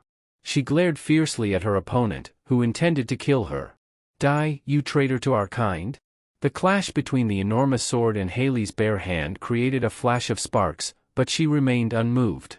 Her right arm, now encased in iron armor, sparked violently as it collided with the knight's blade. Without flinching, she sneered, "What a dull attack." As the cavalryman hadn't yet withdrawn his sword, Haley lowered herself and whipped the scorpion tail from her left wrist, striking the exposed bone of the skeleton soldier's neck.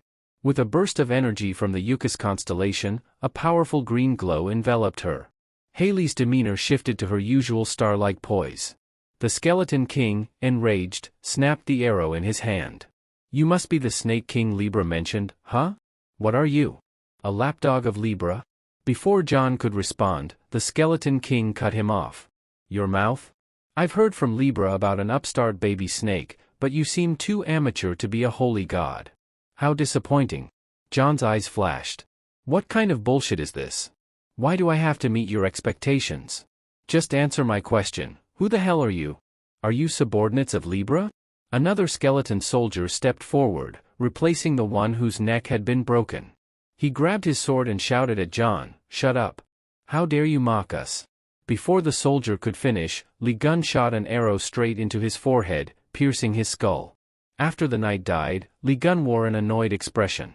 "Sidekick, how dare you interrupt when I'm speaking?" Watching his subordinate fall, the Skeleton King thought to himself, "I initially thought the Snake King was just some reckless fool, but now I see why Libra had to be cautious about him. Even though the arrow attack was unexpected, being able to pierce through my elite knights with one shot means this guy is no weakling." A dark weapon appeared in the Skeleton King's hand, and his eyes flashed. "Hey, bastard, what's your name?" Li Gun confidently replied, "Li Gun." The Skeleton King's venomous eyes gleamed.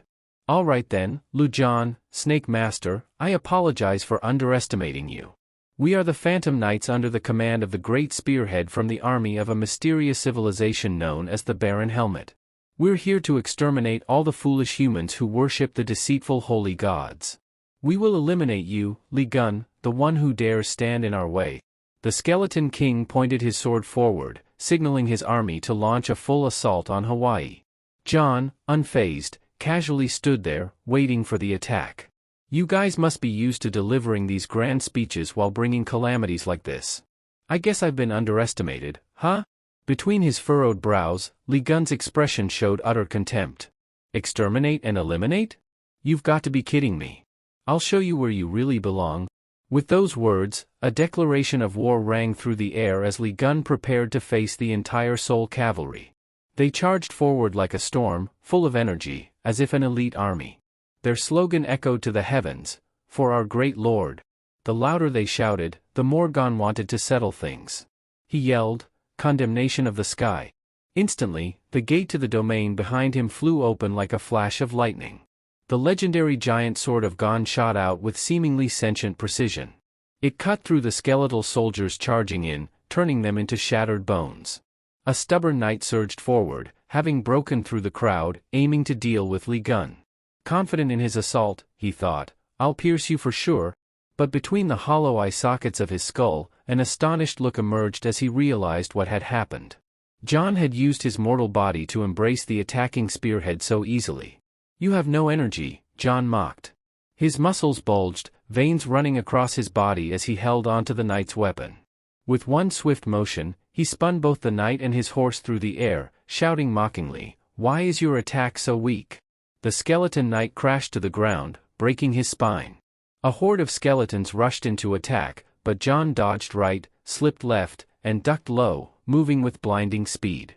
"You slowpokes," he mocked. Suddenly, the entire skeleton horde stopped. Their eyes widened as they stared in one direction, right above John's head. With just his two hands, he had locked all the weapons aimed at him in place. The skeletons tried to move, but their swords, sabers, and spears were stuck together as if someone had tied them up. "What's going on here?" the skeletons asked in confusion. "All our weapons are stuck." While the skeletons were distracted, John summoned the achievement hammer with his left hand, smashing it into the core of the stuck weapons. The skeletal soldiers flew through the air like useless birds, their weapons scattered in a heap as the skeletons crashed aside with broken bones. "You have weapons, yet you can't do a thing, huh?" John eagerly grasped the hammer, now enlarged 10 times its original size, and charged at them. "If you can't hit me, then you're just wasting your effort." In the heart of the enemy center, John whirled the achievement hammer in wide circles. "You're all weak, aren't you?" he mocked, as the heads and bones of the soul knights clattered to the ground. Alone, Li Gun had slain countless soldiers. The general knight standing outside watched in horror as Li Gun began to play with fire, able to believe that he had taken down all of them in a blink of an eye. Before he grew tired, a massive fireball suddenly shot out, engulfing the entire cavalry unit in a single strike. The intense heat incinerated them down to the bone, leaving nothing behind. The blast came from the mouth of the fire-breathing beast, the flamespitter. Below it, Gio waved excitedly, "Gon, I've brought everyone here as you asked. All the household gods of Ophuchas are present." Behind the flamespitter stood the earth pig, now transformed into the guardian beast of prosperity, and the 3 familiar forge workers were also present. They hadn't fought in a long time, and as soon as they arrived, their deep voices echoed a warning. "How dare you invade our Lord's sanctuary? We'll kill you all." Perfect timing. John gave his friend's wife a thumbs up, conveniently ordering the guardians to handle the skeleton king's underlings.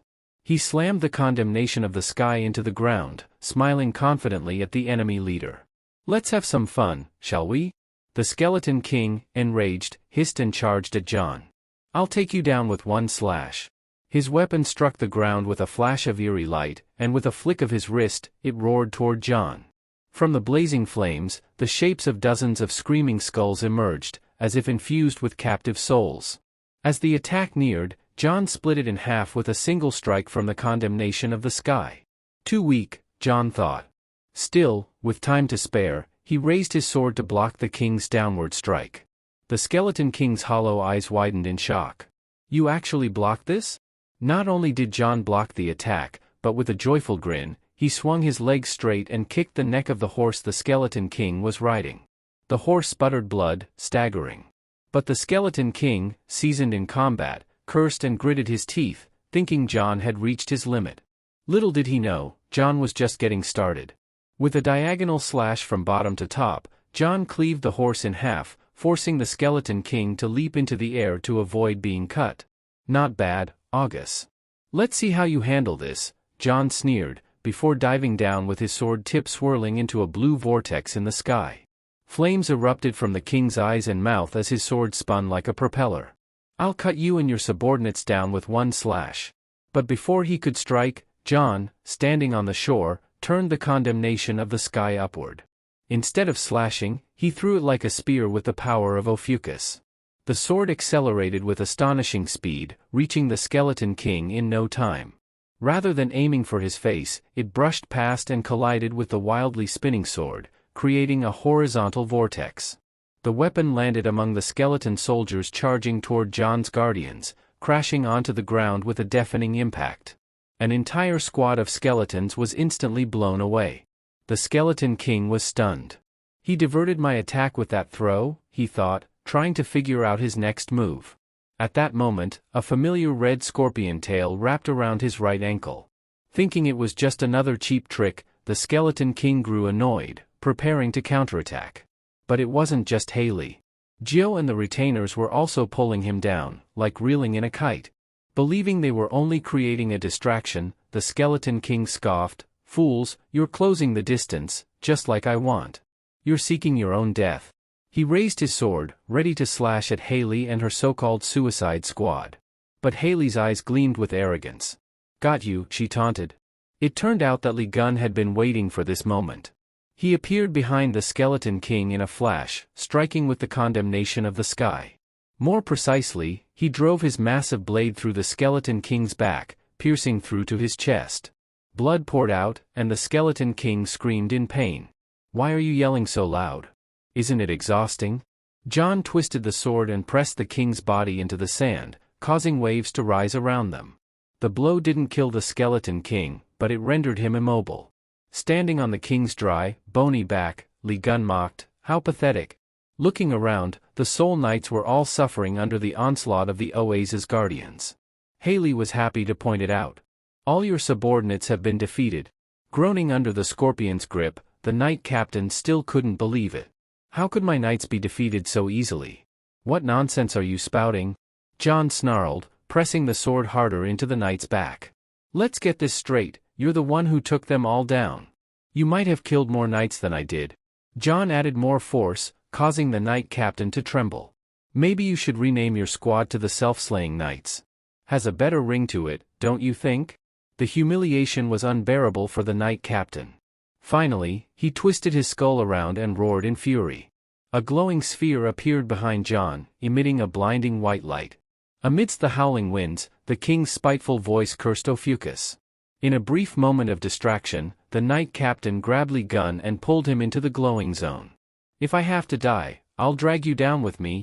Before Haley could react, and with no way to pull him back, the knight captain opened a portal and pulled Li Gun through. "Let's go to hell together, Ophiuchus." As they crossed through the circle, they found themselves high in the clouds. The knight captain laughed heartily, "Bahaha. If you fall from the stratosphere, not even you will survive. And if you do, a life of even greater despair awaits you." But instead of panicking, John used his long legs to push away from the knight captain. "I don't care what you're trying to do, but let's make this quick." His right hand grabbed the knight's bony neck and flipped onto his spine. "I don't like this position, so let's change it." He stomped on the knight captain's back, stabilizing himself with the condemnation of the sky, mocking, "Yeah, this is more like it." Below them, the helpless screams of the knight captain filled the air as he twisted and turned, unable to reverse the situation. "Ophiuchus, how dare you put me in such a humiliating state?" Li Gun didn't care. "I've always wanted to try sky surfing at least once, so let's keep falling until we hit the ground." The knight captain, humiliated and enraged, wanted nothing more than to kill Li Gun right there and then. His knightly honor had been completely destroyed.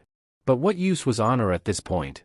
Li Gun began to notice a change in the air around him. They had truly reached the stratosphere. The knight captain beneath him was burning up from the friction with the atmosphere, like a meteor about to crash to Earth. Looking at the layer of white clouds below, Li Gun wondered aloud, "Where are we traveling to now?" Meanwhile, in Washington, D.C., the headquarters of the Lion's Divine Coder had been mostly reduced to rubble. High temperatures and fire had scorched the buildings, leaving only their steel frames exposed. This destruction was the work of the Red Eye, who had just revealed itself to humanity. Yue stood stunned, realizing she was still alive. But then, she collapsed to the ground beside her. She saw Stephen Marker, using his remaining arm to block an attack and save the girl who had insisted on leaving Leo. Stephen's face was weary, but he turned back to ask, "Are you all right?" As soon as he spoke, he collapsed to the ground, looking at his arm, which was smoking like burnt meat. He still managed to joke, "Looks like I won't be using this hand to eat tonight." The fact that he could still joke meant he was relatively okay, which gave Yue a brief sense of relief. In front of them, the red eye wasn't blocking their way anymore but was quickly turning to unleash fire in another direction. Stephen desperately wanted to stop it and knew he had to, but how? The Lion Apostles, having narrowly escaped the previous attack, rushed forward. "Lord Stephen, are you all right? We've come to help." The expression on the saint's face was a mix of relief and admiration. They were true lions, their fighting spirits ablaze as they faced the red eye. Yet now, they were pushing the responsibility onto him. "You're the one who defeated the red eye before," they cried out. "If we help you this time, you'll be able to kill it again, right?" Stephen was stunned. They were here to bolster his morale, not to assist him, and were they really saying he had to handle the red eye on his own? Yue snapped out of her daze and spoke up. "No, the red eye is too powerful. I understand how you feel, but this will only cause more harm to our divine cadre. You all have other duties. Go help those civilians who haven't evacuated yet. Fulfill the role of the strong and protect the weak." Without another word, the apostles nodded and quickly sped off to help the citizens, giving Stephen a moment to breathe.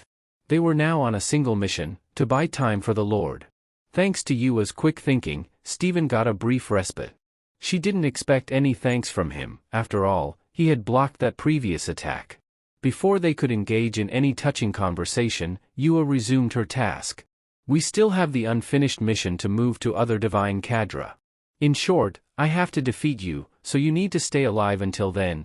Stephen nodded but wore a sad expression, like a child who had lost a toy.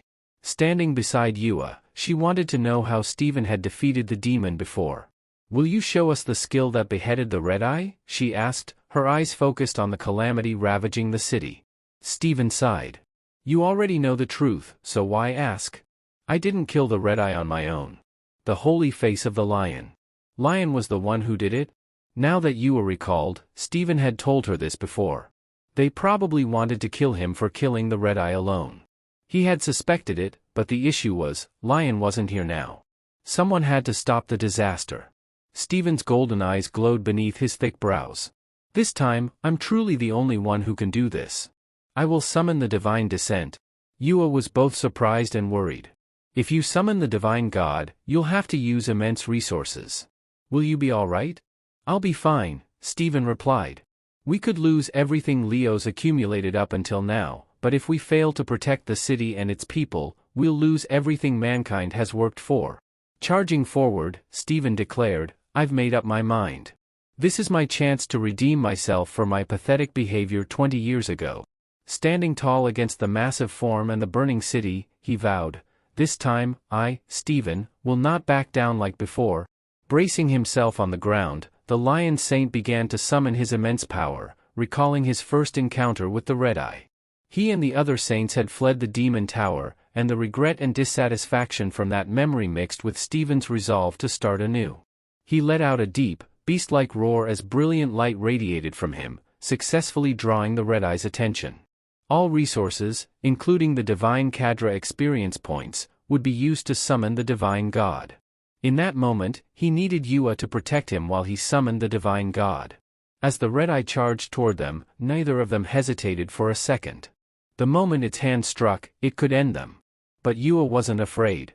She opened her mouth and let out a long roar, calling upon the divine power of cadre to summon the might of the divine god, going all in for the final blow against the wretched calamity. Meanwhile, the sky was filled with debris as the Knight Captain and Gon plummeted at breakneck speed. They braced themselves on the bony frame of the red eye, and how convenient it was that they were now not far from its head. The two of them crashed directly onto the creature's head as it was about to strike the pair below. The streak of light containing the Yucca Saint and the Knight Captain slammed into the red eye's shoulder and slid down as if they were surfing. John released his grip, mimicking a surfer's pose as he slid down the length of the creature's arm. The two shot off a good few dozen meters away. Stephen, in the middle of summoning the divine god's power, gasped in shock. What in the world is that? But before he could even register the monstrosity falling from the sky, his eyes widened in horror as the strange being barreled toward him, carving a decisive path through the ground. Yua, standing beside him, was unharmed. She heard the loud crash of the Cecil Lord hitting the earth. Turning around, she couldn't see Stephen, but a familiar voice muttered nearby, "It took us a while to land, but where the hell are we?" No way, she thought, looking back to see her uncle standing there, casually slinging the condemnation of the sky over his shoulder. "Uncle Lee Gun," she called out. Hearing her voice, he turned and frowned. "Yua, what are you doing here?" Then he noticed the muscle-bound guy under his boot. Glancing at the knight captain lying a few meters away, he didn't pay him any attention. Instead, he scowled, about to curse the boneheaded fool who had dragged him all the way to Washington. The knight captain, with no strength left to move, slumped against a cracked boulder. He sneered. "Fucus, you're finished. Even if you defeat me, it's useless." He let out a deranged laugh. "That monster, the Red-Eye, is an opponent even you can't defeat. Suffer the helplessness and despair as you die." Lee Gun slowly raised his head. He saw the being radiating fiery light high above. There was no fear in his eyes, only sheer excitement at meeting an old acquaintance. "Oh, Red-Eye, remember me?" he called out with a twisted grin. The ruler of the Demon Tower, who had appeared suddenly 20 years ago, was none other than the Red-Eye. It had been the most terrifying catastrophe Legion had ever defeated in his life-or-death battle. Its roar was so fierce and overwhelming that even the 12 Saints had lost the will to fight. Now it roared again with the same savage fury, lifting its massive foot to crush the lion below. Lee Gun felt something was off as he dodged the enormous foot slamming down behind him. It seemed effortless as he turned back to taunt the giant. "You really suck at greeting others. It's been so long since we last met. Why not put a little more sincerity into your greetings?" With that, he picked up speed, sprinting toward a building ahead and then scaling it in the opposite direction. By some miraculous feat, John took long strides along the building's wall, leaving the Red-Eye standing there in dumbfounded awe, its eyes tracking his movements. As Lee Gun reached the rooftop, now at eye level with the creature, it slowly turned its head. It took a second to realize that this was its enemy before roaring furiously and lunging at him with its sharp claws. It tried to grab Lee Gun as if swiping at a mouse inside a jar, but this mouse was too fast and had already anticipated the Red-Eye's claw attack. Lee Gun kept running, head down, completely ignoring the enormous creature behind him, which was clawing at both hands through the building in frustration. After sprinting for a while, he leaped off the structure, continuing his escape from the gigantic disaster. Yet something didn't feel quite right. Glancing back at the Red-Eye, it was still furiously attacking the building. He had already fallen far behind. No matter how he looked at it, this creature's face reminded him of one he'd encountered before. However, he recalled the one from 20 years ago as being crafty. Why was this one so dim-witted, unable to catch up with Lee Gun? The creature stared blankly at its empty hands in confusion. His curiosity sparked, he decided to investigate further. Activating his 13th sense to analyze the creature's weaknesses and traits, Lee Gun froze when he saw the truth. "I see now," he murmured. He had wondered how it had been revived without the Demon Tower administrator's presence. It turned out that this calamity was nothing more than a hastily constructed, one-time version. Information panels flooded his vision, detailing the materials that made up the Red-Eye's body.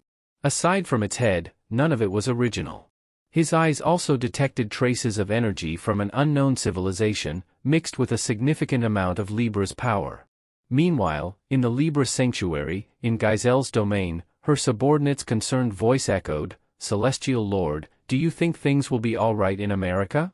I'm worried since the Red-Eye seems to have been revived too quickly." Adorning herself with various pieces of jewelry, Giselle responded indifferently, "It turned Leo's territory into a wasteland, so we've gained valuable resources, which makes the effort worth it. There's nothing to lose even if we overuse it, it's just a hastily made puppet." A triumphant smile curved on her lips. "I do hope some parts of Leo's body fall off, just like that foolish lion." However, deep down, Giselle knew her subordinate was right, the current Red-Eye was far from a complete version. Suddenly, thinking of Blood Mist, she felt regret. If Blood Mist had still been alive and returned, they could have fully revived the Red-Eye host and used the gathered resources. Who would have thought that the foolish toad had used up all the resources and exploded from greed? At that moment, another subordinate, cloaked and masked, knelt behind Giselle to report, We have confirmed that Hugo has arrived in South Korea. He is expected to clash with Ivan Kruger soon. Also, the mysterious civilization has stated that the Baron will personally take action. Giselle wasn't surprised. Considering how quickly the Soul Knights had been wiped out, she narrowed her eyes. Abruptly, the Libra Saint shifted topics. What about Coley? Thinking of the ever-cheerful girl, her subordinate trembled and bowed lower. My apologies. She didn't respond to your summons. As if already expecting this, Giselle let out a sigh. I suppose that girl never intended to listen to me. But we can't afford to wait any longer. Swiftly gliding across the room in her exquisite heels, her pale legs peeking from under her expensive silk dress, she moved urgently. I will join the battle. Send orders to all our forces on standby. Our target is South Korea. The jewelry adorning her body gleamed brilliantly. She had to look stunning before heading to the battlefield. Meanwhile, in South Korea, Hugo had just landed, finding a small spot among the corpses of his elite forces. His opponent lounged atop a pile of fallen soldiers, gazing down at Hugo like a king looking at a foe who had surrendered. Ivan wore a sinister smile. Where the hell have you been? Hugo's eyes filled with disdain, but his voice remained unervingly calm. Taurus, what brings you all the way to South Korea, and why attack my subordinates? Behind Hugo, only God and Juan remained, still able to kneel and welcome their master. The mad Taurus perched above, raising his voice with pride. It's the Demon Tower. The Red-Eye disaster just appeared in America. I came to investigate it, but your subordinates tried to stop me. They dared mock a saint, so I decided to teach them a lesson. Hugo scoffed mockingly. So you came to Korea even though the Red-Eye appeared in America? Impressive. If you were teaching the Red-Eye a lesson instead of my subordinates, I might have even praised you. But what are you showing off for here?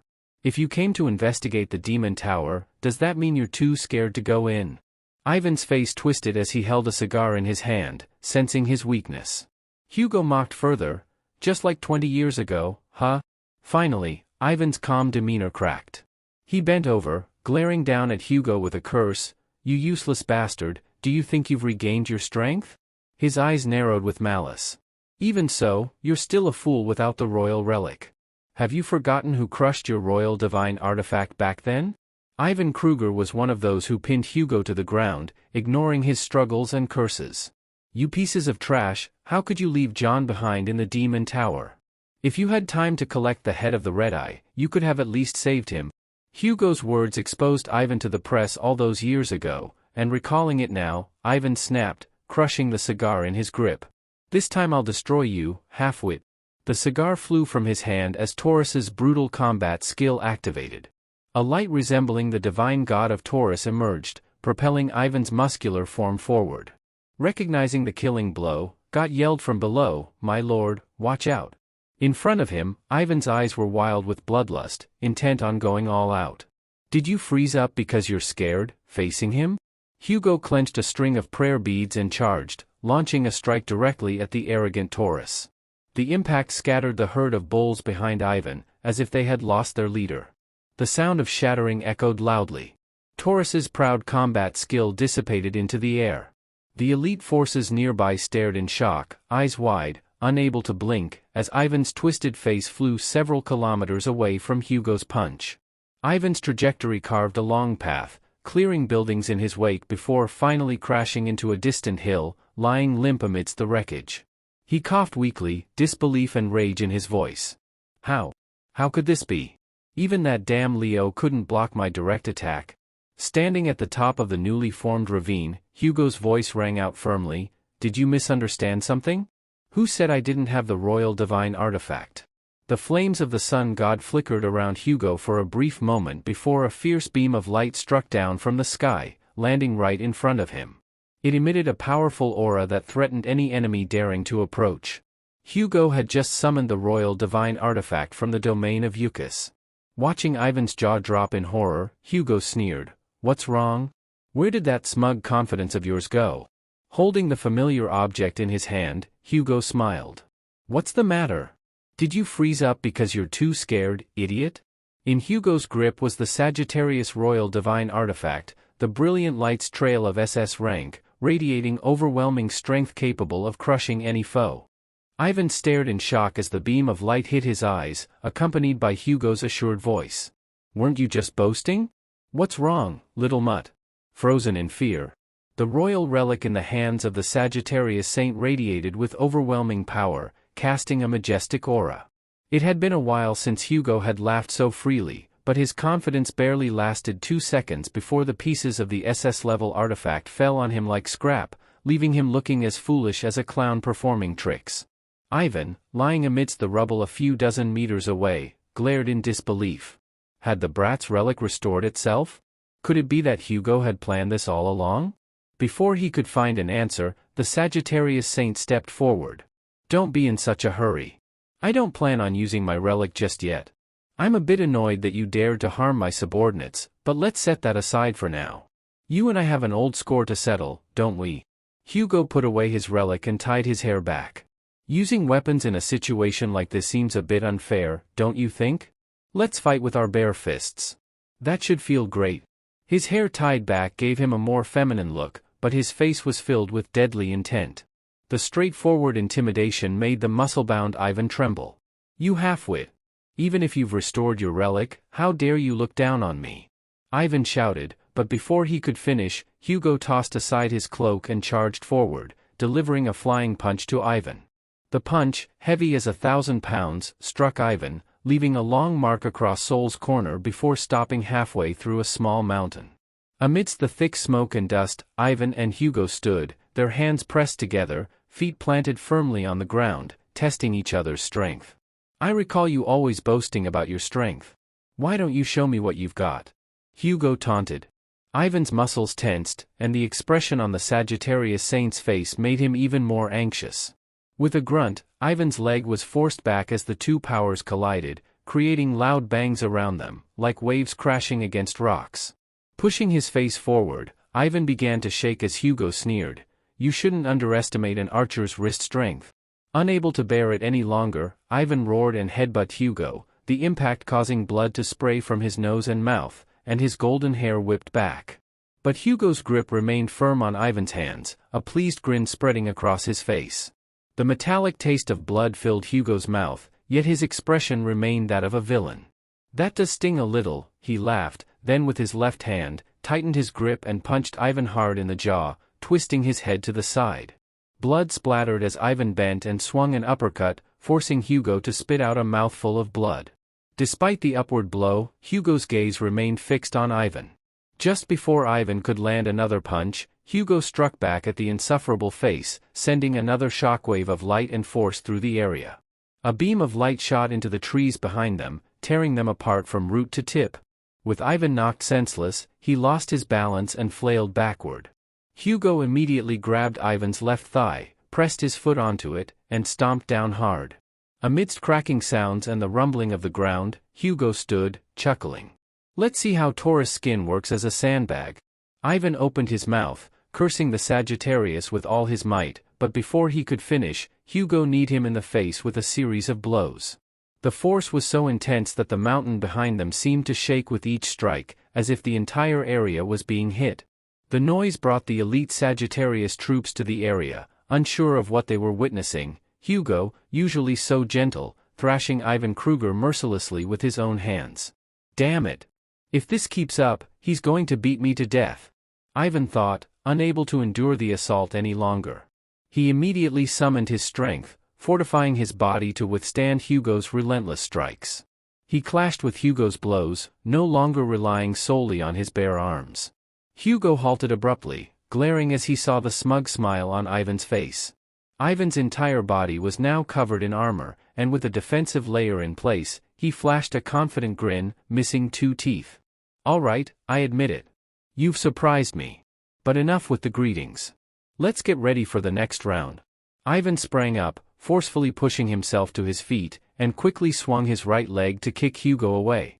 The ground beneath them had turned into a flat wasteland, but Sagittarius remained unharmed. He swiftly pulled his weapon from storage, taunting Ivan, "You broke the pact first, coward. Don't blame me for using my relic now." However, as light emerged from the circle, Hugo still didn't realize who had passed the relic through to him. How could he have known that Li Jian had ruthlessly exploited the sacred artifact?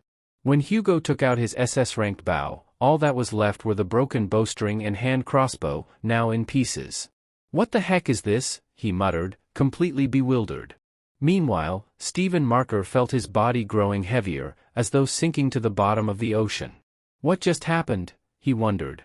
After the divine god's descent, he couldn't remember anything. Could it be that the divine god had taken control of his body to defeat Red-Eye? He wondered what was happening outside. The light coming from outside was so intense that even with his eyes closed, Stephen could feel its brightness. That's a disaster-level monster, he realized, and perhaps the divine god was still using his body to fight. "Wake up, Stephen. You have to help the Leo god fight Red-Eye." But as he stared into the blinding light, Stephen questioned what it was. Could this be the divine god's cue for me to wake up? "I'm here, divine god. I'm coming," he shouted, but suddenly realized he was still on the ground, not possessed by the god. The crimson arm of Red-Eye flew into view, and only after hearing its agonized roar did Stephen realize that the arm had been severed. The culprit wielding the weapon was Lee Gun, who was kicking his way through the sky. Is that Lee Gun?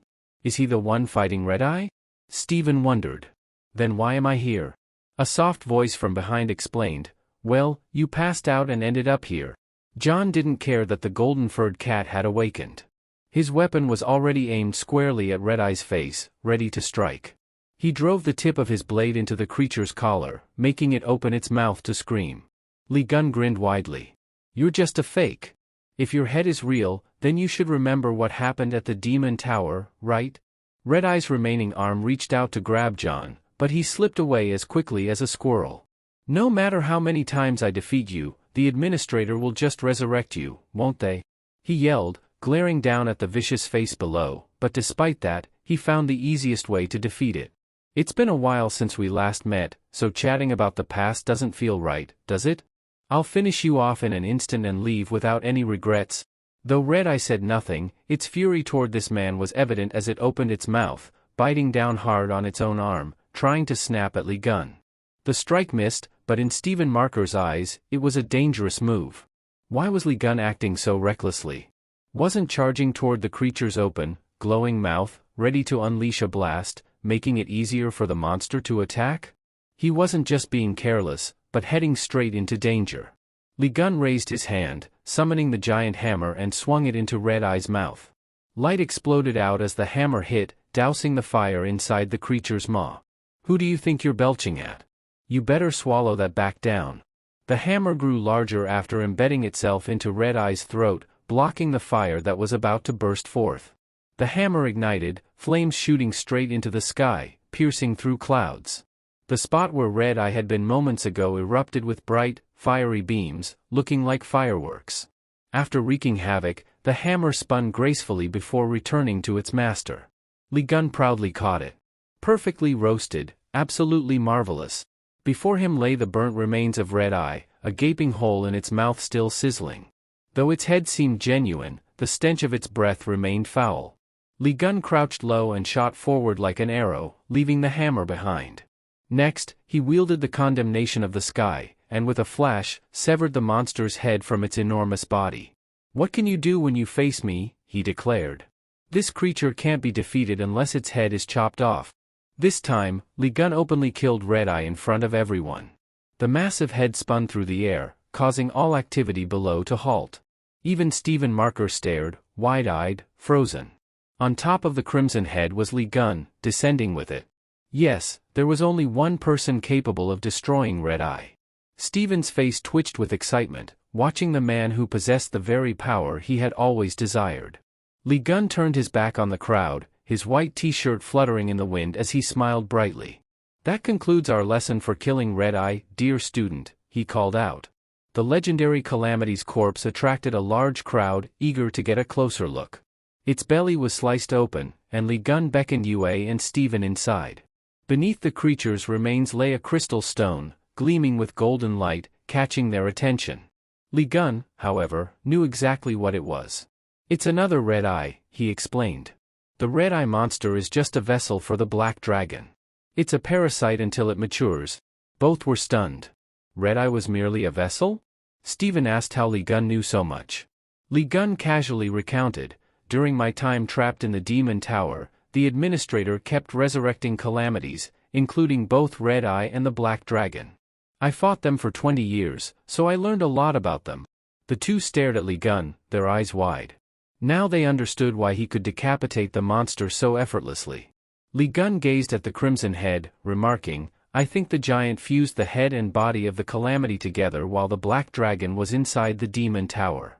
Libra is connected to an ancient civilization, so I'm sure that's the case." He turned to mock the giant corpse. "If she could harness your powers, she could definitely resurrect them perfectly, right?" he said, glancing over at the Knight Captain, who was impaled by his weapon. The Knight Captain groaned in pain, helpless, unable to escape. "Kill me now, you bastard," he sneered, trembling. Li Gun was annoyed just hearing him. "Are you a parrot or something? You've been repeating the same thing." Yue interjected, "We need to decide how to handle the giant and the Black Dragon." Just then, an orange notification appeared in front of Gon, showing the number 146 in the top right corner. A claim has been filled by Utu, the insignificant Sagittarius saint. Damage to the royal relic and initial defect issues.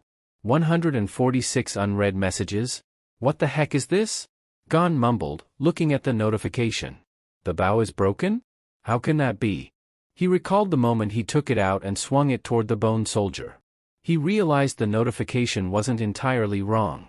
Li Gun stared at the text, now showing the number 168. He froze until it reached 174, then flicked the notification away. "I'm busy, wait a bit." He knew that Hugo would be panting and cursing Li Gun for not responding to the message. "You bastard, read the damn message." Sure enough, Hugo was being chased by Taurus, who roared gleefully from behind. "Where's all that triumph you had earlier? Looks like I destroyed your royal relic again, huh?" As he ran, Hugo grabbed the remains of his bow and yelled, "Dream on. You didn't destroy it. It's a common initial defect." A slap from Taurus's palm missed Hugo by half a meter. Leaping forward, Hugo taunted, "Too slow. Don't underestimate the speed of an archer." Just as he landed and prepared to mock more, the ground beneath him suddenly shot up like a net, trapping him. "Damn it!" Hugo cursed, noticing a black blade emerging from the earth. It wasn't Taurus's doing, it was John Lewis Moran stepping out of the dust with a sinister smile. "Well done," he said. The raging bull behind him seized the moment, dashing forward. But before it could reach Hugo, its eyes met the tip of a sword radiating icy chill. Taurus quickly retreated to avoid getting pierced in the face, feeling the cold engulfing the tip of his nose. Ivan inwardly sighed in relief. "I almost got stabbed. Who suddenly jumped in with ice? That can only be Kevin." With a sharp voice, Kevin lunged forward with an iceberg. The sudden frost spread out, and Hugo exhaled clouds of white mist while cursing, almost died there.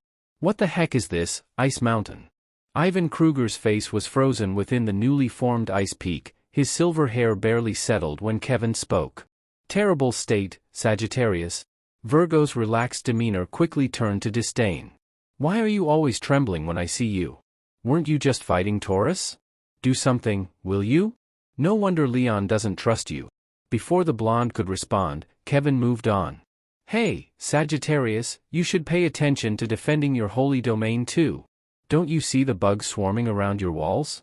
Gemini, Aquarius, Aries, and Capricorn have all barged in. But don't worry, I took care of them. Your companions are safe, but the house was wrecked." Hugo could do nothing but silently pray to the divine god Apollo for funds to rebuild the temple. He suddenly heard the silver-haired guy muttering, "It's not because I got lost that I ended up at your sanctuary instead of going to America to meet Li Gun." Same old excuse, Hugo thought, knowing the guy had simply gotten lost again. Suddenly, the iceberg rumbled, and cracks spread across its surface. Inside, Taurus emerged, hulking and massive, breaking free of the ice.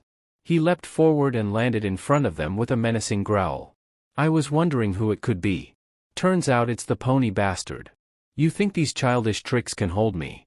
Kevin smirked. "Frozen beef isn't tasty, but it seems your hide is thick. Your face is still intact despite all those cuts." Taurus bared his teeth, revealing a few missing ones. "I'll rip out your tongue before smashing that face of yours." Jean L. stepped forward, waving dismissively. "Enough talk. We don't have time for this. Get on with it already." They're not Gun, just two weaklings. Sagittarius and Virgo, take them out? The two, one silver-haired and one blonde, flared up in fury at the insult. Funny you say that. You're not lying either, so who are you to call us weak? Hugo cracked his knuckles. Beef and crab, Kevin? How about some barbecue? Kevin quickly unsheathed his ice sword with a grin. Sure, I'll chop them up for you. The two thugs across from him growled, who's gonna cook who? Don't underestimate us.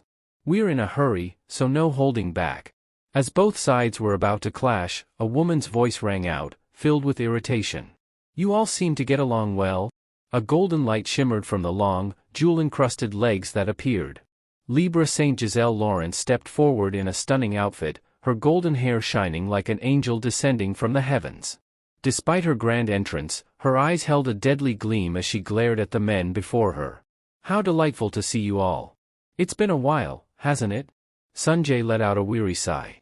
Ever since Sagittarius's sanctuary collapsed, everyone had been turned into full-time construction workers.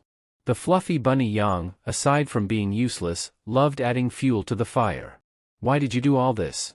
This wouldn't have happened if you had just released us. Furious, Sanjay grabbed the bunny's ears and spun it around his head, shouting, whose fault is it that we're in this situation? It's because those who are looking for you that things ended up like this.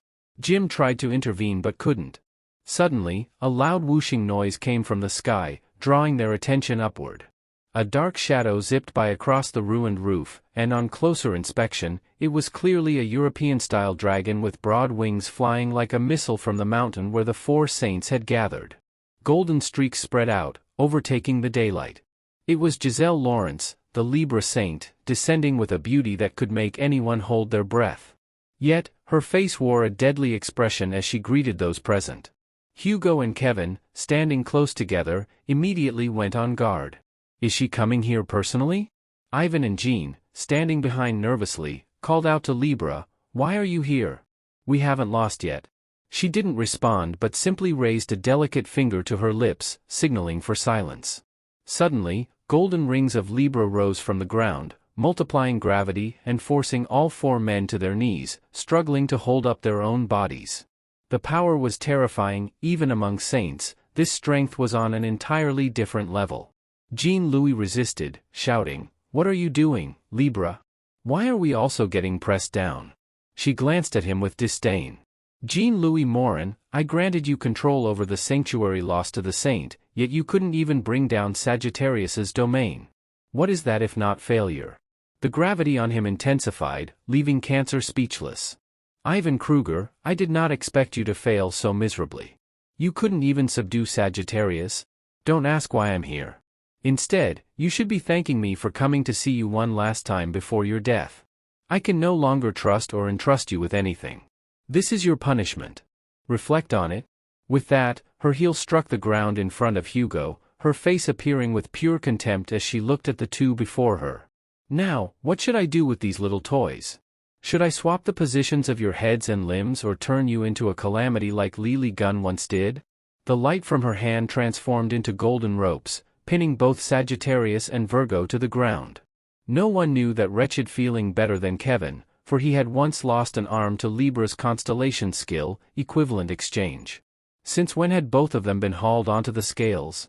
The massive form of Libra loomed atop the mountain, visible from miles away. That's Libra, the Libra Saint is here. What's happening up there? Everyone was bewildered, asking one another. Suddenly, the worrying sound of what resembled helicopters drew closer, and as the dark shadow zipped across the sky, the crowd below panicked, realizing it was a calamity in the form of a fierce-looking dragon. But what was even more terrifying was the man in a white t-shirt riding atop the dragon's head. As menacing as the dragon looked, Leon's face was just as gleeful. Oh my God, a dragon, and there's someone riding it. The people below scattered, running for their lives. After all, it wasn't every day a dragon flew over Seoul. However, Leon paid no mind to their bewildered stares. He headed straight for Libra's scales suspended on the hill in the city. Hey, you trash, he shouted as he neared the blonde woman riding the dragon. Gon drew closer to Giselle, successfully capturing her attention. The moment she uttered Leon, a blue light struck Libra's face. It was Li Gun launching himself off the dragon's head to deliver a punch to the woman's face. Her head exploded into fragments, scattering into the wind. Everyone present was left gaping in astonishment. Only Li Gun grinned, his eyes locking onto Cancer and Taurus as the blonde woman crumpled to the ground. The two men turned pale, beads of sweat the size of coins dripping onto the ground. They shared the same terror, staring at Leon's smug face. He had taken down Libra with a single hit. Her head was utterly smashed, leaving only her body and dazzling clothes. It was unbelievable. Everyone had the same thought as their eyes turned to Li Gun. He glanced upward to where the two idiots were hanging on the scales, clueless about what they were doing. Hugo was seething, but before he could speak, Kevin snapped, "Do you think we're up here because we like it? Hey, Leon!" Hugo roared with every ounce of air in his lungs, launching into a tirade. "Why didn't you answer my calls? Do you know how many times I tried to reach you?" Li Gun was about to curse back but suddenly remembered the 174th notification he had swatted away like a torn leaf. He turned away as Hugo's yelling grew more furious. "What did you do to my bow, and how come you have so many weapons from the ancient civilization?" Hearing him mumble something about bad luck, Hugo immediately grumbled, "Do you even know I almost died?" Li Gun calmly replied, "It's a chance for you to appreciate your life." Cancer and Taurus, who had been standing off to the side, felt completely ignored. They exchanged silent glances, then, without a word, charged forward toward their sole target, Li Gun. "Damn it! I can't accept this. This is our one and only chance to end it all here." Ivan activated Taurus's constellation skill to amplify his strength, feeling like millions of bulls surged into him as he aimed to attack Gon. But before he could get close, he was struck with a punch straight to the chest. In a split second, Jean had pummeled Taurus nearly a dozen times, sending him flying into the sky along with his raging bulls. Below, only Jean's irritated voice could be heard. "Who gave you permission to use skills here?" Hovering in midair, Ivan Kruger cursed, "Damn it. How did this happen?" His eyes widened as he caught sight of Jean Lu Morin's head being shattered into fragments. Not just shattering, but being bitten through by the sharp teeth of the black dragon, scattering his body parts in all directions. After dealing with Cancer, the dragon opened its gaping, jagged mouth, waiting to catch Taurus as he fell straight into it. Ivan managed to glance at Li Gun and his group below, noticing Jean's cunning gaze accompanied by the word dumbass. Unable to slow his descent, Ivan plummeted right into the black dragon's open jaws. Crunch! The teeth snapped shut with finality, and the dragon arched its neck back, swallowing as if savoring a delicious treat. Kevin watched, eyes sparkling with awe. Li Gun then turned to explain to his friend, who was still screaming behind him, "That's another red eye, like I mentioned before." As the creature puffed up its cheeks, chewing contentedly, Hugo couldn't fathom why this calamity was following his friend around. Li Gun shrugged. "This one's from the Red Eye in America, though saying it like that might not make much sense. Back then, he had used summoning creation to kill the Red Eye's head alongside the Spirit Knight Captain, 13th Sense, and super regeneration skills, resulting in the chaotic mess they now saw." Hugo couldn't understand what his friend found so amusing. "Don't you realize this black dragon is extremely dangerous?" John laughed it off. "Nah, I gave it some chow, so nothing's going to happen." The mention of chow left Hugo feeling completely drained. He wanted to curse, but Li Gun cluelessly asked, "Hey, can I keep it at your place?" As they argued, neither noticed Kevin standing near Gazelle's altar. "Hey, does anyone know why that's still here?" he asked. As soon as the question left his mouth, fine golden threads began to weave through the sky. The threads formed golden chains marked with Libra's insignia, converging over Gazelle's decapitated body. Golden liquid poured into the form, molding a new head. "Because I'm still alive," came Libra's voice. She rose into the air, radiating golden light. Li Gun wasn't afraid, instead, he seemed thrilled. "No wonder it felt too easy earlier," he said, stretching his arms wide. Two massive beams of light slammed into the ground beside him, cracking it open. In one hand, he held the condemnation of the sky, in the other, the achievement hammer. "I crushed your face because I didn't want to see it. And now you've replaced it with another piece of trash," he remarked. Her hair was still golden, but the face wasn't. Hoisting heaven's judgment onto his shoulder, Li Gun wondered how many faces she could create. "I'll destroy every single one you make," got it, punching bag? But it wasn't just her face that had changed. The energy surrounding Libra warped the space around her. You foolish baby snake, she hissed. You want a bite? Then let me strangle that neck of yours. Stretching her arms forward as if to seize him, Li Gun urgently called to Red Eye. Get those idiots out of here. With a powerful flap of its wings, the dragon soared upward, looking confused. Go protect the people. You're no help here. Gon yelled. Libra interlocked her fingers, unleashing a blinding light. The ground floated into the air as clouds above parted, revealing the Libra constellation, which cast beams of light downward. The mountain exploded under the constellation's attack, but Red Eye managed to evade. It grabbed both Sagittarius and Virgo in its claws, carrying them away as Libra's devastation spread further. Landing on a floating piece of earth amidst the golden light, Li Gun's eyes burned as he activated his 13th sense. You're nothing but trash, not even human, he spat at Libra. Her newly recreated form grinned mockingly. Just realizing that now? Disappointed, are you? John scrutinized her. Despite having her head smashed earlier, she continued to wreak havoc. Enough with the act. Stop pretending, divine god of Libra, Astrea. This wasn't Gazelle Lawrence, it was holy god Astrea, using her body. She erupted into laughter. You're sharp, Li Gun. Now that you know, I don't need to hide it. Ready? He crouched low, his arrogant grin returning. No, you better be ready, nuclear waste. He dashed toward her. I don't know how a god ended up here, but if the other divine gods find out, it'll be quite a show. Astrea smirked, unfazed. Her fist, charged with the power of Taurus's constellation, moved faster than light. She punched, forcing Li Gun to block with both arms. The blow felt like a stampede of raging bulls, sending him flying across the city and into a distant river. Sagittarius and Virgo stood frozen, mouths agape. Their strongest ally had been blasted away. Astrea shook her wrist. This skill's heavy. Doesn't suit my frail hands. Despite her words, she smiled coldly. The two saints noticed a new mark glowing behind Gazelle's head. How come Taurus's divine mark is there? Astrea didn't bother hiding it. Surprised? There's more to show. More divine marks appeared. Cancer, Gemini, Scorpio, Aquarius, and Aries joined Libra's mark. They shimmered above her, pouring power into her body. Even those with poor eyesight could see the towering scales of Libra on the mountain and the 6 other marks radiating light.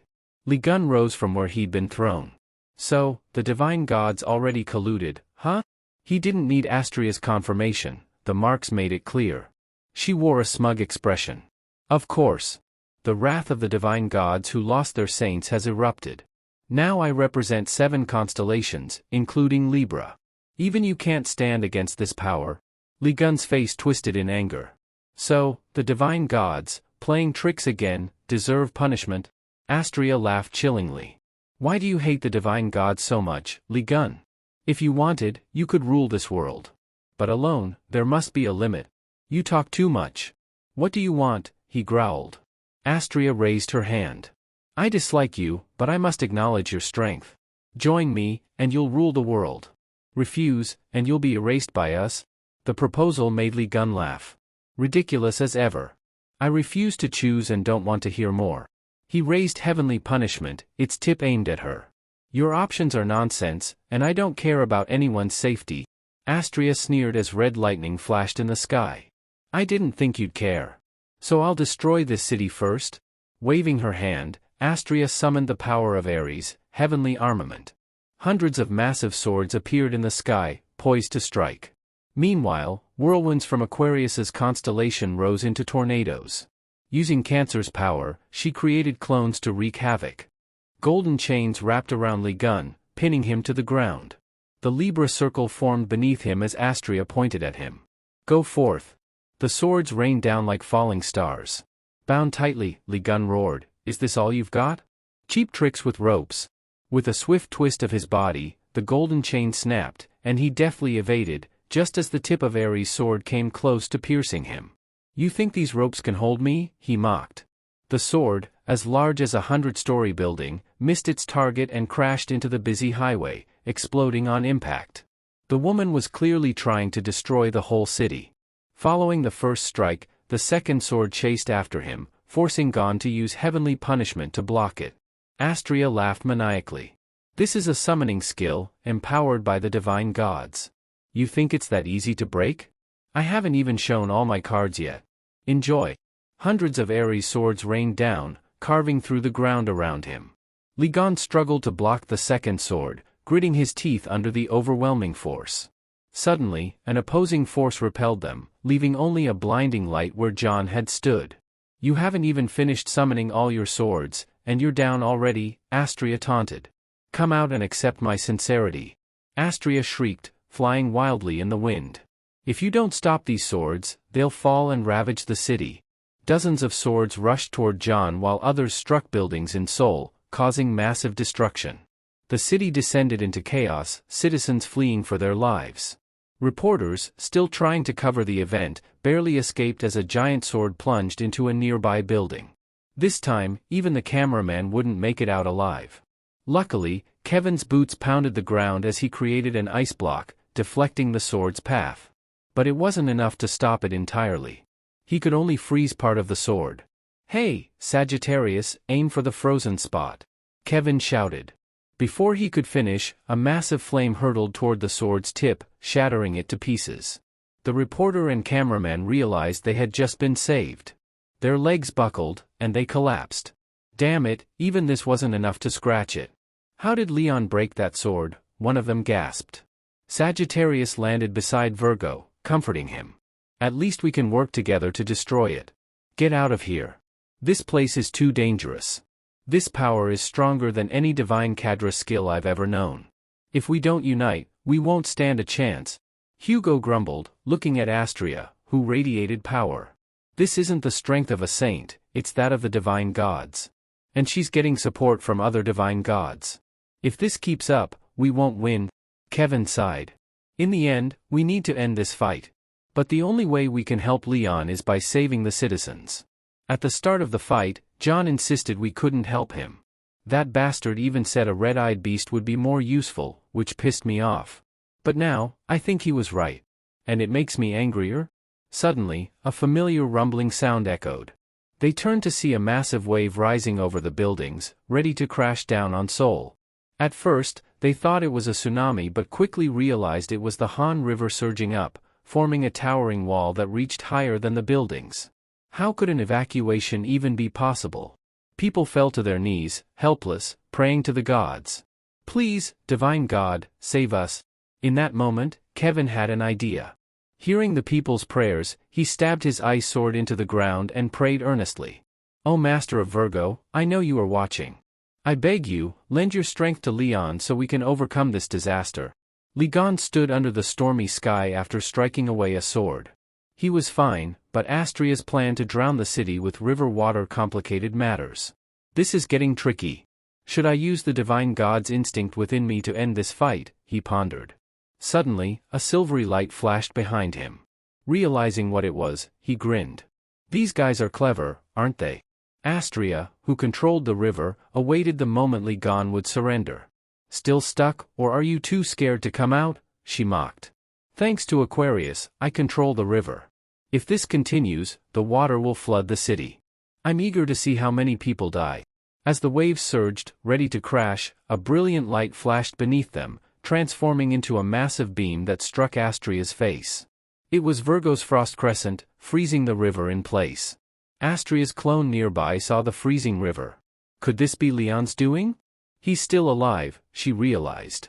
She summoned her clones to charge at him, wielding the power of other divine gods. As they neared, cracking noises echoed, and the ice broke apart. Astria's clones were stunned to see the red-eyed beast's head smashing through the ice, charging at the blonde. With a ferocious roar, the beast introduced itself. Hello, you trash. Let me introduce you to my new friend, Red-Eye. While everyone's attention was on Legon, the skill to substitute had swapped the positions of the red-eyed mark and the black dragon. Legon smiled smugly as he commanded the dragon to give a grand greeting. The dragon's open mouth gathered a pillar of light, then released a massive fire column, like an erupting lava flow. The female figures blurred as they were reduced to blackened fragments. The fire continued toward the Libra altar on the high hill, creating a fierce counterattack. Astria gritted her teeth in fury, calling out Leon's name. She swung her hand, casting Gemini's magical gate skill, creating 2 purple holes that swallowed the fire and spat it out toward Seoul. The fire column rushed toward the city, but the red-eyed beast intercepted it mid-air. Li Gan swung his weapon to scatter the fire, minimizing the damage. What he used to block the fire wasn't just heavenly punishment, his weapon's shaft was now covered in solid ice. With one swing, he encased the flames in ice and shattered them, scattering them into the wind. From here, he had a clear view of Astria, her fury unmistakable. "You cursed of the moon," she muttered, realizing that the ice power supporting Li Gan came from Virgo. "Isn't it ironic?" Li Gan taunted. "You represent wrath, but you're not the only representative here. Do you see the one on the dragon?" Astria's frustration was palpable as she realized the Aquarius divine seal had been frozen, too. A representative of fury? How ridiculous. "Do you think anything is more fearsome than the true fury of the divine gods?" she sneered. Li Gan smirked, pointing his weapons at her. "Wrath? Whose wrath? You know nothing. Countless people have fallen because of your schemes. My friends, their families, innocent people dragged into your plots." He mocked her, referring to the blood event that led to Libra's son's confession. "That's the fury I'm talking about. And to top it off, it's my own fury. Keep talking, you piece of trash who stabbed me in the demon tower. Was it you? Or those hiding behind you?" He gazed at the marks of the 6 zodiac signs glowing on Libra's scales and asked, "Are those divine gods also plotting to eliminate me?" Astria heard him but didn't respond. Instead, she gritted her teeth and let out a manic laugh. "I wondered what you'd ask, but you're still looking for the real culprit behind that incident. You really want to know that much, huh? It's that important to you? Only the strong get to ask questions. I'm the one who gets to ask the questions, understand?" She lifted her head, her beautiful eyes rippling with cold intensity. "All right, it's my turn now." Astria spread her arms, and purple beams of light surged outward, gradually gathering around Gemini's divine seal. "You think you can stand against us with just 2 saints on your side?" As she finished speaking, a massive boulder, the size of a small mountain, materialized from the purple void. It burst into roaring flames, casting a glow toward Li Gan. He looked up cautiously, recognizing it as Gemini's skill, the killer star of destruction. At Astria's command, it hurtled toward him, but Li Gan was unfazed, his frown deepening into a pleased smile. "Nonsense. Just 2 saints, huh?" A strange light flickered just before the assassin star of destruction collided with him. Astria was clueless about what was happening, but soon everyone could see a terrifying blaze erupting where the 2 skills met. The flames spun in the air, stopping the mountain from falling. The fire turned into sharp, spinning saw blades that ground against the boulder, burning deep inside, creating long cracks that looked like molten lava flowing across the earth. It was the royal skill of Sagittarius, the sun god's ring, now spinning wildly around Li Gan. The skill gradually destroyed the colossal mountain from top to bottom. In no time, the power of the sun god's ring peaked, shattering the mountain into hundreds of pieces and consuming them in flames, turning them to ashes. Astria gritted her teeth in fury, blinded by the light reflecting from it, unable to believe what she was seeing. Suddenly, Li Gan, wielding 2 weapons, charged directly at her, his eyes blazing with the fire of the Sagittarius constellation. He slammed into her, grinding her into the earth below, leaving a long trail without mercy. With his bare hands, Li Gan grabbed the neck of the blonde witch, pinning her to the ground. Astria's furious eyes clearly saw the mark of Sagittarius behind Li Gan's back, with the face of the sun god Apollo glaring at her with deep hatred. Astria let out a long roar, "Sagittarius!" as if cursing Hugo, who was still praying devoutly to his divine god, not distracted for a moment. Along with Kevin, who stood by his side, Hugo called out, "I call upon all the disciples of the divine cadre. This is my command as the celestial lord. All household gods and disciples, pray to our divine God. Offer prayers to Leon." Thanks to the prayers of the entire congregation, along with the household gods of Virgo and Sagittarius strengthening Li Gan, the area around them was swept clean. Not far away, the holy Sagittarius had stepped forward for Ophis, and with both the Sagittarius and Virgo cadres praying for them, Li Gan didn't need to check the notifications.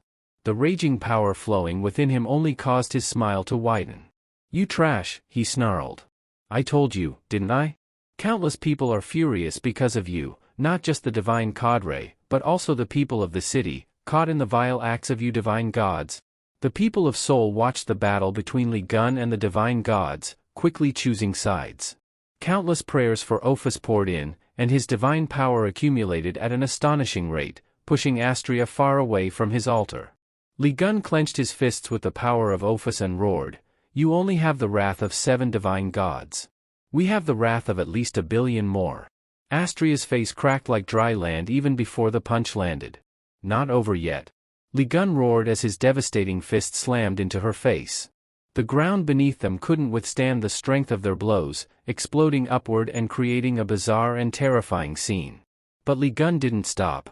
He struck again and again until the ground beneath them crumbled into powder. Each punch was fueled by hatred. "Let's see how many hits that smug face of yours can take this time." Astria grunted under Lee Gun's grip, then swung her left arm, summoning black spikes that stabbed wildly toward him, catching his right arm as it descended. The system notifications flashed, "Your right arm has been injured. Super regeneration has been activated." But before his arm could fully heal, countless female hands appeared behind his back at Astria's ear-splitting scream. Her clones descended from the sky, beautiful yet deadly. They overlapped each other, attempting to grab Lee Gun and stop his arm from regenerating. However, the smile on his face remained unchanged. At that moment, red hair emerged from below, drawing Lee Gun's attention. The woman faced Astria's clones, quickly unfurling her scorpion tail and scolding them on Lee Gun's behalf. "How dare you try to lay your hands on me?" Before the clones could react, the terrifyingly sharp scorpion tail whipped through them in rapid circles, leaving only fading screams. The entire mass of clones shattered into hundreds of fragments. Astria hadn't expected that a single strike from Haley would obliterate all her clones. After a series of strikes, the scorpion tail shot straight toward the blonde, causing Astria to spit out a mouthful of blood. Horrified, she looked down at her stomach, where the scorpion tail had pierced through from front to back, forcing her to stagger backward. A calm voice approached through the dust and smoke, "Seems I'll have to destroy your zodiac stigmas before I can give you a proper beating." With the Scorpio seal behind him, Lee Gun appeared arrogantly, informing Astria, "First up, would be the rotten crab." In his hands was the power of the Scorpio divine cadre, advancing for Ophis. Haley, representing Scorpio, had granted him their power. It could be said that the scorpion tail impaling Astria was actually Lee Gun's strike. The woman went berserk when she realized he had targeted the hiding place of Cancer's stigma. She screamed wildly, "How could you find Cancer's core so easily? How the hell did you do that?" Lee Gun's eyes flashed with the 13th sense skill, but there was no way he would tell her. "Time to catch a big fish. I've hit the jackpot," he shouted gleefully, then whipped the scorpion tail into the blonde again, making Astria cry out in agony. Among the divine seals surrounding Libra, Cancer's seal suddenly emitted a strange light and cracking sounds. In an instant, it exploded with a loud bang, shattering into several large and small fragments. The energy of the darkest star was dispersing along with the notifications that Cancer's core had been completely destroyed. Cancer's power was leaking, and its divine seal could no longer hold. Astria felt Cancer's power slipping away. Black streaks seeped out from her body as Lee Gun gleefully waved the scorpion tail, preparing to strike again. She roared, cursing his name, but Lee Gun paid no mind. At that moment, he was using his skill deftly and was ready to land another blow. "I will kill you!" Astria shrieked, summoning the stigma of another constellation behind her. Instantly, hands erupted from the ground, gripping John's ankles. He glanced down, noticing the grinning faces of her clones, twisted and demonic, their lingering malice evident. A blue light surged from below, detonating the entire area in an instant. It was Capricorn's skill, the World Destroyer. Driven by madness, Astria unleashed the massive attack solely to annihilate Lee Gun. She then combined the stigmas of both Libra and Aries, pressing them together to assert her claim over the planet as one belonging to the divine gods. From the heavens, the unified power of Aries and Libra began descending, their golden sword poised to obliterate a quarter of Sol in a single blow. "You lowly humans will never take this star from us," Astria screamed, her voice full of wrath. However, her declaration abruptly ceased when the massive blade struck an expansive icy barrier, halting its descent with a deafening clang. Mist exploded outward, freezing the sword's tip and stopping it mid-air. Cold winds swept over Astria as she recognized Virgo's winter wind. To her shock, the icy force rapidly expanded, enveloping the entire golden sword and freezing it solid. Beneath the colossal, immobilized weapon, Li Gun emerged from the icy mist, his scorched skin failing to hide his smirk. Cold air escaped his teeth, giving him an almost demonic appearance as he braced against the chilling forces holding the sword at bay. Shattering the ice around himself, Li Gun charged forward, his fist leading the way, and landed a direct punch to Astria's face. This time, instead of slamming her into the ground, the strike sent her flying horizontally, forceful enough to crack Libra's outer shell. "You truly have no limits to your greed," he shouted, chasing her down. "Who said this star is yours?" With a mocking grin, he raised his leg, preparing to stomp her face. "I'll crush that mouth of yours that spouts nothing but nonsense." Before his foot could land, Astria activated Gemini's teleportation skill, vanishing from his reach. Her pride wouldn't allow her to be humiliated by a human. Reappearing behind him, she delivered a punch that sent him tumbling away. Mocking laughter echoed as she taunted, "Hey, Li Gun, looking for me? I'm right here." She teleported again, landing blows repeatedly, throwing him around like a rag doll. Each hit carried her fury, a brutal vengeance for the humiliation he dealt her. "This ends now." Astria bellowed, combining Taurus and Capricorn's power to generate a ferocious shockwave meant to finish him. But as she prepared to strike, Li Gun's gaze locked onto her. "There you are," he muttered, activating Sagittarius's absolute target. Now, even her teleportation couldn't save her from his punch. As their powers collided, Astria couldn't comprehend his strength. "I have Taurus and Aquarius's buffs, how is this possible?" she fumed, only to see a flashing red notification. "Scorpio's poison has reduced all your stats." Furious, Astria realized Haley's scorpion tail had injected her with venom earlier, crippling her abilities. Sagittarius's absolute target ignited into a massive flame that engulfed Astria. Trapped within the inferno, she screamed, her power overwhelmed. Stripped bare of her protections, she unleashed golden threads, absorbing the power of her allied constellations.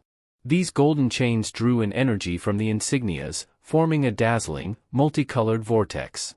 As the combined power of 7 zodiac stigmas condensed into a spinning tornado, John observed from below. "What the hell is that?" "Your last-ditch effort," he scoffed. Summoning Red-Eye, his dragon, he leapt onto its back and soared into the chaotic whirlwind. The volatile energies of the constellations clashed violently, scattering into the streets below, leaving destruction in their wake. Despite the turbulence, Li Gun urged Red-Eye forward, the dragon's furious wings carrying him through the stormy skies of Seoul. Below, citizens clasped their hands in prayer, some calling for the divine gods, others silently rooting for the defiant human. Reporters captured the apocalyptic scene, unsure who to trust. Inside the Leo constellation's tent, disciples protested, "Vice Celestial Lord, stop. The Lord will reprimand you." But Yue knelt, hands clasped, refusing to budge. "Be silent. Uncle Li Gun is fighting alone, and I must pray for him." As they attempted to drag her away, Stephen Marker, bandaged and weary, intervened. "Let her be," he commanded, kneeling beside her. "All disciples of Leo, pray for Li Gun, the only one who can end this." Reluctantly, they obeyed, their prayers summoning Leo's power to bolster Li Gun's strength. A surge of energy connected Leo's constellation to Ophiuchus, significantly enhancing Li Gun's endurance. Now fortified, Li Gun confronted Astria near the vortex's heart. She cursed at his resilience, while he grinned mockingly. "Trash. Is this where you make your stand?" With newfound confidence, he summoned 4 stigmas, merging their powers into his weapon. Swinging his hammer, he unleashed a whirlwind that sliced through the multicolored tornado, severing its energy. Astria frantically raised a barrier, boasting, "These stigmas come directly from the divine gods. You can't break this." But she underestimated the countless prayers empowering Li Gun. His grin widened as he invoked the Abyss Sever skill, hurling the heavenly punishment straight at her. The blade pierced through the stacked seals of her stigmas, shattering them one by one. The power of Taurus, Capricorn, Aquarius, Aries, Cancer, and Gemini fell in succession. Finally, the heavenly punishment struck Astria, slicing her body in half. The combined light of Ophiuchus and the shattered stigmas tore through Libra's swirling energy, dispersing it entirely. As the shockwave subsided, John stood victorious, his weapon intact. Looking at Astria's fragmented form, he sneered, "What did you gain by coming this far? Wasn't this what you were preaching earlier? The strong get to ask questions." He gazed at her broken figure, vowing to uncover her hidden schemes, whatever it took. A chilling voice suddenly interrupted from behind him. "Impressive. You've defeated Libra." Before he could react, shadows enveloped him, plunging the area into darkness like a moonless night. As he turned to face the source of the shadows, Li Gun heard the distinct sound of footsteps on the ground. A figure emerged from the darkness, far from human, encased in massive armor and holding a weapon topped with a huge skull. The figure's eerie voice echoed like wind against a cliff, asking, "Are you Li Gun?" Li Gun glared at the strange being. "Who are you?" he asked bluntly. The figure gave a mocking look down at him before pulling out a double-headed axe and slamming it into the ground. The impact caused an explosive rupture, cracking the earth into large and small pieces. This was no ordinary power. After the display of might, the figure spoke slowly, "I am the vanguard of the great and mysterious civilization, Baron Helmet, one of the 13 generals who serve the great monarch." The giant insignia beneath Baron Helmet's name indicated that this opponent was a black-level threat, invincible. Over 30 years ago, when the mysterious civilization invaded Earth, they dominated the news. They demanded humanity's surrender, but the United Nations firmly refused. Fear spread, and the authorities were forced to issue statements, such as one from the United States, declaring, "These monsters seek to use humans as food. We must not give in." The mysterious civilization responded with an announcement, "Hear this, all beings on this star. From today onward, we, the mysterious civilization, shall rule. Resistance is futile. Surrender your freedom, rights, and resources to us." "I am the spearhead of this great civilization," Baron Helmet continued. "I am one of the 13 generals serving our great monarch." Li Gun remembered the chaos from that time, hearing the figure introduce himself. He chuckled, "Ah, so you're the one who made such a spectacle on the first day of the invasion?" He recalled the words of a knight captain he'd previously pinned down, claiming to serve the great spearhead of the mysterious army.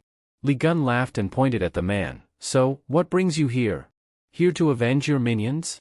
Baron Helmet revealed his plan. "Libra was supposed to have eliminated you. With the power granted by our monarch, we were going to rebuild the Devil's Tower here. But things aren't going as expected." Hearing this, Li Gun clenched his teeth in barely contained anger. "I never imagined you'd not only defeat the Phantom Knights, but also Libra, who was backed by 6 holy gods. You were the one who destroyed the Devil's Tower, weren't you? You're no rookie after all.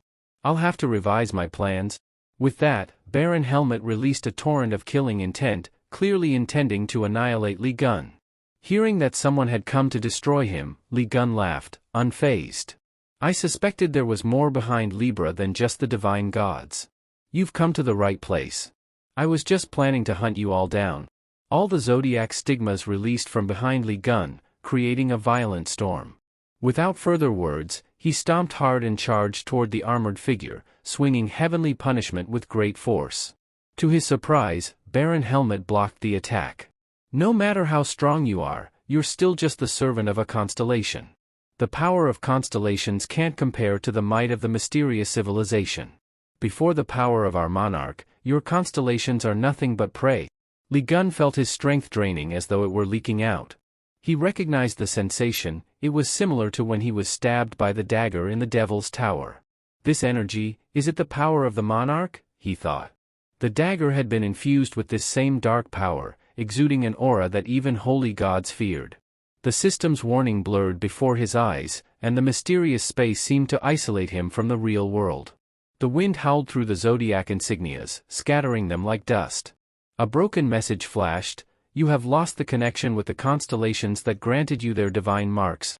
Looking back, Li Gun saw that the zodiac stigmas had shattered, leaving only one message: "The power of the constellations is weakening." He realized that his connection to the outside world had been severed.